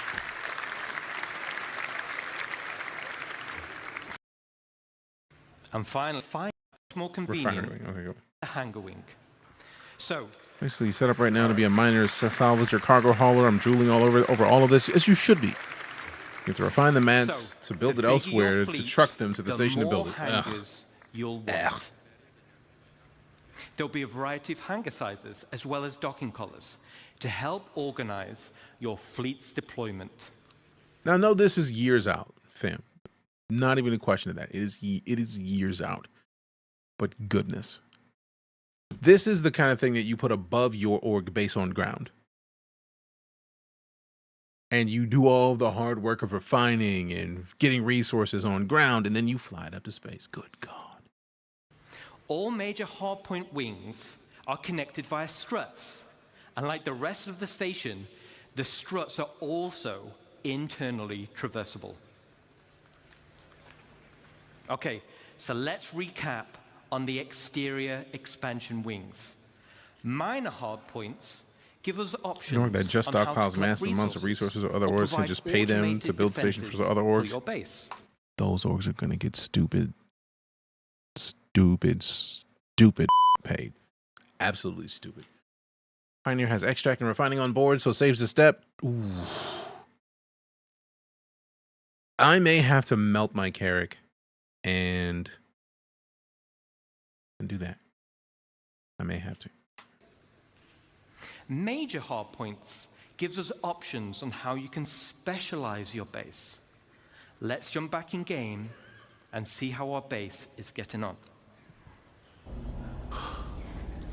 The fact that they even have this gray box stout says so much.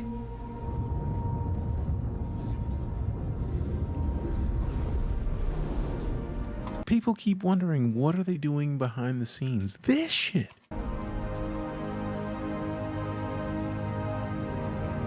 This. They've been doing this.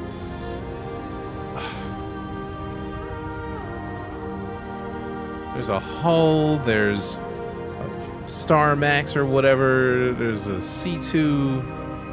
I don't know what that is. I feel like that's just way lower down. Pedro's so glorious. Pedro's work is so good, man. Fam, we need more of those angel thumbs. We need those in chat. Just put so many of them in there. We need like walls of angel thumbs. Also, that's Zeus.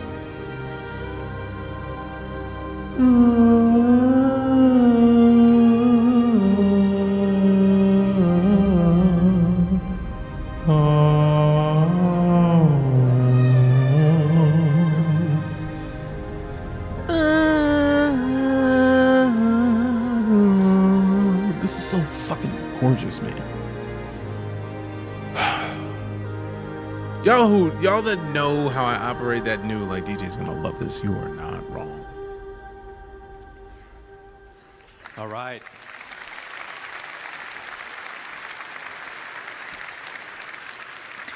Yes, Pedro has been working with us on this as well, so thank you. Looking cool.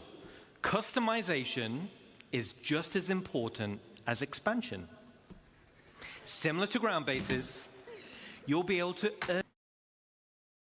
They don't have to say shit else.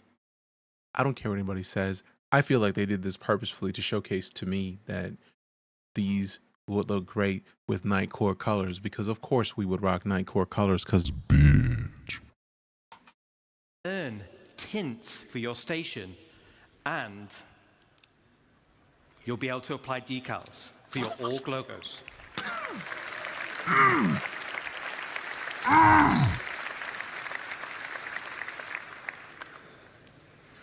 Outside, I'm so hyped right now. minor Excuse me. and major hardpoints, Excuse me. your station will come with 2 unique base expansion points. One on the top side behind the bridge, and one on the underside. The top side will be for the crow's nest. Now, all the other modules built so far have very specific functionality, but I'll admit, this is for the org members out there who want the ultimate in personal space. Personal space. Step 1, personal space. Step 2, personal space.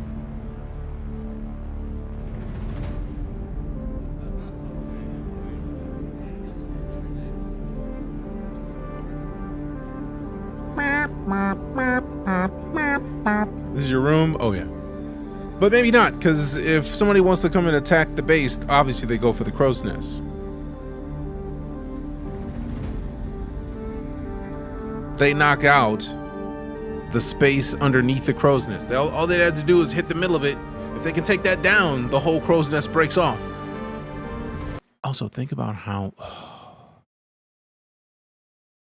the hype in me is thinking about how they're building this, right? The next step is, how are they going to destroy it? And if they destroy it, just this crow's nest, think about how long it's going to take to build another one. Just think about it. Someone cooked here. They always cooking in here. Can we get Trap Grim up here like Rapunzel? True. If we surround him with smoked meats, he won't care, man. I envision it as a planning room or boardroom. Yeah. First off, this is where the bar goes. This is where the proper bar goes. This is where the VIPs come.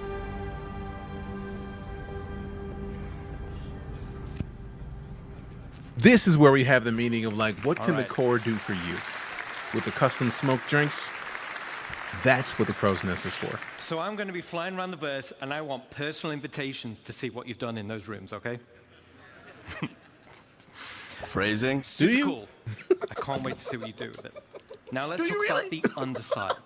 This is going to be for the flight deck, which also comes with an additional 3 major hardpoints. Jeez. The flight deck is perfect for your rapid reaction forces. It's ideal for fighters, but big enough to fit most ships. It's the perfect home for your station's defensive air wing. And just like the hangars, there'll be an observation deck which can override freight elevators, making rearming quicker and easier during operations. So Jackson an Pollock org with a using tight only bodily flight fluids? deck crew What? can be substantially more efficient than others. Hey, yo, who mans is this? This one's my favorite. Let's take a look. Come on, bro. It is non-stop excellence in this. My shit that the station QRF starts in half an hour, right? Right.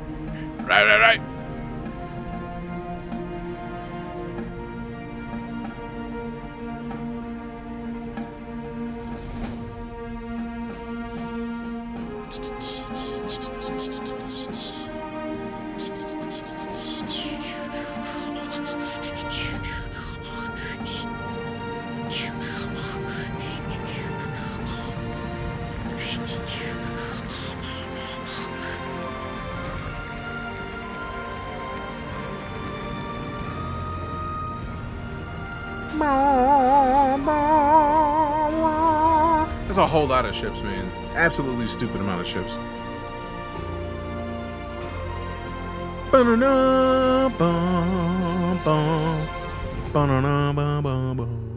All right. Of course, our peers would have a deck crew. Of course. No fake real gamer dialogue. I feel like they got roasted enough for that. But that would just add more people. But why do you need a flight deck for your rapid defenses force? It's a great question. Well, if you've built your super awesome station in a super lawless system, now you're the potential targets for others. Yep. Everyone will have their eyes on your resources and wonder what gear you've got in your inventories. And let's say we didn't win the station warfare bid that Rich mentioned. Let's take a look at the inevitable. See,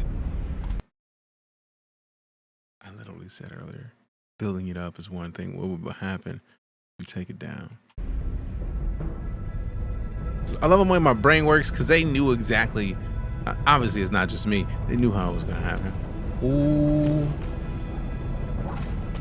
Damn, you got the Eclipse? Oh, fuck.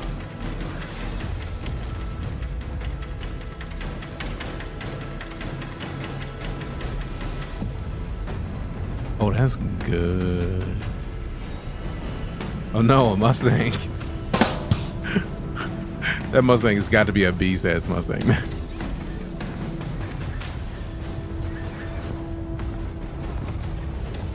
Question is, can they defend it though? Because the Bucks put out work though. Buccaneers put out damage, bro. Like,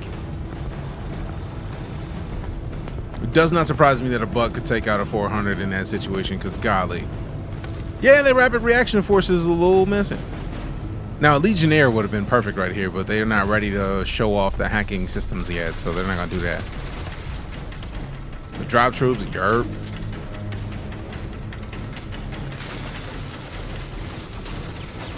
Also might be good versus the Hammerhead, and the rockets are working. Womp womp. You know who would build an organization station in a lawless system? Good luck trying to raid red ship station inventory. Yeah. The Golden Pico. That's great.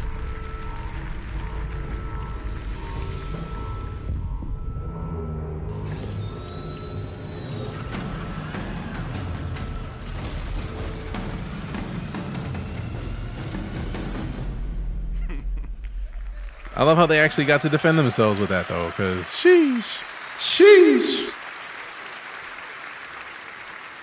Okay. So They said, "Oh, Bergsorg, yeah, is your true. station You don't want to know a that." staging area for offensive campaigns. It's also a defensive fortress. The exterior of the station itself can take quite a beating. It's going to be very hard to damage. So the goal of attackers Internal turrets are instead God tier will be factual. to I saw it punch pop a down. hole through the defenses and get inside. The optimal way to do this will be to infiltrate through the flight deck or EVA hatches and work your way up. Once inside, Zidunk. yes. Once inside and you've cleared out a hangar, you may also want to consider airlifting in a tank or two to clear some corridors. Raiders will have to hack freight elevators or bulkheads in order to gain access. And of course, bring enough ships with them to start hauling out the loot. Gaining control of the bridge will allow access to storage, which would otherwise be unhackable. So, as a defender, there are a variety of automated defenses you're able to install internally within the station, such as blast doors, which seal shut, systems to be breached, and a range of turrets like anti-vehicle or anti-personnel. These will all help slow down the attack and give time for your reinforcements to show up. So let's do a final recap. Good Lord. This is one of the end Good game Lord. goals for dedicated orgs, and will be your base of operations for system-wide activities. The station can be customized both in the interior and the exterior, meaning you can tailor it to your own requirements. And it's your very own home amongst the stars. But wait. But wait, there's more. But wait. There's one more unique module we can build. This could have been an entire expansion pack, just star and bases. that Yeah. is the dry dock.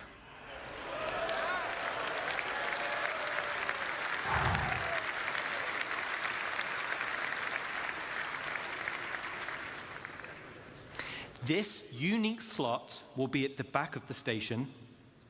It has its very own dedicated observation room with crafting stations, and has a transit tram which runs along the inside of the arms, leading to the docking collars where your ship will be constructed.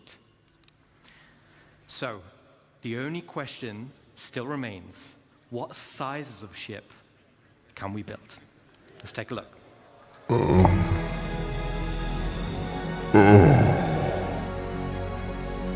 Who's got new pants? I need new pants. What up, God of the Bread? Do you like turtles? I do like turtles. You wish what was real?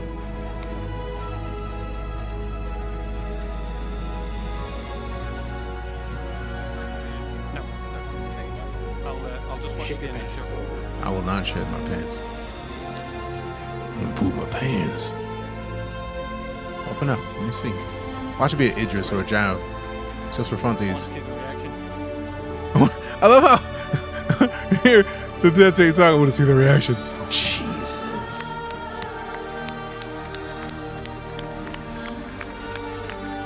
The amount of time it's gonna take to build one of whatever the fuck that is. Enterprise, appreciate that raid, fam. You know what it is. You see it, check them out. Enterprise is right there. Go shoot some love into the fam. We are focus mode on it because what the f is this? Good Lord. I was thinking it was going to be an interest. This is way better.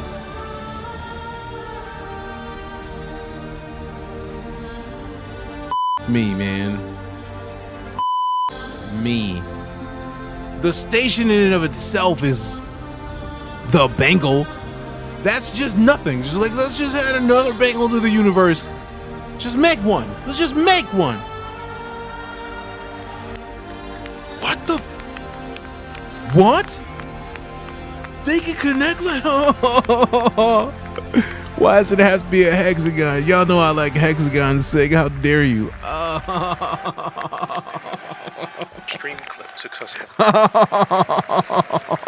No. Thanks, Ian. So now we're talking. Multiple stations linking. Ender, appreciate the raid, And fam. You know what it drive is. to You see it, craft check your them out. very Enterprise own is right there. Go capital show some The love. ultimate Good end God. goal for any org. Okay. You build a space station to build a ship that could wreck a space station.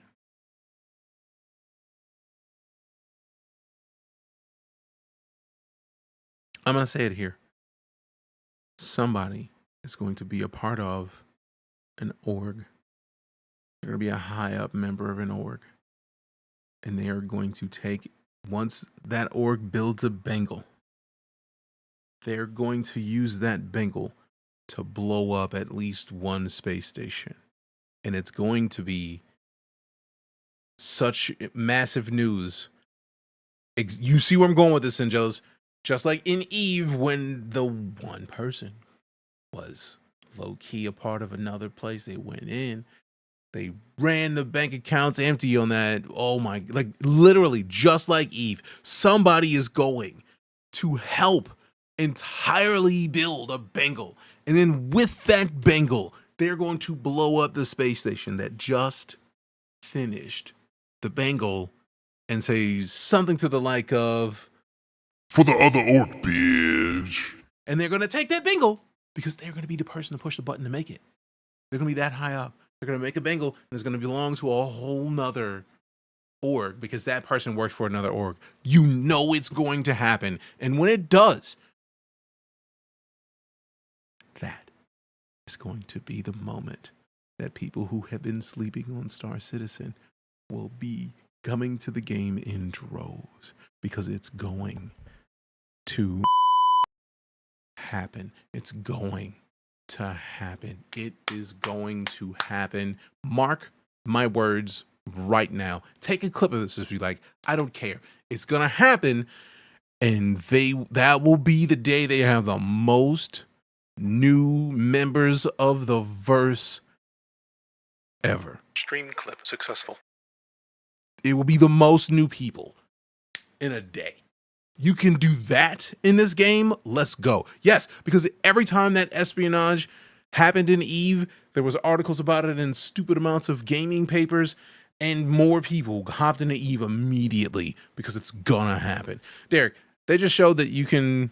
All right, we're at 4 hours, 20 minutes, 38 seconds. They showed this. This is player org created space stations are coming to Star Citizen. Free press equals massive player surges. Exactly.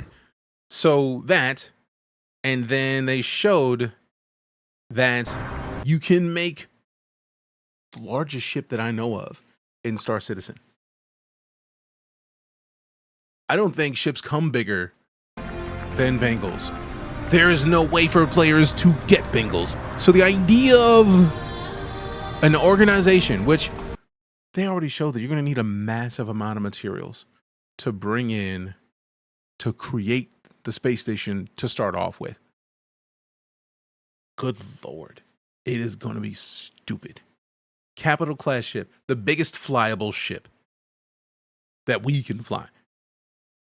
I feel like the Retribution is like, isn't the lore that the Retribution is like one of the biggest ships that exists? So like, meh.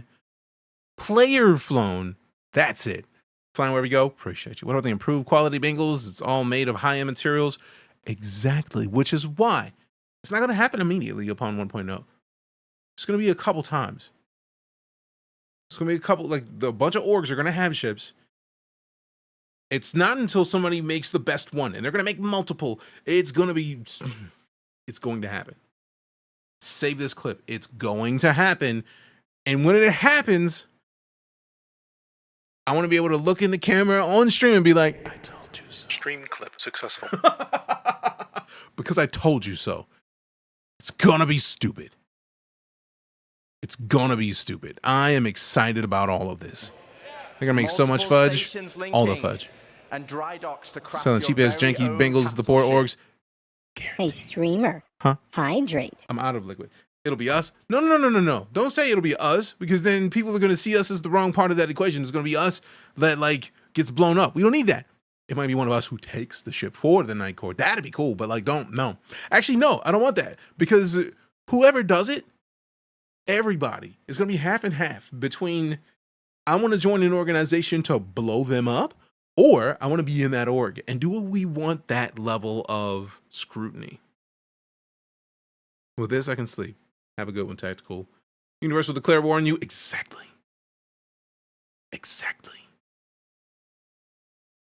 We don't need that. Can't wait for someone to steal the bangle from another org. True, but like, I don't want it to be us. I do not want the target on my back for the whole verse. Think about it. Think about the people who have massive orgs. Test alone would come down on us with the fury of 1 million Auroras. Tell me I'm not wrong. Not ready for that. We don't need that. As a former member of the Imperium, there's a level of heat you don't want. We don't want none of that. We don't want none of that. Now, what we will do is provide support for people who want to go and wreck that org. Like, hey, look, we'll sell you some ships. We'll sell you some weapons. We will be the weapons and arms dealers. Burke Blackflake would do. Oh no, Burke would 100% do that. 100%. He'll be hated, but also a legend at the same time. Yeah, Burke would do that. Now, if it was me, Burke, Smash doing it together, yeah. But like, there's no way I want to be the source of the heat alone. Support anonymously. Right. Like, hey, look, you can take these weps, go do your work. We can make money in the background, not wrecking everything. Black would go 8. If someone stole his bangle, exactly. But I was talking about he would steal the bangle. Not sure how many test players are actually going to do much with him. Heck, I'm in test and haven't really done anything versus flagship people. To be fair, I'm in test. I've been in test for years and years. Night Court banning merchant ships everywhere. I mean, we legit. When I say I want to make weps, I'm not joking. Weps and armor, easy. I want to make the best sniper rifles, specifically sniper rifles in the verse. That is my aim. And then because I'm a sniper, we got to have 2 kits of armor. That 100% stealth armor they showed off in day 1, and the tracker armor for like bounty hunters, because bounty hunting, security providing. Now, we want to have 2 suits of armor, 1 sniper rifle. It's going to be a problem. I'll pirate them whenever I can. Need all the flight suits? Maybe, but at least 2, the sniper, the stealth, and not the tank, the bounty hunting one. Those 2 and snipers. The last thing they'll never see, TJ brand sniper rifles, pretty much. Don't let us put slogans on the webs.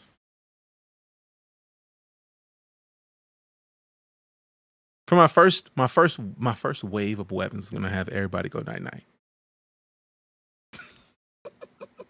My second wave is gonna say pshoom pshoom, everybody go die tonight. It's not even gonna have the full thing. Pshoom pshoom, like that's it. Ain't no gangs that say pshoom pshoom. They don't even hear it now. Exactly. So the point is, you put a Pico with a note in the middle of a field for the place that you're going to take a target out. And when somebody goes to pick it up, you give them a second. Hey, look, sucks to be you. The ultimate end goal for any org. Okay, so let's take a step back. Oh my At goodness. the beginning of this We presentation, already have our own Omer. Yes, the we Nightfire. had 3 types of players and 1 universe. The Nightfire. And hopefully you can Brum. see we have purposeful gameplay catering to each type of player. But that wasn't the only goal. It was to build a game that connected all 3 together cohesively. You would have crafted and give it to members. And this Exactly. is where you come in. Exactly. The community, the lifeblood Glamour of Slammer. Star Citizen. Whether you're a PvE player delving for unique crafting Pika blueprints, says you're about to peek a a hole in your non-combat head. player mining for high-quality resources, or building a base with your friends, or a PvP player fighting for your org in station warfare to protect your base. Each one of you supports Not the mama. each other. You need the blueprints to craft. You need the Bum, bum, resources bum, to bum, make bum, them. bum, And you need the bum. equipment and protection to be safe. This is what Star Citizen is. It's a universe that caters to all players. Now, I could probably go on for another 10 hours deep diving into each system. Yeah, no. Diving into each system. Now, I could probably go on for Star another Citizen 10 org hours bases deep esports. diving Oh, into each guaranteed. system. Guaranteed. Yeah, this presentation, I feel like every year they have a CitizenCon presentation that literally makes me more excited about this game. And every time it happens, like I've never been this excited to see where this game goes. And after watching all this today, same thing. Same thing. But I do Jared out of a job, and he needs future ISCs and SC Lives and CitizenCons. True facts. True facts. How will they Today top this was next to year? Squadron 42. And also, I feel like a lot of this, game dev takes time. A lot of this is not going to be out quickly. At all. So I feel like next year, instead of getting the gray box presentations, we may get a lot of, this is coming to the verse shortly. Because 2026, knowing that Squadron 42 is the launch of Squadron 42, 2026, Squadron 42, if 1.0 is not out, they're aiming for it to be out near then. And all of this is what I'm expecting to be like most of the way they're there to 1.0. But like, I feel like when Squadron 42 releases is when they're going to push. They can't say they're not doing the work. This is very ambitious development. It always has been. Also feels here. The count will be 30 hours, not 15. Fair. Did Tony Z leave SIG? I did not know that. I feel like RSI bought the world of Star Wars Galaxy's world back to life and took out the Star Wars. Fair.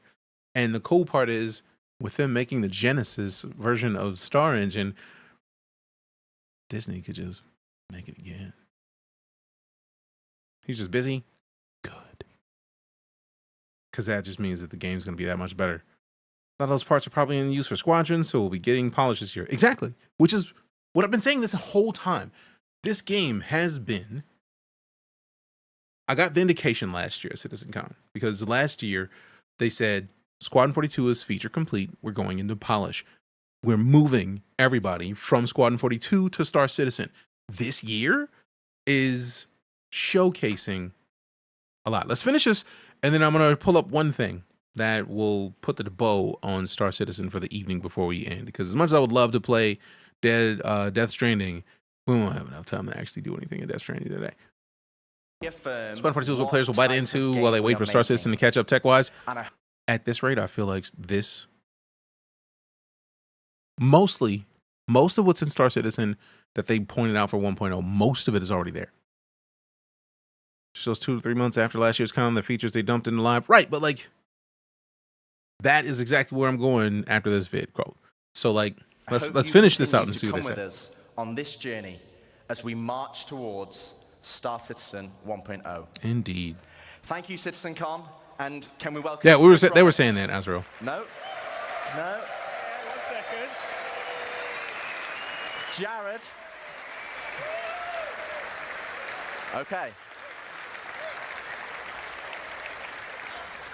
So Chris is not ready yet. So we're gonna ad-lib a bit. I'm here. Oh, well, LTI is warranty and insurance. That's what you're gonna get. I have it on my thing on there. Yeah. What? Welcome, Chris Roberts. I was like, what is this? Yeah. I was going 130. I don't know. You don't need this, right? Well, then they're going to scroll it. Thanks, Rich. Rich, Dave, and Ian. I hope you guys and girls. It's always loved wait, what there's you more saw with them. there. It's having a definitive line in the sand is incredibly empowering for the whole team. Him having a second in command is part of this, I feel like. Because Chris having to be the end-all be-all on everything, I feel like has a lot to do with why the game has been on a delayed path, which feature creep was a thing for years and years. But like, this is not a bad thing. They're ambitious. All of this, everything about this is feature creep on what we expect in gaming in general. So I feel like him having a second in command is the reason why we have the path we have specifically for specific things. So Rich did work and it has been great. And since they brought him on board, we've got nothing but like, boom. Oh, it's been a month since something big. Boom. Oh, it's been a month. Boom. It's been a month. Boom. We've been getting, it's been heavy hits. And the game is in a place now where once again, 4.0 is going to be the groundwork. All that we've been playing thus far has been what leads to 4.0, and 4.0 is the beginning of the next stage of Star Citizen's growth.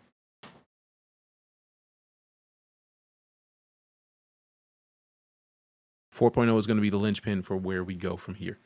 Then Genesis is going to take that even to next unbelievable levels. I'm so excited to see where this goes now.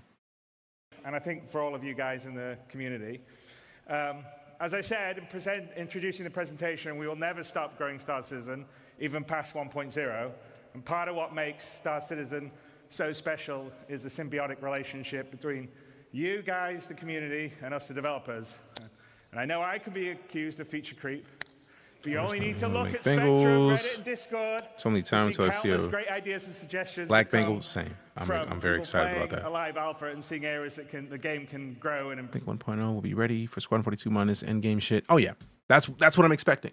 That will give months for Corps to build toward all that stuff. I'm pretty sure on launch we'll lose all the AUEC and items we've stacked over the years.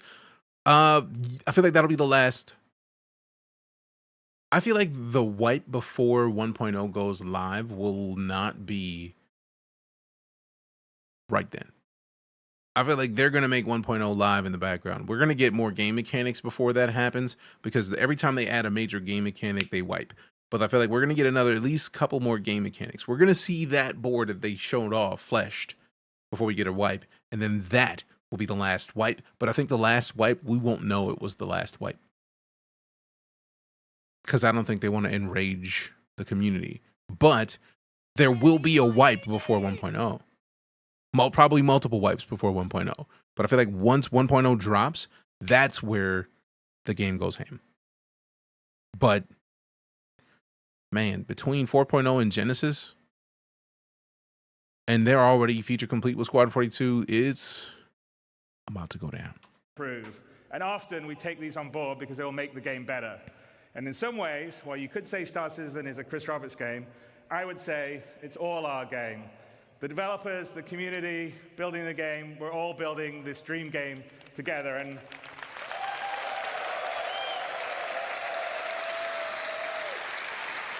I think that's what makes it special. I think that's why you guys and girls have been here for as long as you have and have supported us through thick and thin, because we're doing something together. And I don't think in almost any other game you have the opportunity to be involved. Play now, do I lose anything? And have No. your voices heard. Not at all. Impact what we do. Because, you know, occasionally we'll do things and... They even talked about that earlier. All the things you pay for, you will have unlimited warranty for. So, like, you will always get back. You guys are like, no, that sucks. And we're like, yeah, you're right. We'll change it.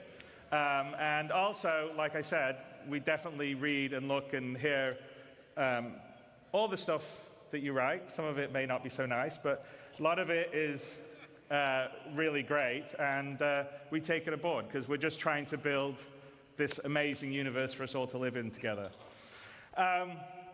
So, what defining 1.0 does, though, for us is give us a finish line in terms of feature and content we are committed to delivering for when your life in the verse becomes truly persistent, your gameplay to progress your reputation, the money you earn, the material possessions you collect and earn will persist even as we deliver more content and features. And I think that's incredibly important for really finally being able to fully commit and not just go, okay, well, I'll play for a while until the next patch comes out. And it's also a market for the game to be more stable, well-optimized, and incredibly friendly for new players, as well as experienced ones, which I think all you guys are. But that'll only be the start of our journey together, because the vision of Star Citizen is a game that has no sunset, one that will continually grow with new content and features. We'll always make sure we're on the cutting edge of new technology. We'll never be outdated. I know I occasionally see, oh, in so many years, you guys will be out of date. But as you can see by our constant presentations, we're always looking to make whatever we can do, whether it's the visuals, the audio, various ways to make the gameplay better. That's something we will always just wait. There's more. So we'll always keep the game at the bleeding edge of graphics, sound, physics, and yes, we'll support VR. And we actually have some of that in the background we're doing. Now we get stuff.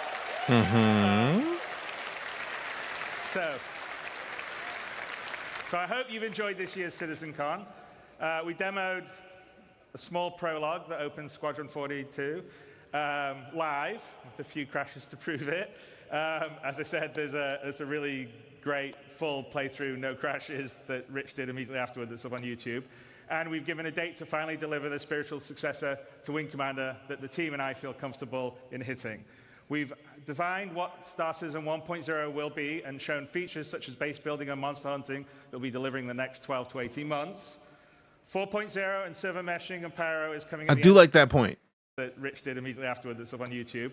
And we've given a date to finally deliver the spiritual successor to Wing Commander that the team and I feel comfortable in hitting. We've defined what Star Citizen 1.0 will be and shown features such as base building and monster hunting that will be delivering the next 12 to 18 months. They said we'll be putting in 1.0 next year, but they said we'll be delivering within the next 12 to 18 months. They actually said it, and we're like, look, we understand. You may want it now. It ain't happening now. It's going to take a little bit longer than we may have wanted.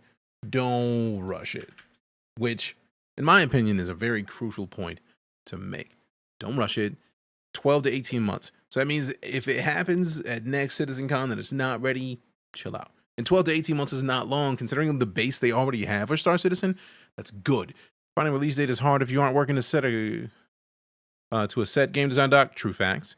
And that's why I feel like having Rich is probably what got it tight. Like they got to tighten it down. I mean, I feel like it was already tight, obviously, but like it's more tight, which is good and good. So let's continue. 4.0 and server meshing and pyro is coming at the end of this year. We're already in Evercati on 4.0. I think he was talking about base building. The spiritual successor to Wing Commander that the team and I feel comfortable in. I think we specifically were talking about base building. What Star Citizen 1.0 will be and shown features such as base building and monster hunting. Features such as base building and monster hunting. 18 months. So monster hunting and base building will be in within 12 to 18 months is what I'm expecting that to have meant. 4.0 and server meshing and pyro is coming at the end of this year. We're already in Evercati on 4.0. I think some people have been streaming some stuff. And in coming weeks, we'll continually stabilize and improve the experience as it moves into PTU and then goes to live. With this, we will have delivered the majority of what we showed last year at CitizenCon, with the remaining features coming early next year. And there are over 1,000 people committed, 1,000 people at CAG committed to bringing you all this and more. We love what we do, and we're inspired by your passion and support. We know that we are truly lucky to have such a strong community that shares the passion and dreams we do. Somebody had to hit him and be like, bro, like, almost no other developer has, the ability to dream and reach for the stars. And I truly follow the cards. Like, as a developer, it's very unusual to be able to build 4.0 by the end of the year will be sweet. No, they're on track for that. 4.0 has been And that's and all Evo down for a to minute. you guys and girls. So thank you very, I don't think very I've ever seen him read from the cards this closely. Never have I seen it. So like, it's not a bad thing. It's more just that like they're like, no, seriously, Over read this from the past cards, year, bro. an incredibly passionate group of people have worked behind the scenes to bring this weekend's event to life. And I want to take a moment to thank Leah and Ed, Tyler, Jared, Kat, and so many others who poured their hearts. I did play it last year. We actually made a bunch of videos And a about huge the thanks Pyro goes food out to our tour. presenters and teams supporting them, whether they're here with us today or watching from one of our other studios around the world. In the words of Admiral Bishop, I'm proud to stand with our teams. Chris seemed a and bit down. What you everyone gotta do? What you who gotta put the do? show He seemed down together. because And it all of crashed. the He was tiers, mad. you staff He working has on not all your meant. hard work He's not and gone ensuring without everyone mentioning keeps the the crash community alive throughout the event. every time he talks. Finally, And also, since you said it, Who wants some news? a heartfelt thanks to the community members who volunteered their time to run this year's show. None of this would be possible without their dedication and support. I thank all of you very, very much. thank you, Chris. Thank you, man. And, you know, many of us in the team are going to, myself included, are going to head down the road to the Factory International for the Enter the Atmosphere event that Amos Sure, is would doing. be great to do an IA So, walkthrough. Are you talking about on stream? Oh, you yeah, know. a fair number of you will manage to make it over there. There'll be a whole night of racing and esports, a bonus developer panel with Yogi, Klatt, and Richard. I need those Fowler, FOIP tools immediately. which I wonder if that's a part of Genesis or something that they could just push out And, randomly. With that, Citizen 2954 comes to a close. I hope you enjoyed what you saw, made new friends, reunited with old ones, and marveled at the creativity on display at the community booth, which was pretty awesome to see. And you know, CitizenCon always underlines Got a what new makes Star camper, Citizen hell yeah. special. So that's you. You guys here coming together, supporting, watching, giving us, the team, the energy to make this game. So thank you. And we'll see you in the booth.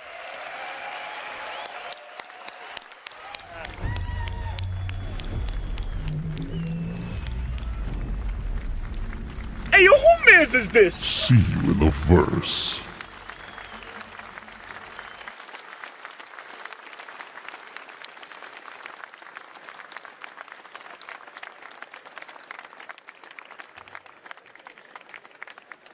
This is the way. It is the way. Meyer was the stage host. That's awesome. I saw him posting pictures of having hosted at CitizenCon, so I was curious about what it was.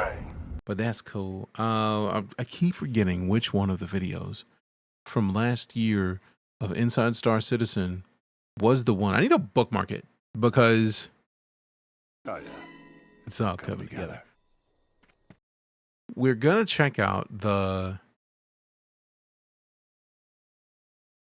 So it had to be after this. I think it's shipping out.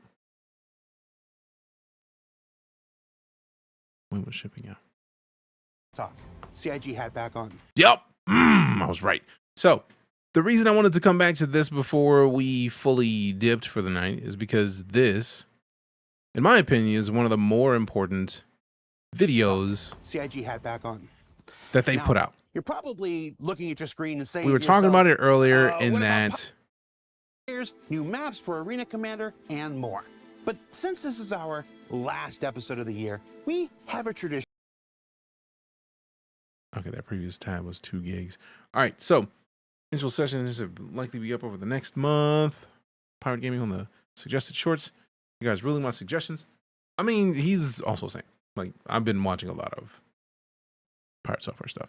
But the 2020 forecast, in my opinion, is one of the things that showcases how much they've just put out this year, because this was from December 14th of last year. And the stuff that they were talking about wanting to be in Star Citizen by the time we got to where we are now this year. So let's check it out. Here at ISC of looking back at everything that's happened the last 12 months and reliving some of our favorite moments. And, well, look, 2023 was good. Great even if you gloss over that little rough patch in the middle there.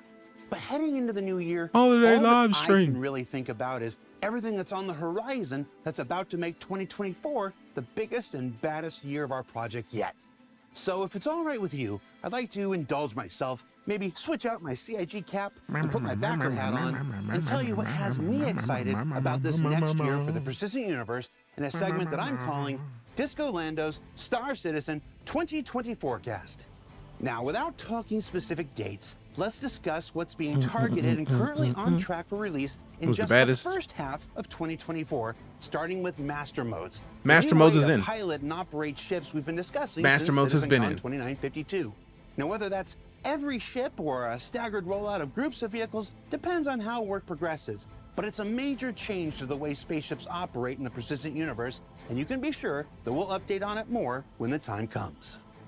And of course, when your ships aren't in flight, they can be stored in the newly persistent hangars that are arriving with Hangars are in. freight elevators. Freight elevators kiosks, and at the a new base cargo level are transaction in? system that we've shared on both ISC Is the vehicles working through the freight elevators that is not in, but that is a thing that they're working on. and this year's CitizenCon. Now, all combined, they form the next major evolution of cargo careers and will also have far-reaching, broader implications for the entire Star Citizen experience. And then outside of vehicles and hangars, there's also a variety of FPS combat improvements coming to the first half of 2024, with improvements to reloading, the weapon wear and In misfire there. system, scopes. I feel like I'm not sure if the weapon fire and misfire system is in there or not. Everything is muted. crosshairs and charge Shouldn't be. and drain, and even more. We'll be able to show You might be muted. you once we return in the new year. And then outside of strictly FPS combat, there are new player character features coming, like the updates to the EVA system. That I the have not visor seen and in lens game, but system, then again, in my defense, I've not been outside of a ship to try. loot screen, The new UI's in, the loot screen's in. default item interactions, That's and the in. personal interaction system. That's in. And there's even new shopping and mission apps in development now. We've and seen while we're a talking couple about of them, I apps, the first half of 2024 is also currently scheduled to see the arrival of our new character customizer In. with things like tattoos. I think those just got in. Because I know the locks was in, but I feel like the tattoos came in with the locks. I need to double check that so I'm not a liar. Piercings, scars, and yes, Space crawling and walking is in. I know the space flying is in, but I don't think the hand crawling thing is in. They just came in. All right, cool.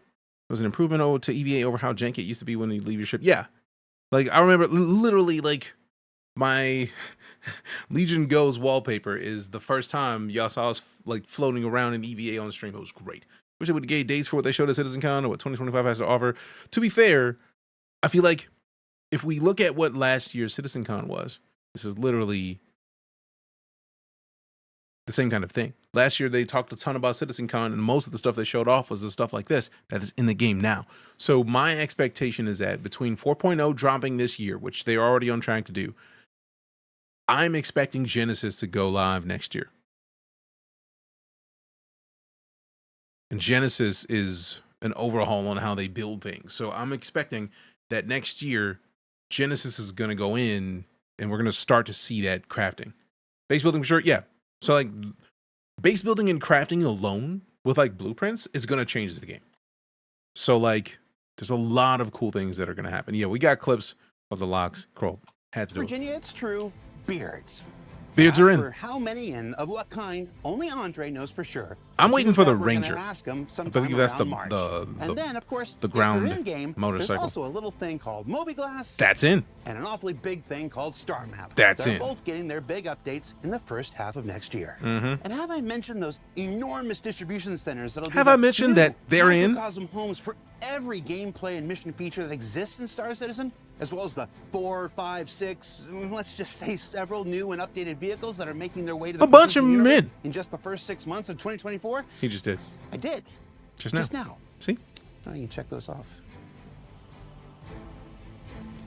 They did say 12 to 18 months crypto. So that's why I paused earlier, because Chris said we showed the basics of base building, which will be in between 12 to 18 months from now, which means we'll have base building within a year and a half.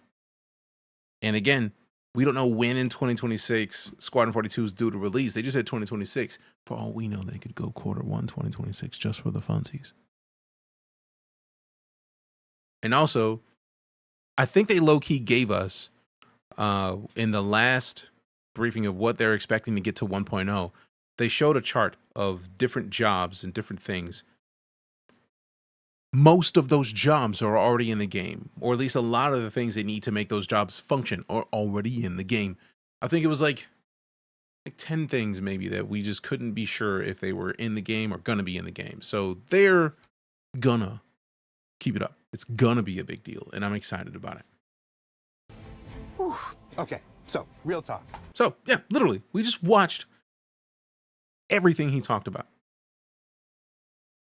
Is in. This is the first time. Yeah, we know it's probably Q4 2026, but they never said when in 2026. That's all I'm saying. But look at this. In this, what? We started watching about 10 minutes and 58 seconds. So in 2.5 minutes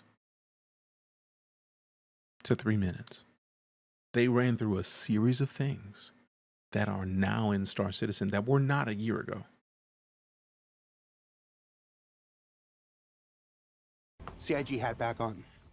Now, you're probably looking at your screen and saying to yourself, what about Pyro in 4.0? Well, don't fret. The things that we just covered are those that aren't too dependent on continuing foundational tech work. Would you count like Pyro's server in? meshing. I would count Pyro as, like, notice, I said before he talked about Pyro, already in. Just about everything else that he mentioned in that 2 minutes was already in. I have not seen Pyro personally this run around, but it's there. As someone who went away for years, it's extremely cool to see them hitting goals even on the scale of a yearly target. Right, like, this is just from not even a year ago. Literally 10 months. That's powerful. The fact that they could release things to us, tell us about things that they want to get done within a year, and they're already on track to have Pyro out to us within the next month and a half. Well, 2.5 months, because it's still October. There's still like a quarter left. Wipe that up, Mosey. You shouldn't be shitting yourself. Let's continue. So we feel pretty confident in targeting everything that we just shared for the first 6 months.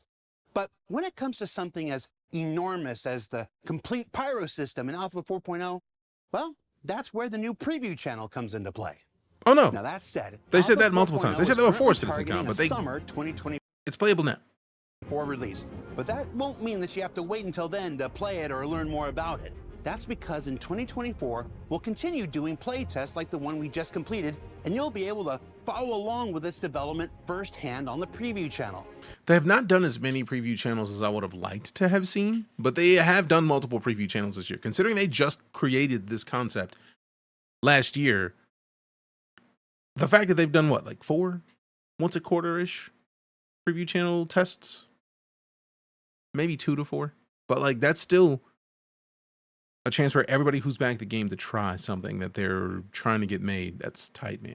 That's the planets, moons, space stations, settlements, and outlaw lifestyle that comes within the Pyro system. This but year also it'll be an standing in entire Pyro. host of That's a additional new lot. features, content, and quality of life To improvements. rewrite something and it took a while, yeah, that's fine. That happens. I'm cool with it. Points, the new quantum travel system, new vehicle HUD and MFD Cargo work, patch definitely delayed resource Pyro. management, That makes sense. hacking, and much, much more. Ooh, All life improvements like, oh, I don't know, fully functional jump points, the new quantum travel system, new vehicle HUD and MFD work. And HUD and MFD is already in. The quantum jumps are going to come in with Pyro that you can actually try out. Resource management, hacking, and much, much more, all being worked on in tandem. The hacking was a thing that was in Arena Commander for a while. So I feel like the hacking's already in just as a base.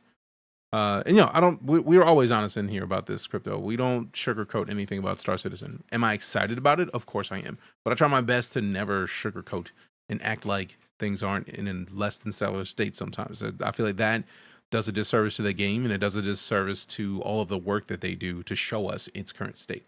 Nothing in Star Citizen will delay Squadron 42. Also, I don't know. They did want to make sure that they were kind of parity, like on parity level stuff, but I feel like there's stuff that Star Citizen would get if it were not for Squadron 42. Insider Gaming article. So what do you think? I did not see the Insider Gaming article. If you're talking about them, I know somebody mentioned earlier that somebody wrote an article saying like SIG is almost broke. Like I don't know their internal financial situation. But I also feel like they're hitting harder on all cylinders than I've ever seen them hit. They are firing all the cylinders, just like powering through. So I'm expecting nothing but good. That was MMORPG clickbaiters. Okay, cool. I don't know. I'm not in it. The preview channel will let you and us test 4.0 together while maintaining the stability of the persistent universe with all those other great additions we just discussed. And then, in the summer of 2024, 2 become 1. And we can avoid That's that with Rush Hour thing Squadron that 42. didn't Yeah. quite go the way True. that we'd hoped. The holiday live stream? You know, external funders come And then, in. just They're because we're cheeky, exclusively there are crowdfunded at the still moment. some Yep. things better left for you to discover on your own. Which is good. And I don't want them to forget, say we that haven't way. even talked about the back half of the year yet. All in all, To be fair, they were pushing on all cylinders with this. We haven't talked about the back half of the year. That was enough. It was a lofty goal to aim for more than that this year. But like the cargo needed to get redone in some sort of way that delayed things. But don't care because it's great right now. I'm excited at where the game is currently. I'm looking forward to see where they continue 2024 to is go. shaping up to be the watershed. Also, year low for key, that stuff was of one of the year coolest yet. things. All in all, 2024 is shaping up to be Taking the off a hat to have watershed another year for hat, Star that's the most Citizen. disco thing I've And if seen. we've learned anything this year, it's that through the trials of Announcements such as this are good for their to the investors as well, successes of CitizenCon and everything in Javelins and between, Inches will sell out before again, that guaranteed. and coming up next, Star Guaranteed. Citizen is a project that continues to iterate, to evolve, and to embody an experience you simply can't find anywhere else, whether that's in the universe or within our community that makes all this possible. So thank you for helping us reach the heights that we have, and buckle up for the journey still ahead. Hey. We're in for one hell of a year. Yeah, we are. For Inside Star Citizen, I'm Jared Huckabee. Thanks for letting us share the process of game development with you, and we'll see you all here next year. All right, so I try my best to not look at articles that are like doom and gloom, because for all intents and purposes, we are backing a project. I backed Star Citizen initially with the expectation that I wanted to back a game that was going to take however long they needed it to get done. I expected as much. Many people are upset about it. That's fair. If you expected a full game and it is not a full game, I understand that anger. Having said that, I'm impressed at the level of stuff that they showed us just now that I didn't know was already where it was. Like, it's super impressive to see where CitizenCon is, the amount of stuff they showcased for CitizenCon. Let's see, funds raised in the past couple days. We got the 18th was between 462 and 824,000. The 19th was just under 462. The 20th, aka Sunday, the stream that we just got done watching, they made $1.9 million. And then today, just under 824,000. So they know what they're doing. They're doing work. So someone cooked here. Let them cook. For me, that's literally what it is. Let them cook. They're making a game. They're making an engine on top of another engine and doing things that no one has ever done before. What we're dealing with now is gonna happen. We're not dealing with anything bad. It's just what exists is gonna exist. When people see what is happening with Star Citizen, if they can fire on the cylinders they've been firing on and this next year knock out as much as I'm expecting they will, it's going down. No issues, no complaints, no questions. They're doing work. Will there be Pioneer price increase? I don't even know. That was really cool. Being able to get titles to unlock stolen ships with enough criminal rep. Why buy a jab when I can steal one? Exactly, Signet. CryEngine they started out with messed up so much and stuff in the beginning. Yeah, but they literally hired the most fitting staff who were all about that engine. So it's truly genius, the amount of stuff that they have, that they've done. I'm cool with the progress they've made personally. Excited about it. In a team making a AAA game right now, and 1.6 million is my entire department budget minus my salary. I've no doubt they spend a ton, but they're still making a ton. I mean, it's... And right now, at this point, it's just like, let it ride until Squadron 42 is released. It's great to see Sean Tracy during the keynotes. Agreed. Anytime we mention Sean Tracy, fam, y'all know what to do. Put them Sean's in chat. The amount of progress they've made in the last 3 years has been impressive, and that's the point, right? Star Citizen has, in this last year, been in a point where somebody like Summit could go into Star Citizen and be in the game for like a month. This is the way. A month. When I started playing this game in 2015, there were no planets to land on. It was just space stations, hangars, and flying around in between them. And just this last year, I think it was 50 before last year, and I feel like last year or the year before is about when they went to 100 players per server. The fact that 4.0 is being tested right now to bring player counts up to 600, and that's, when I say up to 600, 600 is the low end of what they're aiming for with Pyro, or with the server meshing, the low end. They've had tests of up to 2,000 people. So if they can get stable servers at 2,000 people, that's what people have been wanting from this game from jump. That is where the game is going to change. And people getting into the game last year that have never played it before, doing big things, having great times, gathering tens of, not thousands, but tens of hundreds of people, like tens of people, like 50 some people, Smash and Burt going 50v50 on one server. That's a lot, fam. Maybe too much with only 2 systems. You say that, Doom Gummy. But how bomb would it be to be at something like Microtech and to just look out from the city and see a crowd of people?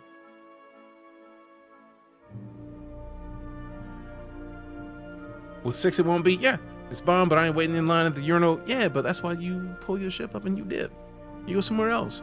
Because 2,000 people may seem like it's a lot, but with the size of the planets, you're not guaranteed to see other people. Especially once we start getting into Pyro, like the further out planets in Pyro, you're not guaranteed to see people. But with 2,000 people, it makes it more reliable that you're going to introduce yourself to other humans. And that is what an MMO is for. It's great. I'm excited right now. Like, all of this to me is the reason for the season, for lack of a better way to put it. Full train clip they did shows you what you might see someday. Yeah, and that's fantastic. The idea of having a full train, come on, fam, that's glorious. Let's go. I think base building will spread people out too. It will. It's not even a question. And that's, they are confident enough to have shown us 3 star systems that they're wanting to release next. Showing us Sherman in the Casta something system. So Nyx, Casta something, and then Terra being the next systems, when they literally chose Stanton because of the diversity in the biomes. That's powerful in and of itself. Yes, Castra. I'm going to try my best to remember. That's going to be a while. Really interested in seeing how base building is going to work with so many people. It's going to be great. Maybe if you did a blind jump in the deep space, you'd be able to hide your station even better. Probably. Make a jump and then switch to a different, like go to a distant planet and then go to the other side of that planet. Numbers. Perfect hiding spot. Absolutely perfect. In my opinion. In my opinion. Small player bases won't take up much room. It's the org bases that are going to be competing for real land plots, true. And then the space stations. And Terra will have the tropical forest beaches and huge new type locations. Player made stations are going to be so cool. True facts. New system allows for non-specific jumping. Ugh. I'm so excited about all this, man. The game just is, it is changing for the better, in my opinion. I'm very excited to see where it goes. I'm trying to see if I can find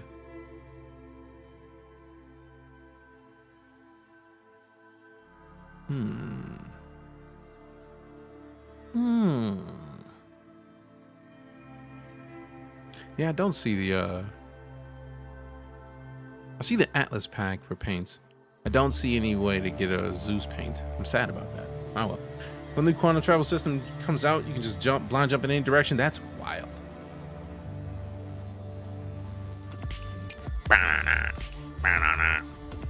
Plus, some of the big cap ships will basically be bases for some orgs anyways. Yep. The game is gonna change real soon, and it's gonna be great. What Zeus paint are you looking for? I was trying to see if the Chairman's Club option is there. It's not in there though. It's not in there though. It's not in there though. Alright. At least I don't see it.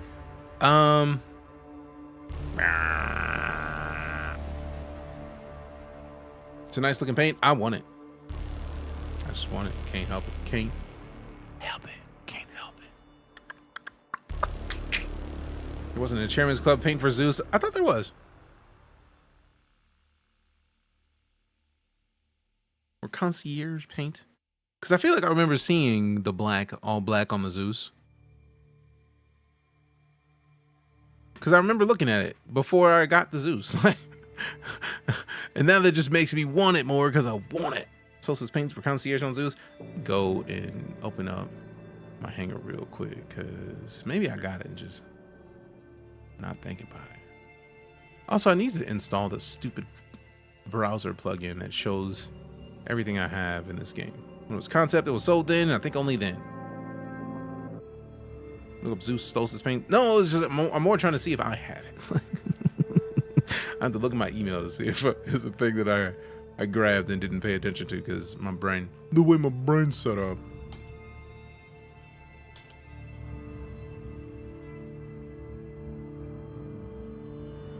Hey, Zeus Mark II Solstice paint, Nightfall paint for the Cutter, and the Black Star paint for the Fury. So I do have Solstice paint for the Zeus Mark II. It's somewhere in there. I just had to go search my email for it instead of looking on the website. So yeah. Now the question is, what ship am I gonna melt so that I can get this CitizenCon package with the Titan? And what am I gonna CCU my Titan to? Because I want it. You have an org? Yes. Exclamation SC org in chat will give you the link to the 9 Corps organization. We are a bounty hunting and security providing org. We'll probably be changing that. Looking at the way that they're setting the guilds up, it's gonna be something different. Wish there was a paints filter on the website hanger. Yeah, there's a plugin for looking at all your stuff. I just can't remember what it is. All right, what ship would I melt so that I can get the Titan package that is currently there? Also, welcome Ro to the verse, fam. Ro just cop Star Citizen today. Appreciate you, fam. Yeah, I'm looking forward to the Ranger. Like, immediately. I need it. Immediately. Hanger link, yeah. I just need to. I don't want to. It's like I don't like putting plugins that look at my inventory, so I don't want to accidentally like somebody hack it and be like, "Oh, let me gift you a ship. I know this dude got one." I don't need that in my life. But check my mail. Had the same order in the Arastra Nocturne paint. Nice. Not to mention alliances and cross org work for different gameplay focuses. And org rep is going to be a game changer. It is. And there's already plenty to do in Star Citizen, so it's just going to be more, which is great in my opinion. I am so excited about where the game's going to go. It's just going to get better and better, I think.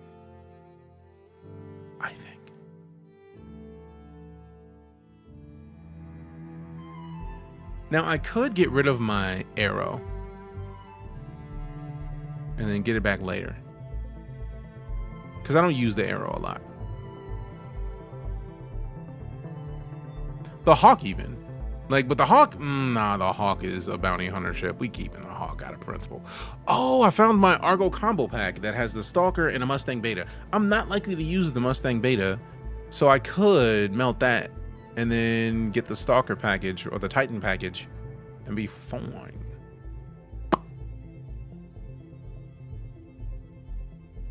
And And then I could just upgrade the Titan to the Stalker with a difference.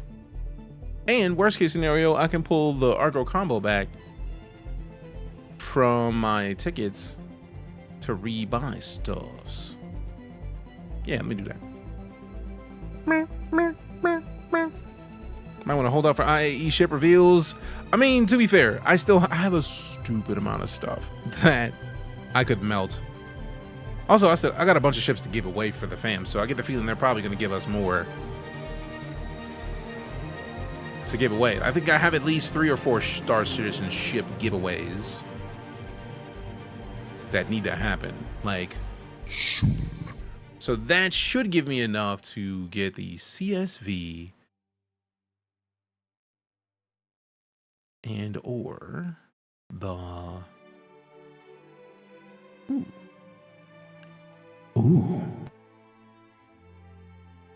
Argo Cargo Pack plus Granite Paint. What? The Argo Cargo Pack includes the Argo Cargo and the CSV, or the Raft and the CSV. Damn. Don't do me like that. Don't do me like that. All right. Oh, that's only War Bond? Yeah, I'm not gonna do that. I'm not gonna do that. All right, so let me go look at the thing emoji. Need a game package to join the org. I mean, you know the one I would tell you to go get. If you are curious about the one that I will tell Django to go get, this one right here. Avenger Titan CitizenCon 2954 starter package. $56 gets you the Avenger Titan. Iron Weave paint, 15K starting money, a full armor set of this fancy armor, the Archangel sniper rifle, and 2 years of insurance in the Air View hangar. Come on, fam. That's dubs. That is literally the absolute best I've ever seen a package be priced at in Star Citizen. No questions. Hands down, I highly recommend it. If you are going to pick up a package, make it that one.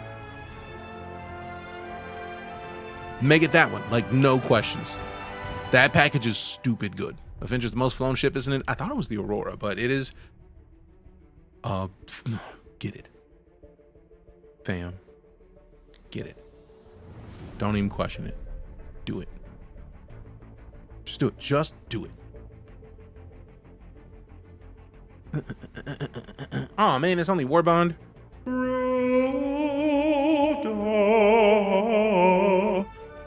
I tried. Oh well. I do still have other Avengers, so there's that, which is nice. Because